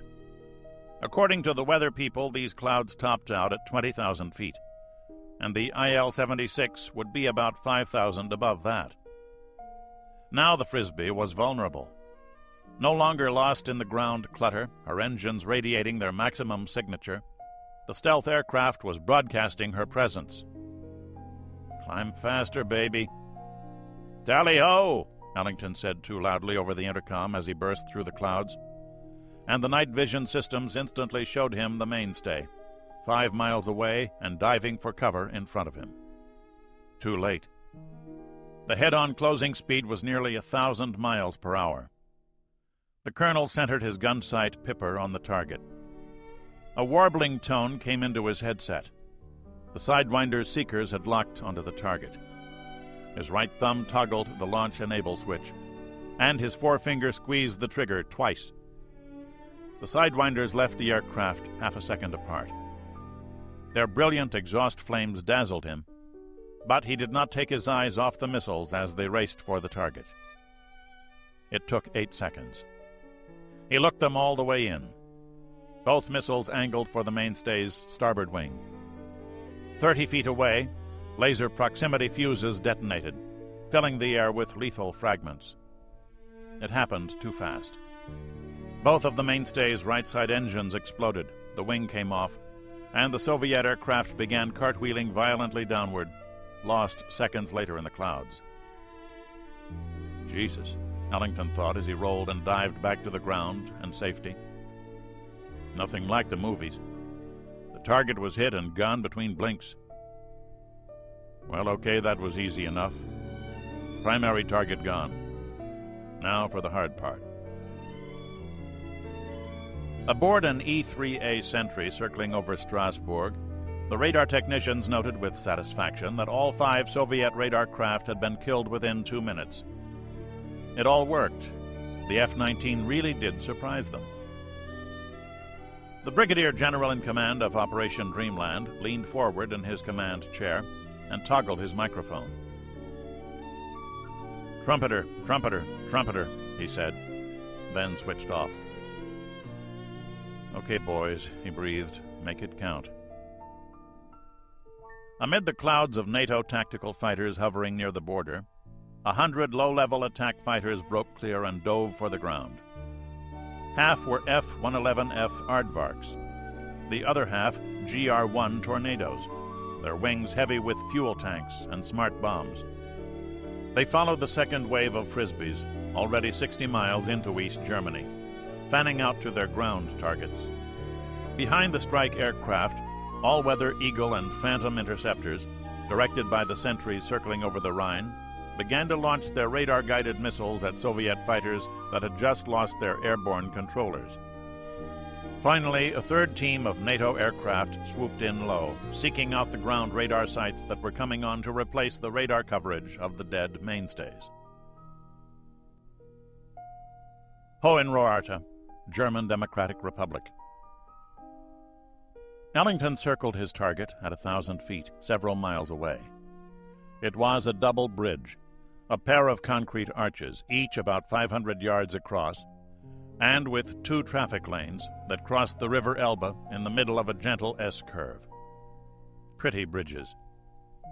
Ellington guessed that they dated back to the 30s, since this main road from Berlin to Braunschweig had been one of the first autobahns. Old Adolf himself might have driven across these bridges, Ellington reflected. So much the better. At the moment, a low-light television in his targeting systems showed them to be covered with Russian T-80 tanks, all heading west. Ellington evaluated the picture on his television screen. This could only be the second echelon of the army deployed to attack NATO. There was an SA-6 battery atop Hill 76, south of the bridges on the east bank, sighted there to defend them. It had to be fully alert now. His earphones chirped constantly with noise from his threat receiver as the search radars from a score of air defense batteries swept continuously over his aircraft. If only one of them got a good return. Pucker factor, Ellington reflected grimly. How's the pave tack? Nominal, Isley responded curtly. Pilot and backseater were both under enormous stress. Illuminate, Ellington ordered. In the back seat, Isley activated the pave tack target illumination laser. The elaborate pave tack gear was built into the Frisbee's drooping nose cone. Its lowermost part was a rotating turret containing a carbon dioxide laser and television camera. The Major used his joystick controls to center the TV picture on the bridge, then unmasked the infrared laser. An invisible dot appeared in the center of the north span's bridge deck. A computer system would keep it there until told to do otherwise, and a videotape recorder would make a visual record of the raid's success or failure. The target is lit, Isley said. Still no fire control radars on us. Nemo, this is Shade 4. The target is lit. Raj.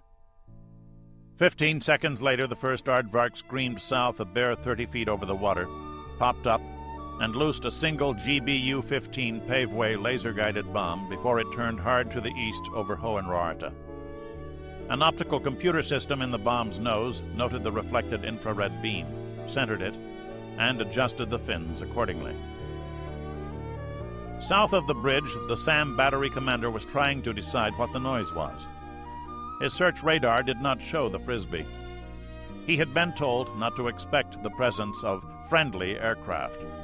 The safe travel lane was 15 miles to the north, over the frontal aviation base at Malminkel. Maybe that's where the noise was coming from, he thought. No special alarm has been sent out. The northern horizon went bright yellow.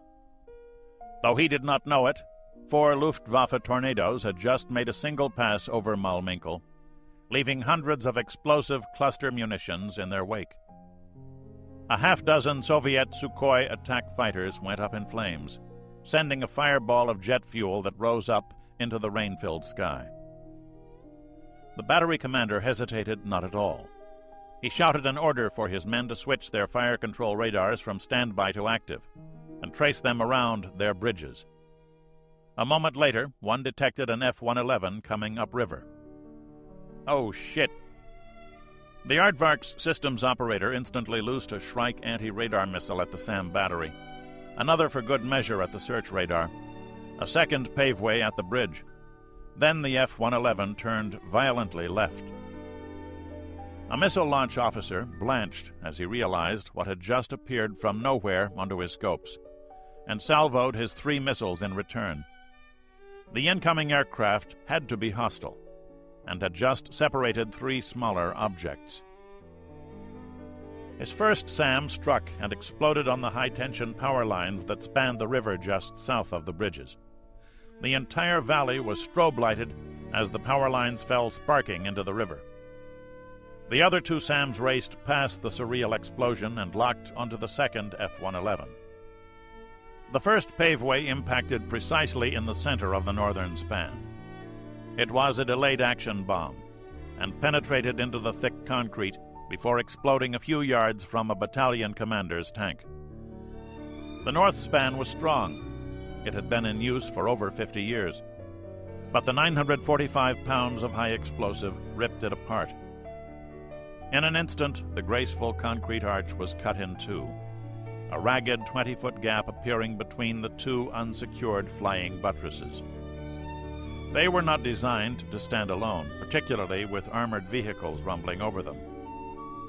The bomb released by the second aardvark struck closer to shore, and the eastern side of the span failed entirely, taking 8 tanks into the Elbe with it. The second F-111 did not live to see this, however. One of the racing SA-6 missiles struck it broadside and blew it to pieces 3 seconds after the aircraft-launched strikes obliterated the pair of Soviet radar vehicles. Neither side had time for grief. Another F-111 screamed upriver as the surviving SAM crews frantically searched for targets. 30 seconds later, the north span was totally destroyed. Brick-sized chunks of ferro-concrete scattered on the river bottom from 3 smart bomb impacts. Isley switched his laser designator to the south span. It was clogged with tanks, log-jammed by a BMP-1 personnel carrier blown whole from one bridge span to the other by the first bomb, torn asunder and blazing on the west end of the bridge. The fourth aardvark lofted a pair of bombs which homed in remorselessly on the laser spot now stuck on the turret of a stopped tank. The sky was alight with blazing diesel fuel and streaked with hand-launched SAMs that had been blind-fired by panicked riflemen. Both paveways exploded a scant 10 feet apart, and the entire bridge span failed at once, dropping a company of armored vehicles into the Elbe. One more thing to do, Ellington told himself. There. The Soviets had stockpiled bridging equipment on the secondary road paralleling the river. The engineers were probably nearby. The Frisbee screeched over the rows of trucks, each of which carried a section of ribbon bridge, and deployed a row of flares before skimming back west toward the Federal Republic of Germany and safety. The 3 surviving aardvarks came in one at a time, each dropping a pair of rockeye canisters into the truck park, ripping the bridging equipment to bits, and, their pilots fervently hoped, killing some of the skilled bridging engineers as well. Then the aardvarks turned west to follow the F-19 home. By this time, a second team of F-15 Eagle fighters had darted into East Germany to clear 4 lanes for the returning NATO strike aircraft. They fired their radar and infrared-guided missiles at the MiGs, trying to vector toward the returning fighter bombers. But the American fighters still had their aerial radars to direct them, and the Soviets did not. The results reflected it. The Soviet fighters had not had time to reorganize after the loss of the mainstays, and their formations were savaged. Even worse, the SAM batteries that were supposed to support the MiGs were ordered to engage the invading aircraft, and the surface-to-air missiles began to pluck targets out of the sky entirely without discrimination as the NATO aircraft clung to the nap of the earth. By the time the last aircraft recrossed the border into West Germany, Operation Dreamland had lasted a total of 27 minutes. It had been a costly mission. 2 of the priceless Frisbees and 11 strike aircraft had been lost. Yet it had been a success. Over 200 Soviet all-weather fighters had been destroyed by the NATO fighters, and perhaps 100 more by friendly SAMs. The most elite squadrons of the Soviet Air Defense Force had been brutalized, and because of it, for the time being, NATO would own the night skies over Europe. 36 major bridges had been targeted, 30 had been destroyed, and all of the rest damaged. The initial Soviet ground attack, scheduled to begin in 2 hours, would not be supported by the second echelon, nor by specialty units of mobile SAMs, engineers, and other crucial late arrivals fresh from special training in the Soviet homeland. Finally, the attacks against airfields would give NATO air parity, at least for the moment. The NATO air forces had fulfilled their most crucial mission. The much-feared Soviet ground superiority was decisively reduced. The land battle for Western Europe would now be fought on nearly even terms. USS Faris. It was still the previous day on the American East Coast. USS Ferris led the way out of the Delaware at 2200 hours. Behind her was a convoy of 30 ships, with a dozen escorting vessels. In both cases, it was all that could be assembled on the short notice. Dozens of American and foreign flag vessels were racing to American ports, many taking southerly routings to keep as far away as possible from the Soviet submarines reported surging south from the Norwegian Sea. The first few days would be tough, Morris knew. "Captain, please come to communications," the announcing system squawked. Morris immediately went aft to the always-locked radio room. "It's for real." The communications officer handed him the yellow message form. Morris read it in the dim lights. "Zulu 0357 Zulu 15 June, from Sacklant to all Sacklant ships, top secret. 1. Execute unrestricted air and sea warfare against Warsaw Pact forces. 2. Warplan Golf TAC 7. 3. Stout Hearts, Sacklant sends. Rules of engagement, War Option 7. That meant no nukes, he was perfectly happy to see. Ferris didn't have any at the moment. He was now free to engage without warning any East Bloc warship or merchant vessel. "Well," Morris nodded. He tucked the message form into his pocket, returned to the bridge, and went without a word to the microphone. "This is the captain speaking. Listen up. It's official. We are now in a shooting war. No more drills, gentlemen. If you hear an alarm from now on, it means there's a bad guy out there, and they have live weapons, too. That is all." He hung up and looked over to the officer of the deck. "Mr. Johnson, I want the Prairie Masker systems operating continuously.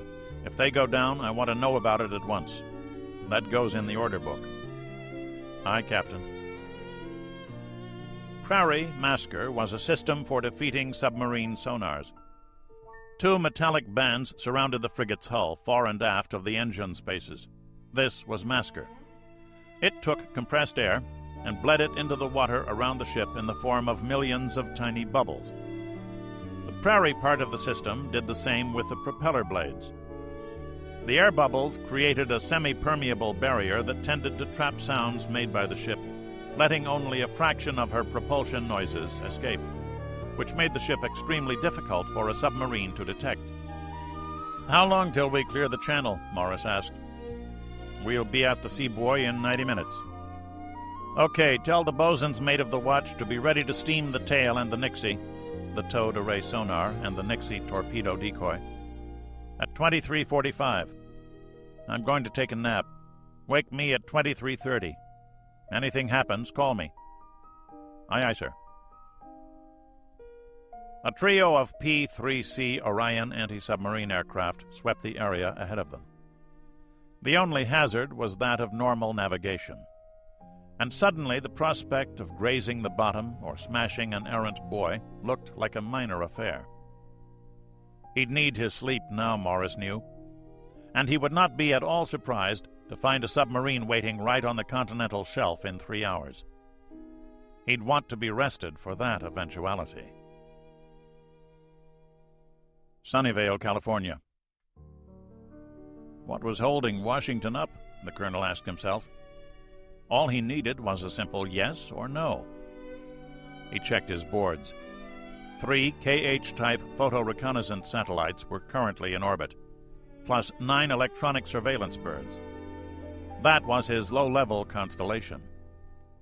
He didn't fear for his higher-flying navigation and communication satellites, but the 12 in low Earth orbit, especially the KHs, were valuable and vulnerable. 2 of them had Russian killer sats in close proximity, and one of his birds was now approaching Soviet territory, with another only 40 minutes behind. The 3rd keyhole bird didn't have a satellite assigned yet, but the last pass over Leninsk showed another F-type booster being fueled on the pad. Take another look at the trailer, he ordered.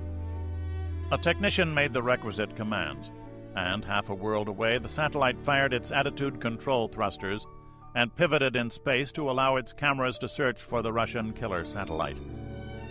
It had held position 50 miles behind and 9 miles below the American satellite, but now was gone. They moved it. They moved it in the last half hour. He lifted the phone to tell Sync NORAD that he was moving the satellite on his own authority. Too late. As the satellite turned again to point its cameras at the ground, a cylindrical mass covered a sizable percentage of the Earth's face. There was a flash and the TV screen went blank. Just like that. "Chris, you have those maneuver commands set up?" "Yes, sir," the captain answered, still staring at the screen. "Execute them right now." The captain called up the command sequence on his computer console and punched enter. The colonel's phone rang as the satellite's onboard rocket motors made subtle changes in their orbital paths. "Argus Control," the colonel answered. "This is Sync NORAD. What the hell happened?" "That Russian killer sat closed and detonated. We have no signal from the KH-11, sir. I must assume they have successfully negated the bird. I've just ordered the other 2 keyholes to make 100 foot per second Delta 5. Tell Washington they waited too long, sir."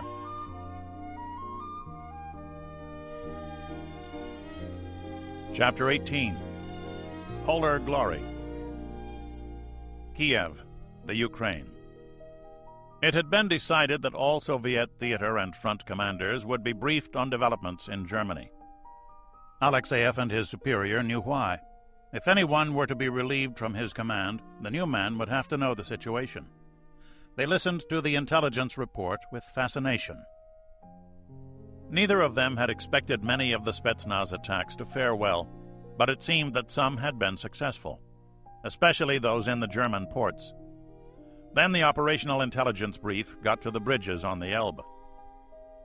"Why weren't we warned about this?" Sync Southwest demanded. "Comrade General," the Air Force officer responded, "our information was that this stealth aircraft was a prototype, not yet in regular service.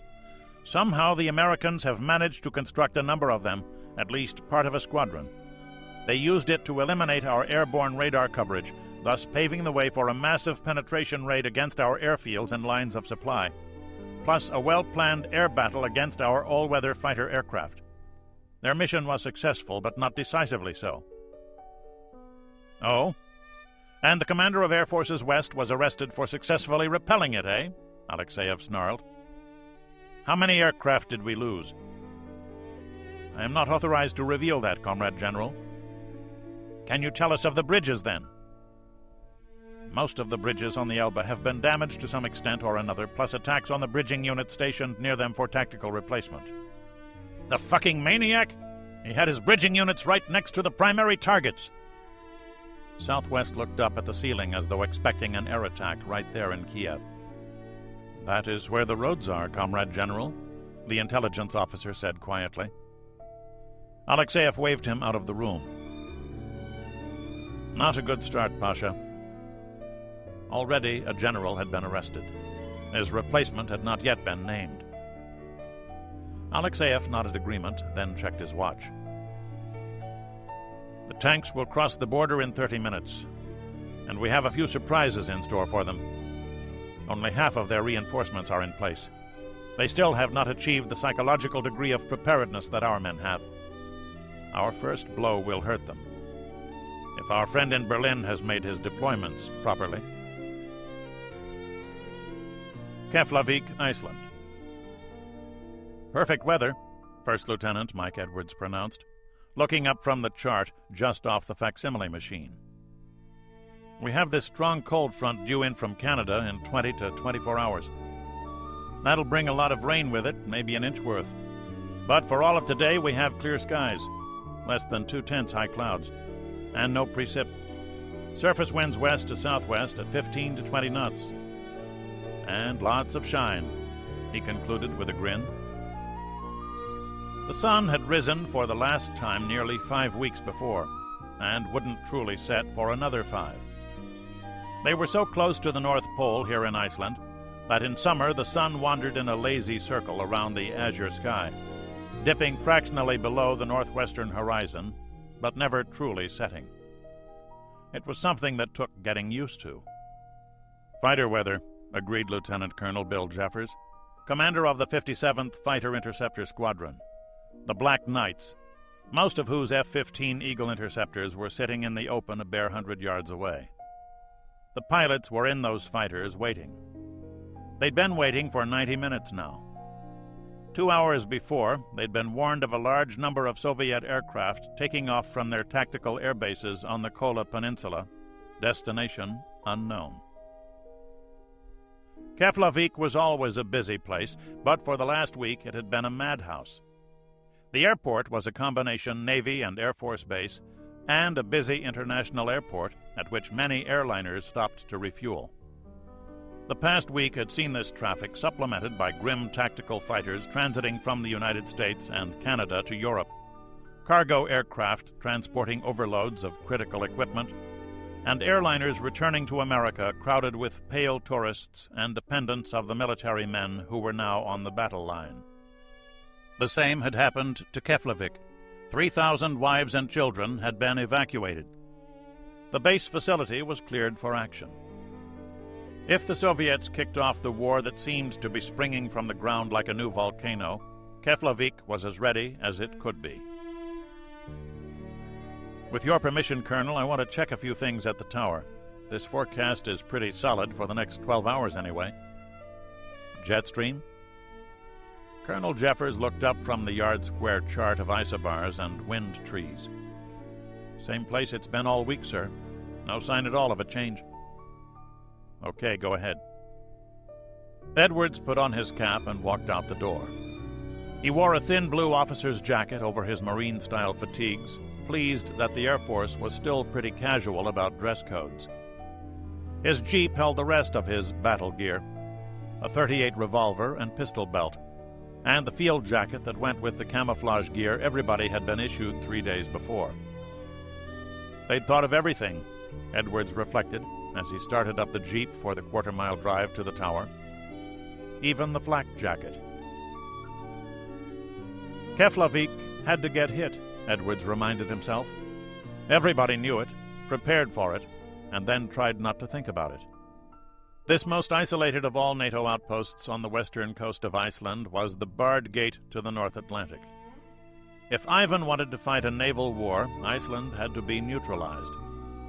From Keflavik's 4 runways flew 18 Eagle interceptors, 9 sub-hunting P-3C Orions, and, deadliest of all, 3 E-3A AWACS birds, the eyes of the fighters. 2 were operating now. One was circling 20 miles northeast of Cape Funtur, the other directly over Ritstein, 150 miles north of Keflavik. This was most unusual. With only 3 AWACS birds available, keeping one constantly in the air was difficult enough. The commander of the Iceland Defense Forces was taking all of this very seriously. Edwards shrugged. If there really were backfires bearing down on them, there was nothing else for him to do. He was the brand-new squadron meteorological officer, and he'd just given his weather report. Edwards parked his Jeep in an officer's slot next to the tower and decided to take his .38 with him. The lot was not fenced, and there was no telling if someone might want to borrow his handgun. The base was crawling with a company of Marines and another of Air Force police, all looking very nasty with their M16 rifles and web belts festooned with grenades. He hoped they'd be careful with those. Late the next day, a whole Marine amphibious unit was due to arrive to beef up base security, something that should have been done a week earlier but had been delayed, partly because of the Icelandic sensitivity regarding large numbers of armed foreigners, but mainly due to the unreal speed with which this crisis had developed. He trotted up the outside stairs and found the tower's control room crowded with 8 people rather than the usual 5. "Hi, Jerry," he said to the boss, Navy Lieutenant Jerry Simon. The Icelandic civilian controllers who usually worked here were nowhere to be seen. Well, Edwards thought, there's no civilian traffic for them to control. "Morning, Mike," was the response. The ongoing joke at Keflavik.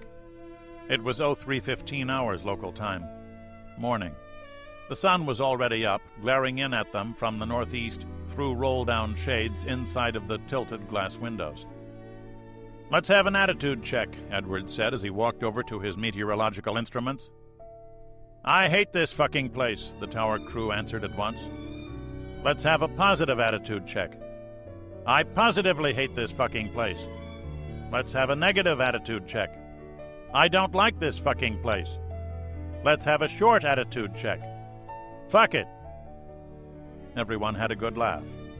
They needed it. "Nice to see that we're all maintaining our equilibrium," Edwards observed. The short, scrawny officer had become instantly popular on his arrival 2 months earlier. A native of East Point, Maine, and a graduate of the Air Force Academy, his glasses prevented him from flying. His diminutive size, 5'6" and 120 pounds, was not designed to command respect, but his infectious grin, ready supply of jokes, and recognized expertise at making sense of the confused North Atlantic weather patterns had combined to make him an acceptable companion for anyone at Keflavik. Everyone thought he would make one hell of a TV weatherman one day. "Mac Flight 520, Roger. Roll her out, big guy. We need the room," said a tired controller. A few hundred yards away, a C-5A Galaxy cargo plane began to accelerate down runway 18. Edwards took a pair of binoculars to watch. It was hard to get used to the fact that something so monstrous could actually fly. "Any word from anywhere?" Simon asked Edwards. "Nope, nothing since the Norwegian report. Lots of activity at Kola." "You know, I picked a hell of a time to come here to work," Mike replied. He went back to checking the calibration of his digital barometer. It had started 6 weeks before. The Soviet naval and long-range aviation groups based at a half-dozen airfields around Severomorsk had exercised almost continuously, flying attack profile missions that could have been directed at nearly anyone or anything. Then, 2 weeks before, the activity had been cut way back. That was the ominous part. First, they drilled all their flight crews to perfection, and then they went to a stand-down maintenance period to make sure that every bird and every instrument was also fully operational. What were they doing now? An attack against Bodo in Norway, or Iceland maybe? Another exercise? There was no telling. Edwards lifted a clipboard to sign off for having checked his tower instruments that day. He could have left it to his enlisted technicians, but they were backstopping the aircraft techs with the fighter squadron, and he could handle it for them. Besides, it gave him an excuse to visit the tower and... "Mr. Simon," the senior enlisted controller said rapidly, "I just copied a flash from Sentry 1. Warning red. Many bandits inbound, sir. Approaching from due north to northeast. Sentry 2 is checking in." They got him too. Jesus. Sounds like 40 to 50 bandits, sir. Edwards noted that the inbounds were being called bandits instead of the usual zombies. "Anything friendly coming in?" "Sir, we got a Mac C-141 20 minutes out. 8 more behind it at 5-minute intervals, all inbound from Dover." "Tell them to turn back and get an acknowledgement. Keflavik is closed to all inbounds until further notice." Simon turned to his telecommunications man. "Tell Air Ops to radio Saklant that we're under attack and to get the word out.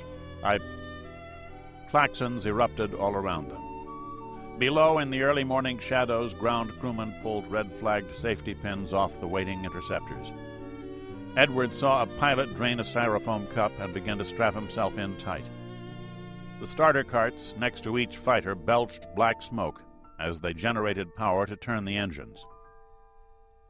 "Tower, this is Hunter Leader. We're scrambling. Clear those runways, boy." Simon took the microphone. "Roger, Hunter Leader. The runways are yours. Scatter Plan Alpha. Go for it. Out." Below, canopies were coming down. Chocks were pulled away from wheels, and each crew chief gave his pilot a smart salute. The shriek of jet engines changed to a roar as the aircraft started to roll awkwardly off the flight line. "Where's your battle station, Mike?" Simon asked. "The Met Building." Edwards nodded and headed for the door. "Luck, guys." Aboard Sentry 2, the radar operators watched a broad semicircle of blips converging on them. Each blip had BGR painted next to it, plus data on course, altitude, and speed.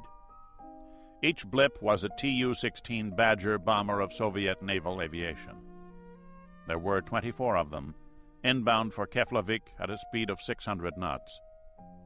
They had approached at low altitude to stay below the E-3A's radar horizon, and once detected, were now climbing rapidly 200 miles away.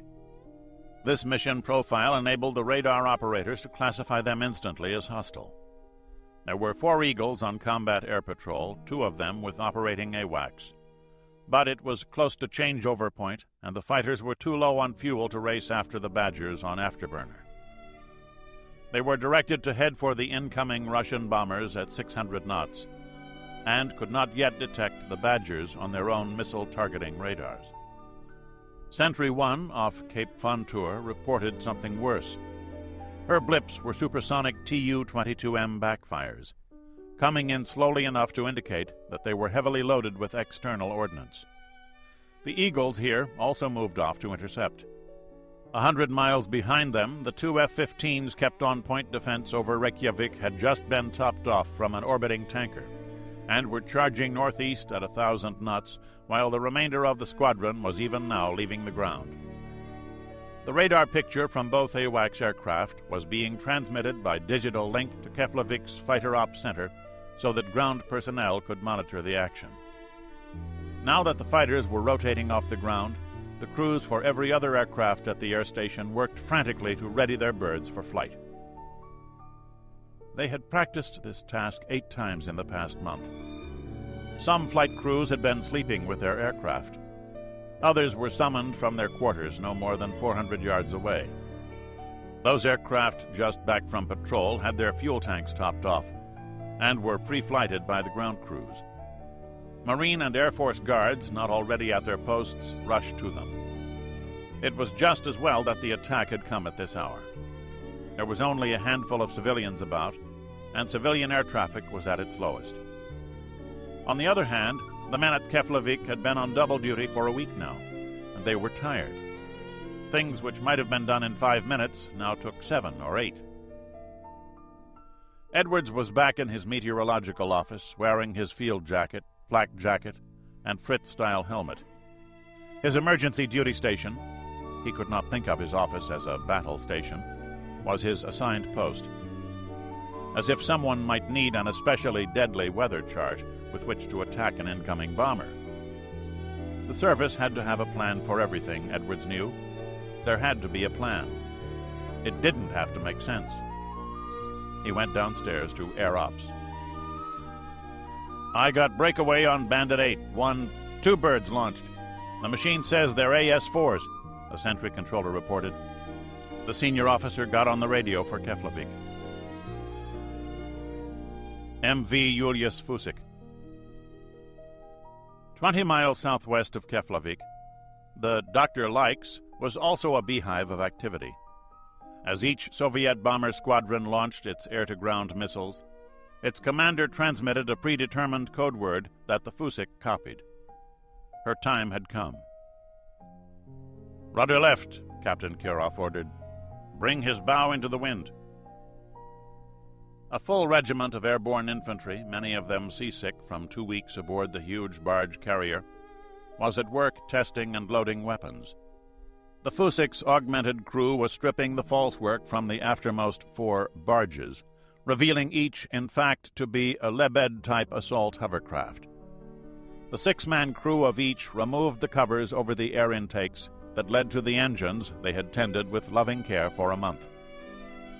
Satisfied, they waved to the craft commanders, who lit off the 3 engines in each of the aftermost pair. The ship's first officer stood at his elevator control station aft.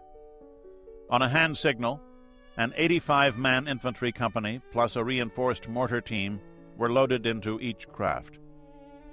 Power was increased, the hovercraft lifted up on their air cushions and were winched aft.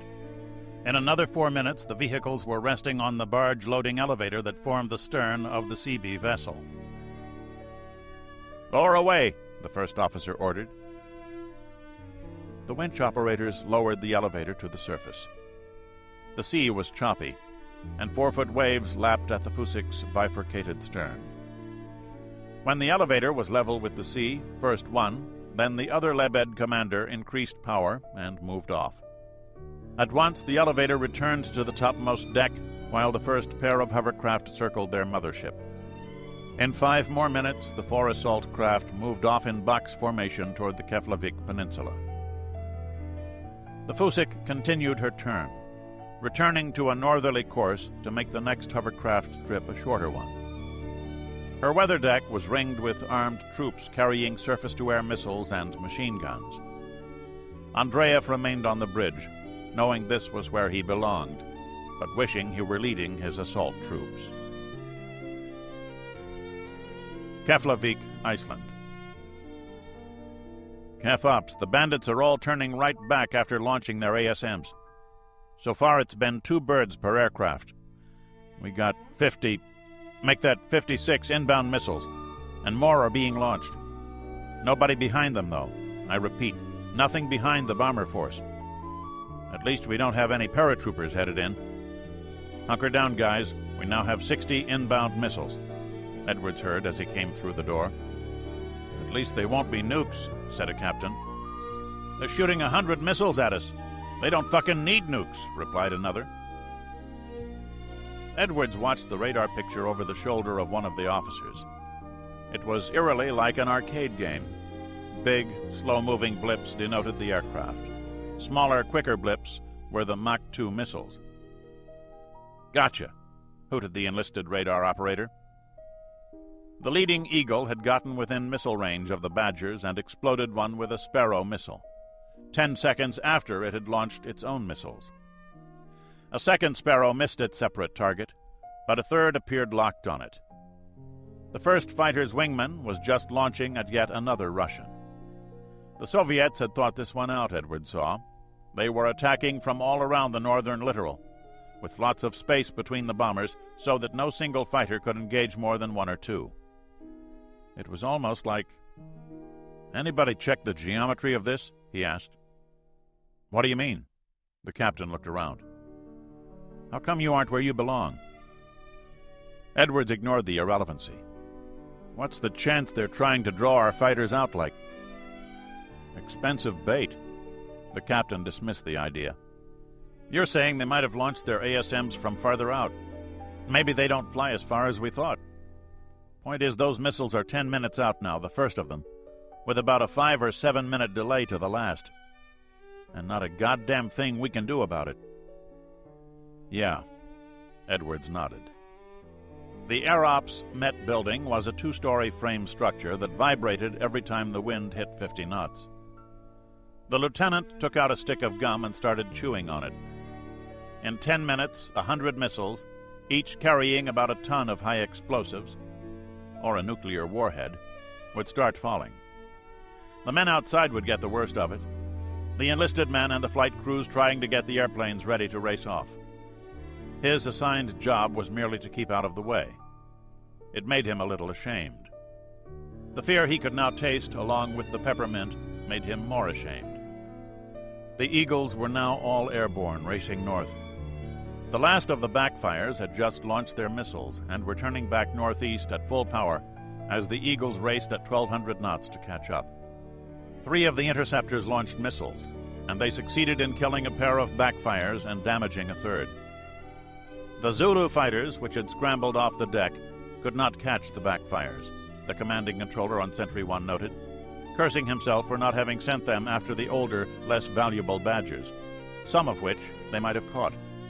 Instead, he ordered them to slow down and had his controllers vector them towards the supersonic missiles.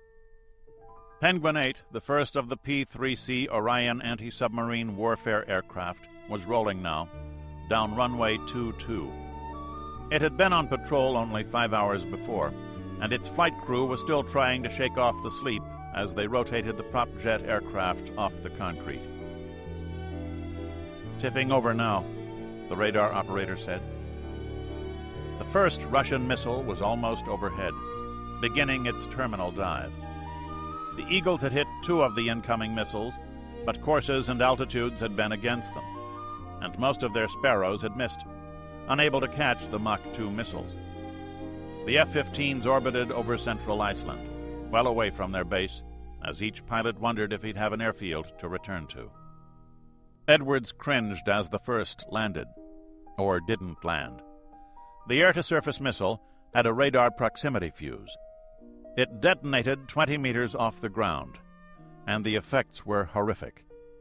It exploded directly over International Highway, 200 yards from Air Ops, its fragments ripping into a number of buildings, the worst hit being the base fire station. Edwards fell to the floor as fragments lashed through the wooden wall.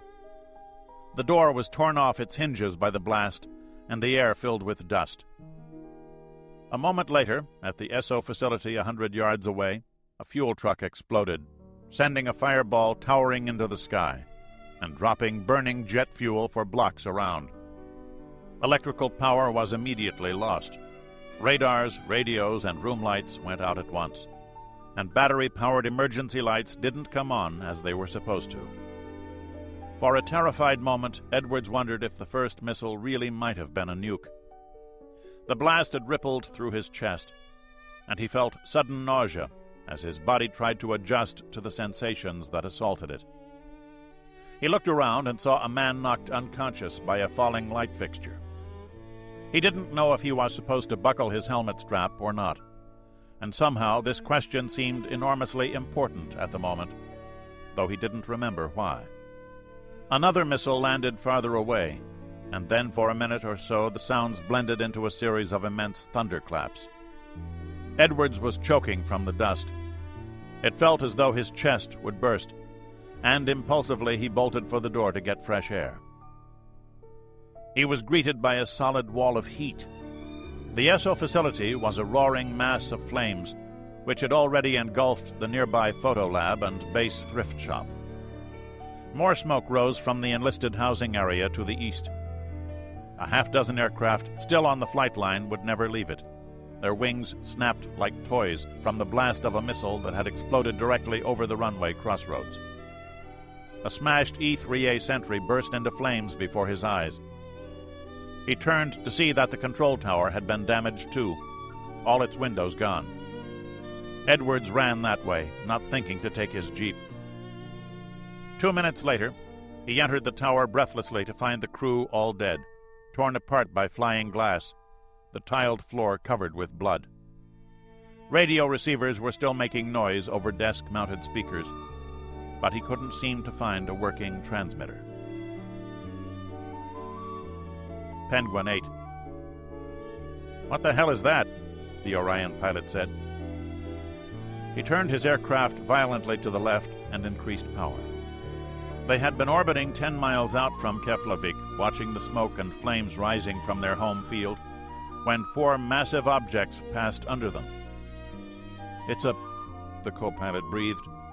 "Where..." The 4 Lebeds were moving at over 40 knots, bouncing roughly over the 4 to 5 foot waves. About 80 feet long and 35 wide, each had a pair of ducted propellers atop, immediately forward of a tall aircraft-type rudder painted with the Soviet naval ensign, a red hammer and sickle over a blue stripe. They were already too close to shore for the Orion to use any of her weapons. The pilot watched incredulously as he approached, and any doubts he had ended as a 30-millimeter cannon fired at them. It missed wide, but the pilot jerked the Orion around to the west. "Taco, tell Keflavik ASW Ops they got company coming. 4 armed hovercraft, type unknown but Russian, and they gotta be carrying troops." "Flight," the tactical coordinator reported back 30 seconds later. "Keflavik is off the air. ASW Ops Center is gone. The tower is gone too. I'm trying to raise the sentries. Maybe we can get a fighter or 2. "Okay, but keep trying Keflavik. Get our radar lit off. We'll see if we can find where they came from. Get our harpoons lit off too." Keflavik, Iceland. Edwards was surveying the damage through binoculars when he heard the message come in, and could not answer it. Now what do I do? He looked around and saw one useful thing, a Hammer Ace radio. He took the oversized backpack and ran down the steps. He had to find the Marine officers and warn them. The hovercraft raced up Dupy Vogger Cove and came to land a minute later, less than a mile from the airbase. The troopers gratefully noted the smoother ride as their craft spread out to line abreast, 300 yards between them as they tore across the flat, rocky gorse toward the NATO airbase. "What in the hell?" a Marine corporal said. Like a dinosaur coming to the picnic, a massive object appeared on the horizon, apparently coming overland at high speed. "You! Marine, get over here!" Edwards screamed.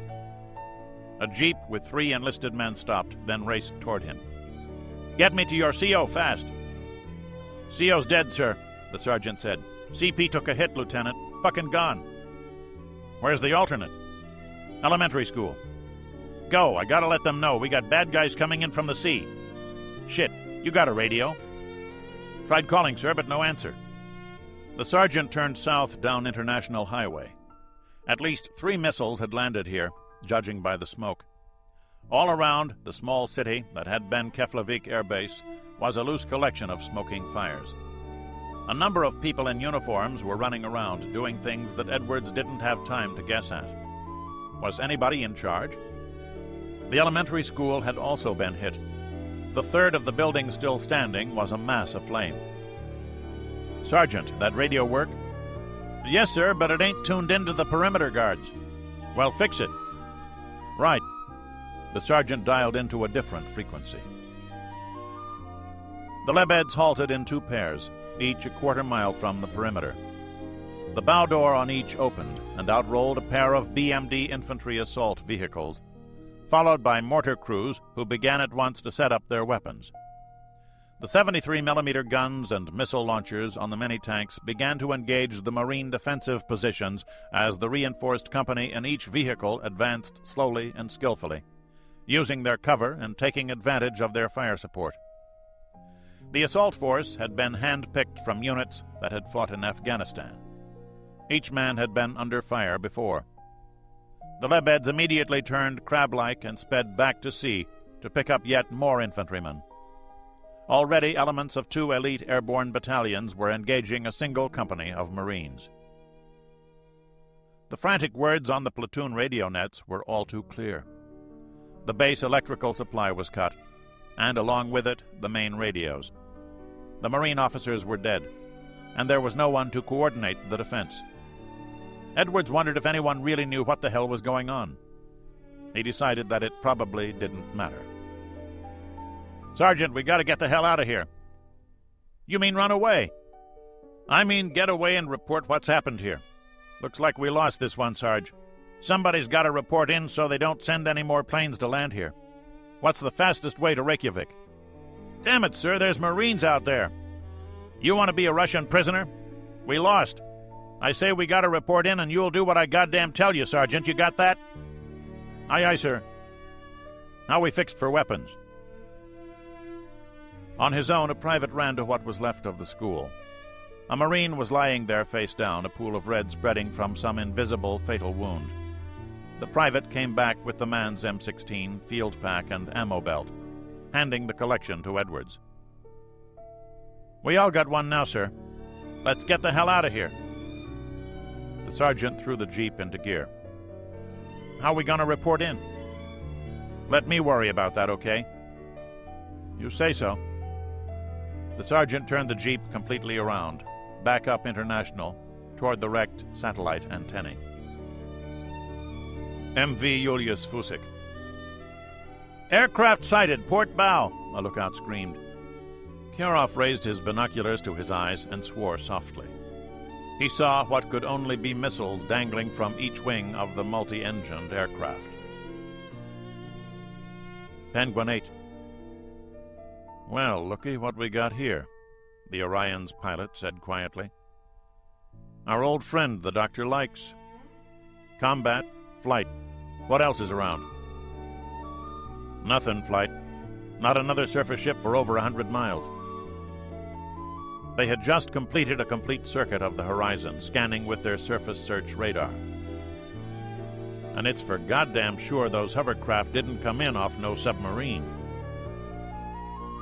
The pilot adjusted course to pass within 2 miles of the ship, with the sun behind the 4-engine patrol aircraft. His co-pilot examined the ship through binoculars. Onboard TV cameras operated by the weapons crew would provide even better close-up pictures. They saw a pair of helicopters warming up. Someone aboard the Fusik panicked and fired a handheld SA-7 missile. It failed to lock onto the Orion and blazed off directly into the low sun. MV Julius Fusik. "Idiot!" Karoff growled. The smoke from the rocket motor didn't even come close to the aircraft. "He'll shoot at us now. All ahead flank. Helmsman, be alert."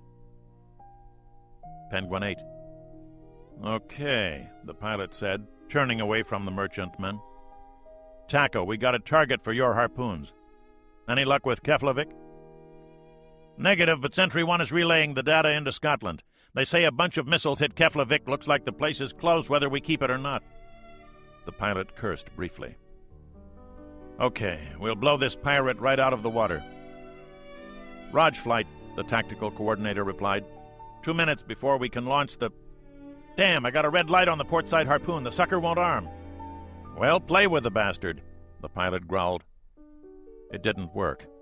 In the haste to get off the ground, the missile's control cables had not been fully attached by the weary ground crew.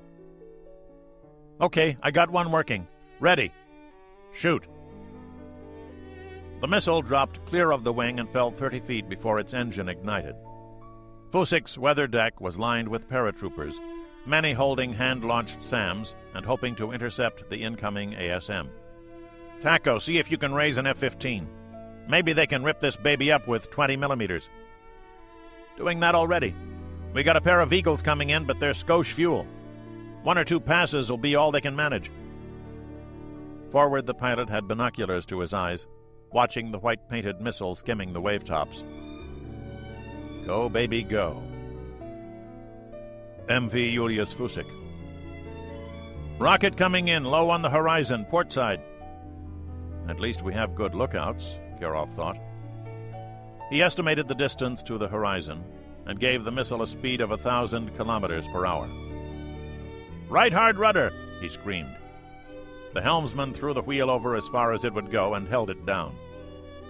"You cannot run from a missile, Karoff," the general said quietly. "I know this. Watch, my friend."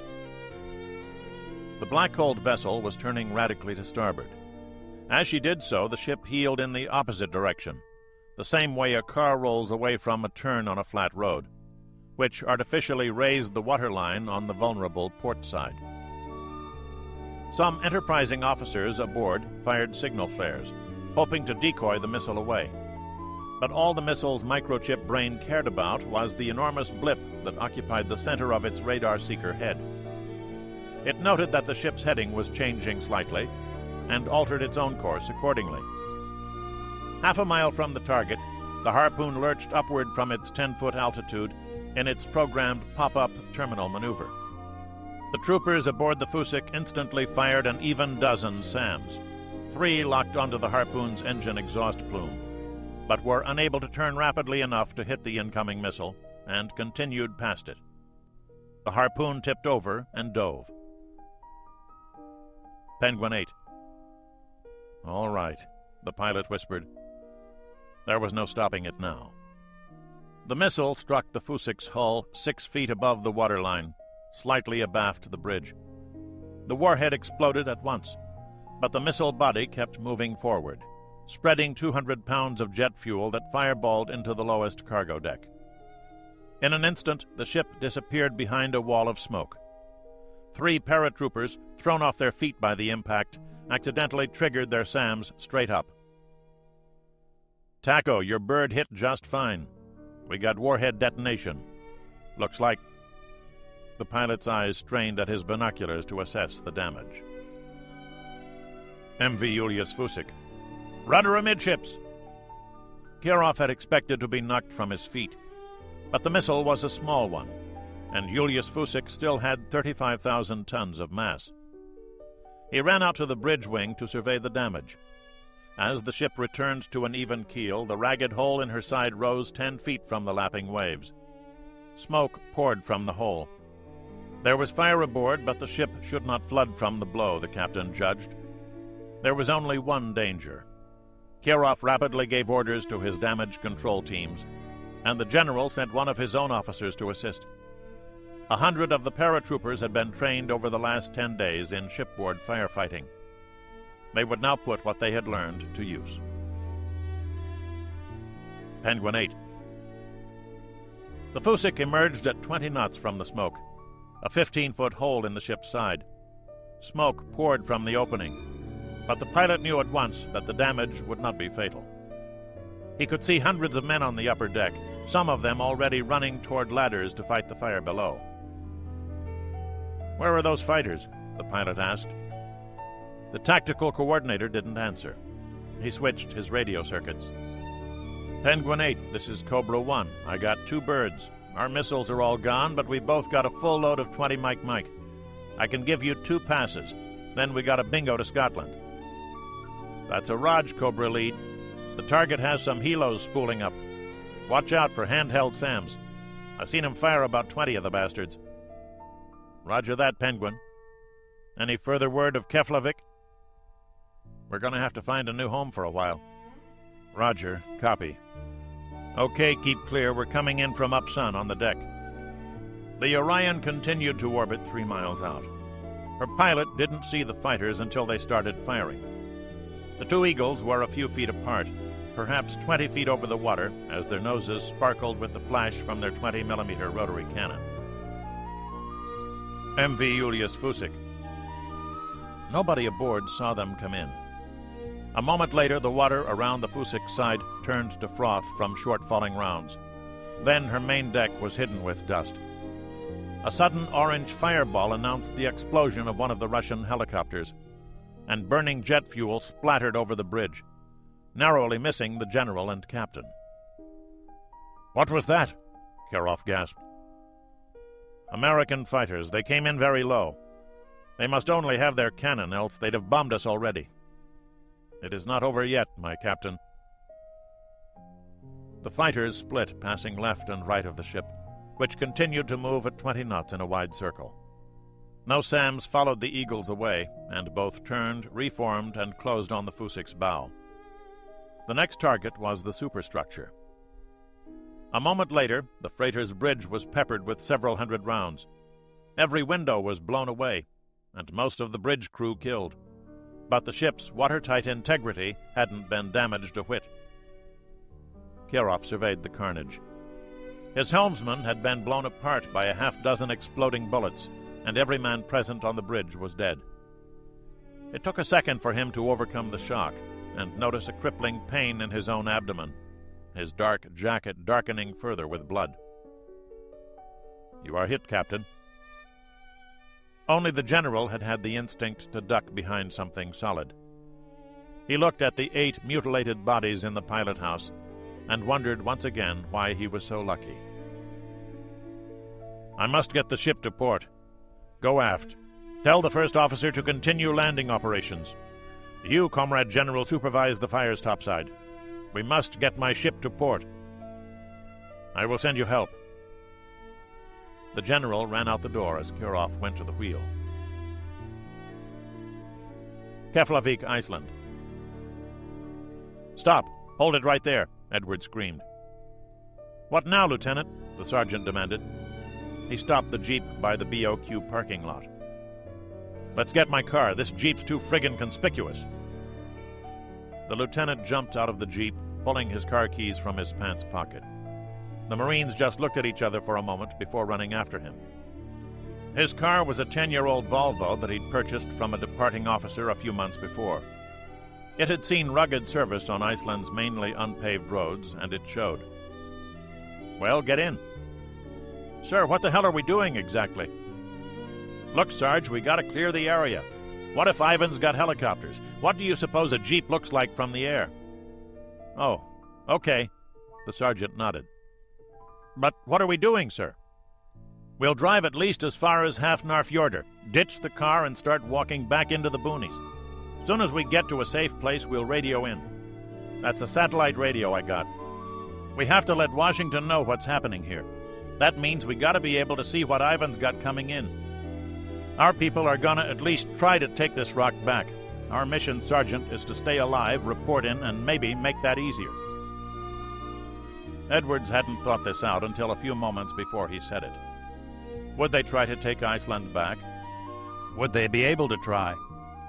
What else was going wrong all over the friggin' world? Did any of this make sense? He decided it didn't have to make sense. One thing at a time, he told himself. He, for damn sure, didn't want to be a prisoner of the Russians. And maybe if they could radio some information in, they could get even for what had happened to Keflavik. Edward started up the car and drove east up Highway 41. Where to ditch the car? There was a shopping center at Hafnarfjordur, and Iceland's only Kentucky Fried Chicken outlet. What better place to ditch a car than that? The young lieutenant smiled in spite of himself. They were alive, and they had the most dangerous weapon known to man, a radio. He'd work out the problems as they arose. His mission, he decided, was to stay alive and report in. After they did that, someone else could tell them what to do. One thing at a time, he repeated to himself, and pray to God somebody knows what the hell is going on. Penguin 8. Looks like the fire's under control, the co-pilot commented sourly. Yeah, how do you think they managed that? Shit, that boat should have gone up like... But it didn't. As they watched, a second load of troops was dispatched on the 4 hovercraft. The pilot hadn't thought of having the 2 available Eagle fighters, now heading for England, shoot them up instead of this huge black ship. Some fucking officer you are, he told himself. Penguin 8 carried 80 sonobuoys, 4 Mk-46 ASW torpedoes, and some other high-technology weapons, none of which were of the least use against a simple large target like this Murchie. Unless he wanted to play kamikaze. The pilot shook his head. If you want to head for Scotland, we got another 30 minutes of fuel, the flight engineer advised. Okay, let's take a last look at Keflavik. I'm going up to 6,000. Ought to keep us out of SAM range.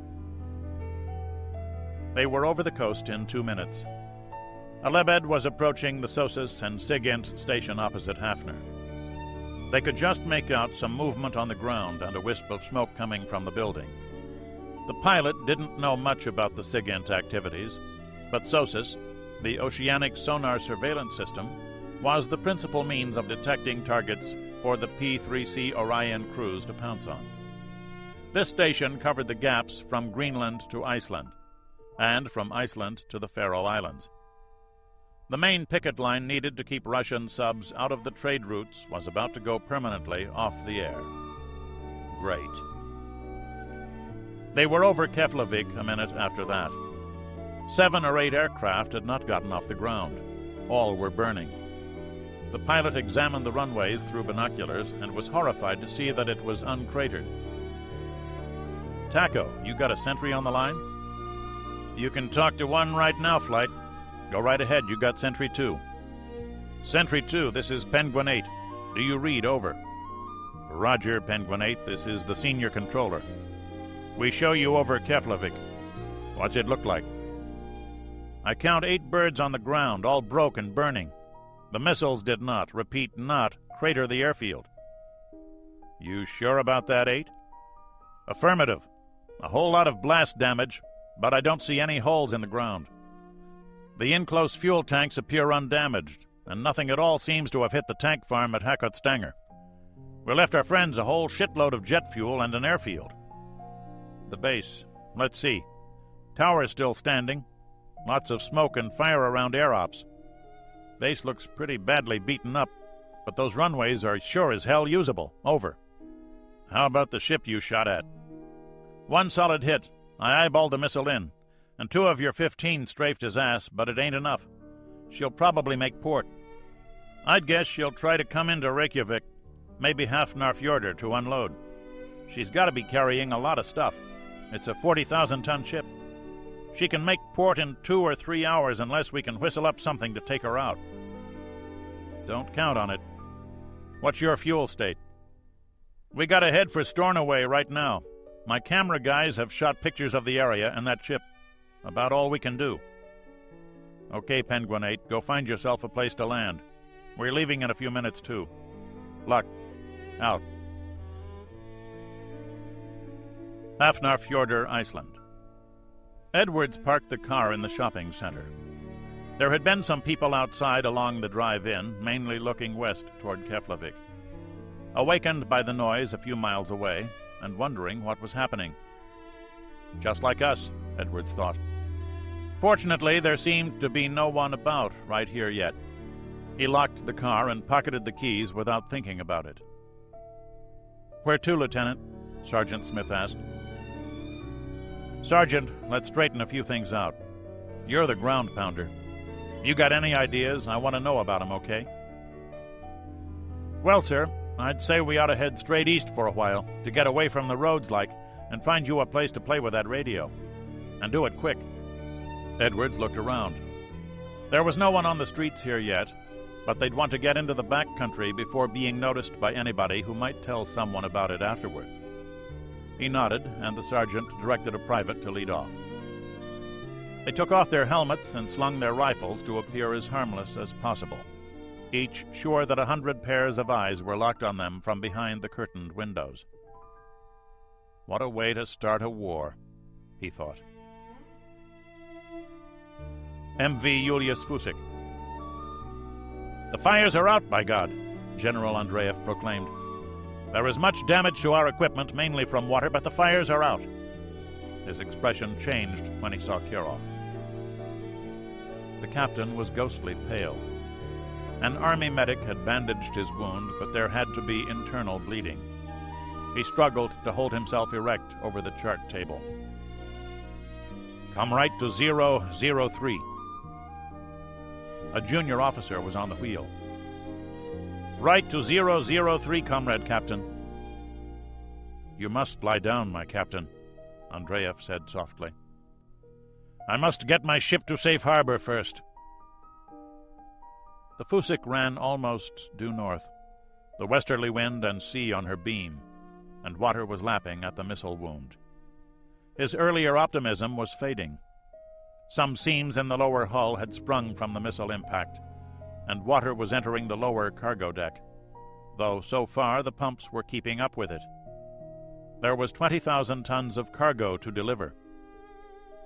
"Captain, you must have medical attention," Andreev persisted. "After we round the point. When we have the damaged port side alee, then I shall be tended to. Tell your men to stay alert. One more successful attack could finish us. And tell them they have done well. I would be happy to sail with them again." USS Faris. "Sonar contact. Possible submarine bearing 353, the sonarman announced. And so it begins, Morris said to himself. Faris was at general quarters for the first leg of the trip away from the U.S. coast. The frigate's tactical towed-array sonar was trailed out in her wake. They were 20 miles north of the convoy, 110 miles east of the coast, just crossing the continental shelf line into truly deep water at the Linden Coal Canyon.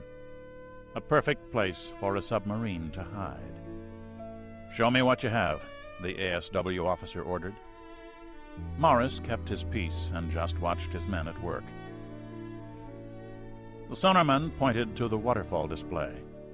It showed as a series of small digital blocks, numerous shades of green on a black background. 6 blocks in a row were different from the random background pattern.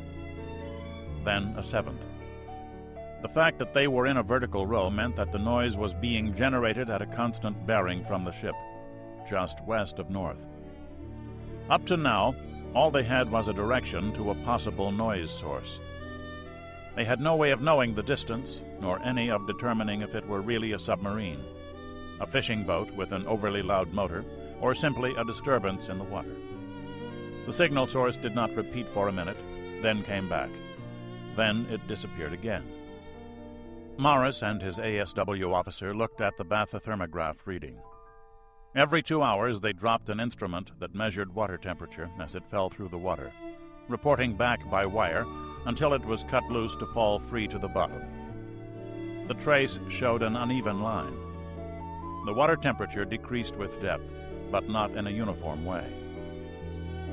Could be anything, the ASW officer said quietly. Sure could, the captain agreed. He went back to the sonar scope. It was still there. The trace had remained fairly constant for 9 minutes now. But what was the range to it? Water was a fine medium for carrying sound energy, far more efficient at it than air. But it had its own rules. 100 feet below the Pharos was the layer, a fairly abrupt change in water temperature. Like an angled pane of glass, it allowed some sound to pass through, but reflected most of it. Some of the energy would be ducted between layers, retaining its intensity for an enormous distance. The signal source they were listening to could be as close as 5 miles, or as distant as 50. As they watched, the scope trace started leaning a bit to the left, which meant that they were pulling east of it, or it was pulling west of them, as a submarine might slide aft of her target as part of her own hunting maneuver.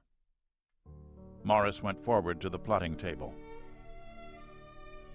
"If it's a target, it's pretty far off, I think," the quartermaster said quietly.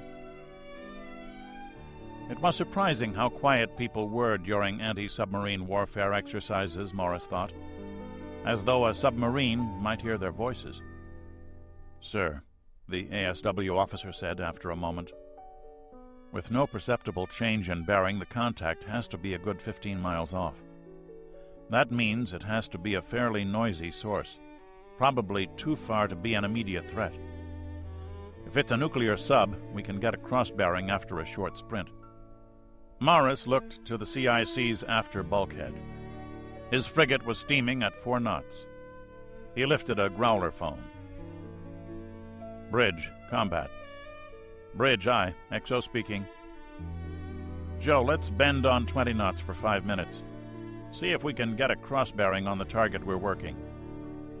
"Aye, skipper." A minute later, Morris could feel the change in his ship's motion as her steam plant drove the frigate hard through the 6-foot seas. He waited thoughtfully, wishing his ship had one of the more sensitive 2X arrays being fitted to the Perry-class fast frigates. It was a predictably long 5 minutes, but ASW was a game that demanded patience. Power was reduced, and as the ship slowed, the pattern on the sonar screen changed from random flow noise to random ambient noise, something more easily perceived and described. The captain, his ASW officer, and the sonar operator watched the screen intently for 10 minutes. The anomalous sound tracing did not reappear. In a peacetime exercise, they would have decided that it was a pure anomaly, water-generated noise that had stopped as unpredictably as it had started. Perhaps a minor eddy that subsided on the surface. But now everything they detected had a potential red star and a periscope attached. My first dilemma, Morris thought. If he investigated by sending his own helicopter or one of the Orion patrol aircraft, he might be sending them after nothing at all, and away from a path that could end with a real contact. If he did nothing, he might not be prosecuting a real contact. Morris sometimes wondered if captains should be issued coins with yes and no stamped on either side, perhaps called a digital decision generator in keeping with the Navy's love for electronic-sounding titles. "Any reason to think it's real?" he asked the ASW officer. "No, sir." The officer wondered by this time if he had been right to call it to his captain's attention. "Not now." "Fair enough. It won't be the last one." Chapter 19. Journey's End, Journeys Begin. Hafnarfjordur, Iceland. Sergeant James Smith was a company clerk, which meant that he carried his commander's maps, Edwards was grateful to learn, He would have been less happy to learn what Smith thought about what they were doing, and who was leading this party. A company clerk was also supposed to pack an axe with him, but since Iceland was almost entirely devoid of trees, his was still in the company headquarters, probably burned down to a charred axe head by now. They walked east in silence, their eyes punished by the low sun, past 2 kilometers of lava field that gave mute testimony to Iceland's volcanic birth. They moved fast without pausing for rest. The sea was at their back, and as long as they could see it, men on the coast might see them. Each puff of dust raised by their boots made them feel increasingly vulnerable, and Private Garcia, who brought up the rear of their small unit, periodically turned and walked backward for a few yards to be sure that no one was following them. The others looked ahead, to the sides and up. They were sure that Ivan had thought to bring a helicopter or two along. Few things can make a man feel as naked as an aircraft filled with eyes. The ground was almost totally barren. Here and there a few sprigs of grass fought their way through the rocks to sunlight. But for the most part, the terrain was as barren as the surface of the moon. The Apollo astronauts had trained somewhere in Iceland for that very reason, Edwards remembered. The mild surface winds scoured up the slopes they were climbing, raising small quantities of dust that made the lieutenant sneeze periodically.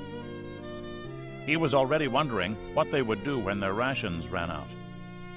This was no place to try living off the land.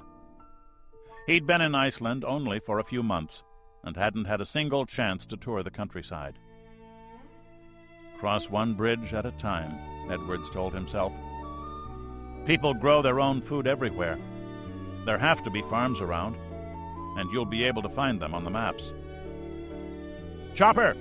Garcia called out. The private had a great set of eyes, Edwards noted. They couldn't hear it yet, but there it was on the horizon, coming in from the sea. "Everybody down. Let me see those glasses, Sergeant." Edwards held out his hand as he sat. Smith came down next to him, the binoculars already at his eyes. "It's a Hipser, troop carrier." He handed the glasses over. "I'll take your word for it," Edwards replied. He could see the ungainly shape, perhaps 3 miles away, heading southeast toward Hafnarfjordur. "Looks like it's heading for the piers." "Oh, they came in on a ship. They want to dock it, and they'll want to secure the waterfront first." "Makes sense," Sergeant Smith agreed. Edwards followed the helicopter until it dropped behind some buildings. Less than a minute later, it was up again, heading back northwest. He gave the horizon a close look. "Looks like a ship out there." MV Julius Fusik. Kirov moved slowly back to the chart table with an army medic at his side. His pumps were almost keeping up with the inflow of water. The Fusik was down 1/2 meter at the bow. Portable fire pumps were being set near the bilges to draw more seawater out and eject it over the side, through the hole the American missile had made. He smiled wanly to himself. An army medic followed him around. The general had practically pulled a gun on the captain, forcing him to allow the medic to give him a bottle of blood plasma and some morphine. He was grateful for the latter. His pain was still there, but not nearly so bad as it had been. The plasma container was a damned nuisance, with the medic holding it aloft as he moved around the pilot house. But he knew he needed it. Kirov wanted to stay alive a few hours longer. And who knows, he thought, if the regimental surgeon has skill, I might even live. There were more important things at hand. He had studied the charts of this port, but he had never been here before. He had no pilot. There would be no harbor tugs, and the tiny barge tugs carried in his ship's split stern would be useless for docking. The helicopter circled his ship after making its first trip. A miracle that it flew at all, the captain thought, after having the one next to it shattered by that strafing run. The mechanics had managed to extinguish that fire rapidly and place a curtain of water fog around the other aircraft. Some minor repairs had been needed, there were an even dozen holes in the sheet metal. But there it was, hovering just aft of the superstructure, landing slowly and awkwardly in the roiled air. "How are you feeling, my captain?" the general inquired. "How do I look?" A brave smile that failed to draw one in return. The general knew that he should physically carry the man to his surgeon's emergency medical post. But who then would dock the ship? Captain Kirov was dying before his eyes. The medic had made that clear enough. There was internal bleeding. The plasma and bandages couldn't hope to keep up with it. "Have your men secured their objectives?" "They report some fighting still at the airbase, but it will soon be under control. The first team at the main key reports no one there." "That will be secure, my captain." "You should rest a bit." Kirov shook his head like a drunken man. "That will come soon enough. 15 more kilometers. We race in too fast as it is. The Americans may yet have some aircraft heading for us. We must get to the dock and unload your equipment before noon. I have lost too many of my crewmen to fail." Hafnarfjordur, Iceland. "We gotta report this," Edwards said quietly. He shrugged out of his pack and opened it. He'd watched a man test the radio before and saw that instructions were printed on the side of the radio set. The 6 pieces of the antenna fitted easily into the pistol grip. Next, he plugged in his headset and switched the radio on. He was supposed to point the flower-like antenna at a satellite on the 30-degree meridian, but he didn't have a compass to tell him where that was. Smith unfolded a map and selected a landmark in that general direction. Edwards pointed the antenna at it and waved it slowly across the sky until he heard the warbling carrier wave of the communications bird. "Okay."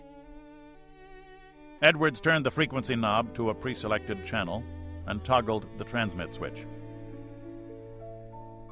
"Anyone on this net? This is Mike Edwards, First Lieutenant, United States Air Force, transmitting from Iceland. Please acknowledge, over." Nothing happened. Edwards reread the instructions to make sure he was doing the right thing, and rebroadcast the same message 3 more times.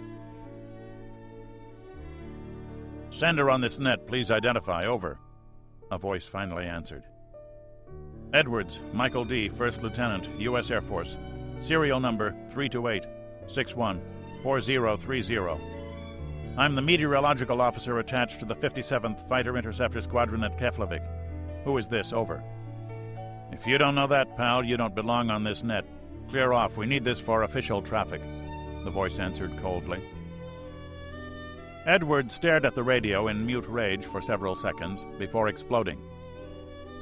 "Listen up, asshole. The guy who knows how to work this damned radio is dead, and I'm all you got. The base at Keflavik was hit 7 hours ago by a Russian air and ground attack. The place is crawling with bad guys.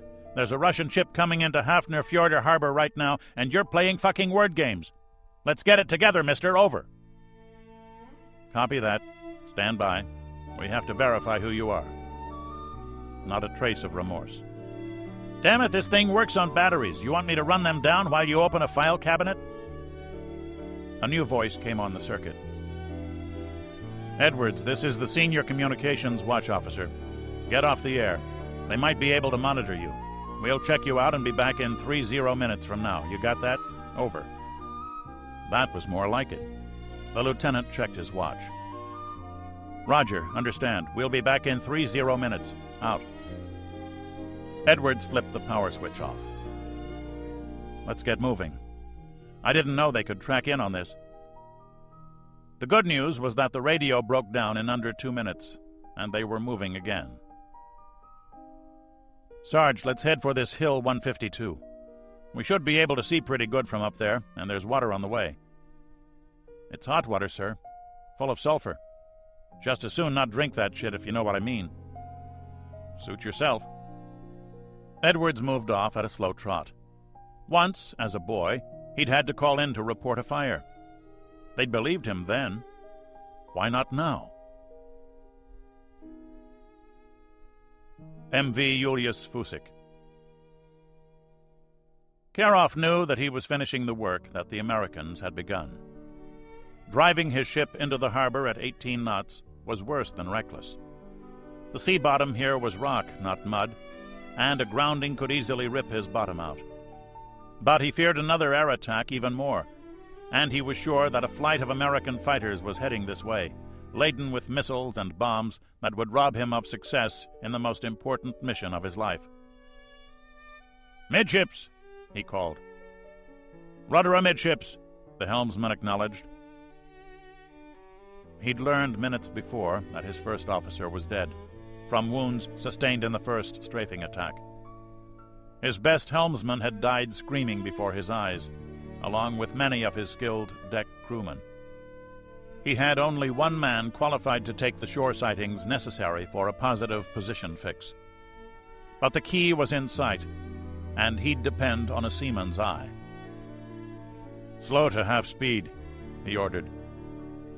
The helmsman relayed the order on the engine room telegraph. "Rudder right full." He watched his ship's head come slowly right. He stood on the center line of the bridge, carefully lining his jackstaff up with the key. There was no one trained to handle the mooring lines. He wondered if the soldiers could manage it. The ship touched bottom. Karoff was thrown from his feet and cursed loudly with pain and rage. He'd misjudged his approach. The Fusik shuddered as she slid across the rocky bottom. There was no time to check his chart. When the tide turned, the harbor's strong eddy currents would make his landing an impossible nightmare. "Reverse your rudder." A minute later, the ship was fully afloat again. The captain ignored the flooding alarms that hooted behind him. The hull was penetrated, or maybe the damaged seams had sprung further. No matter. The dock was a mere 1,000 meters away. It was a massive quay made of rough stone. "Midships, all stop." The ship was moving far too fast to stop. The soldiers on the dock could already see that, and were slowly backing up, away from the edge, fearing that it would crumble when the ship struck. Karoff grunted with dark amusement. So much for the line handlers. 800 meters. All back full. 600 meters. The ship's whole mass shuddered as the engines fought to slow her. She headed into the berth at a 30-degree angle, her speed now 8 knots. Karoff walked to the engine room voice tube. "On my order, shut down the engines. Pull the manual sprinkler handle and evacuate the engine spaces." "What are you doing?" the general asked. "We cannot moor to the quay," Karoff answered simply.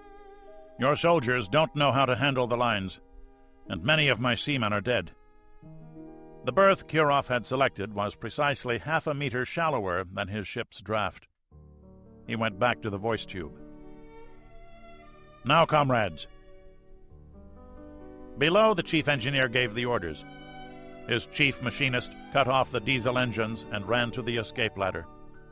The engineer yanked the emergency handle for the fire suppression system and followed, after counting heads to make sure that all his men had gotten out. "Rudder hard right." A minute later, the bow of Julius Fusik rammed the quay at a speed of 5 knots. Her bow crumpled as though constructed of paper, and the whole ship pivoted to the right, her side slamming against the rocks in a shower of orange sparks. The impact ripped the ship's bottom open at the turn of her starboard bilges. Instantly, her lower decks flooded, and the ship settled rapidly to the bottom, only a few feet below her flat keel. The Julius Fusik would never sail again. But she had reached her objective. Karoff waved to the general.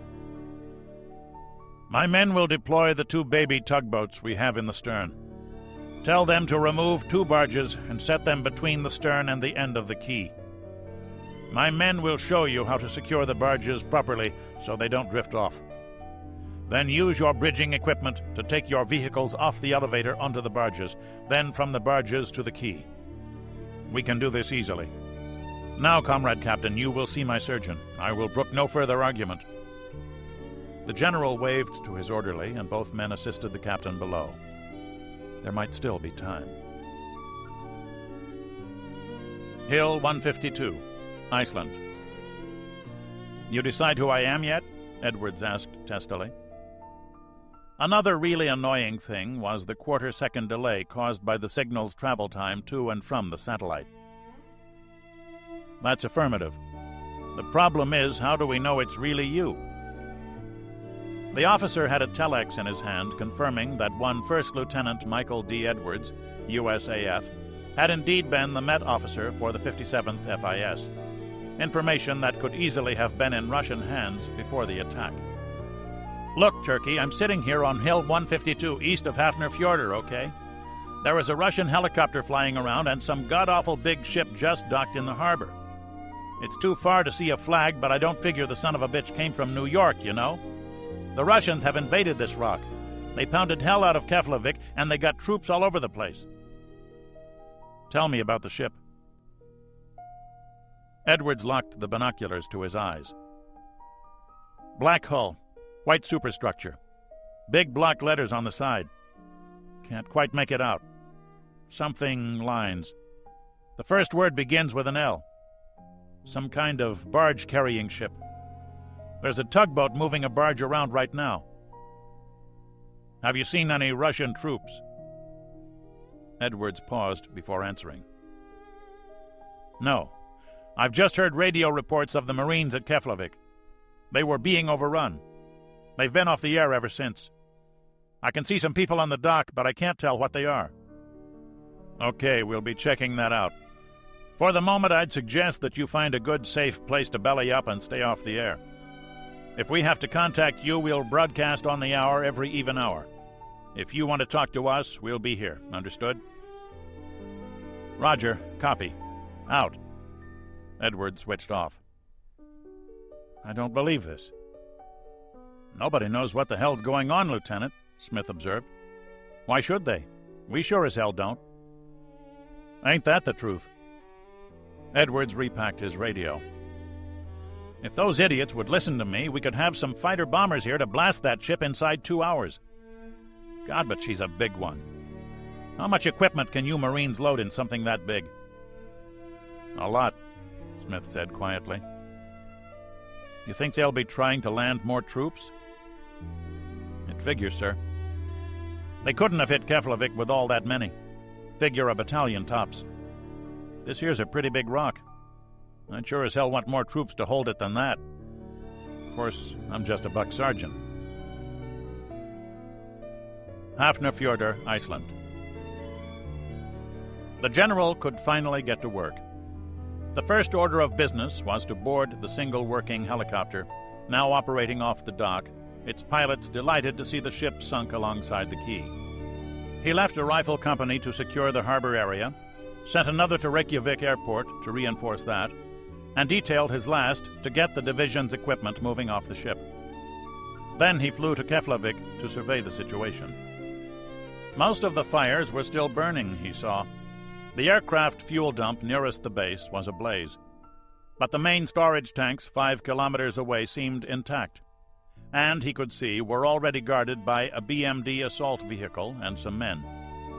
The assault regiment commander met him on one of the undamaged runways.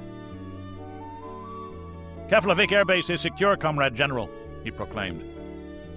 How did it go? Hard. The Americans were uncoordinated. One of the missiles hit their command post. But they did not give up easily.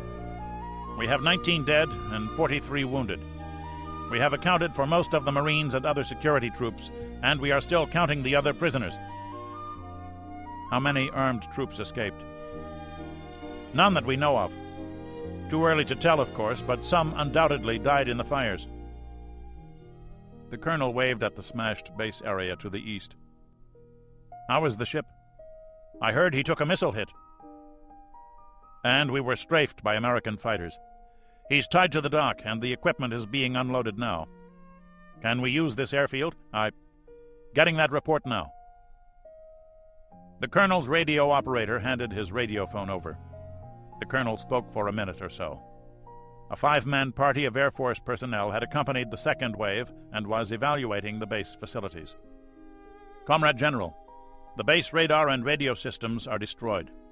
The runways are littered with debris, and they tell me that they need some hours to sweep them clear. Also, the fuel pipeline is broken in 2 places. Fortunately, it did not burn. For the moment, we'll have to use the airport's trucks to transfer fuel. All of them seem to be intact. They recommend that the airlift come into Reykjavik. Have we secured that? Yes, and it is intact. Any hope of getting information from the American aircraft? Unfortunately not, comrade.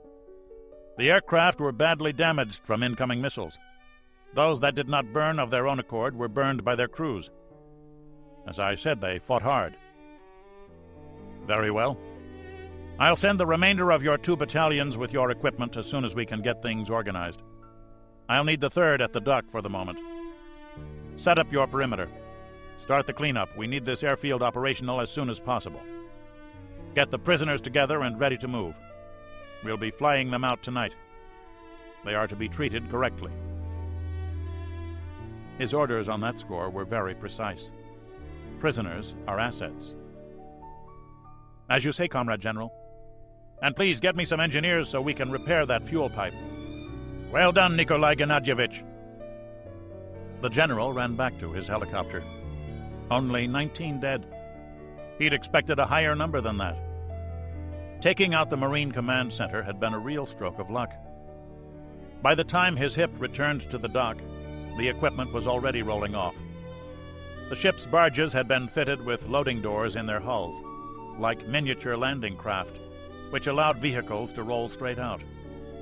The units already were being organized on the dock and nearby lots. His staff officers were fully in charge of things, the general saw. To this point, Operation Polar Glory was a total success. When the hip landed, it refueled from a line draped down from the ship's side. The general went to his operations officer. Reykjavik Airport is secure also, Comrade General, and there we have complete fueling facilities. Is that where you want the airlift to come in? The general thought about that one. Reykjavik's airport was a small one, but he didn't want to wait until the larger Keflavik was clear to bring in his reinforcements. Yes, send the code word to headquarters. I want the airlift to begin at once. Hill 152, Iceland.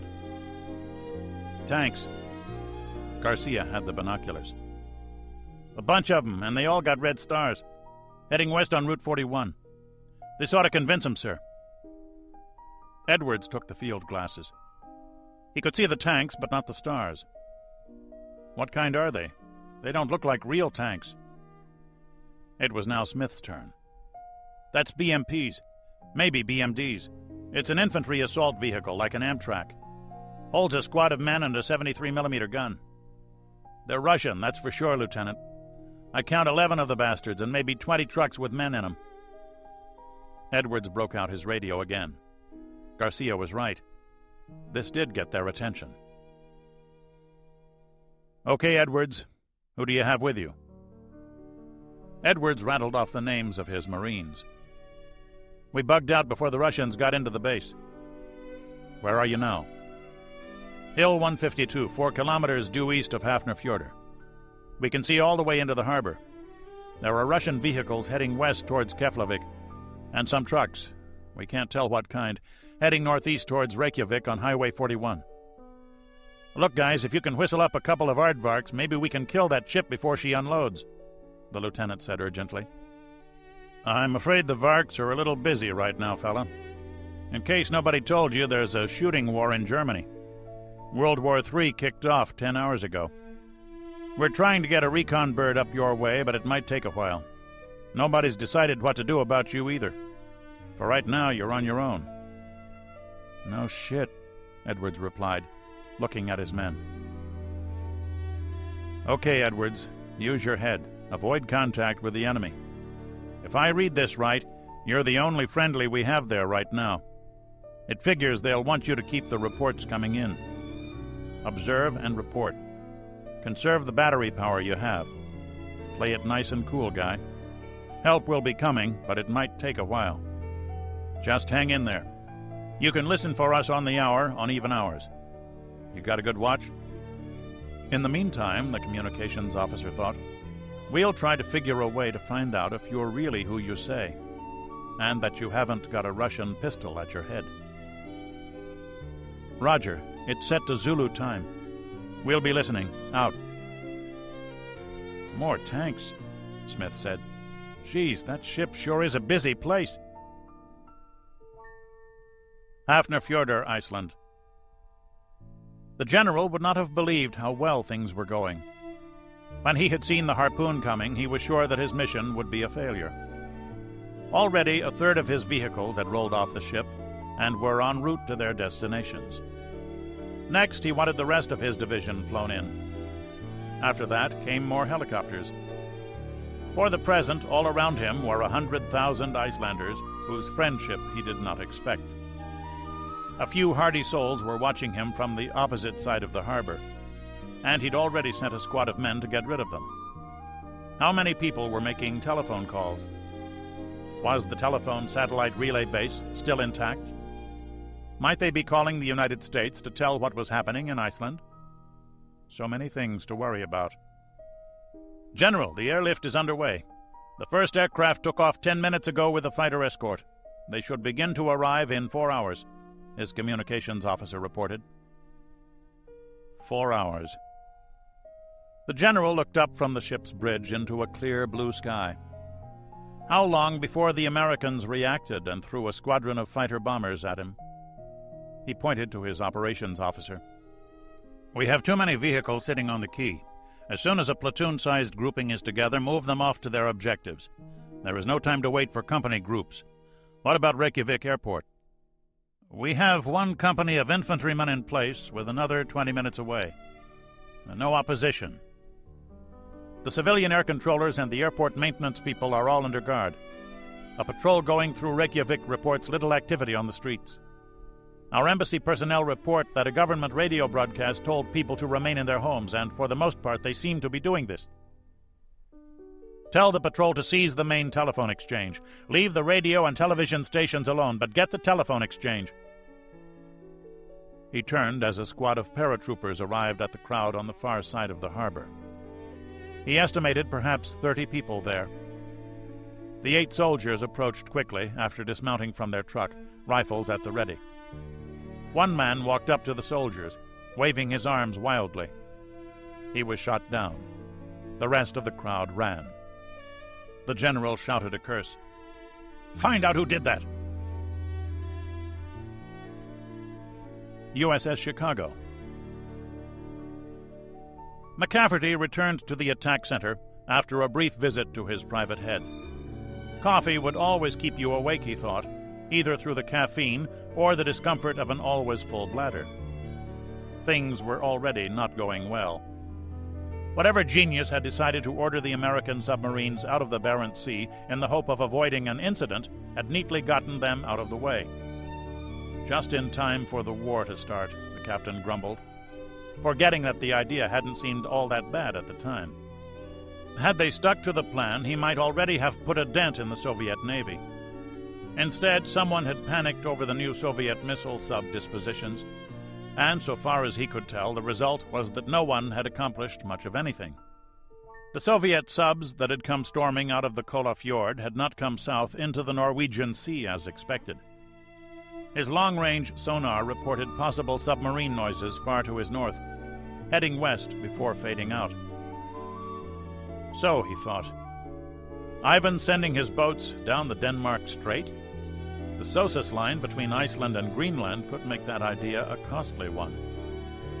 USS Chicago was steaming at 500 feet just north of the 69-degree parallel, about 100 miles west of Norway's rocky coastline. The Norwegians' collection of diesel boats was inside of him, guarding their own coast. McCafferty understood that, but didn't like it. So far nothing had gone right, and McCafferty was worried. That was expected, and he could suppress it. He could fall back on his training. He knew what his submarine could do and had a pretty good idea of what the Russian subs were capable of. He had the superior capabilities, but some Russian could always get lucky. This was war. A different sort of environment, not one judged by umpires and rule books. Mistakes now were not a matter of a written critique from his squadron commander. And so far, luck seemed to be on the other side. He looked around at his men. They had to be thinking the same thoughts, he was sure, but they all depended on him. The crewmen of his submarine were essentially the physical extensions of his own mind. He was the central control for the entire corporate entity known as USS Chicago. And for the first time, the awesome responsibility struck him. If he messed up, all these men would die. And he too would die, with the knowledge that he had failed them. "You can't think like this," the captain told himself. "It will eat you up. Better to have a combat situation where I can limit my thinking to the immediate." He checked the clock. Good. "Take her up to periscope depth," he ordered. "It's time to check for orders, and we'll try an ESM sweep to see what's happening." Not a simple procedure, that. The submarine came up slowly, cautiously, turning to allow her sonar to make certain that there was not a ship around. "Raise the ESM." An electronics technician pressed the button to raise the mast for his broadband receiver. The board lit up instantly. "Numerous electronic sources, sir. 3 J-band search sets, lots of other stuff. Lots of VHF and UHF chatter. The recorders are going." That figures, McCafferty thought. The odds against having anyone here after us are pretty low, though. "Upscope." The captain angled the search scope lens upward to scan the sky for a nearby aircraft, and made a quick turn around the horizon. He noticed something odd, and had to angle down the lens to see what it was. There was a green smoke marker not 200 yards away. McCafferty cringed and spun the instrument back around. A multi-engine aircraft was coming out of the haze, directly in at them. The captain reached up and spun the periscope wheel, lowering the instrument. "Take her down! All ahead flank! Make your depth 800 feet!" Where the hell did he come from? The submarine's engines fairly exploded into action. A flurry of orders had the helmsman push their controls to the stops. "Torpedo in the water, starboard side!" the sonarman screamed. McCafferty reacted at once. "Left full rudder! Left full rudder, aye!" The speed log was at 10 knots and rising quickly. They passed below 100 feet. "Torpedo bearing 175 relative. It's pinging. Doesn't have us yet. Fire off a noisemaker." 70 feet aft of the control room, a 5-inch canister was ejected from a launcher.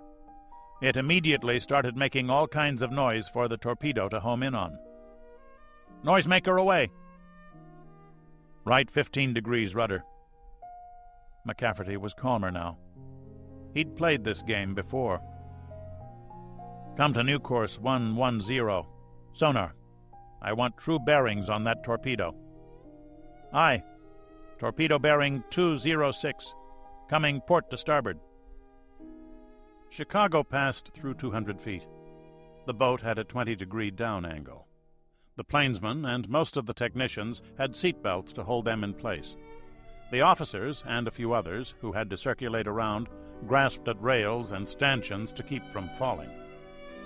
"Con, sonar.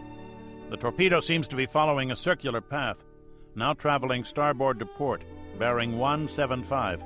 Still pinging, but I don't think it has us." "Very well, keep those reports coming." McCafferty climbed aft to the plot. "Looks like he made a bad drop." "Could be," the navigator agreed, "but how in hell—" Had to be a mad pass. The magnetic anomaly detector. Was the tape running? I didn't have him long enough for an ID.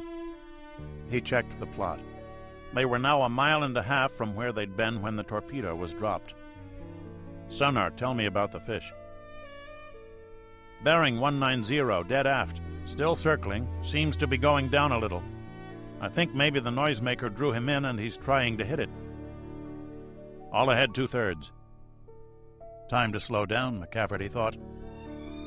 They'd cleared the initial datum point, and the aircraft's crew would need a few minutes to evaluate their attack before beginning a new search. In that time, they'd be 2 or 3 miles away, below the layer, and making little noise. All ahead 2/3 aye, leveling off at 800 feet. We can start breathing again, people, McCafferty said. His own voice was not as even as he would have preferred. For the first time, he noted a few shaky hands. Just like a car wreck, he thought. You only shake after you're safe. Left 15 degrees rudder. Come left to 280. If the aircraft dropped again, no sense in traveling in a straight path. But they should be fairly safe now. The whole episode, he noted, had lasted less than 10 minutes. The captain walked to the forward bulkhead and rewound the videotape, then set it up to run. It showed the periscope breaking the surface, the first quick search, then the smoke marker. Next came the aircraft. McCafferty froze the frame. The plane looked like a Lockheed P-3 Orion. That's one of ours, the duty technician noted. The captain stepped forward into sonar. The fish is fading aft, Captain. Probably still trying to kill the noisemaker. I think when it hit the water it circled in the wrong direction, away from us, I mean. What's it sound like? A lot like one of our Mark 46s. The leading sonarman shuddered. It really did sound like a 46. He rewound his own tape and set it on speaker. The screeing sound of the twin screw fish was enough to raise the hairs on your neck. McCafferty nodded and went back aft. Okay, that might have been a Norwegian P-3. Then again, it might have been a Russian May. They look pretty much alike, and they have exactly the same job. Well done, people. We're going to clear the area. The captain congratulated himself on his performance.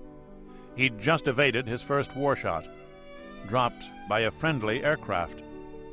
But he had evaded it. Not all the luck was with the other side. Or was it? USS Faris.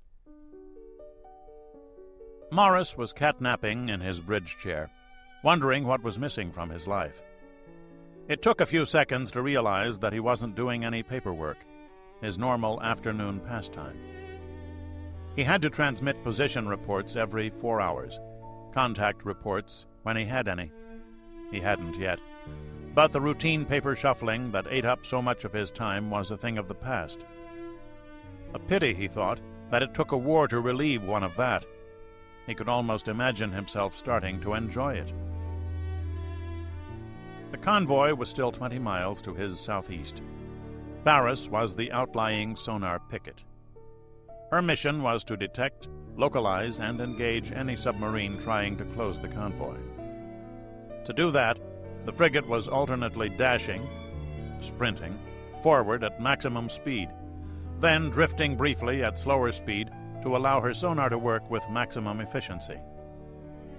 Had the convoy proceeded at 20 knots on a straight course, it would have been nearly impossible. The 3 columns of merchantmen were zigzagging, however, making life a little easier on all concerned. Except on the merchant sailors, for whom station-keeping was as foreign as marching. Morris sipped at a Coke. It was a warm afternoon, and he preferred his caffeine cold. "Signal coming in from Talbot, sir," the junior officer of the deck reported. Morris rose and walked to the starboard bridge wing with his binoculars. He prided himself on being able to read Morse almost as quickly as his signalman. "Report Iceland attacked and neutralized by Soviet forces. X. Expect more serious air and sub-threat. X." "More good news, Skipper," the OOD commented. "Yeah." USS Nimitz. How did they do it? Ship wondered aloud. How don't matter a damn, Toland replied. We gotta get this to the boss. He made a quick phone call and left for flag country. He almost got lost. Nimitz had over 2,000 compartments. The Admiral lived in only one of them, and Toland had only been there once. He found a Marine sentry at the door. The carrier's commander, Captain Svensson, was already there. "Sir, we have a flash message that the Soviets have attacked and neutralized Iceland. They may have troops there." "Do they have aircraft there?" Svensson asked at once. "We don't know. They're trying to get a recon bird to take a look, probably the Brits, but we won't have any hard information for at least 6 hours. The last friendly satellite pass was 2 hours ago, and we won't have another one of those for 9 hours." "Okay, tell me what you have," the Admiral ordered. Toland went over the sketchy data that had come in the dispatch from Norfolk. "From what we know, it was a pretty off-the-wall plan, but it seems to have worked." "Nobody ever said Ivan was dumb," Svensson commented sourly. "What about our orders?" "Nothing yet." "How many troops on Iceland?" the Admiral asked. "No word on that, sir. The P-3 crew watched 2 relays of 4 hovercraft. At 100 men per load, that's 800 men, at least a battalion. Probably more like a regiment. The ship is large enough to carry the equipment load for a full brigade and then some. It's in one of Gorshkov's books that this sort of ship is uniquely useful for landing operations." "Well, that's too much for a Mao to take on, sir," Svensson said. A Marine amphibious unit consisted of a reinforced battalion of troops. "With 3 carriers backing them up?" Admiral Baker snorted, then adopted a more thoughtful pose. "You could be right at that. What does this do to the air threat to us?" "Iceland had a squadron of F-15s and a couple AWACS birds. That's a lot of protection for us. Gone. We've lost raid warning, attrition, and raid tracking capabilities." Svensson didn't like this at all. "We should be able to handle their backfires ourselves, but it would have been a lot easier with those Eagles running interference." Baker sipped at his coffee. "Our orders haven't changed." "What else is going on in the world?" Svensson asked. "Norway is being hit hard, but no details yet. Same story in Germany. The Air Force is supposed to have gotten a heavy hit in on the Soviets. Again, no details. It's still too early for any substantive intel assessments of what's happening." "If Ivan was able to suppress the Norwegians and fully neutralize Iceland, the air threat against this battle group has at least doubled," Svensson said. "I have to get talking with my air group."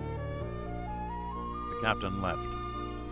Admiral Baker was silent for several minutes. Toland had to stay put. He hadn't been dismissed yet. "They just hit Keflavik?" "Yes, sir." "Find out what else is there and get back to me." "Yes, sir." As Toland walked back to the intelligence shack, he pondered what he'd told his wife. The carrier is the best protected ship in the fleet. But the captain was worried. Hill 152, Iceland. They were almost thinking of it as home. The position was at least easily defensible. No one could approach Hill 152 without being seen, and that meant crossing a lava field, then climbing up a steep, bare slope. Garcia found a small lake a kilometer away, evidently filled with water from the winter snows that had only lately melted. Sergeant Smith observed that it would have made a good mixer for bourbon, if they had any bourbon. They were hungry, but all had 4 days of rations along, and they feasted on such delicacies as canned lima beans and ham. Edwards learned a new and indelicate name for this item. "Anybody here know how to cook a sheep?" Rogers asked. Several miles south of them was a large herd of the animals. "Cook with what?" Edwards asked. "Oh." Rogers looked around. There wasn't a tree in sight.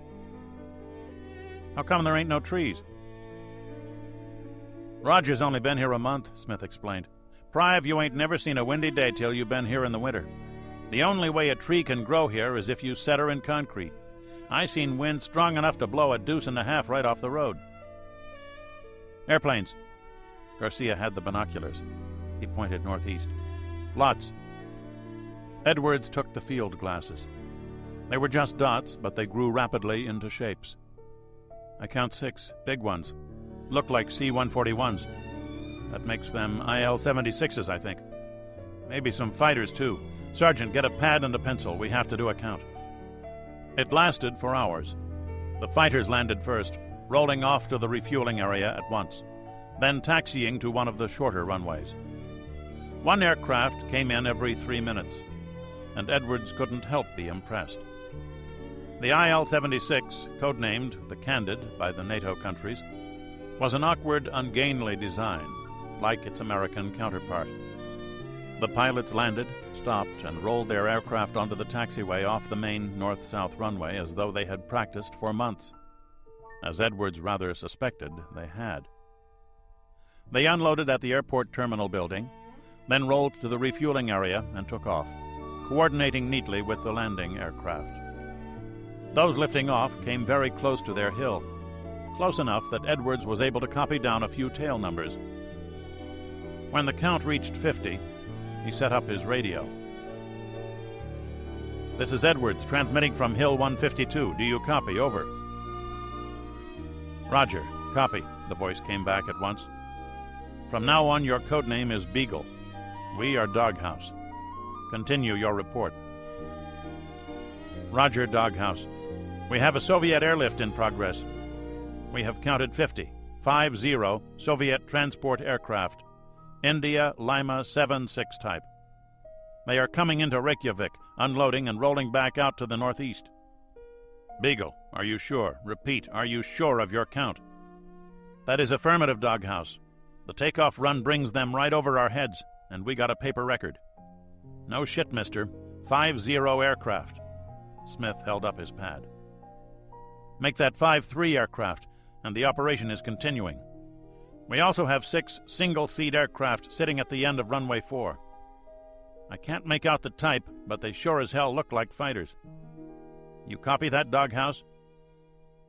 I copy 53 transports and 6 possible fighters. Okay, Beagle. We gotta get this information upstairs fast. Sit tight and we'll keep to the regular transmission schedule. Is your position safe? That's a good question, Edwards thought. I hear you, Doghouse. We're staying put. Out. He took off the headset. We safe, Sergeant? Sure, Lieutenant. I haven't felt this safe since Beirut. Hafnarfjordur, Iceland. A beautiful operation, Comrade General. The ambassador beamed. Your support was most valuable, the general lied through his teeth. The Soviet embassy to Iceland had over 60 members, almost all intelligence types of one sort or another. Instead of doing something useful, like seizing the telephone exchange, on donning their uniforms they had been rounding up local political figures. Most of the members of Iceland's ancient parliament, the Althing, had been arrested.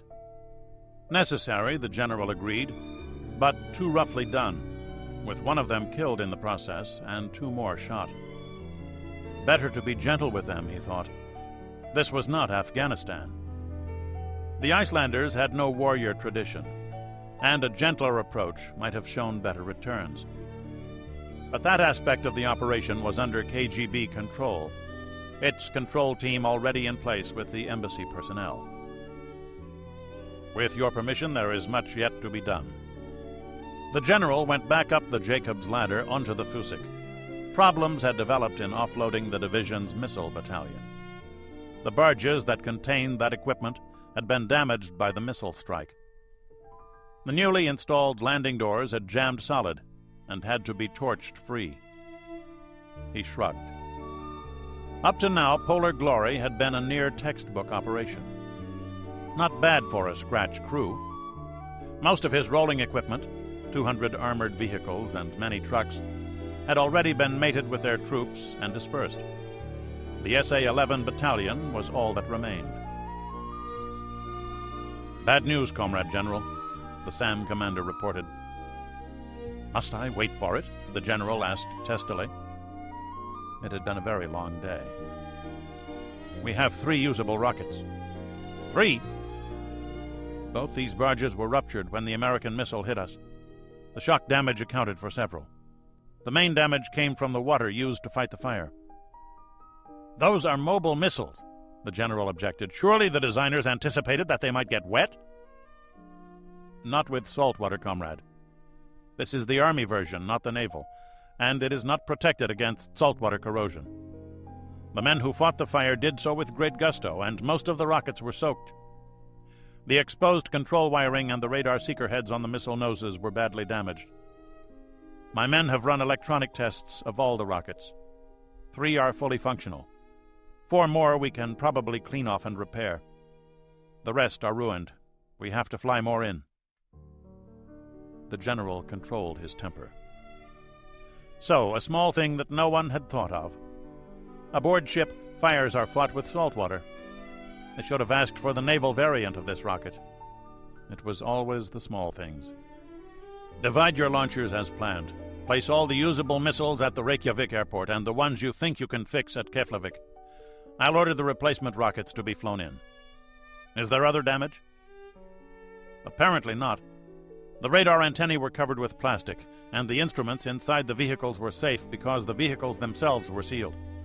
If we get new rockets, my battalion is fully ready. We'll be ready to travel in 20 minutes. Sorry, comrade. Fault. You know where you are to go? 2 of my battery commanders have already checked the routes. Excellent. Carry on, Comrade Colonel. The general climbed back up the ladder to the bridge to look for his communications officer. Within 2 hours, a plane loaded with 40 SA-11 surface-to-air missiles was rolling off Murmansk's Kilpjaver airfield, bound for Iceland.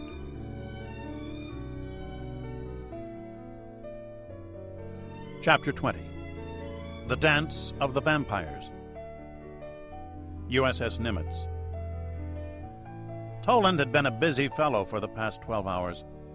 The data on Iceland came in slowly, one confusing piece at a time.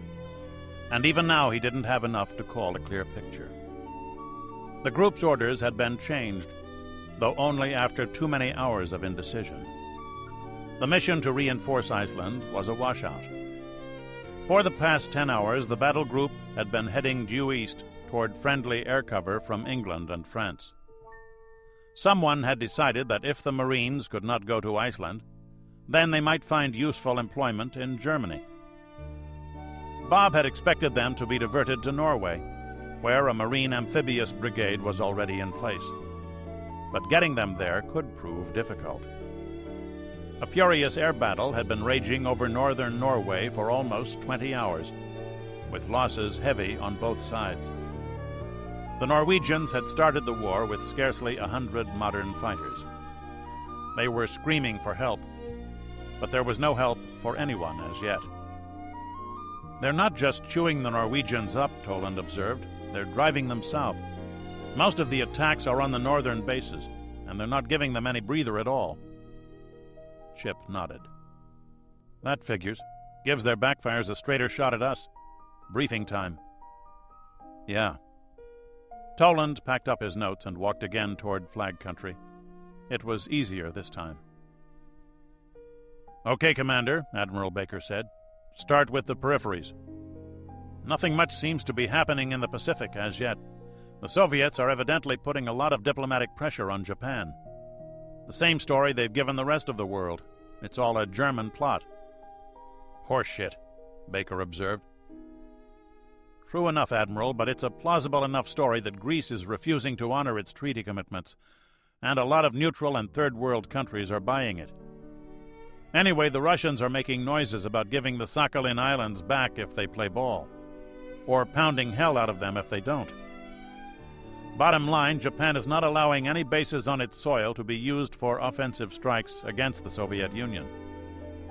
What we have in Korea is needed there. The only carrier group we have in the Western Pacific is centered on Midway.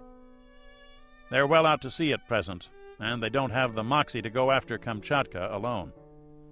There's some air activity in the South China Sea west of the Philippines, but nothing major yet.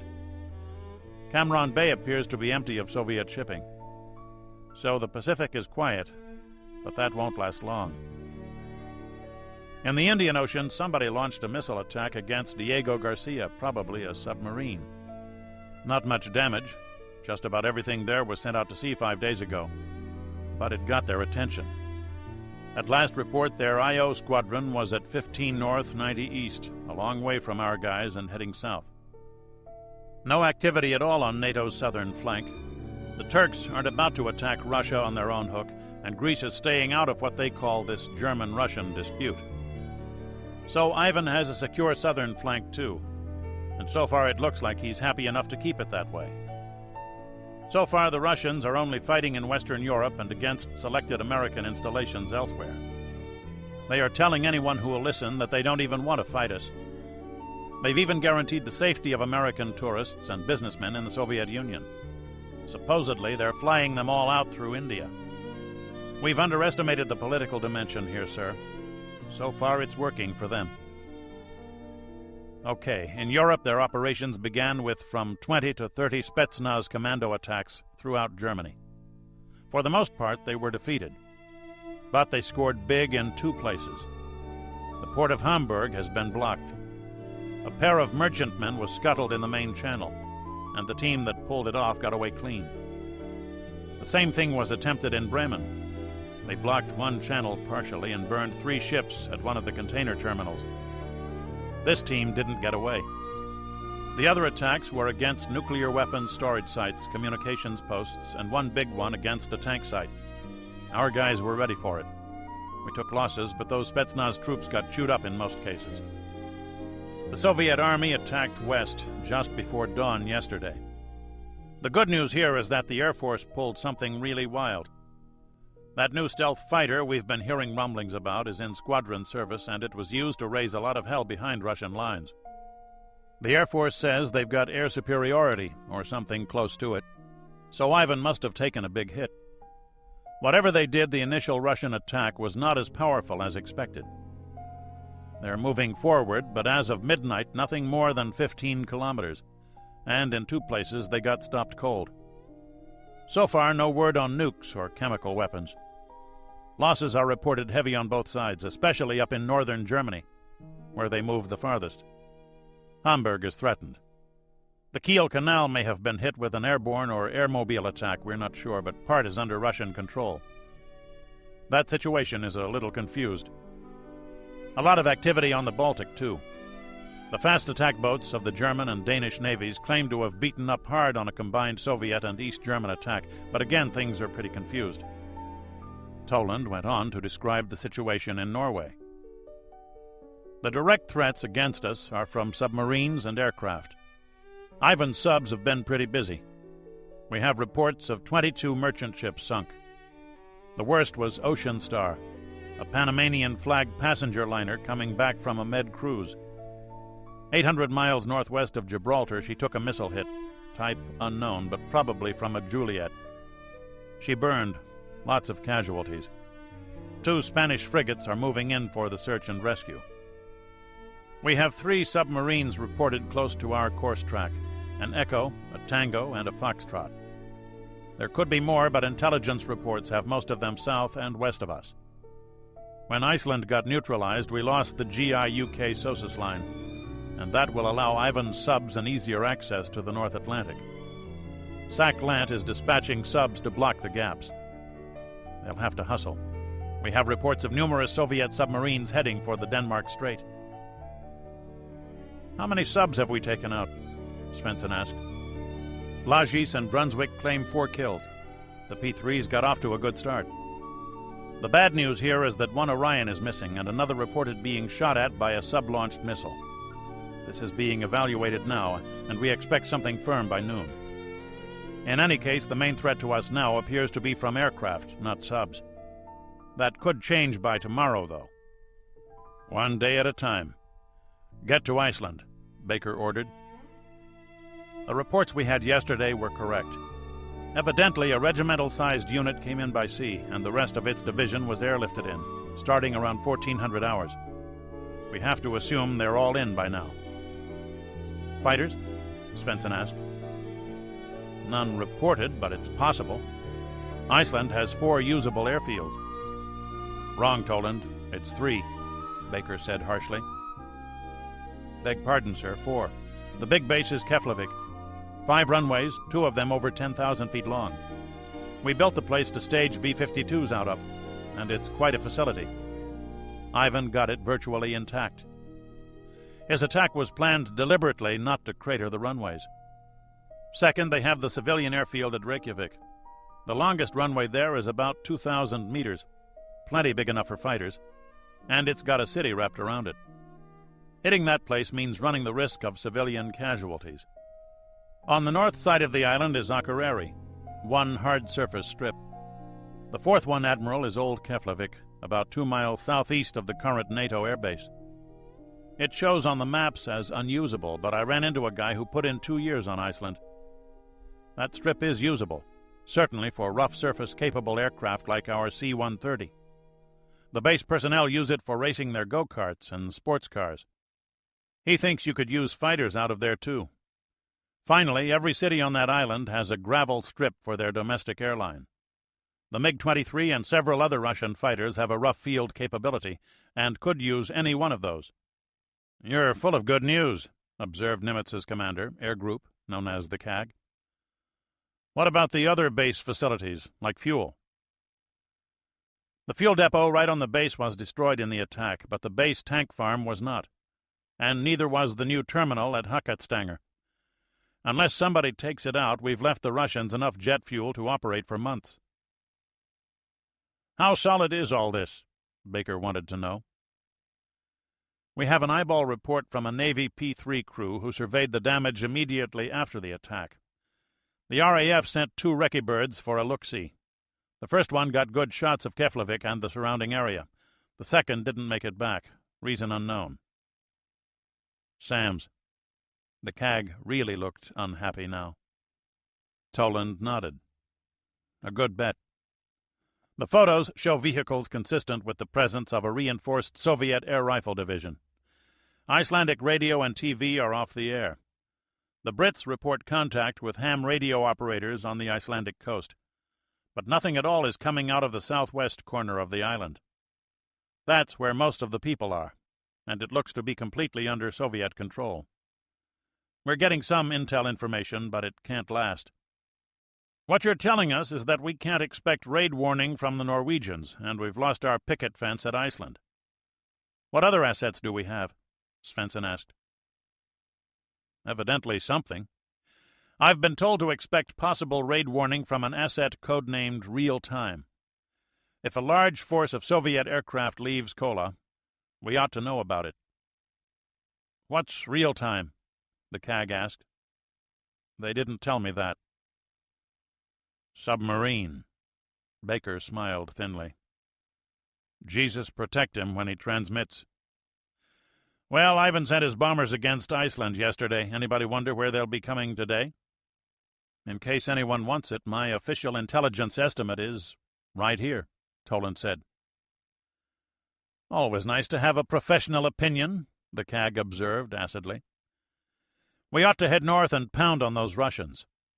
By training and experience, the CAG was an attack pilot. But we can't do that until we deal with the backfires. What is the strength of the threat to us? I'm assuming no assistance from the Air Force units.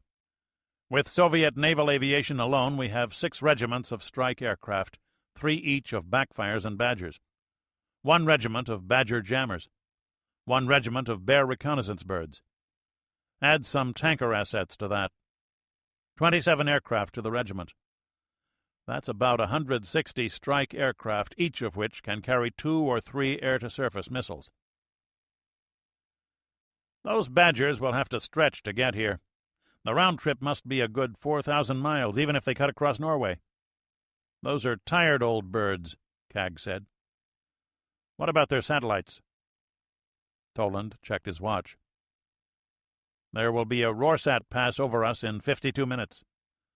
They got us 12 hours ago, too.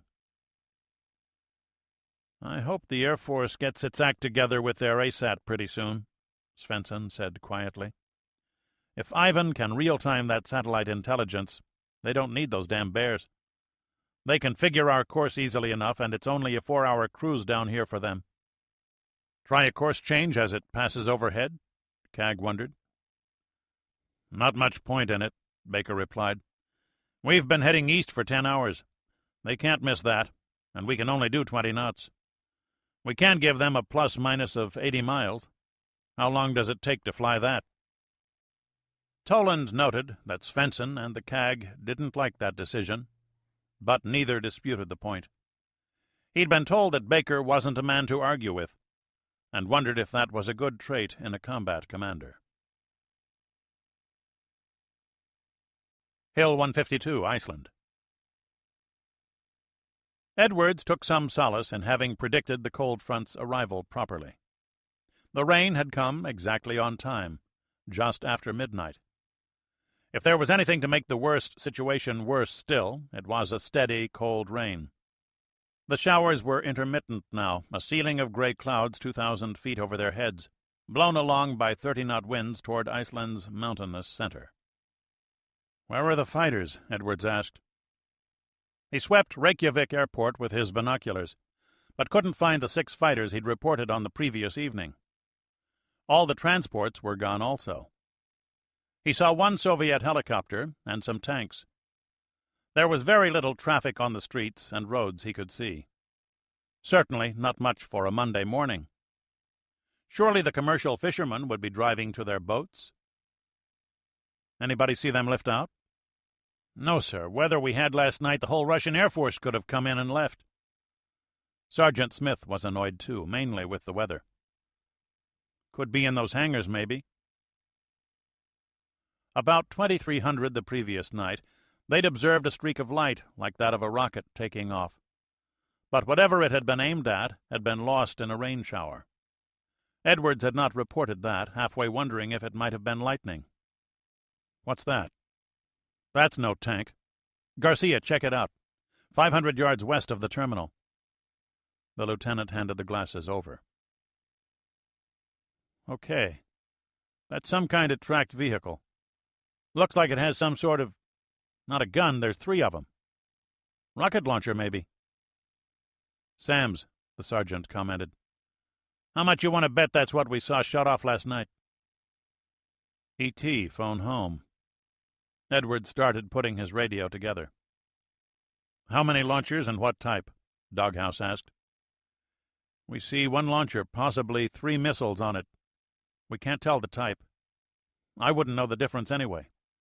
They might have fired off a missile last night about 2300 local.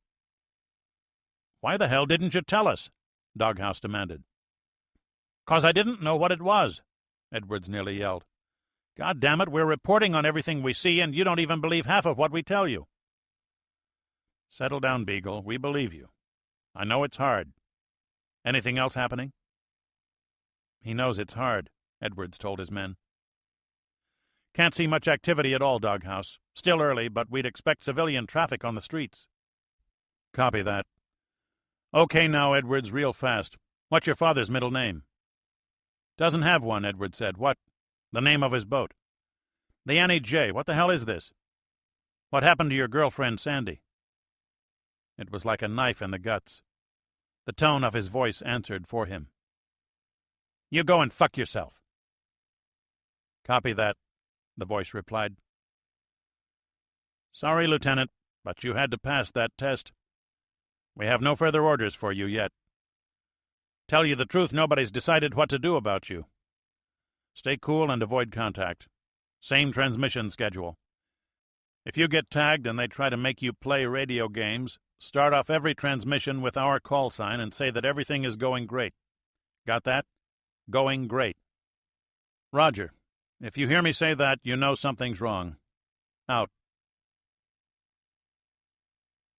Keflavik, Iceland. The major commanding the Air Force detachment was enjoying himself, despite having been up for over 30 hours. Keflavik was a magnificent base, and the paratroopers had captured it nearly intact. Most importantly, the Americans had thoughtfully stored their maintenance equipment in protective shelters dispersed throughout the base, and all of it had survived. As he watched from the smashed control tower, a half-dozen sweeper trucks were brushing the last fragments from runway 9. In 30 minutes it would be safe to use. 8 fuel Bowsers sat filled and ready on the field, and by the end of the day the pipeline should be repaired. Then this would be a fully functional Soviet airbase. How long before our fighters arrive? 30 minutes, Comrade Major. Get the radar operating. The Soviets had packed most of the equipment for a forward airbase in one of the Fusik's barges. A mobile long-range radar was now operating just west of the main runway intersection, plus a van from which ground controllers could direct radar intercepts of incoming targets. 3 truck vans of spare parts and air-to-air missiles were on the base, and 300 maintenance personnel had been flown in the previous day. A full battery of SA-11 missiles guarded the runways, plus 8 mobile anti-aircraft guns and a platoon of infantrymen armed with handheld SAMs for low-flying raiders. The only hang-up had been with the SAMs, and the replacements, flown in a few hours ago, had already been loaded on the launcher vehicles. Any NATO aircraft that came waltzing into Iceland was in for a rude surprise, as a Royal Air Force Jaguar had discovered the night before, shot out of the sky over Reykjavik before its pilot could react. Runway 9 is cleared for operation, the radio operator reported. Excellent. Now get them working on 1-8. I want every strip operational by this afternoon. Hill 152, Iceland. What's that? Edward saw it first for a change. The wide silver wings of a Badger bomber skirted in and out of the lower cloud layer. Then something else. It was smaller, and it disappeared back into the clouds. Was that a fighter? I didn't see anything, sir. Garcia had been looking in the wrong direction. The sound passed overhead, the distinctive whine of turbojets on a low throttle setting. The lieutenant was becoming a master at getting his radio in operation. Doghouse, this is Beagle, and things are rotten. Do you copy? Roger, Beagle. What do you have for us? We have aircraft flying overhead, westbound, probably for Keflavik. Stand by. I can hear 'em, but I don't see nothing. Garcia handed the glasses over. I saw 1 twin-engine aircraft, probably a bomber, and 1 other aircraft a lot smaller, like a fighter. We have aircraft sounds overhead, but we got solid clouds at about 2,000 feet. No more visual sightings. You say heading towards Keflavik? That's affirm. The bomber appeared to be westbound and descending. Any chance you can walk back to Keflavik to see what's happening there? Edwards didn't speak for a second. Couldn't the bastard read a map? That meant walking 30 miles over bare ground. Negative. Say again negative. No chance. Over. Understood, Beagle. Sorry about that. I had orders to ask. Get back to us when you have a better count. You're doing good, guys. Hang in there. Out. They asked if we wanted to walk over to Keflavik, Edwards announced as he took off his headset. I said no. Real good, sir, Smith observed. At least Air Force officers weren't total idiots. Keflavik, Iceland.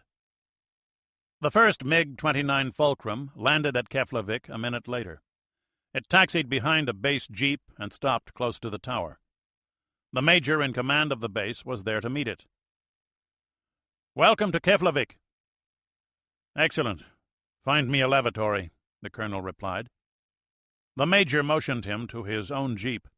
The Americans had left 70 jeeps behind, plus over 300 private automobiles, and drove toward the tower. The American radios had been destroyed, but the plumbing was made of sterner stuff. How many? 6, the colonel answered. A goddamned Norwegian F-16 jumped us off Hammerfest and got one before we knew he was there. Another aborted with engine trouble, and a third had to land at Akureyri. Do we have men there? Not yet. We have only 1 helicopter. More should be coming in today. They pulled to the door. Inside, second door on the right. Thank you, Comrade Major. The colonel was back in 3 minutes. The unglamorous side of flying fighter aircraft. Somehow we never warn our cadets about this. "Here, coffee. The previous occupants were most kind to us." The Major unscrewed an American thermos. The Colonel took the cup, savoring the flavor as though it were fine brandy, while he watched his fighters land. "We have your missiles all ready for you, and we can refuel every aircraft from our trucks. How soon can you fly again?" "I'd prefer that my men get at least 2 hours to rest and eat, and I want those aircraft dispersed after they're fueled. Have you been hit yet?" "Only 2 reconnaissance aircraft, and we killed 1. If we're lucky, luck is for fools. The Americans will hit us today." "I would." USS Nimitz. "We have a new intel source on Iceland, codename Beagle," Toland reported. They were in the carrier's combat information center now. He counted over 80 transport flights into Reykjavik last night, at least 6 fighters with them. That's enough airlift capacity for a whole airborne division and then some. Doghouse in Scotland says that they have an unconfirmed report of Soviet fighters landing now. "Have to be a long-range one. Foxhound, maybe a Fulcrum," Cag said. "If they have them to spare. Well, we weren't planning to visit the place just yet. We might have a problem with them trying raid escort, though." "Any word on E3 support from the UK?" Baker asked Svensson. "Looks like none." "Toland, when do you expect our friends to arrive?" "The Rorschach passes overhead in 20 minutes. They'll probably want that data before they take off. They could take off at any time after that, Admiral. If the backfires tank up partway down and proceed at max power, 2 hours. That's worst case. More likely 4 to 5 hours. Cag?" The air group commander looked tense. "Each carrier has a Hummer radar bird up, a pair of F-14 Tomcats with each. 2 more Tomcats on the catapults, ready to go at 5 minutes' notice. Another Hummer and a tanker. The rest of the fighters are at plus 15 on the roof, loaded and fueled. The flight crews are briefed. 1 prowler over the formation, the rest ready to go at 15. The A-7s have buddy stores rigged. We're ready. Foch has her Crusaders at plus 15. Good birds, but short legs. When the time comes, we'll use them for overhead coverage." Kirovsk, RSFSR. The Radar Ocean reconnaissance satellite, called a Roarsat, passed over the formation at 0310. Its radar transmitter noted the formation, and its cameras tracked in on their wakes. 5 minutes later, the data was in Moscow. 15 minutes after that, flight crews were given their final brief at 4 military air bases grouped around the city of Kirovsk on the Kola Peninsula. The crews were quiet, no less tense than their American targets. Both sides mulled over the same thoughts. This was the exercise both sides had practiced for over 15 years. Millions of hours of planning, studies, and simulations were about to be put to the test. The Badgers lifted off first, pushed by their twin Mikulin engines. Each takeoff was an effort. The bombers were so heavily loaded that the tower controllers reached out with their minds to wish every aircraft into the still morning air. Once off the ground, they headed north, forming up into loose regimental formations just north of Murmansk, before heading west and skirting past the North Cape, before their slow left turns took them toward the North Atlantic.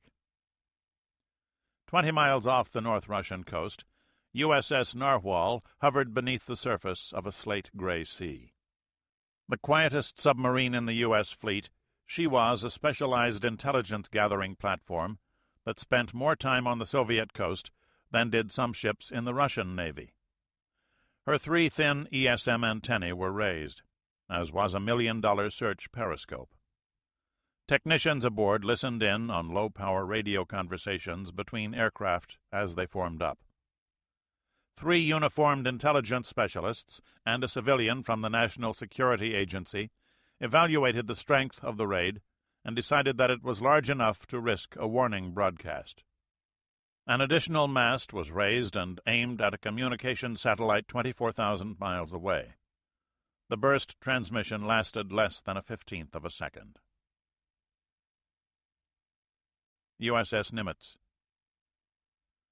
The message was automatically relayed to 4 separate communication stations, and within 30 seconds was at Sackland headquarters. 5 minutes after that, Toland had the yellow message form in his hand. He walked immediately to Admiral Baker and handed the message over. 0418 Zulu real-time sends warning air raid takeoff 0400 heading west from Kola, estimate 5 regiment plus. Baker checked his watch. Fast work. CAG? The air group commander looked at the form and walked to a phone. Shoot off the +5s. Recall the patrol aircraft when they get to station, and set up 2 more Tomcats and a Hummer on +5. I want the returning aircraft turned around immediately. Reserve 1 catapult for tankers. He came back. With your permission, sir, I propose to put another pair of F-14s and another Hummer up in an hour, and put all the fighters on +5. At 0600, the rest of the fighters go up with tankers in support. We'll meet them with everything we have about 200 miles out and kick their ass. Very well. Comments?